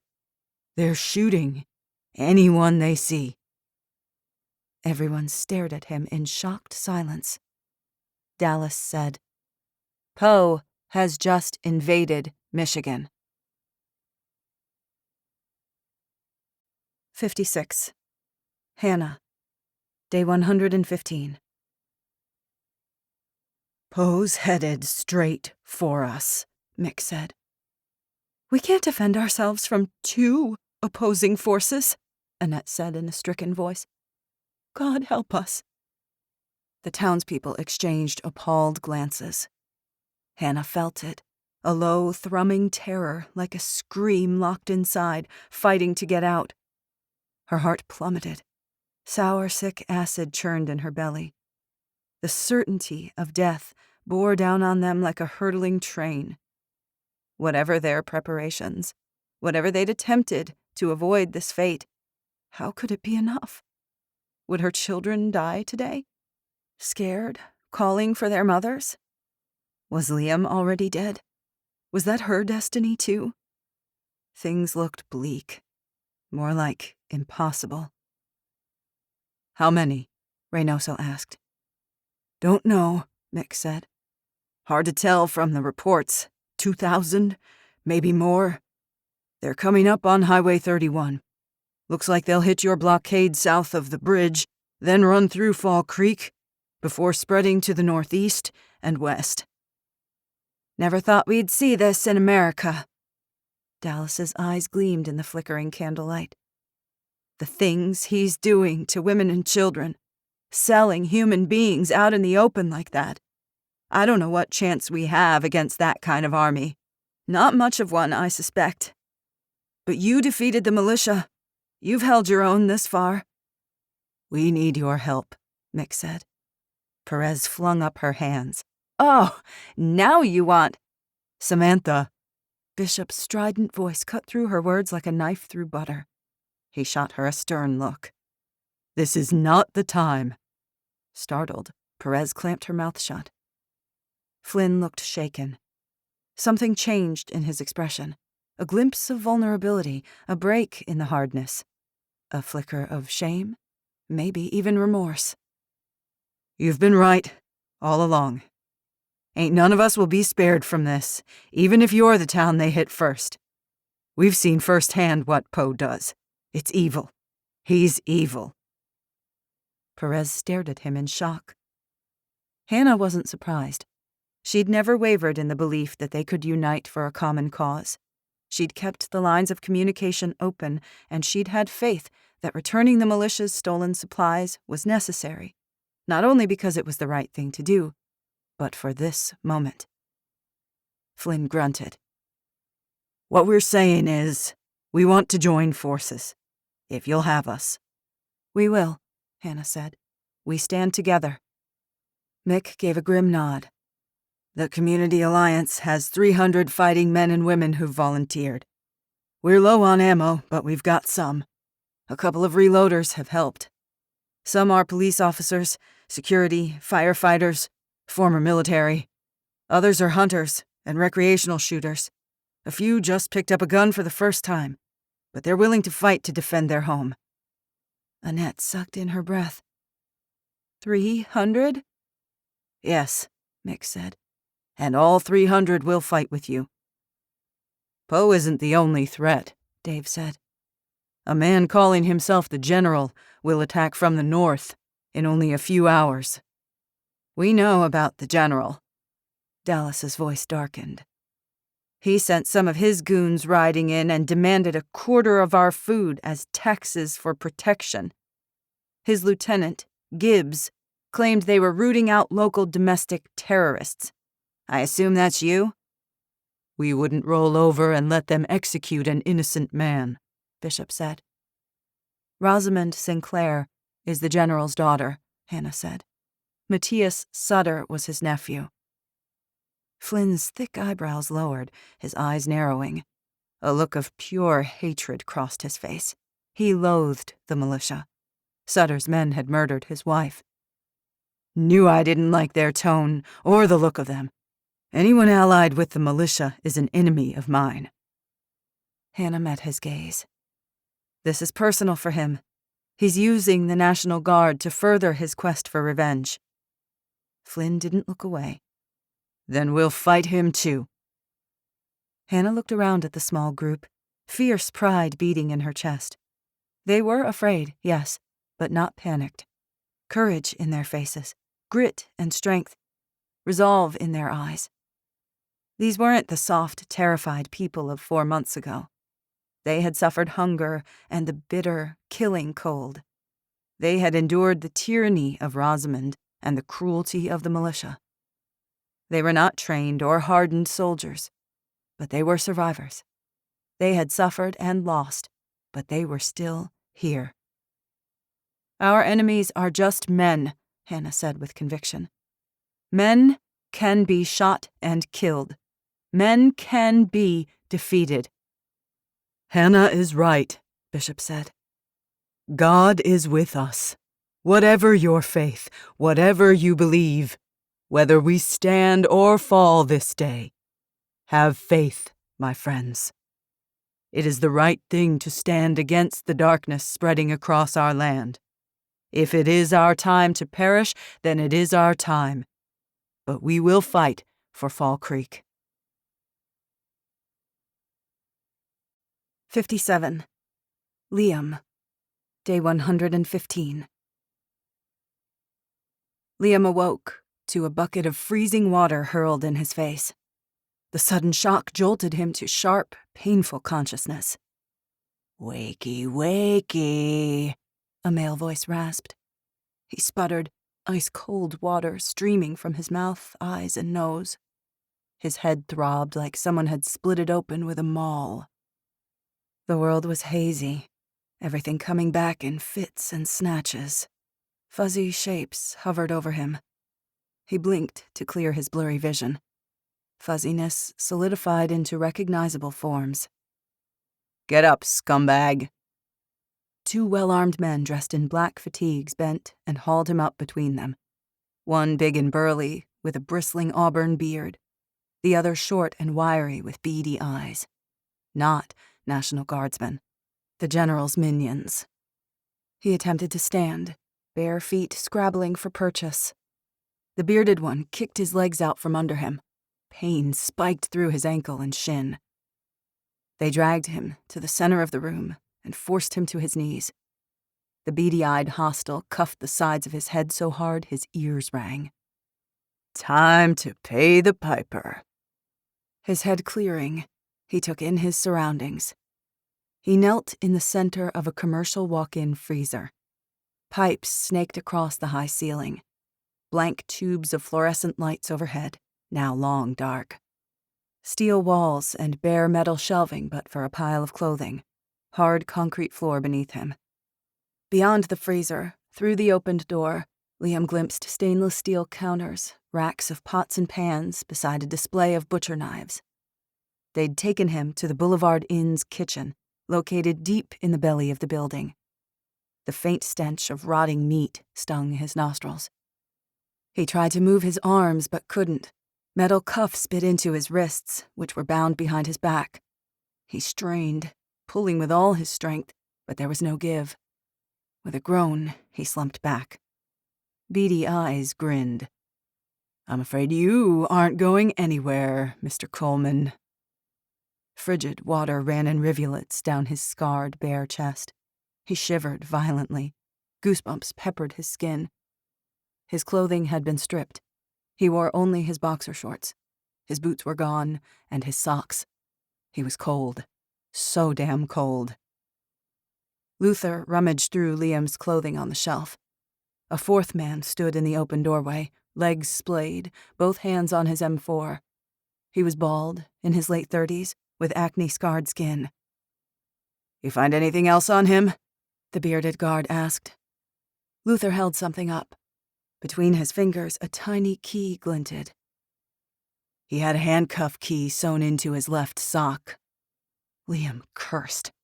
Anger shot through him like an electrical current, his stomach churning with nausea. And a second knife in his boot. That wasn't part of the plan. Though it had gone against his training, he'd been forced to rely on Luther. He'd known better than to trust an informant, and yet he'd had no choice. With Luther as an ally, his mission had been a long shot. Without Luther, what little hope he'd still held drained out of him. "Traitor," he spat. Luther was unperturbed. Ignoring Liam, he pocketed the key and the knife, then combed through the everyday carry case. A multi-tool, folding knife, pen, lockpick set, nothing important. "I'll take the multi-tool," Beady Eyes said. "Could come in handy." Luther tossed it to him. "Catch, Dobson." The acne-scarred mercenary snickered as he gazed at Liam's near-naked body in derision. "Don't think he's hiding anything else on him." Luther leaned against the metal shelves, arms crossed, avoiding Liam's gaze. "I made Richards check him. Practically gave him an enema." Liam ignored their cruel laughter. He'd been unconscious for that, though he'd endured worse. Brisk footsteps sounded outside the freezer. Acne scars moved aside as an older man strode into the industrial freezer. Authority exuded from his every movement. He wore black fatigues but no tactical gear. His hair was a shocking white, his hard face lined, but his jaw was still square, his build solid. A sharp intelligence shone in his eyes. He reminded Liam of a grizzled old bear, long in the tooth, but still deadly. This must be the general, then. The bodyguards parted for the man and closed ranks around him, 4 behind him, 2 on each side, several more at the ready outside the steel door. They exuded the air of ex-military. It was in their posture, the confident way they moved, their attitude. Their eyes were hard and cruel. General Sinclair halted, several feet from Liam. Instead of looking at him, his shrewd gaze roamed the room. "Which one of you brought him in?" Luther straightened. "I did, sir." A slow, insidious smile spread across the man's face. "I am impressed. You came through, Luther. I see I was wise to put my trust in you." He swept his hand at the armed men ranged behind him. "You've earned your place with us." "I hope it was worth it," Liam said. Emotion flickered in Luther's eyes, a flare of shame. "I had to do it." "Don't make excuses," the general said. "Never make an excuse. Do it or don't. We all have our reasons." Luther's mouth thinned. He gave a single, sharp nod. "Sir." The general motioned at acne scars.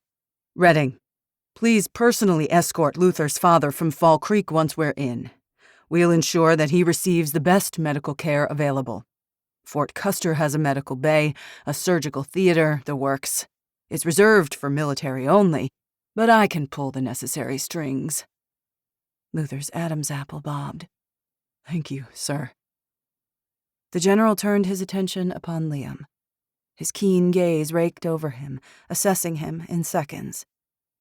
"You thought I wouldn't suspect a trap? All men can be bought. This one just needed a few oxygen tanks." Liam ground his teeth so hard, his jaws ached. "Go to hell." 58. Liam. Day 115. The general glared at Liam. "You're Liam Coleman, terrorist and murderer." Liam resisted the urge to spit on him. While it might feel satisfying in the short term, it would do nothing to further his goals. Keep the man talking, draw him closer, lower his guard. In his current state, Liam was helpless, at least with the enemy's eyes on him. He needed a minute alone, just 60 seconds.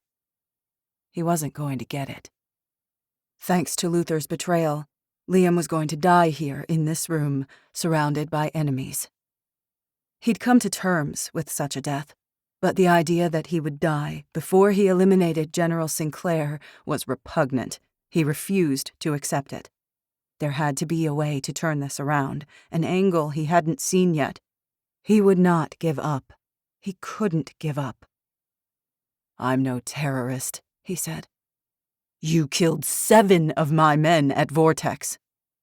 Guess your operators aren't as competent as you think they are." 2 of the men cursed. The bearded one made a move as if to kick him. Liam didn't flinch. "Stand down, MacArthur." The general turned to Liam. "You murdered 2 more who came to collect what's mine. You destroyed my Black Hawk and half my convoy, not to mention a healthy chunk of our ordnance. $15 million of priceless government property. I'd do it again in a heartbeat." The general narrowed his eyes. "What are you? Navy SEAL? Ranger? Delta? More of a soldier than you are." He snorted. "We'll see about that. I will kill you," Liam said.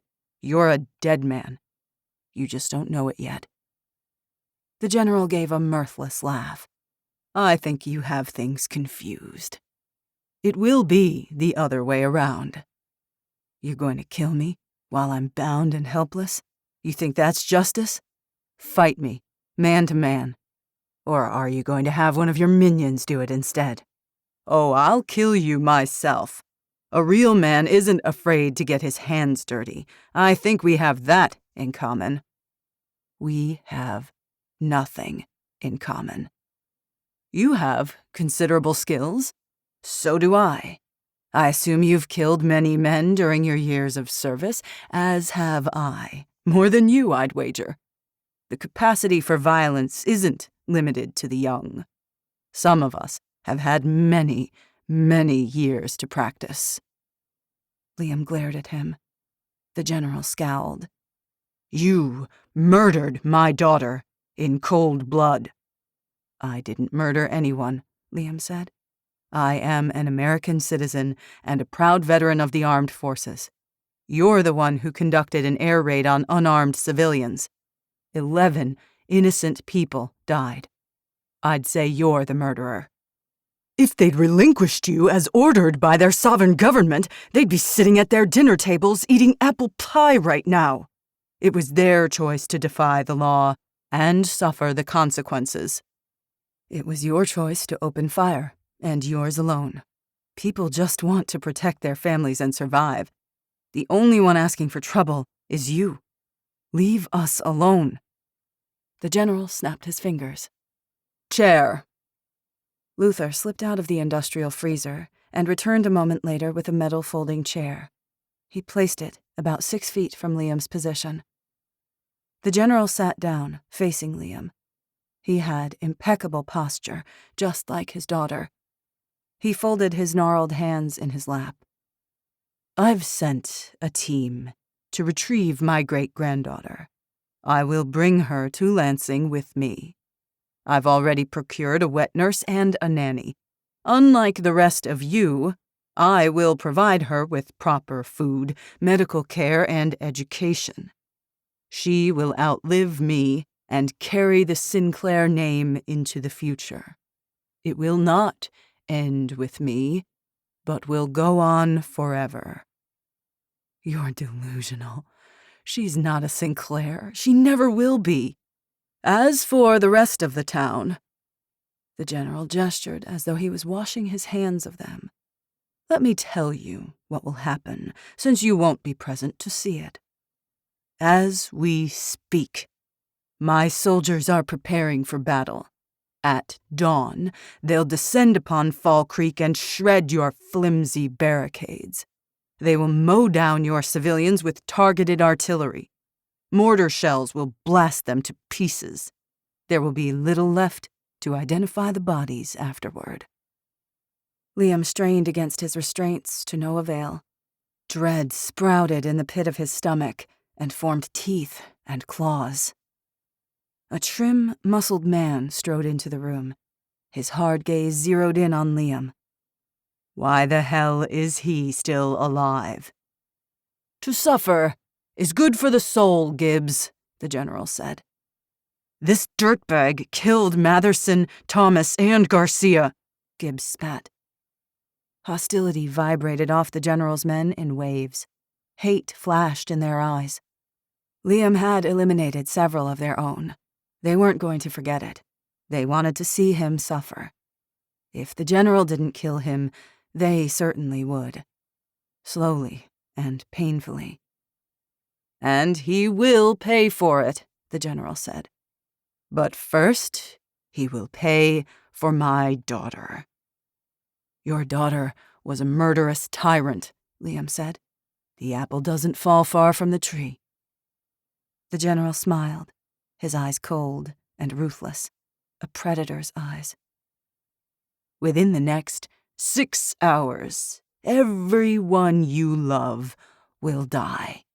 They will be afraid, they will suffer, and they will call out your name, and you will not be there to save them." He leaned forward, that rictus of a smile fixed upon his face. "You cannot save them." 59. Liam. Day 115. Liam trembled with black rage. He loathed this man with every fiber of his being. With great effort, he resisted the urge to launch himself at the general and smash the man's face in with his head. The general nodded at Gibbs. The operator stepped forward, quicker than he looked, and threw a savage haymaker punch to Liam's nose. Liam fell back, toppling sideways. Pain exploded from his nose and radiated through his cheekbones, his sinuses, and into his skull. He nearly blacked out from the pain. He struggled to put it in a box, to focus on his mission. As long as he wasn't dead, there was still a chance. "You'll never get away with this. I already have. You can't murder an entire town. Not even now. Word will get out. It always gets out. You think most of those 500 National Guardsmen are sociopaths like you? They're not. There will be consequences. You will be brought to justice." The general gave a hard bark of laughter. "You have no idea what's happening in the outside world, do you? You know why no one's coming? Why you haven't seen any military other than a few scraggly National Guard?" Liam said nothing. Hot blood leaked from his throbbing nose. It ran down his chin and dripped to his bare chest. A few droplets struck the concrete floor. The general smiled, like he was enjoying this. "We're at war. World War III. It's been going on for months, and no one has any idea." A shuffling sound behind him, low murmuring and wary looks exchanged among the general's men. Apparently, he hadn't made his bodyguards privy to the intel. "China and Russia conspired against us. We didn't know that at first, of course. They made it look like Iran attacked us. They weren't supposed to have nukes. They did. The U.S. Army nuked them in retaliation. What do you think the Middle East looks like? They're one of the few regions worse off than we are, I'll tell you that. Russia and the remains of the U.S. military are engaged in a vicious proxy war over the ashes of the Middle East. The UN is impotent. Everyone is terrified either Russia or the U.S. will use nukes again." Liam rocked back, reeling. Why would our own government keep that secret from us? Why, indeed? The president declared martial law and seized federal control of all networks, cell towers, radio, everything. The feds realized that without nationwide communication, social media, or even functioning news outlets, they could keep things under wraps. The federal government has never held much faith in its people. The less real information you know, the easier it is to control you. If you tell 350 million people their way of life is over, what will they do? How will they respond? Panic, rioting, and looting, mass casualties. The response will be worse than the event itself. You have to string them along, give them hope, only parcel out information in small, palatable pieces. It keeps the populace obedient and subdued while the government deals with the enemies at the gate. The world is intricately interconnected, the general continued. The U.S. received the brunt of the blast, but the aftershocks wreaked a different devastation. When the EMP took out our grid, our economy collapsed instantaneously. The stock market was obliterated. World markets were crippled with no way to recover. It has destabilized the global economy. The UK is in crisis. Even with their electric grid still intact, most developed countries are in a tailspin. Riots and looting, massive food shortages, money markets imploding, inflation rising by 20% a month, banks freezing accounts. Liam thought of the repercussions of a crippled America rippling ever outward. The aftershocks unsettling the foundation of the civilized world, causing even more damage. It was an overwhelming and utterly depressing thought. When the lights come back on in America, the entire planet will have realigned itself. What superpower will emerge to dominate the world? China and Russia are both vying for that position.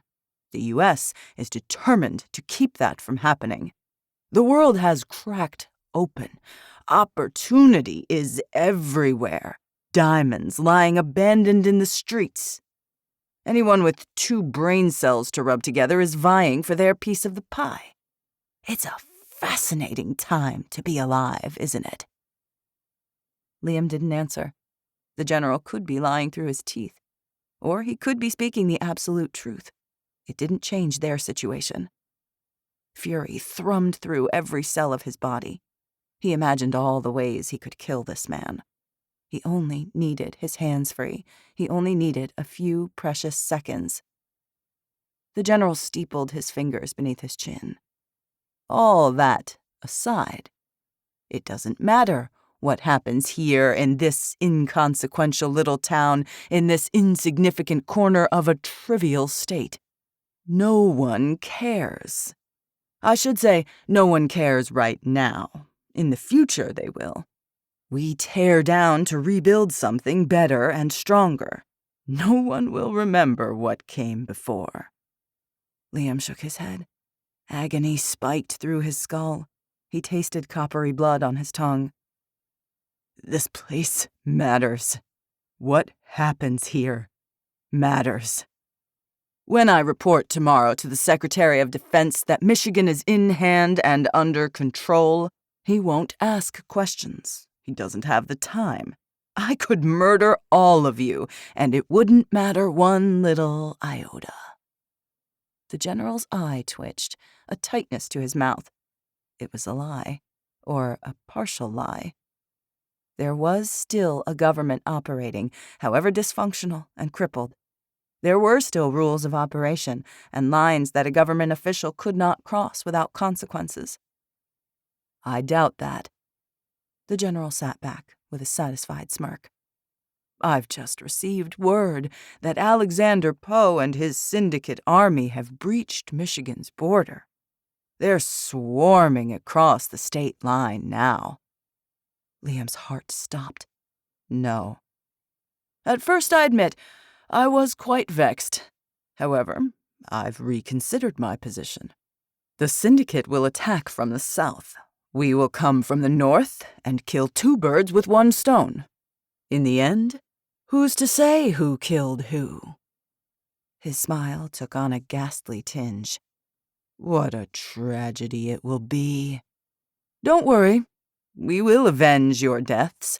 We will retaliate with the full might of the Michigan National Guard.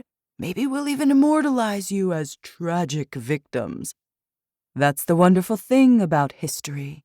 It can be revised with a simple swipe of a pen. You will be held accountable for every evil that you've committed. Liam thought of Bishop. In this world or the next. Ah, the archaic concept of justice, of honor, truth, right and wrong. The general shook his head with an air of annoyance. It's tedious. It's asinine. What matters is power. What matters is who sits on the throne and who tells the best story. What people believe. Not the truth, but what they're told. That's it. You're wrong. The general leaned forward again, elbows on his knees, his head tilted, a hard, curious look in his eyes. Why do you keep fighting? Why do you struggle against impossible odds? It's pointless. We fight because we have to. The general's gaze hardened. I've known men like you. You have a hard-on for glory, is that it? You believe valor matters, that an honorable death means something. Let me tell you something, soldier to soldier.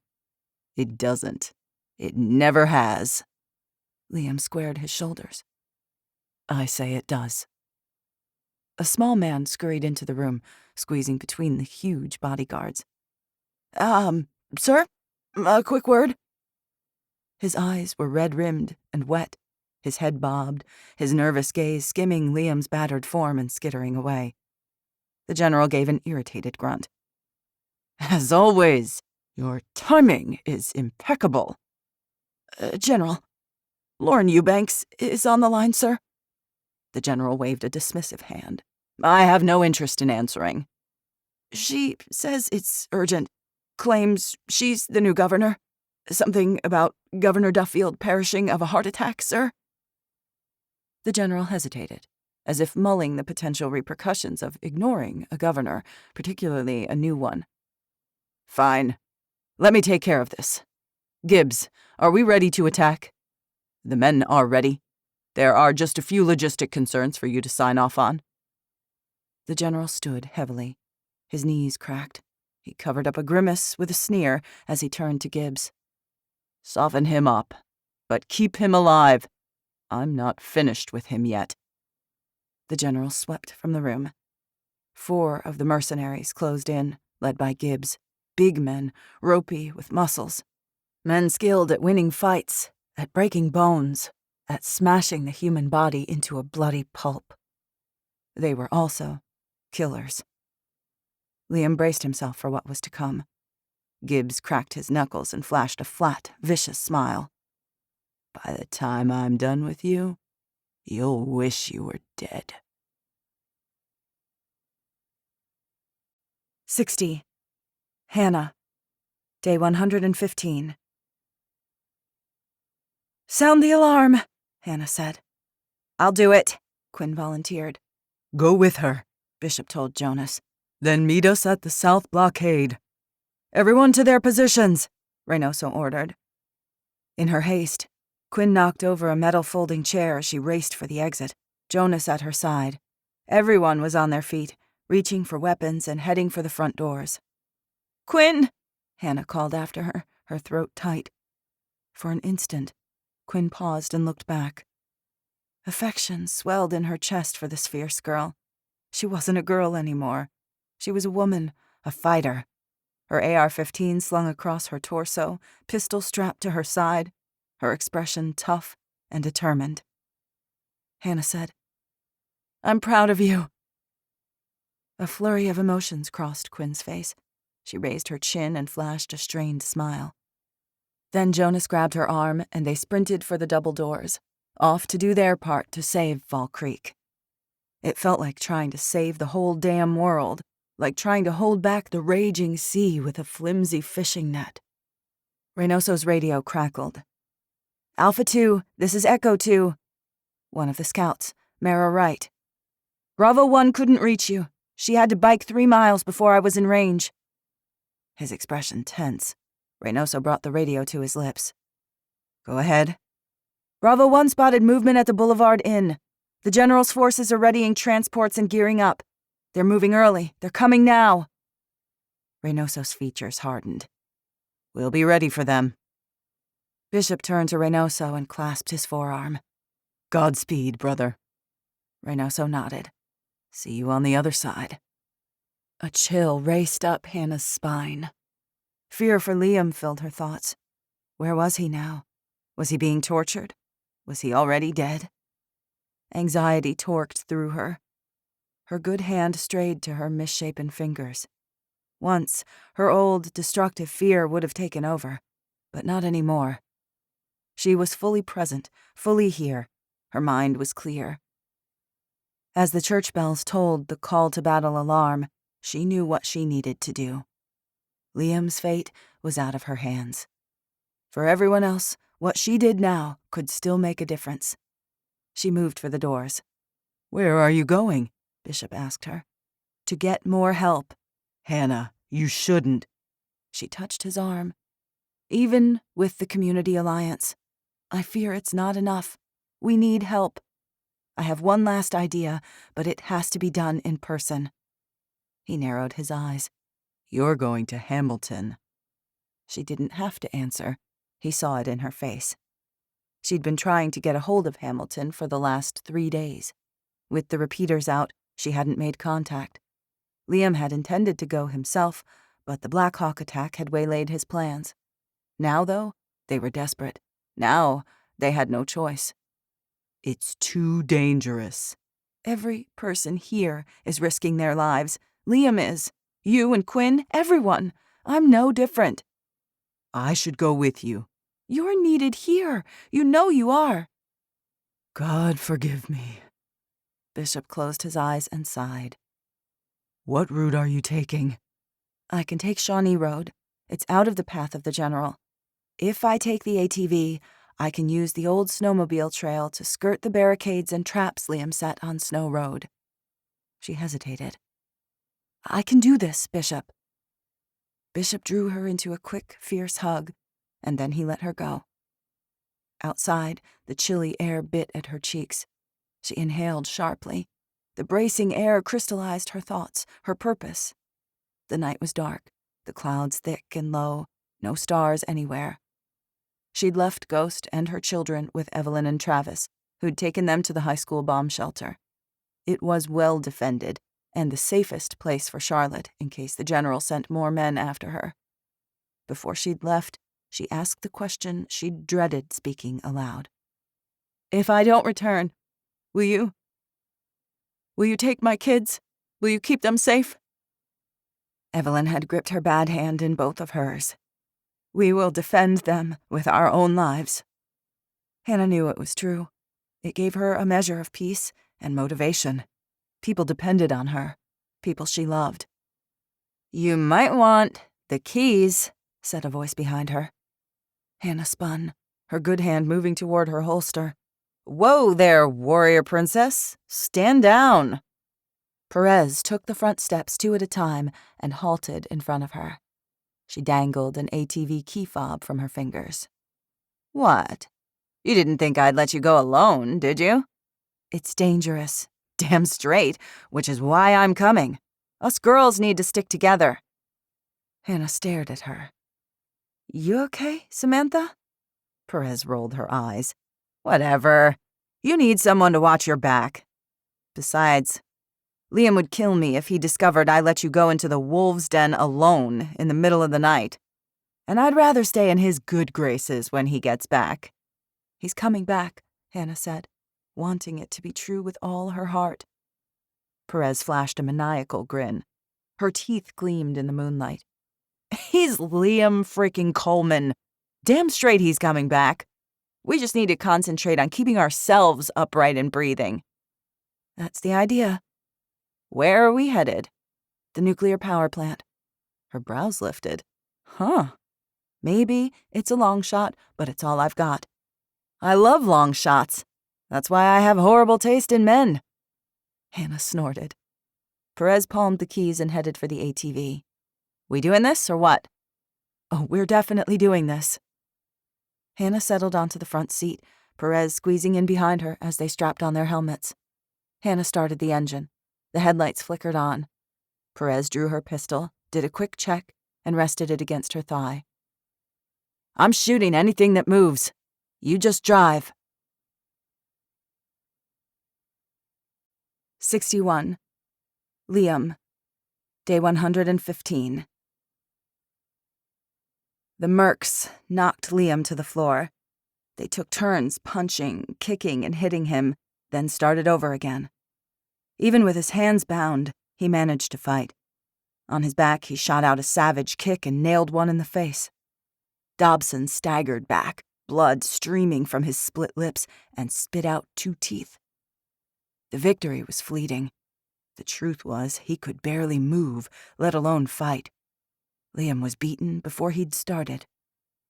Electric pain shot up his spine. The half-healed wound in his side burned like a hot ember. Still woozy from the concussion, they left him a broken and bloody mess. "The General wants him alive." Luther sounded distant, like he was underwater. "You better lay off." Gibbs directed a savage kick at Liam's injured ribs. He curled into himself with a groan. "Looks fine to me. What do you think the General will do to you if you accidentally kill him?" Gibbs swore, but he backed off. "I need some water." "I've got something better than water," Luther said. "Besides, Coleman smells rancid. We need a break. Come on." Liam's skull pounded. His ears rang. Dimly, he heard receding footsteps and a door slamming shut. They'd locked him in. They'd left him alone. This was his chance.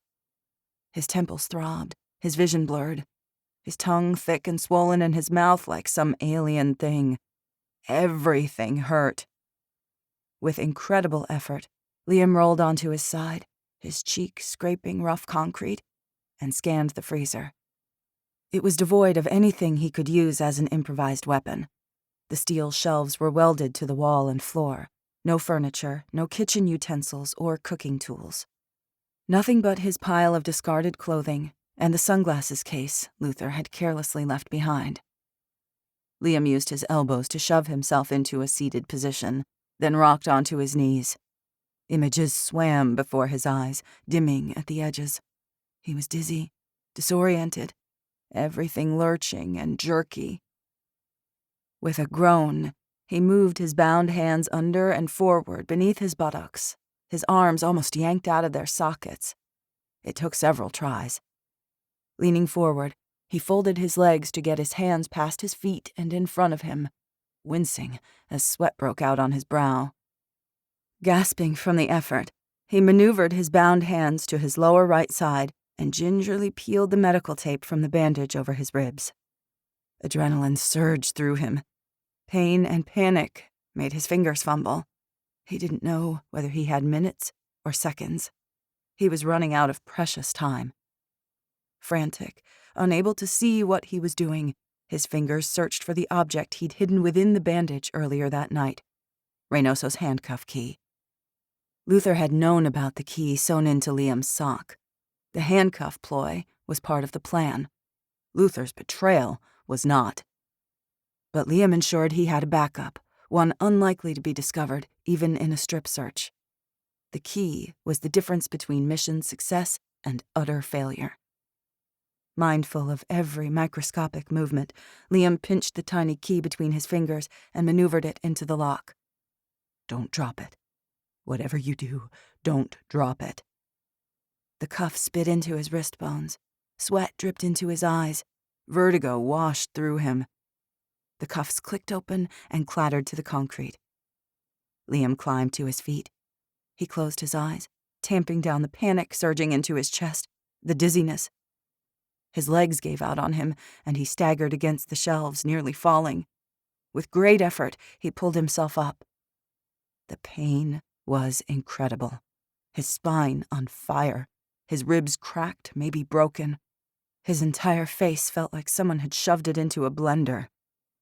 With a moan, he used the shelf to hold himself up and reached for his clothing, hoping, praying, desperate that it was still there.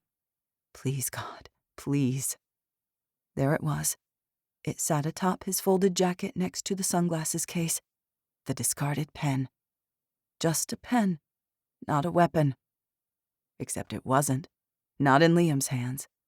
6.5 inches long, discreet, with a removable cap on each end. One side a normal ballpoint pen, the other side a hard tungsten carbide head designed to pierce human flesh with one strike. He only needed a chance to use it. 62. The General. Day 115. The door slammed open. The General marched into the freezer, He held a silenced Colt 1911 pistol in his hand. Besides Luther, 3 of the general's bodyguards crowded into the room. Dobson and MacArthur moved to the right. Luther sidled to the left, standing behind Gibbs. Behind them, the door remained open. Outside, Baxter waited nervously. The man was squeamish. He had no stomach for bloodshed. The general held no such qualms. Lansing had moved fast. Furious, Lauren Eubanks had called him, demanding answers and insinuating that he might have had a hand in Governor Duffield's untimely demise. Luckily, she couldn't prove any of it. Governor Duffield hadn't updated her on the general's air raid on an American town. The general's secrets remained safe. He only needed a little more time. At this very moment, his troops were headed for Fall Creek. He'd sent them early because he could, because he wanted to see the look in Coleman's face when he told him. Gibbs had reported that many of the National Guard had balked at engaging non-combatants. The general had threatened them with a court-martial. They knew what that meant. He would shoot every one of them in the head before he allowed them to defy orders. When it came to it, they'd buckle down and obey. Their lives, or the lives of strangers.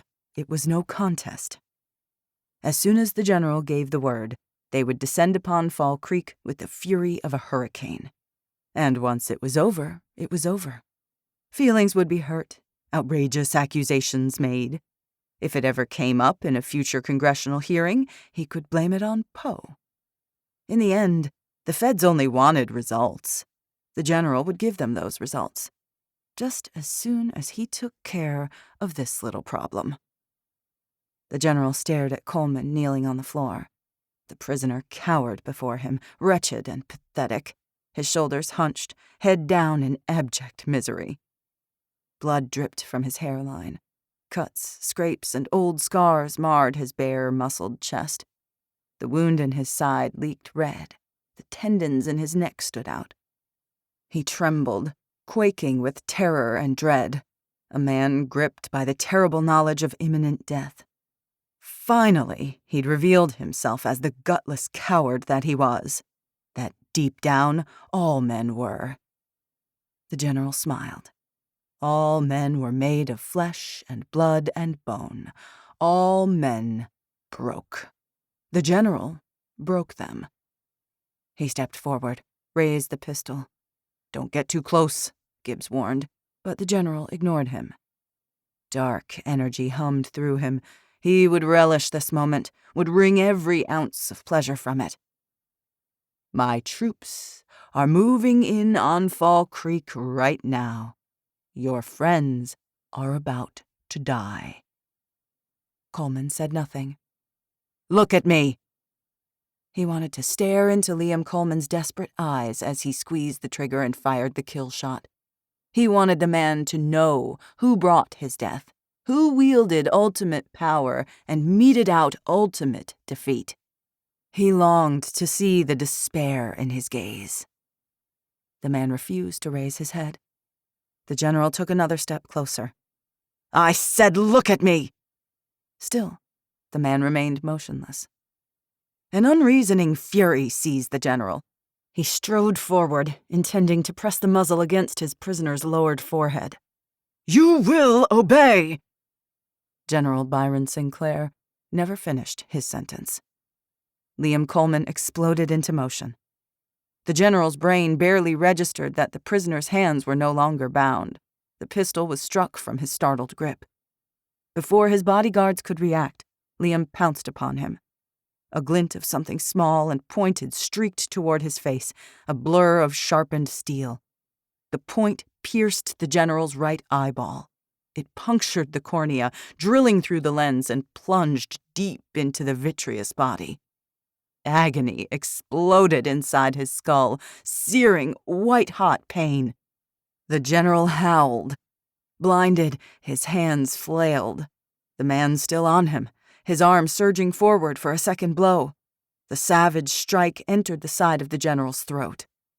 With incredible speed and precision, the steel point of the tactical pen stabbed deep, gouging through muscle, tendons, and cartilage to rupture the carotid artery. The general collapsed as if his spine had been ripped out of him.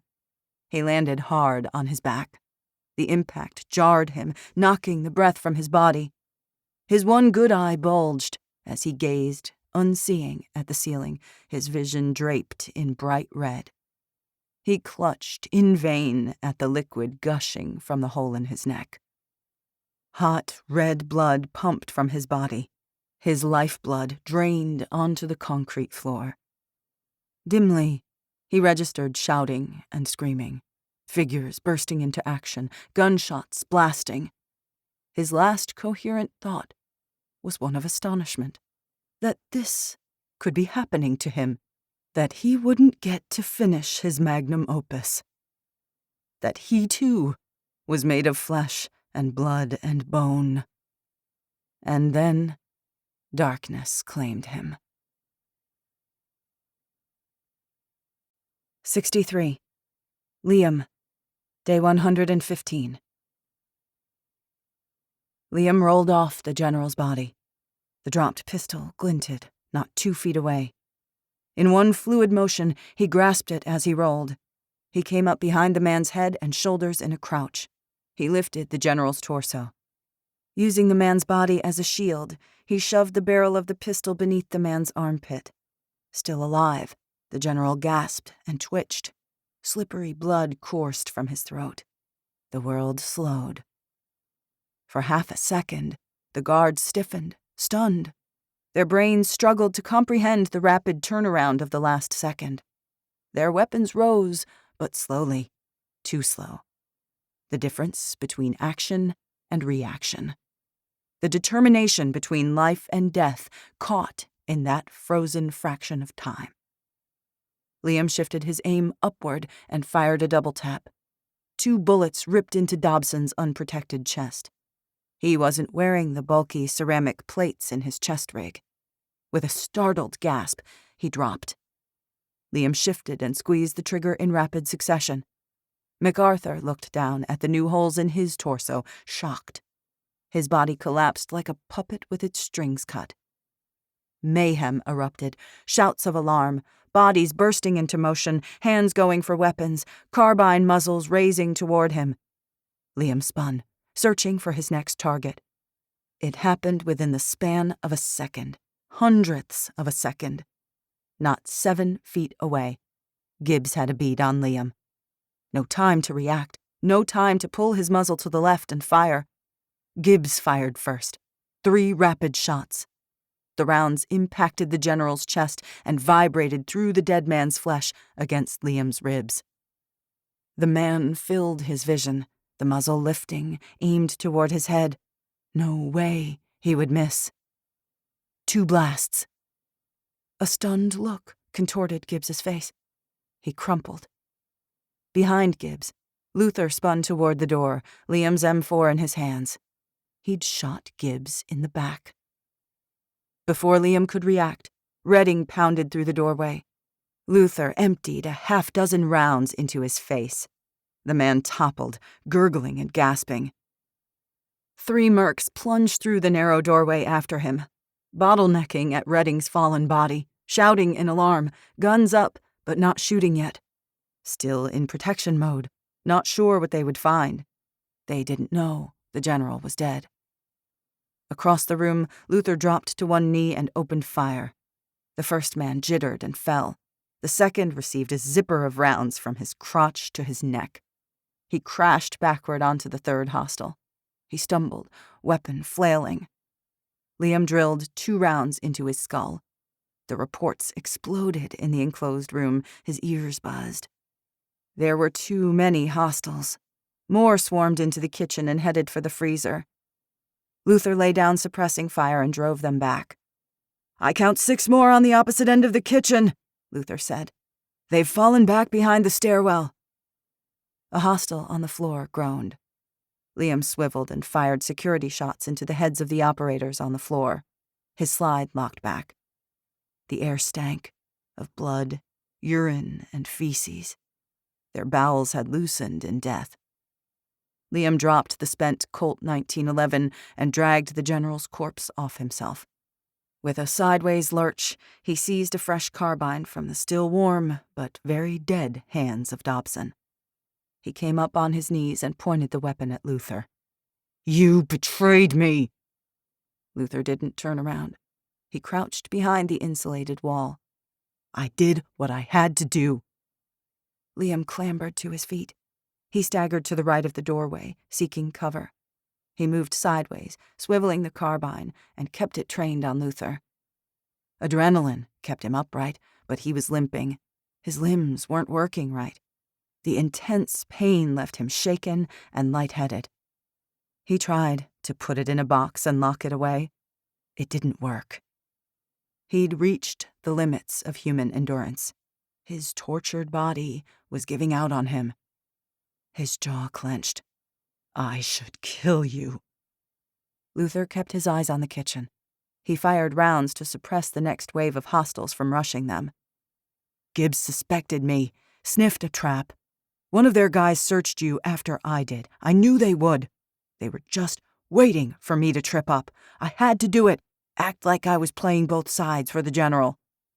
"Sounds like you played both sides for real." "I left you the tactical pen, didn't I? No one bothered to inspect it, but I knew what it was. Your special forces. I had a hunch you had a backup plan, that you could figure it out." Liam stepped back, breathing hard. "A lot riding on a hunch." He fired 2 suppressing shots, then ducked back behind cover. "I got everyone out of the room to give you a shot. I had Baxter contact the general's people in Lansing to get the Secretary of State to call him. That was me. You signed your own death warrant. We're trapped. We'll find a way," Luther said. Several rounds struck the outside wall, hitting steel with a metallic ping. Luther fired and ducked back behind cover. He dared to glance back at Liam. Something haunted in his eyes.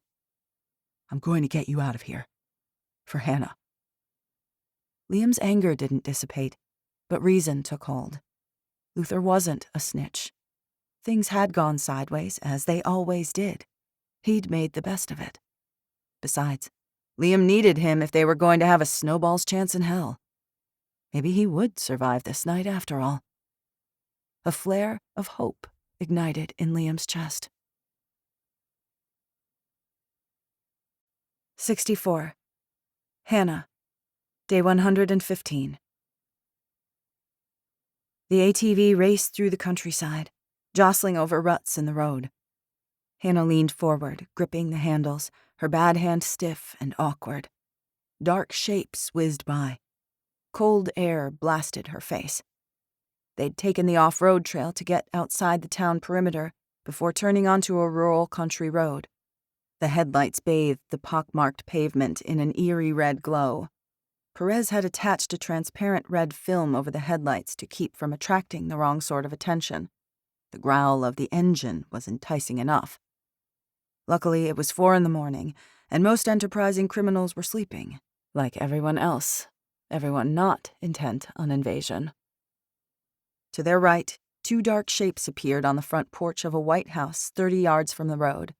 Mere shadows in deeper shadows. Hannah barely registered their presence.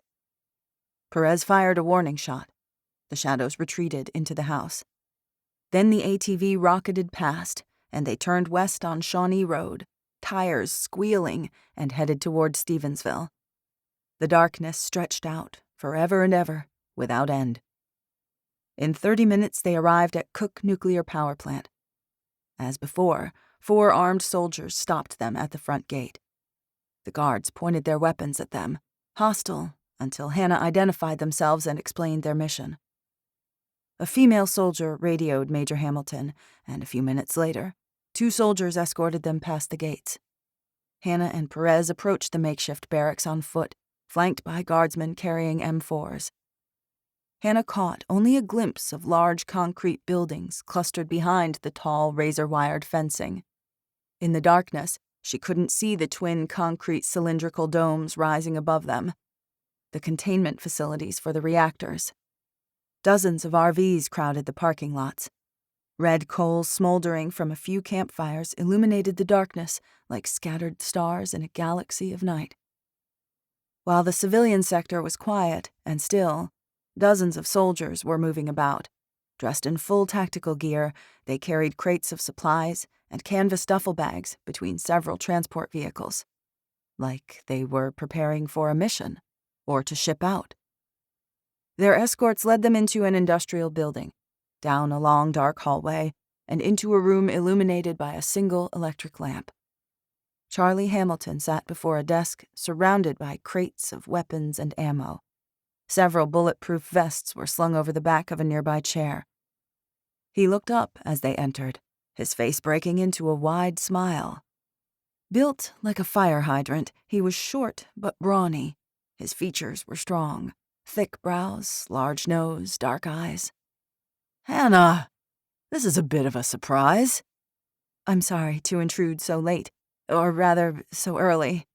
"How's my favorite Delta? Where is that ugly mug? I've missed him." She struggled to rein in the sudden surge of emotion. "He's not here." His face fell a little, but he maintained that warm, gregarious smile. "Can't say I'm not disappointed. Don't tell him that, though." He had an open, honest face. Hannah had liked the former Army Ranger the moment she met him. "Well, what can I do for you?" She eyed the magazines spread across the desk. He was loading them from several boxes of 5.56mm ammunition. "I thought you'd be sleeping." "Can't tell you how much I wish I was." He scrubbed at his face with the back of his arm. His eyes were bloodshot. "No rest for the weary. We just received marching orders. We're to link up with General Sinclair to take out a dug-in group of domestic terrorists." Hannah's heart seized. Terrorists. Anger vibrated through her. She could feel Perez shaking at her side. She placed a restraining hand on the other woman's arm. They needed to do this very, very carefully. "I thought you weren't supposed to involve yourselves with local disputes." His eyes narrowed. "We're not. These orders came straight from the top. Brass says to jump. We say how high." "Do you know the specific target?" she asked. He shot her a funny look. "We'll be debriefed upon arrival." "Why do you ask?" She took a breath, steeling herself. "Major Hamilton, may I speak plainly? It's important." He set down the half-loaded magazine and looked up at her. The jovial tilt to his mouth faded as he sensed the seriousness of their visit. "Of course." "If Liam were here, he'd be having this conversation with you, but he's not. He surrendered himself to General Sinclair's custody last night." Hamilton stared at her. "What?" "We are those domestic terrorists. The entire town of Fall Creek. Women, children, elderly, everyone. And Liam Coleman is General Sinclair's #1 target. An enemy of the state." Hamilton pushed back his chair and rose to his feet. "I find that difficult to believe." "That's because it's a lie. All of it. A cover-up to justify one man's twisted desire for vengeance." Hamilton turned and glanced at the map of Michigan hung on the opposite wall. Small, colored pins were stuck in various towns and cities, most of them clustered in Detroit, Kalamazoo, and Grand Rapids. Hamilton ran a hand through his scruffy, too-long hair. Gray stubble bristled along his jaw. He looked like a man in desperate need of a shower. Perez started to say something, but Hannah shook her head. Perez shut her mouth and frowned. "Coleman's no terrorist," Hamilton said. "I've known him for a decade. He's a good man, a patriot. He served and sacrificed for this country, same as I did." "He hasn't changed, I can promise you that." "Have you spoken to the general yourself?" Perez asked, unable to help herself. "Did he give you the orders?" "No, I haven't. But they came through the proper channels. I can't just defy orders from my superiors. It came straight from Lansing." "They're relying on faulty information. The general is unhinged. According to our intelligence, he's not even a real general. Not anymore. Years ago, he was dishonorably discharged. After the collapse, Governor Duffield appointed him as his security advisor. You have an inside source? Hannah nodded. I need to speak to them immediately. I'm sorry, but you can't do that. He's embedded within the General's inner circle. Liam was his point of contact, but Liam is in the General's custody now. He paced the narrow room, his mouth pressed into a thin line. I need to think about this. There's no time, Perez said. Hannah squeezed her arm. With a calmness she didn't feel, she said, "Right now, a small band of citizens are making their last stand. They don't expect to live through the night, but they're fighting anyway, in the desperate hope of protecting what they love most." She took a breath. American soldiers who don't know any better are about to murder innocent civilians, while the real threat, the syndicate, threatens us all. He stilled. My orders. You have your orders. You also know what's right and what's wrong. He looked straight at her. What do you want me to do? My people are going to defend themselves, but they're going to lose. None of us have the connections, clout, or authority to intervene. You do. If we don't do something, there will be a bloodbath. Good people will die on both sides. Perez shrugged Hannah's hand off her arm. The syndicate has crossed the Michigan border. Hamilton blanched. What? We haven't been informed of this. That's intentional, Hannah said. You can bet the General already knows. Hamilton signaled to the soldier waiting beside the door, who nodded and slipped from the room. Hamilton headed after him. I'm going to make a couple of calls on the sat phone. I need to verify a few things. If what you've just told me is true. He paused in the doorway. Stay here. I may need you to relay your intel to Brass. Hannah nodded. Panic lodged like a stone in her throat, her nerves on edge. What if it was too little too late?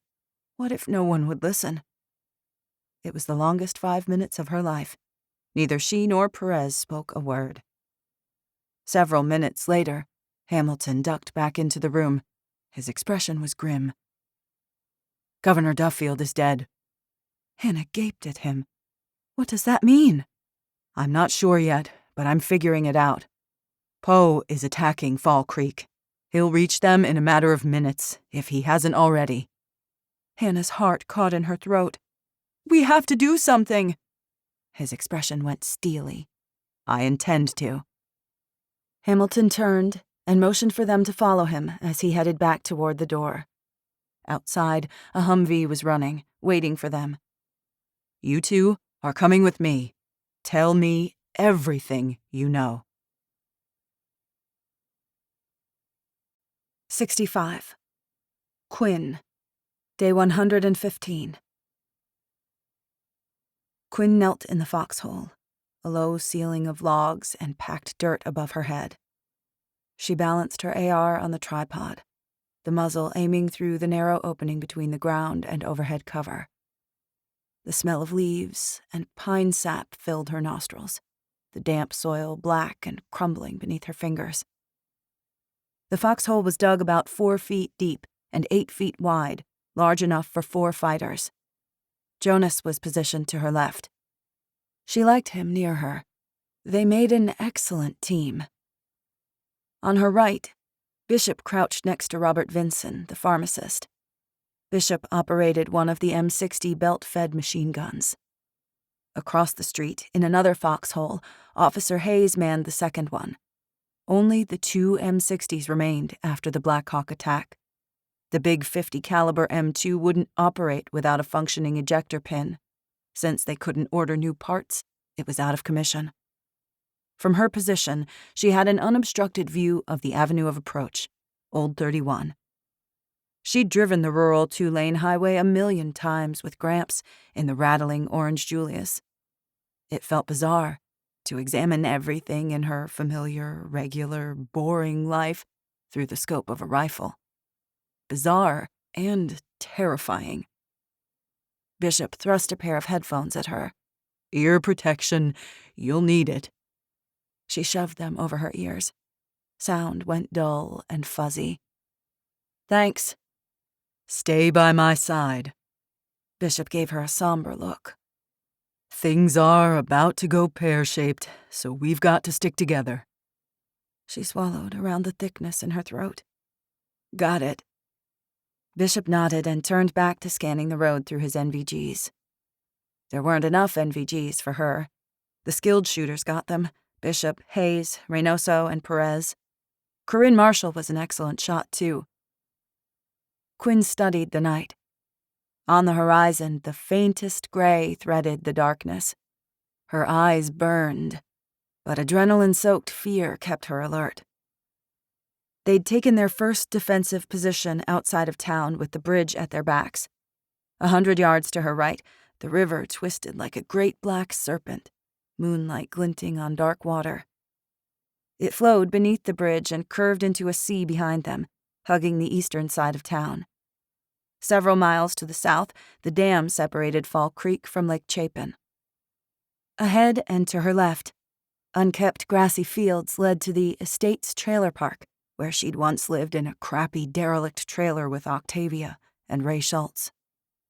For a second, she imagined artillery fire shredding the crumbling drywall, tearing through mildewing aluminum and decaying wood, stained carpet and tattered furniture, erasing its very existence.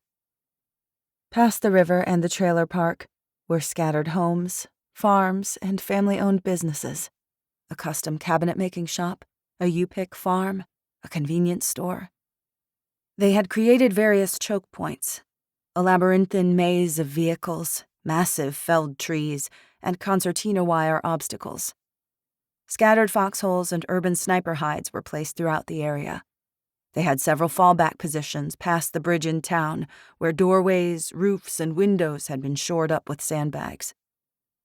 Liam had described their tactics as defense in depth, and he'd placed the bulk of their fortifications and security teams behind the front line. The syndicate would breach their front line more easily, but as they advanced, they would continue to meet resistance, their flanks becoming vulnerable to constant attack from both sides. As Poe's army pushed forward, the Fall Creek defenders would fall back to a succession of prepared positions. Bishop planned to exact a high price from the advancing enemy, while avoiding the danger of being overrun or outflanked themselves. That was the plan, anyway. They had established a similar defense at the northern barricade, where Reynoso led the townspeople against the general's men. Corinne Marshall and Whitney were stationed with him, along with Dave Ferris, Principal King, Flynn, and dozens of others. Bishop's radio spat static. Dave Ferris's voice broke through. "We have eyes on the general's army. They halted south of the bypass, just out of range. They've got plenty of guns, bigger than I am, but they haven't fired on us. They haven't attacked. They're just waiting." Dread scrabbled up her spine. "For what?" Bishop pressed transmit and echoed her question.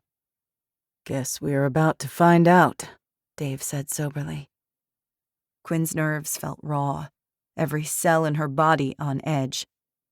The waiting was the hardest. She just wanted it to start, for the adrenaline to take over. The waiting let the doubt worm its way in. Misgivings, apprehension, fear, all the horrible ways to die, all the terrible things that could happen to your loved ones. Gran's face flashed in her mind's eye. Sorrow surged within her, but so did the anger. She did not fight it down or pretend it away. She was angry, furious, outraged. She let it burn through her, energize her, drive every beat of her heart.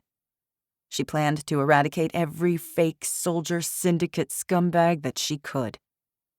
The syndicate was like a wart on the butt of the apocalypse. They were evil personified, madness and destruction and death. "No pressure," she said through gritted teeth. "Just saving the world over here. Don't mind us." "What?" Jonas asked. "Never mind." Bishop's radio beeped. This is Echo 3, a female voice said. We have movement. Dozens of trucks and military vehicles approaching via Old 31, 10 miles out. A terrible anticipation gripped her. Her tongue tasted coppery. Her heart beat so loud it was difficult to hear anything beyond the roar of her pulse. Endless minutes passed. The second scout radioed in. Attack imminent. 5 miles to intercept. And then she could hear it. The low buzz like 1,000 bees. A growing, intensifying rumble like a great beast waking beneath the earth, roaring as it reared its head to devour them. Everything slowed. Her vision narrowed and crystallized. Eyes straining, she peered into the darkness. A pair of headlights appeared in the distance. 2 tiny pinpricks of light. And then another. And another. 10, 20, 30, even more. They blurred together, amplifying and expanding until it felt like a giant searchlight pinning her in place. Poe was coming. 66. Liam. Day 115. How many hostiles? Liam asked in a terse voice. He was clad in nothing but his underwear, bruised, beaten, and freezing cold. None of it mattered. He was absolutely focused. At least 7 in the elevator alcove outside the kitchen, Luther said. I don't see anyone in the kitchen itself, but I can't be certain. The guardsmen are gone. It's the general's contractors we have to worry about. Exits? The main one, straight ahead. A service entrance to the west. At our 3 o'clock. They'll use it to flank us. But we're not receiving fire from that direction yet. I don't see any movement. Liam grabbed a spare M4 from a dead bodyguard, examined it. Full magazine, locked and loaded, and slung it over his bare shoulder. Then we need to get there first. Luther nodded. Weapon in hand, Liam stacked up behind him. His thoughts crystallized. His senses bright and sharp, every synapse firing. Luther knelt in the freezer doorway and fired on full auto, suppressing the hostiles attempting to burst through the kitchen entrance. He bled off an entire magazine. Slugs punched through drywall, peppering the metal shelving and cabinets. A scream as a man was hit. The hostiles ducked for cover, their return fire going spotty. Time to move. Liam limped past Luther into the kitchen, slicing the pie as he went. Cautiously, he stepped over several bodies, the floor beneath them slick with blood. It was like slogging through molasses. His legs dragged, full of cement, his arms made of lead. His hands trembled as he pressed the carbine to his shoulder. Luther moved past the threshold, entered the kitchen, and swung left, weapon up. Clear. Liam turned right. He took the corner and swept back to the center of the room. Clear.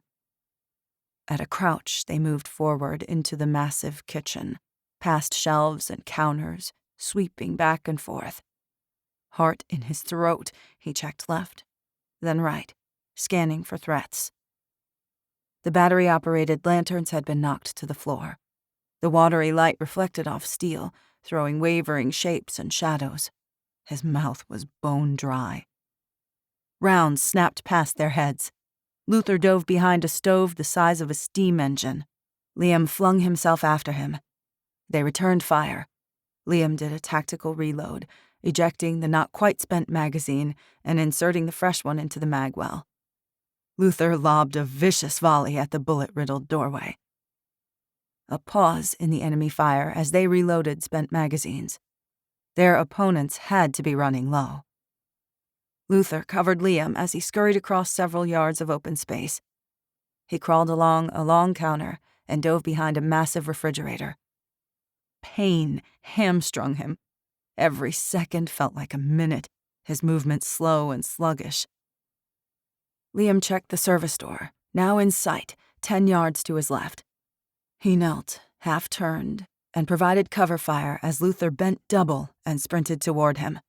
A stray round pinged off the top of the fridge. Liam ducked. "Behind you!" Luther shouted. A sense of movement. Two shadows burst from the service entrance to his left. Liam dropped onto his back as rounds screamed over his head, swinging the M4 around, finger already squeezing the trigger. He opened fire on the hostiles attempting to flank him. The M4 stitched lead up their torsos. Spent brass clattered across the tile floor. Blood sprayed from the first hostile's throat.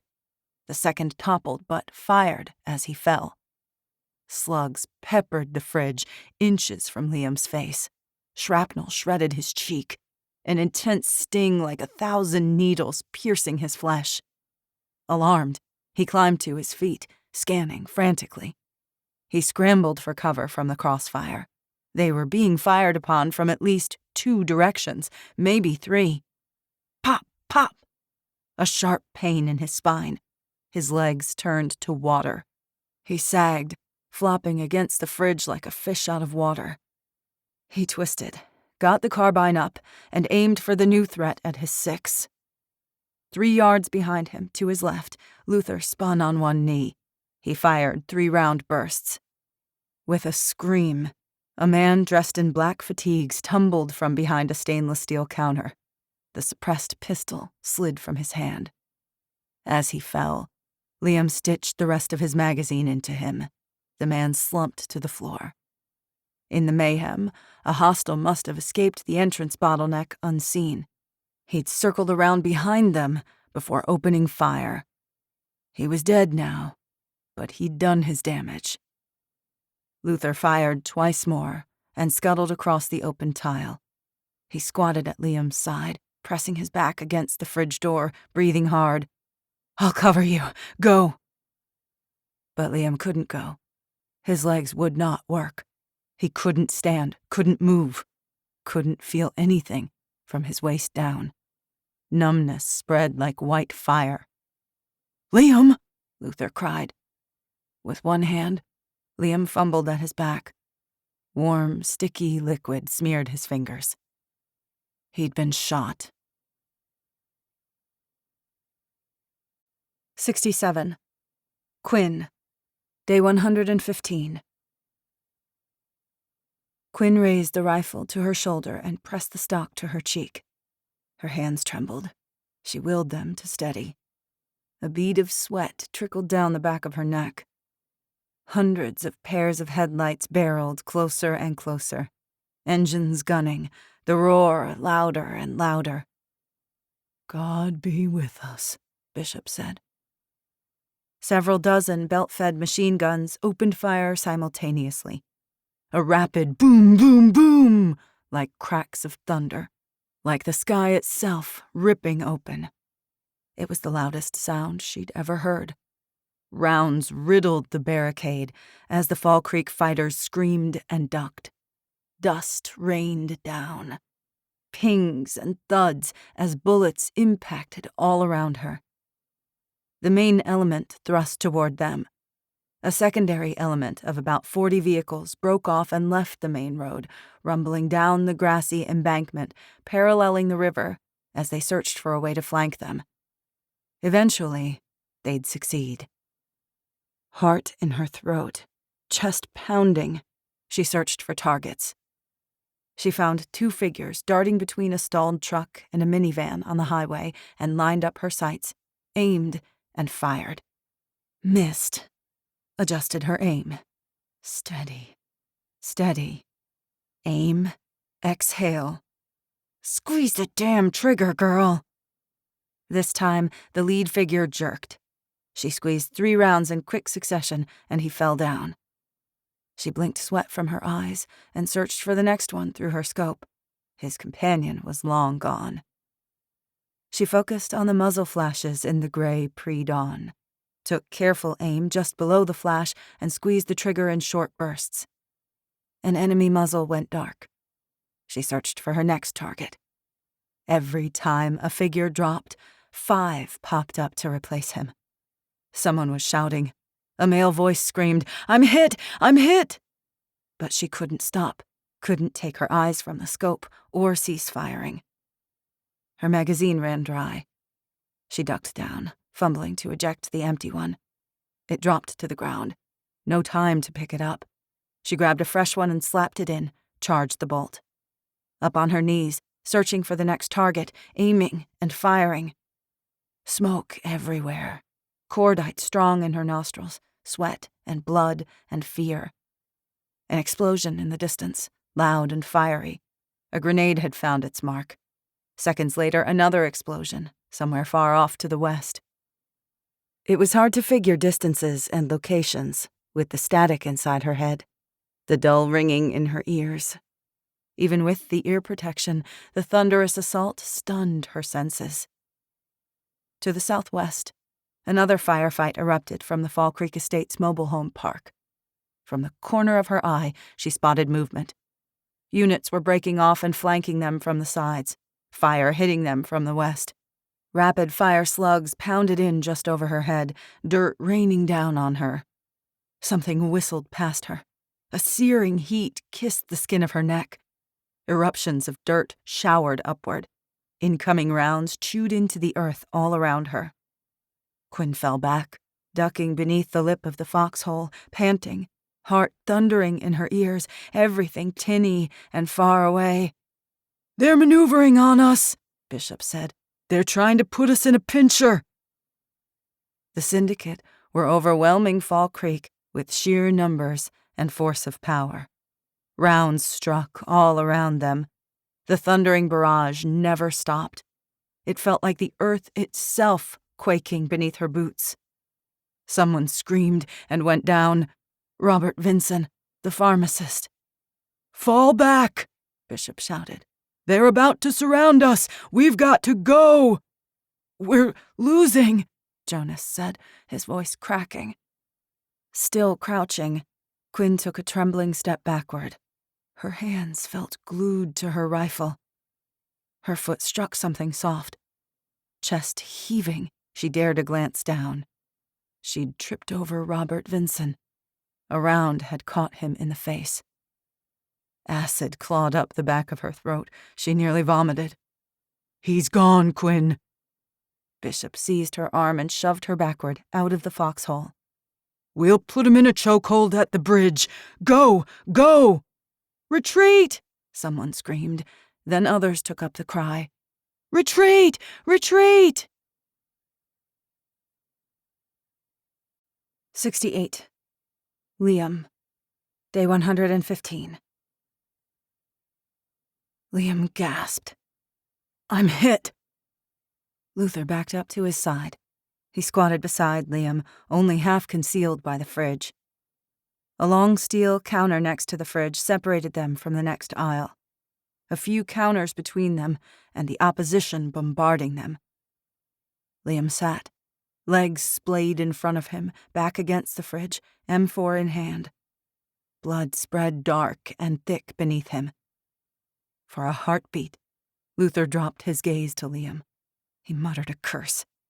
His mouth moved, the ringing in Liam's ears too loud to make out his words. Fresh gunfire blasted. The fridge rattled, vibrating from the strikes. Just above Luther's head, a slug pinged off the counter. It ricocheted and punched through the far wall. Crouching, Luther twisted around. He raised the muzzle of his carbine over the counter and returned fire. Shell casings clattered to the floor.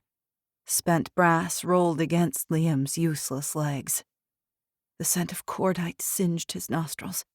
Dizziness washed through him. He gripped the M4, told himself to move, damn it. Nothing happened. Luther's body jerked. He might have made a sound. Liam couldn't hear it. Luther tumbled back on his knees, chest heaving. The carbine sagged in his hands, his left arm slack. A hole appeared in his right shoulder, a rip in his jacket beneath his armpit, a few inches to the right. Not much blood being a lousy indicator of actual injuries. There were enough tendons, bundles of nerves, and tissue in a man's shoulder to do plenty of damage. The real problem was the stuff you couldn't see. Internal organs punctured, intestines shredded, tendons ripped to hell. "I'm sorry," Luther said. "Tell my dad." He gave a sharp shake of his head, like he wanted to say more, but realized there was no time. This wasn't the movies. Bad guys didn't wait for moving speeches. Go, Liam mumbled. just go. Footsteps pounded, getting closer. Liam heard it as if underwater. Dim shouting, distant cracks like thunder. They'd breached the kitchen. Don't. Luther didn't hesitate. Leaping to his feet, he turned to face the onrushing hostiles beyond the counter. Rifle butt propped against his stomach, firing one-handed, he unleashed a spray of firepower. Rounds exploded from the barrel. With a muzzle velocity of over 2,900 feet per second, the slugs ripped through anything in their path. Distant booms shook the room. The tile floor quaked beneath him. Liam held the carbine against his shoulder, biceps trembling from the exertion, finger on the trigger, his muscles straining. The pain hit him in unrelenting waves. The gunfire ceased. Smoke drifted in the air.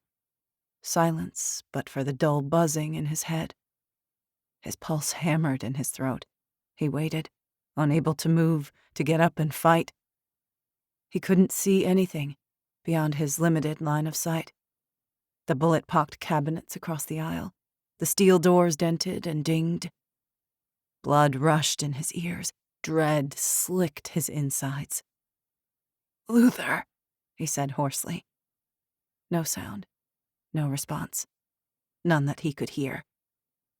He tugged on the man's pant leg, tugged harder. Nothing. Liam forced himself to wait. He strained to hear, but his senses were muted. Still no sound or movement that he could discern.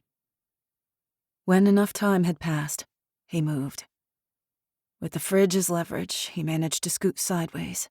He looked up. Luther slumped, face down across the counter, still standing, only because the countertop bore the weight of his listless upper half. Unconscious or dead? Liam wasn't sure. He leaned the carbine against the cabinet within easy reach, then used the counter to pull himself up. From the waist down, he was numb, his legs 2 sacks of concrete attached to his torso. Using his upper body strength, muscles straining from the effort, he raised himself far enough to see over the lip and scanned for threats. The air was hazy with gun smoke. Nothing moved. Amidst the blood and shell casings lay 5 bullet-riddled bodies. Luther had killed them. Didn't mean more weren't coming. Liam turned to Luther. He didn't have the strength to turn him over. He didn't have to. The gruesome exit wounds gaping from his lower back told the grim story. James Luther was dead. Liam wasn't. Not yet. But it was coming for him. He could feel it depleting his strength, leaching his vitality, sapping his lifeblood. Death marched toward him, determined to take its due. 69. Quinn. Day 115. be careful of tunnel vision, Bishop said. Keep moving so they don't zero in on you. Terror filled Quinn. She felt stunned, shell-shocked. Quinn! Bishop whipped around and grabbed her arm.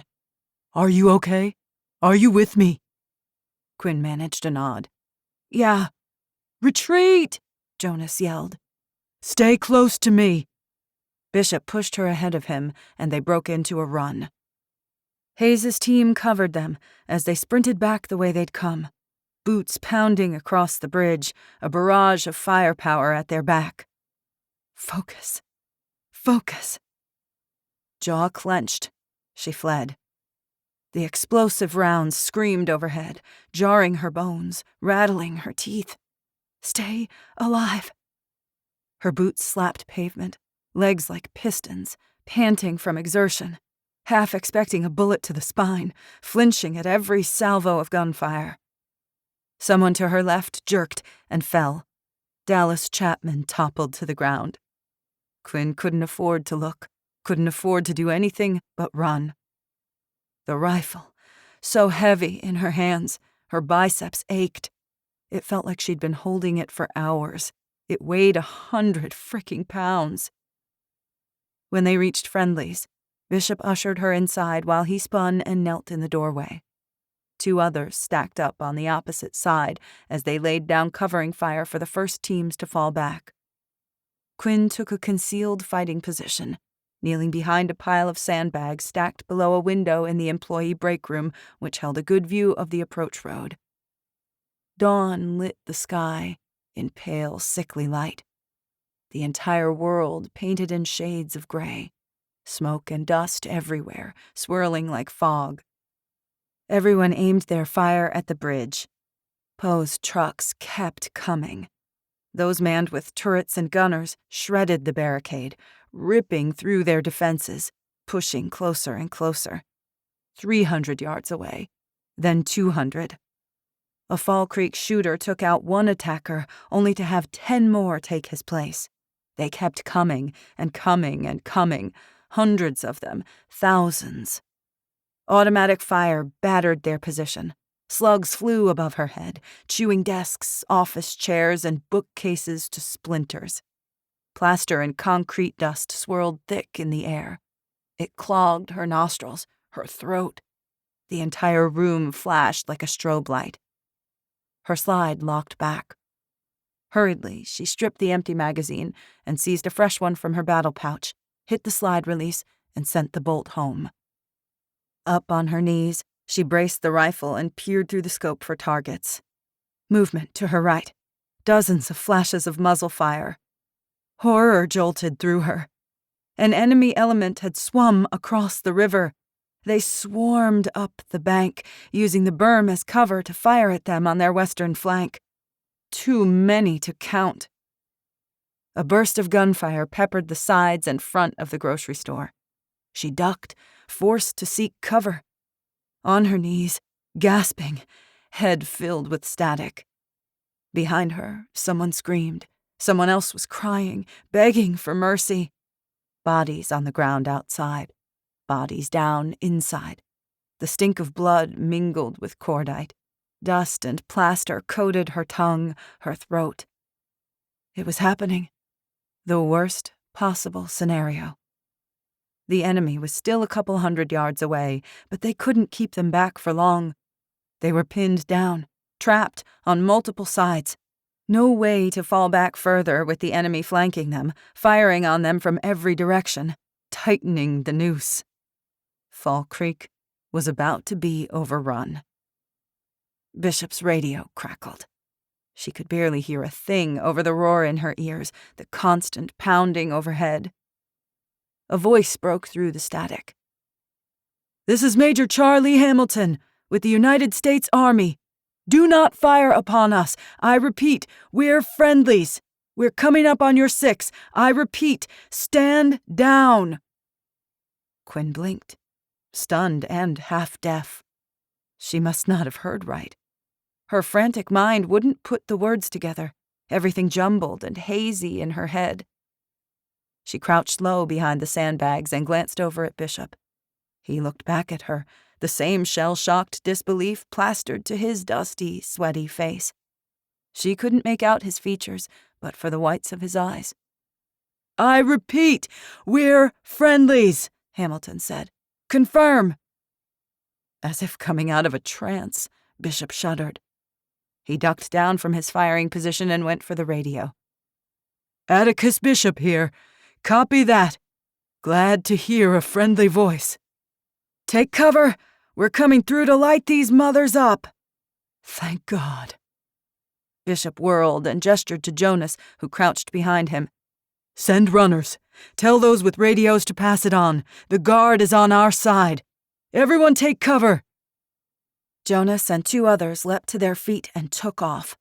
Bishop returned to the radio to alert everyone else. "Friendlies on the way. Fire mission inbound." A minute later, there was an abrupt pause in the relentless barrage, as if the air itself had inhaled a startled intake of breath. And then everything exploded. A cacophony of high-powered firepower ripped through the night.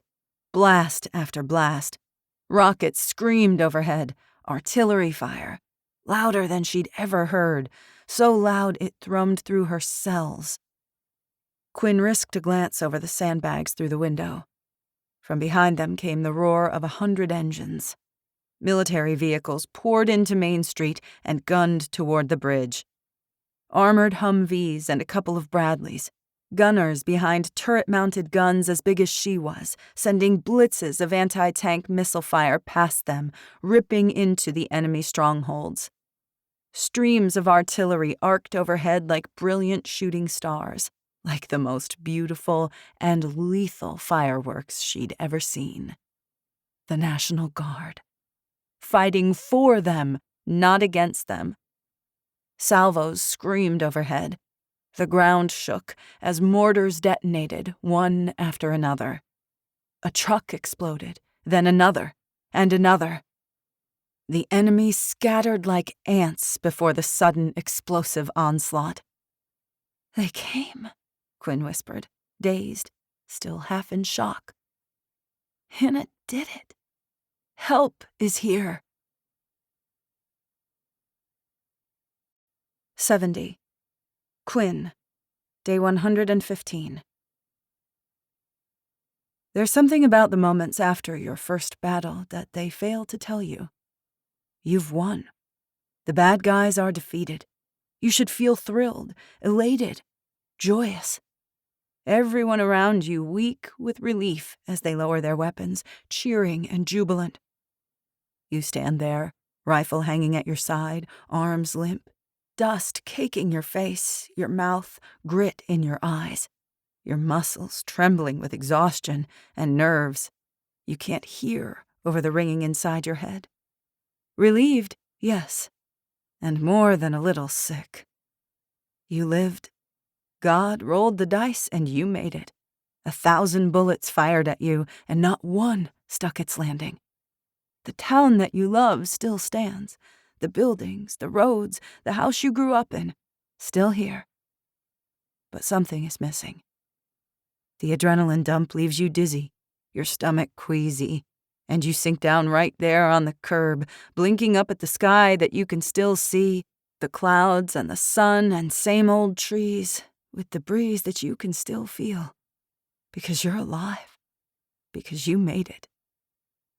You search through the crowd and see the people you love and care for, but not the one you most want to see, because they are gone forever, because they are dead.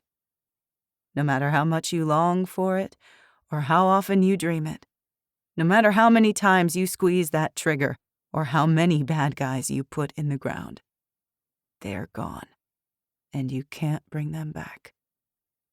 There will be other fights, other battles. You will lose more people that you love.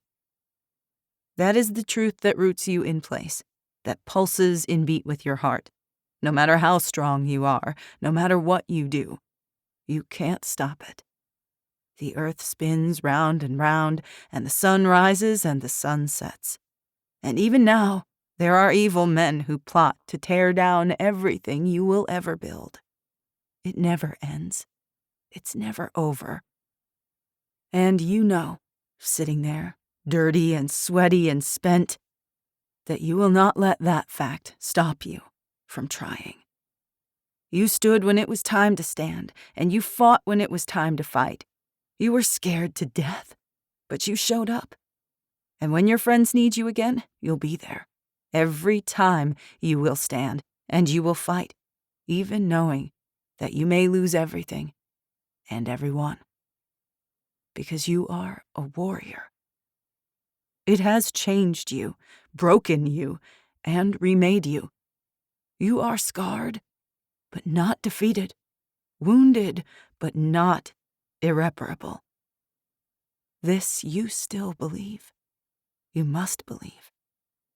Through the swirling smoke and dust, a figure appears, almost recognizable through the soot and grime on his face. His blonde hair gray with dust, his eyes still so blue. A flash of white teeth as he smiles, Shell-shocked, but moving, on his feet. You know him, this boy. Your friend. Maybe more than that.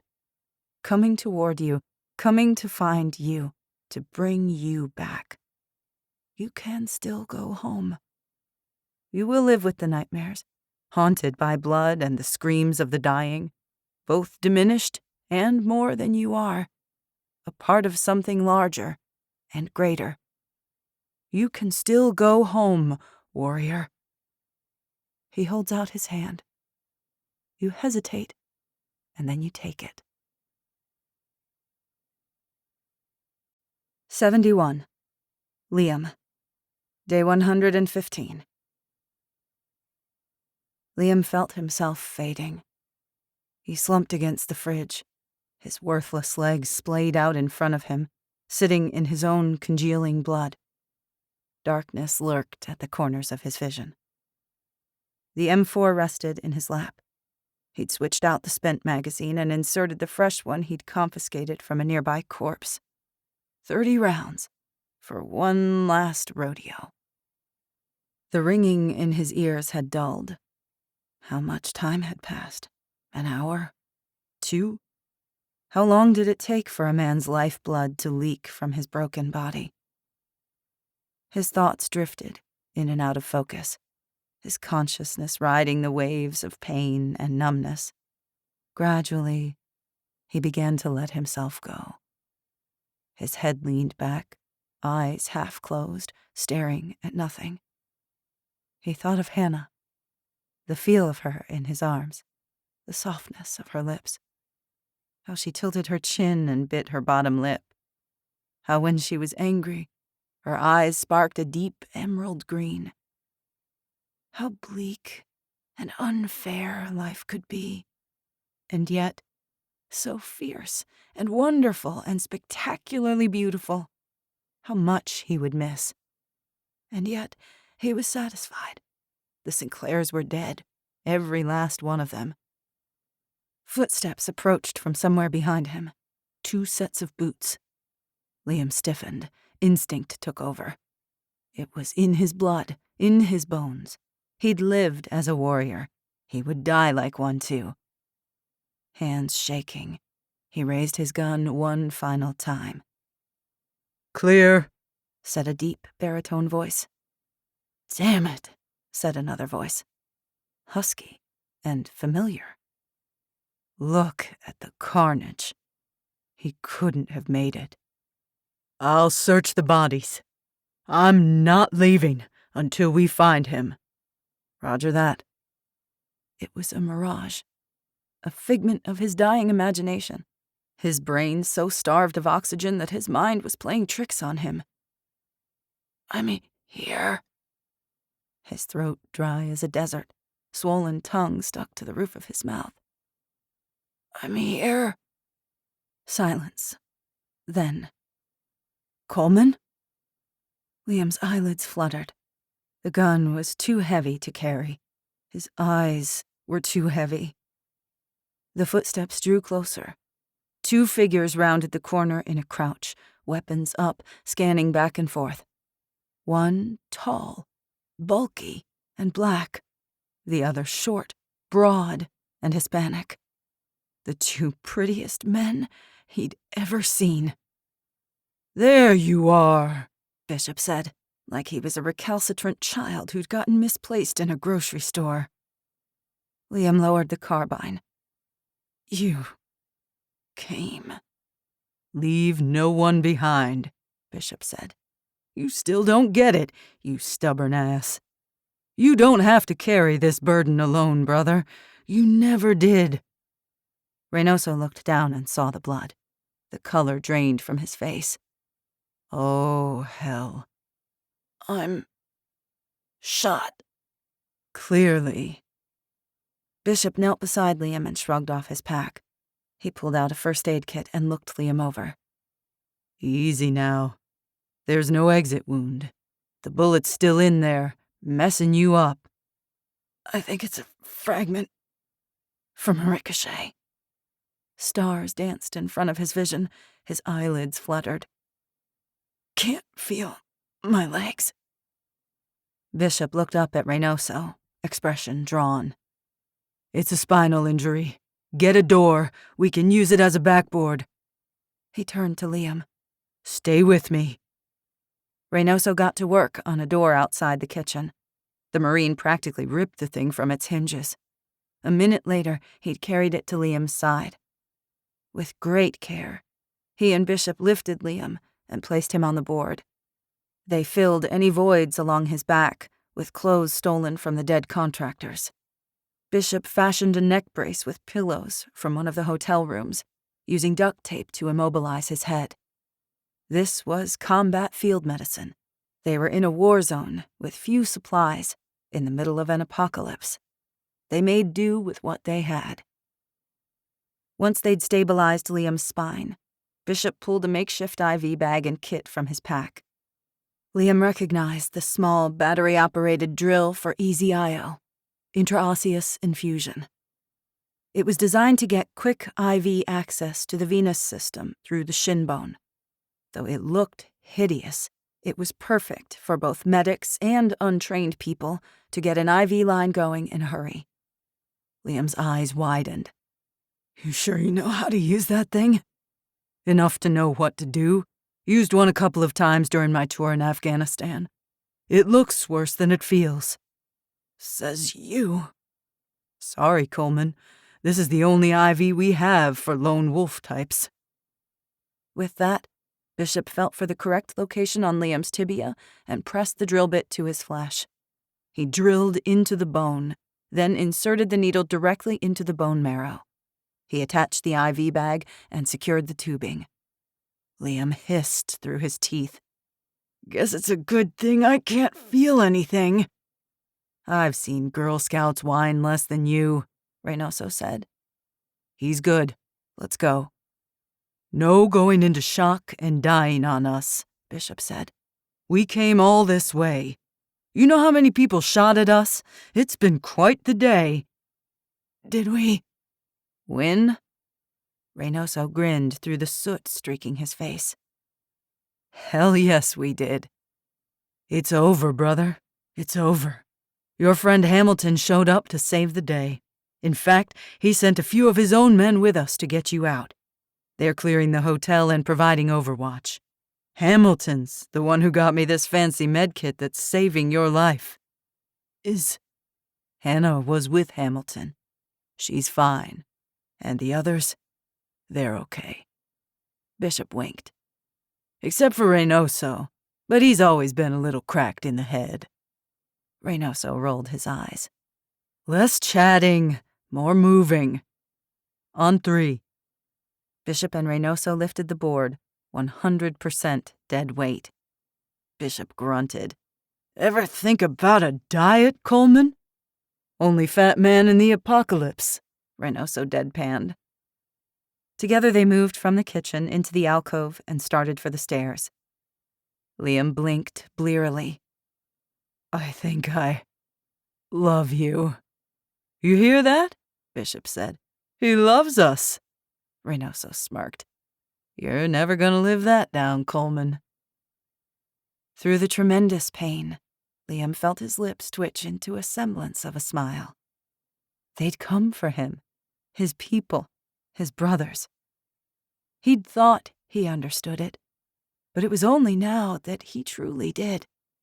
All this time, he'd shouldered the burden alone when he didn't have to. He was no longer a man apart. He wasn't alone. He never had been.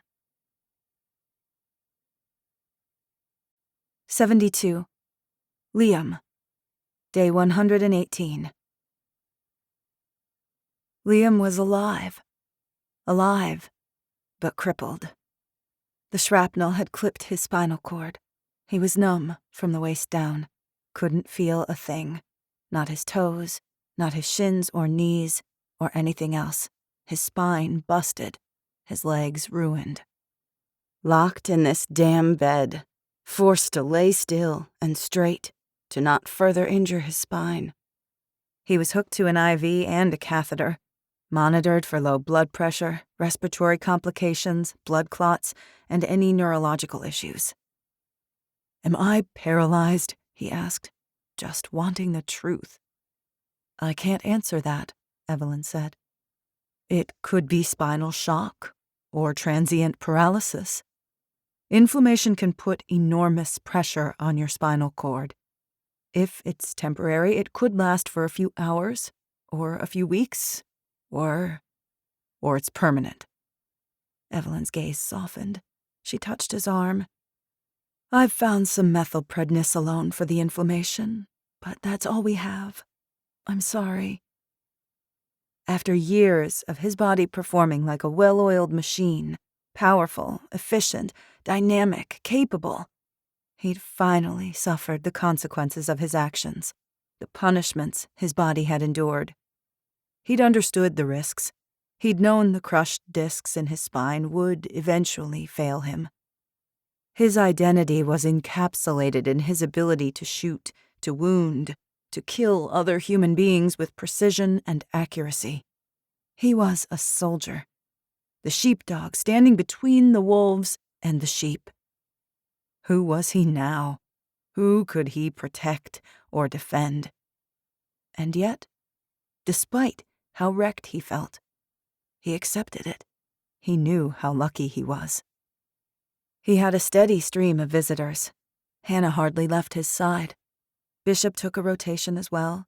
Quinn, Milo, and Charlotte were often nearby, along with Travis, Evelyn, and little LJ. And Ghost. The loyal canine kept a constant watch at his bedside during the day, guarding Hannah at night and returning to Liam's room each morning. Once upon a time, Liam would have shut them out and retreated in isolated misery. Now, he was a different man. He'd learned his lesson the hard way, but he'd learned. Letting people in didn't make you weak. It made you stronger. Even amid the worst of his suffering, he found comfort in their presence. Hannah and Charlotte, LJ and Milo, Quinn, Bishop, and Ghost, Travis and Evelyn, Reynoso and Perez. His people, his family. He needed them more than he needed oxygen, more than he needed anything, even his legs. 73. Liam. Day 121. "I'm broken," Liam said. Hannah sat on the cot, her hip resting against his. He couldn't feel it. Liam. Fear constricted his throat. He'd been dreading this conversation. It had been 6 days with no feeling, no movement, no nothing. Liam sat in the same damn bed, in the same damn position, his legs lumps of lead. It was evening. A kerosene lamp glowed on the counter, draping the makeshift hospital room in shades of warm golden light. "I have to say this," Liam said in a choked voice. "You aren't beholden to me. You should be free to be happy. I may never walk again, let alone fight or—" Hannah put a finger to his lips. "Do you think I love you because you can kill a man 20 different ways?" "The thought has crossed my mind." She took his free hand and slid her crooked fingers between his and squeezed. "I love you, Liam Coleman. I love everything that you are. Everything. I accept it all." He glanced down at their linked hands in the lamplight, looked up, and met her steady, unflinching gaze. Hannah held up her misshapen hand, still holding his own, and said, "Broken doesn't scare me." She laid down then, scooting herself against him on the cramped cot. She nestled her cheek against his chest, and he wrapped his arm around her and drew her close. Nothing had ever felt more right, more true in his entire life. Whatever the future held, whatever joys and sorrows, as long as she was by his side, he would face it with his head held high. "You're still here," Hannah said. "You're still trying. That's what matters." Maybe she was right.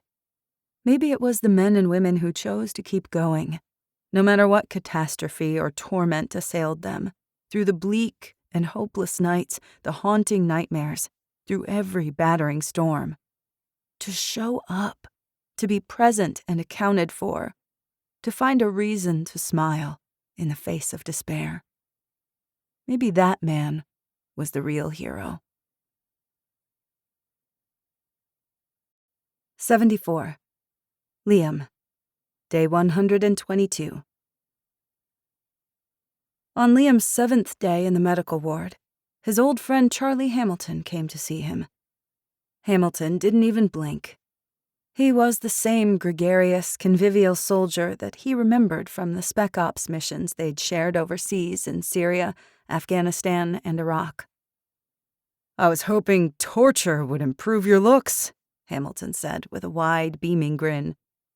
"Hate to be the one to break it to you, but no such luck, my friend." Liam grunted.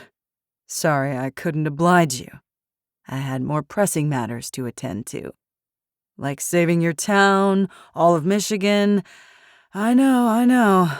Some guys are real glory hogs. Did you come here just to insult me?" Hamilton paced the room like a lion in a cage, all tense, coiled energy. "Much as I detest staring at your ugly mug, I thought you guys deserved an update." "It's about time we got some good news around here," Bishop said. Hamilton glanced at Hannah and Bishop, who were seated at either side of Liam. "Glad you two are here to hear this." Bishop had cajoled Liam into a game of Monopoly Deal, which he was losing, badly. Charlotte sat on Hannah's lap between her arms, trying to grasp the cards in Hannah's hands to gnaw on them. "You saved our collective butts," Bishop said. Hamilton grinned and hooked a thumb at Hannah. "She's the one who risked a treacherous Paul Revere midnight ride to get the truth to us. Once I made a couple calls to a few friends in high places, I could confirm her actionable intel." Hannah looked at Liam, her lips pursed. Almost too late. "Hell, the only things that get done are in the nick of time." Hamilton paused in his pacing to rake his eyes over Liam. His gaze snagged on Liam's immobile legs, 2 lumps beneath the blanket. A shadow passed across his face, a flicker of sadness, of regret, and then it was gone. "Lucky this bulldog got to General Sinclair, or this story would have had a much different ending." "When the National Guard showed up, they didn't attack," Bishop said. "If they had, we'd be toast. They didn't attack because the general never gave the final go-ahead.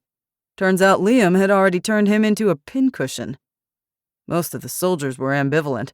It didn't feel right to them either. They were more than relieved to stand down. And then it was a matter of relaying the true state of affairs along the chain of command."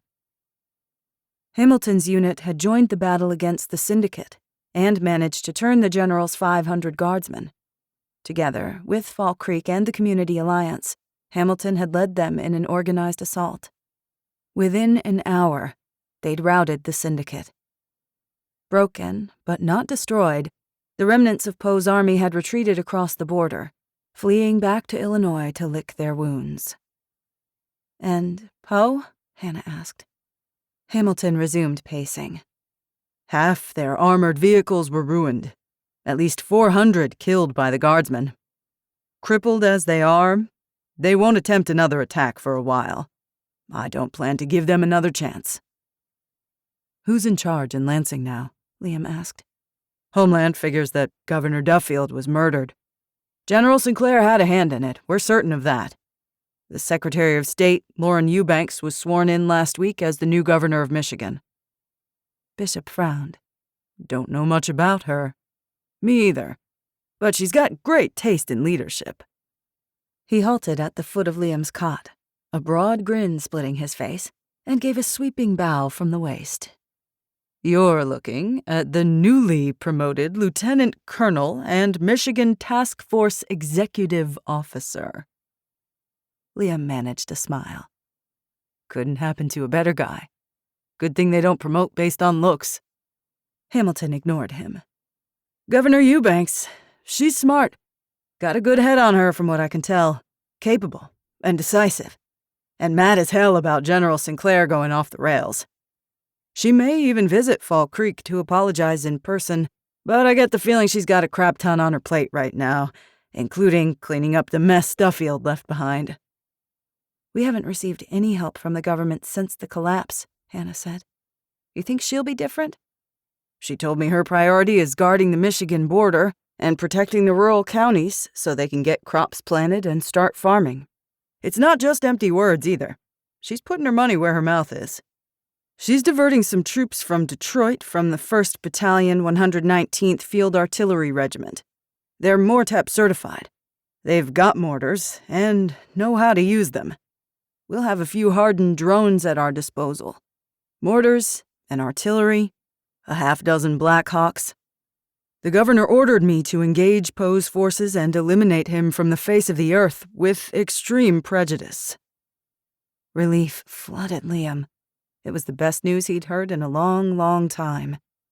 That's fantastic, Hannah said. Even better, I'm in command of Southwest Michigan. He winked at Liam. You'll be seeing a lot more of me, gorgeous. Liam snorted. Can't wait.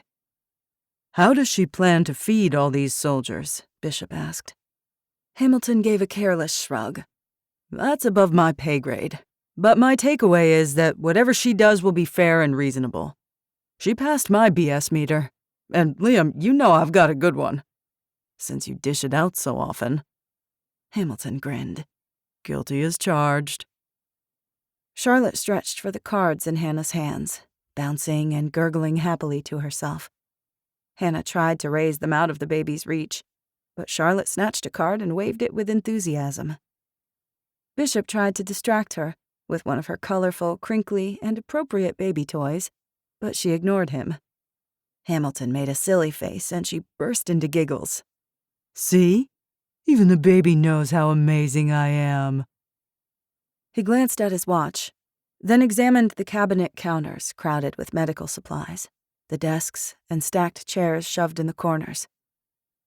The new governor's giving her first State of the State address. You got a radio nearby? Annette has one in the principal's office. Bishop retrieved the emergency wind-up radio and set it on the counter. Hamilton fiddled with the knob. The emergency broadcast that had looped for the last 4 months was no longer on repeat. Instead, the new governor's strong, confident voice filled the room. When the government failed you, you worked hard to save yourselves. You've made it this far. You've survived. Until we get through this, I intend to do everything that I can to support that rugged, indefatigable spirit that defines us all as Americans. I will do everything I can to protect you so that you can continue to work hard to farm, fish, hunt, and otherwise feed your families. I can promise that I will always be truthful. I won't lie to you. This crisis will not last a season, or even a year. It will take several years before parts of the power grid are running again or the national supply chain restored. We will pull together. We will endure. And together, we'll figure it out. Once it was over, Hamilton switched it off. Not bad, right? Still sounds like a politician, Liam said, not impressed. But then he despised politicians. Hamilton beamed at him. Right you are. But I think we've found ourselves a unicorn. A politician who genuinely cares about her constituents. And you know what they say about unicorns. Liam rolled his eyes. It was the only part of his body that wasn't hurt or numb. Lieutenant Colonel Hamilton, Hannah said. Please, call me Charlie. You've earned it.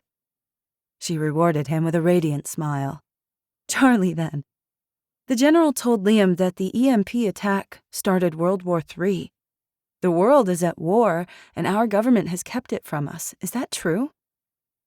Hamilton cracked his knuckles, not speaking for a moment.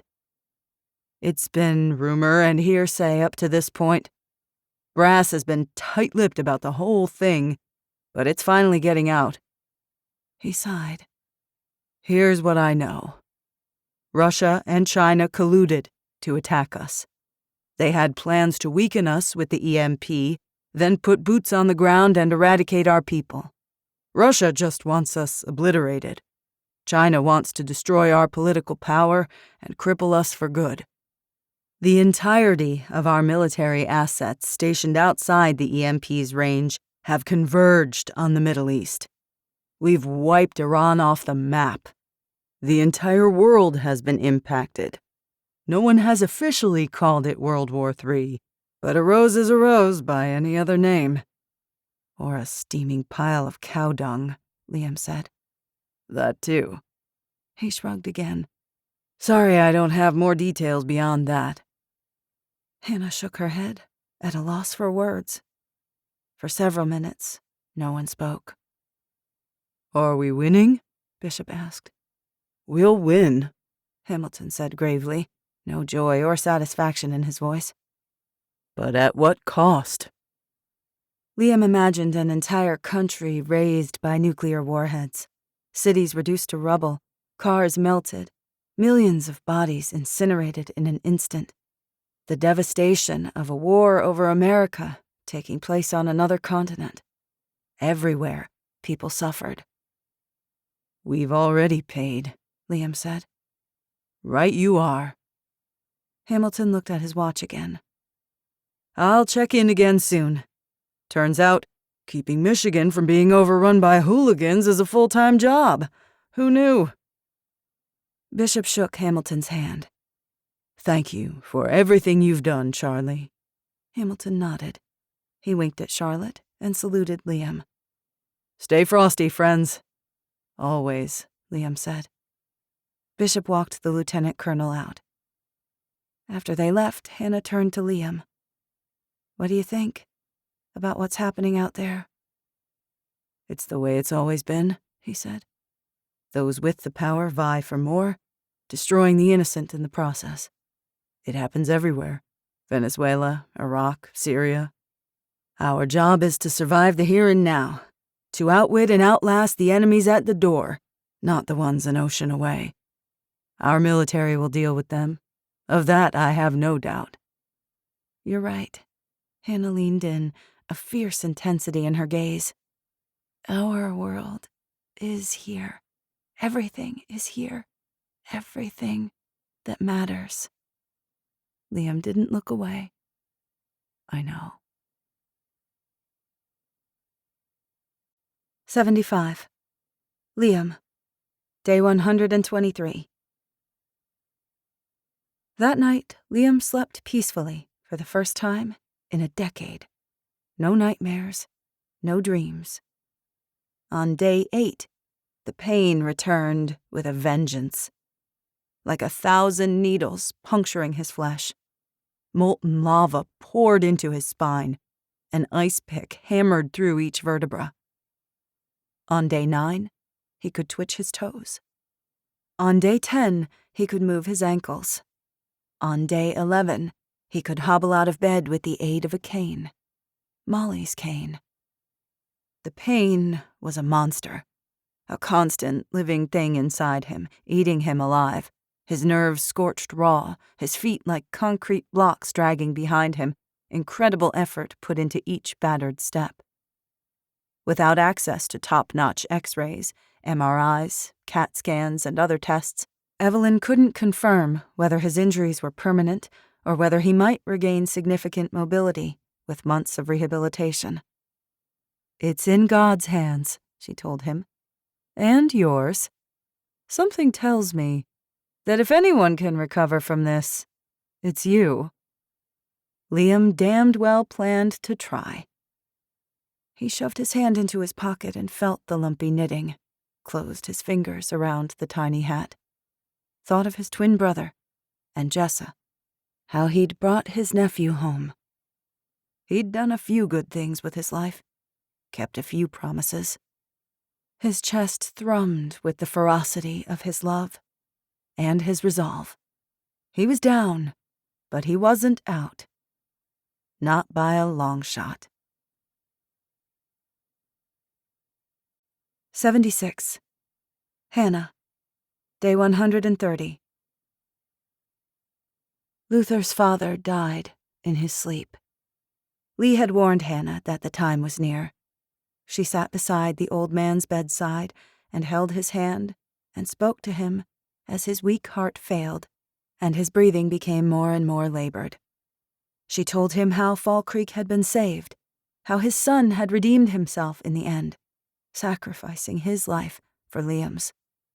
James Luther had died a hero.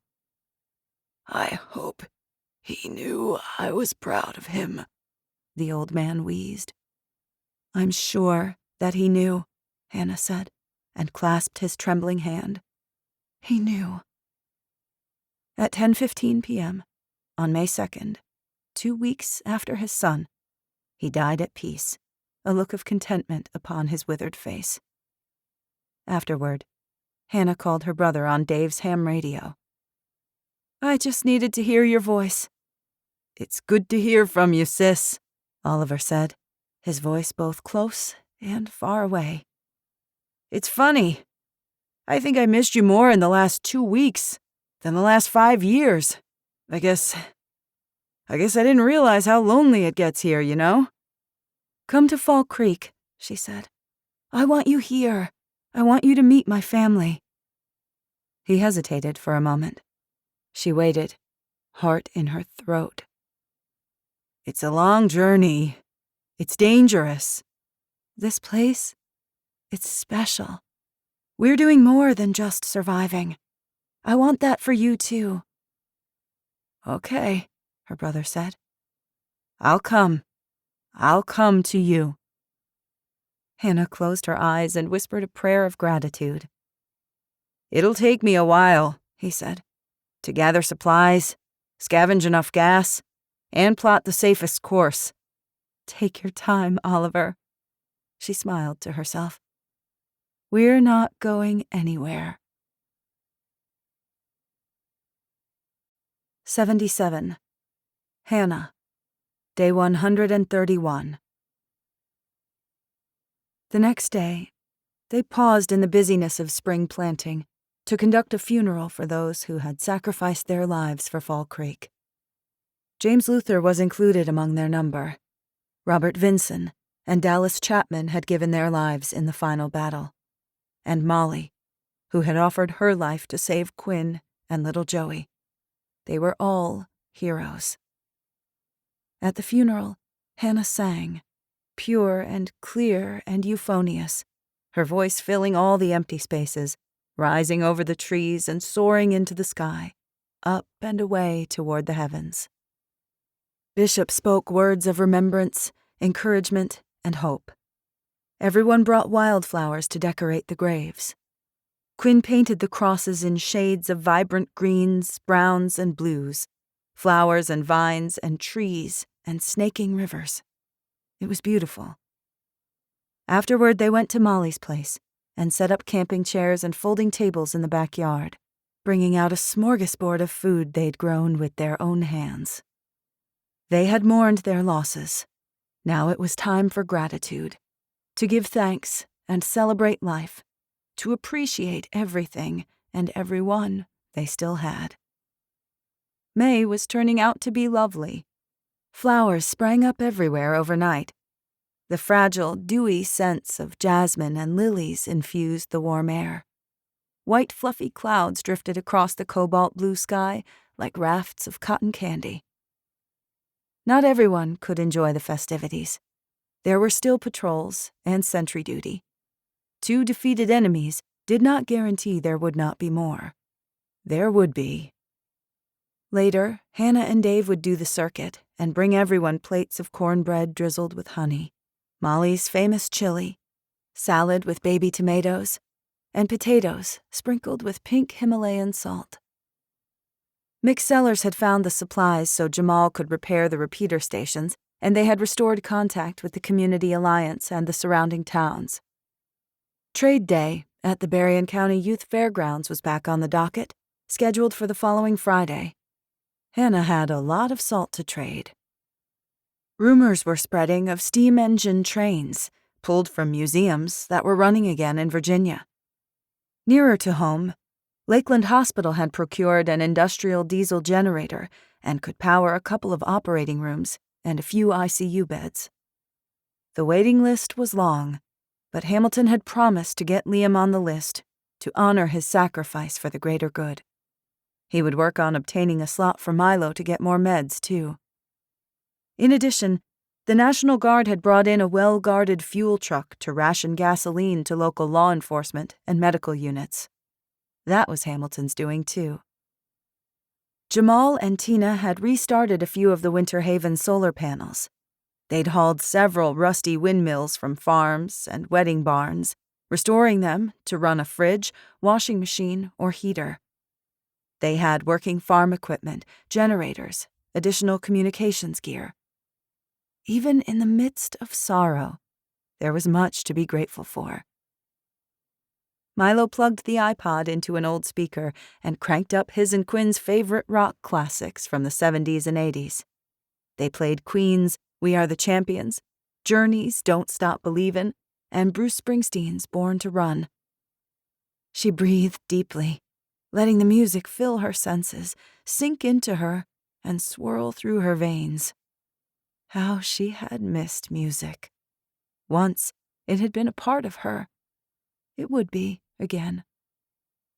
Across the yard, Bishop held LJ while Travis cradled a sleeping Charlotte. They were deep in conversation with Dave about their plans to raid the local breweries and wineries for parts to build their own stills. Dave was after more moonshine, while Bishop wanted Fall Creek in control of their own biofuel. They were meeting with Dominique West, who'd agreed to teach them how to make it themselves. Hannah surveyed the packed yard. Molly's goat, now Hannah's by default, moseyed around, her collar jangling, bleating, and chewing grass. Children played tag, chasing each other around clumps of grown-ups chatting and laughing, drinking and eating.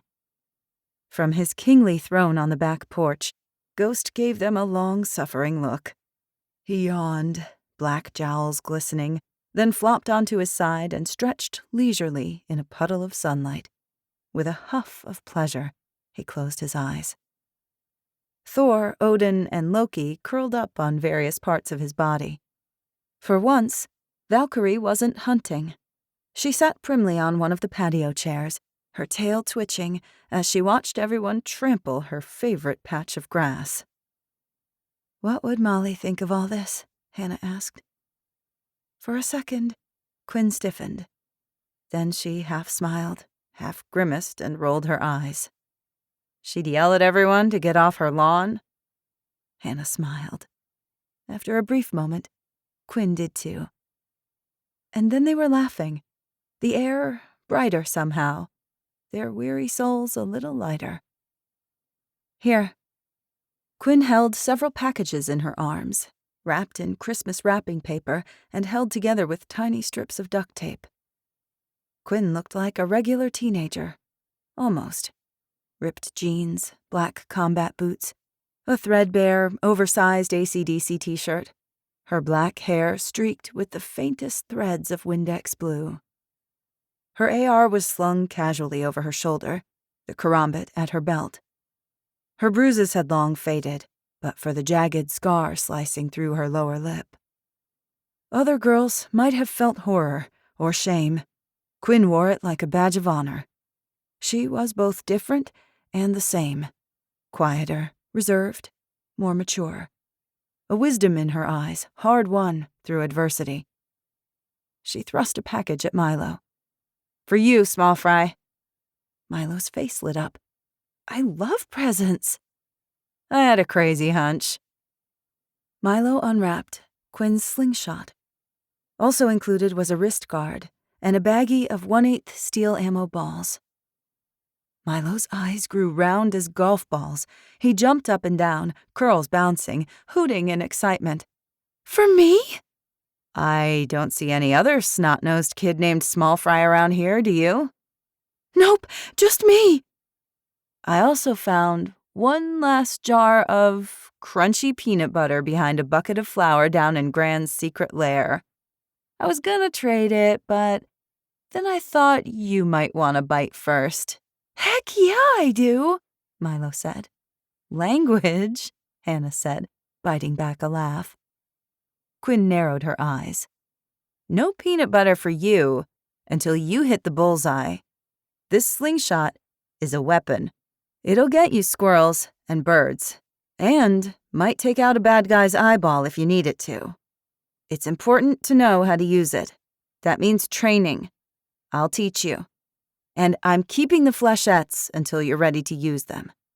To quote a famous philosopher, with great power comes great responsibility. That's from Spider-Man. Superheroes can impart wisdom too, small fry. Milo looked up at Hannah with a pleading expression. Mom, can I have it? Can she train me to be an awesome slingshot sniper?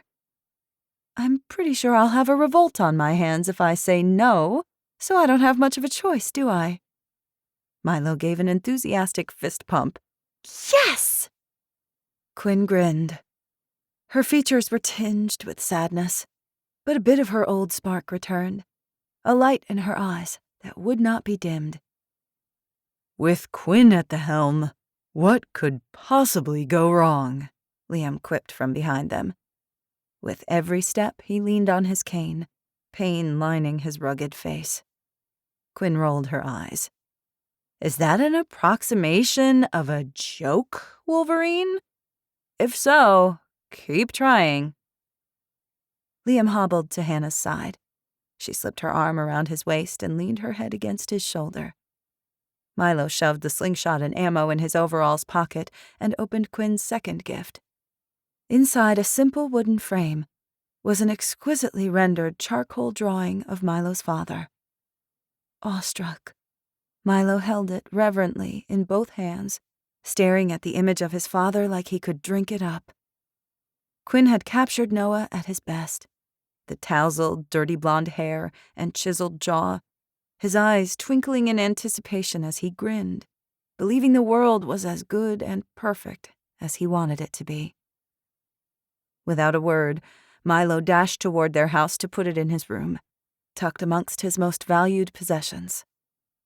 Oreo let out a loud bleat and scampered after him. She was starting to think she was a human child. He says, "Thank you." Hannah rolled her eyes. Manners. You'd think he'd been raised by wolves.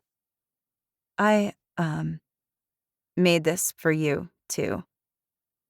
Quinn held out the last gift with a sheepish expression. 2 red spots of embarrassment appeared on her cheeks, but she was beaming. A second drawing. This one, an accurate rendering of Charlotte Rose as a newborn. Her rosebud lips, apple cheeks, downy skin, and seashell ears.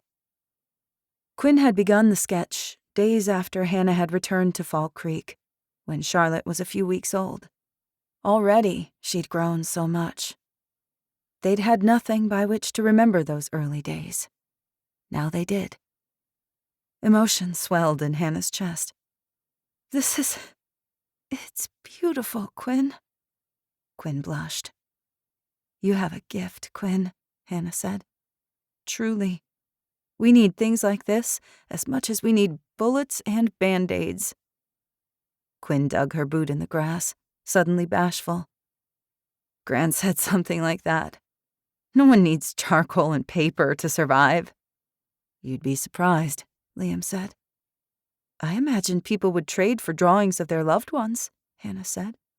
Most of us don't have photos anymore, only memories, and memories fade. A shadow flitted behind Liam's eyes, a reminder of everything he'd lost. I'll be your first customer. Deal. But I charge difficult customers extra. Quinn shot him a devilish grin. That makes you double the price. Liam gave a pained smile. You strike a hard bargain. She grinned back. It's the apocalypse. A girl's gotta do what a girl's gotta do. 78. Hannah. Day 131. Hannah watched Milo return to Molly's yard. He dashed across the porch, leaping over the great pier's snoring form and disrupting Loki's nap on Ghost's rump. The cat meowed his displeasure before settling back into his nest of fur. Milo flopped to the porch beside Ghost and scratched his furry head.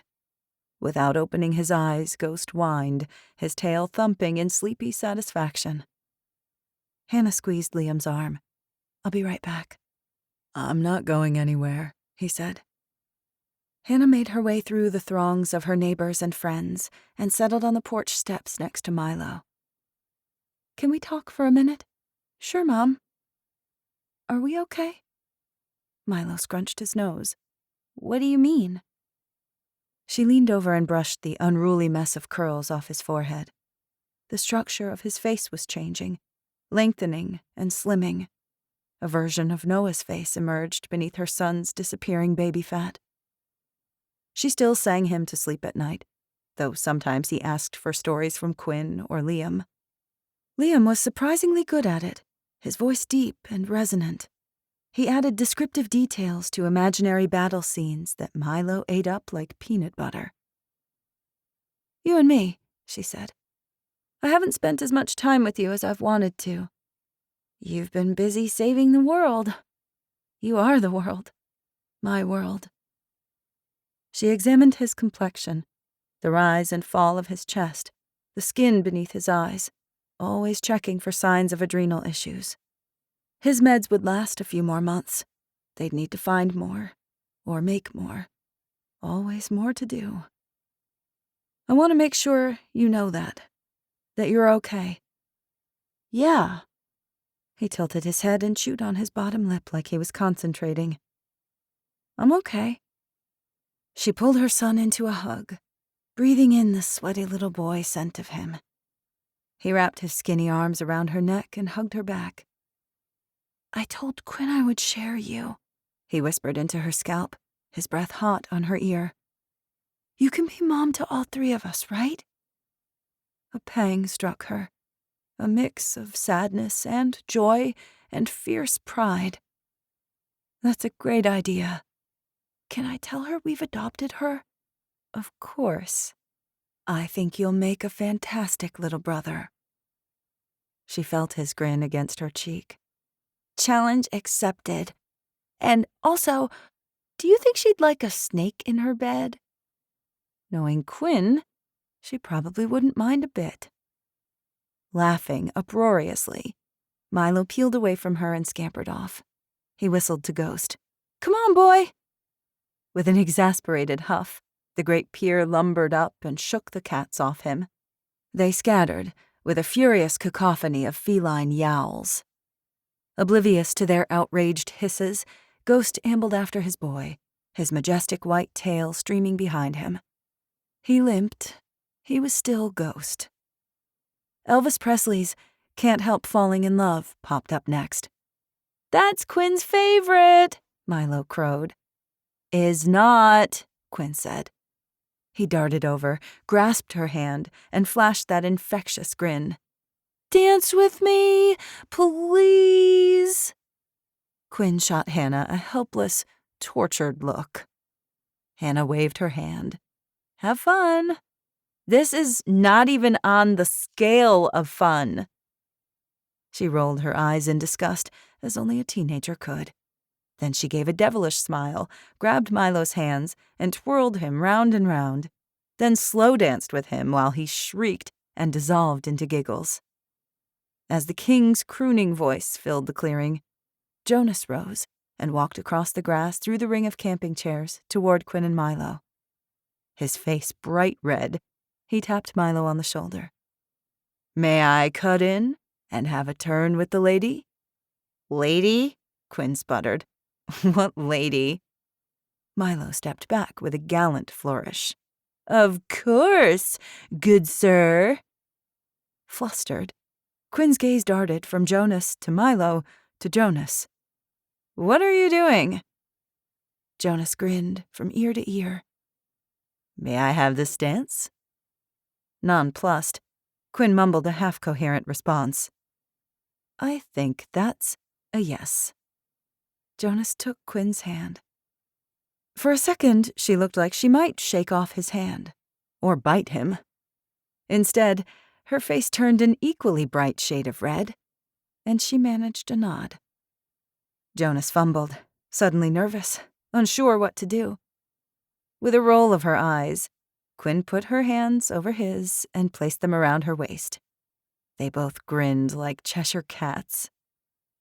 Hannah held back a laugh as they danced, awkward but sweet. This was a good thing. Quinn needed some joy in her life, and Jonas was kind. He would be good for her. No way I'm missing out on this. Reynoso's eyes flashed with mischief. He spun and searched for someone in the crowd. Perez? Perez crossed her arms over her chest and gave an adamant head shake. Don't even think about it. Reynoso faltered, looking disappointed, but he recovered quickly. Bishop! He yelled over the din of conversation, music, and laughter. I need you!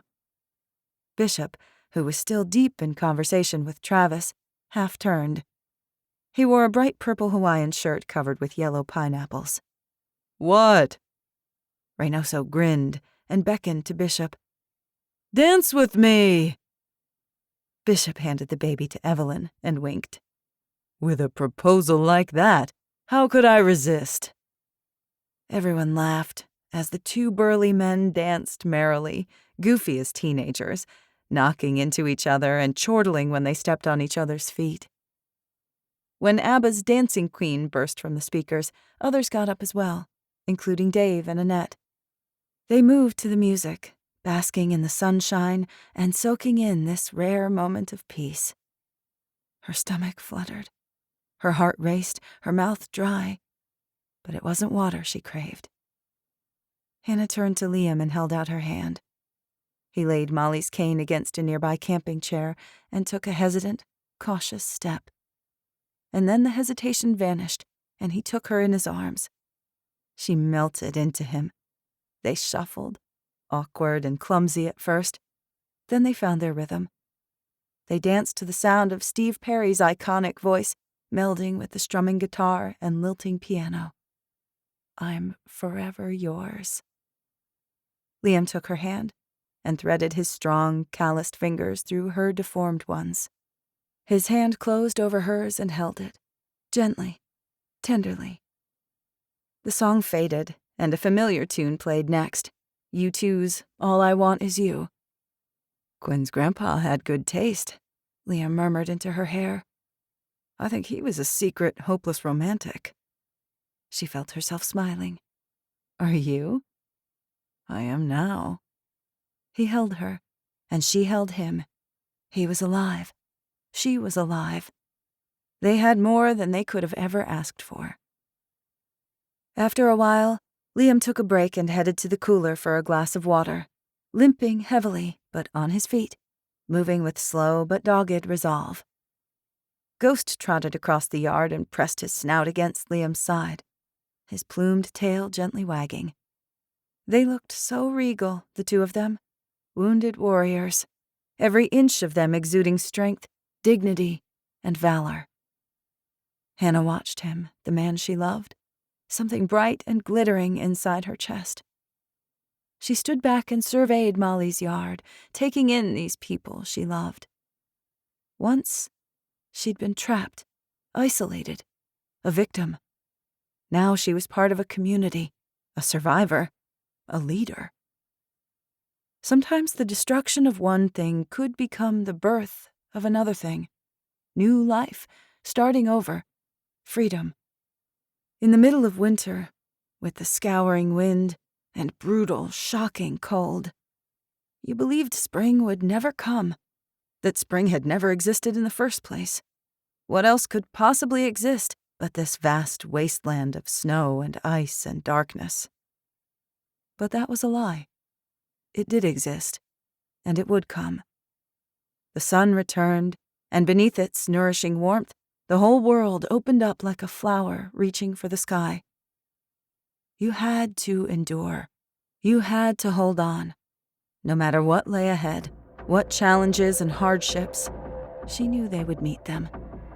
They were a family. They were together.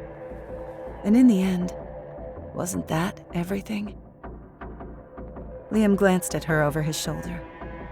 A slow, open smile creased his features, his gray-blue eyes shining. Hannah smiled back, and she lifted her face toward the sun. The end. Author's note. Endings are bittersweet. I admit, I shed a tear or two while writing a few scenes, particularly Quinn's last scene, when she fully comprehends what it means to be a warrior, how much it takes from you, how to live with the scars. I hope you've enjoyed the Collapse series. I hope it's everything you wanted it to be, and more than you expected. I have worried over these characters for a year and a half. They've lived in my head and whispered in the back of my mind. It's hard to leave them, but I feel that it's the right time. They've overcome so much. I have faith that they can face whatever comes next. I hope that they will live on in your heart the same way that they do mine. The characters may not exist in real life, but the emotions they elicit in us are certainly real. I appreciate my readers more than I can ever say. I cherish your emails, Facebook messages, and reviews. It is such a special thing to be able to share the world and characters populating my brain with others who get it and love them as much as I do. I hope you stick around for my next series. While Hannah and Liam's story may be over, I'm not finished with the post-apocalyptic worlds that we all love. I can't wait to create new characters, new journeys, and new end-of-the-world scenarios. Thank you so much for giving me the opportunity to share this world with you. Hi, this is Kyla Stone.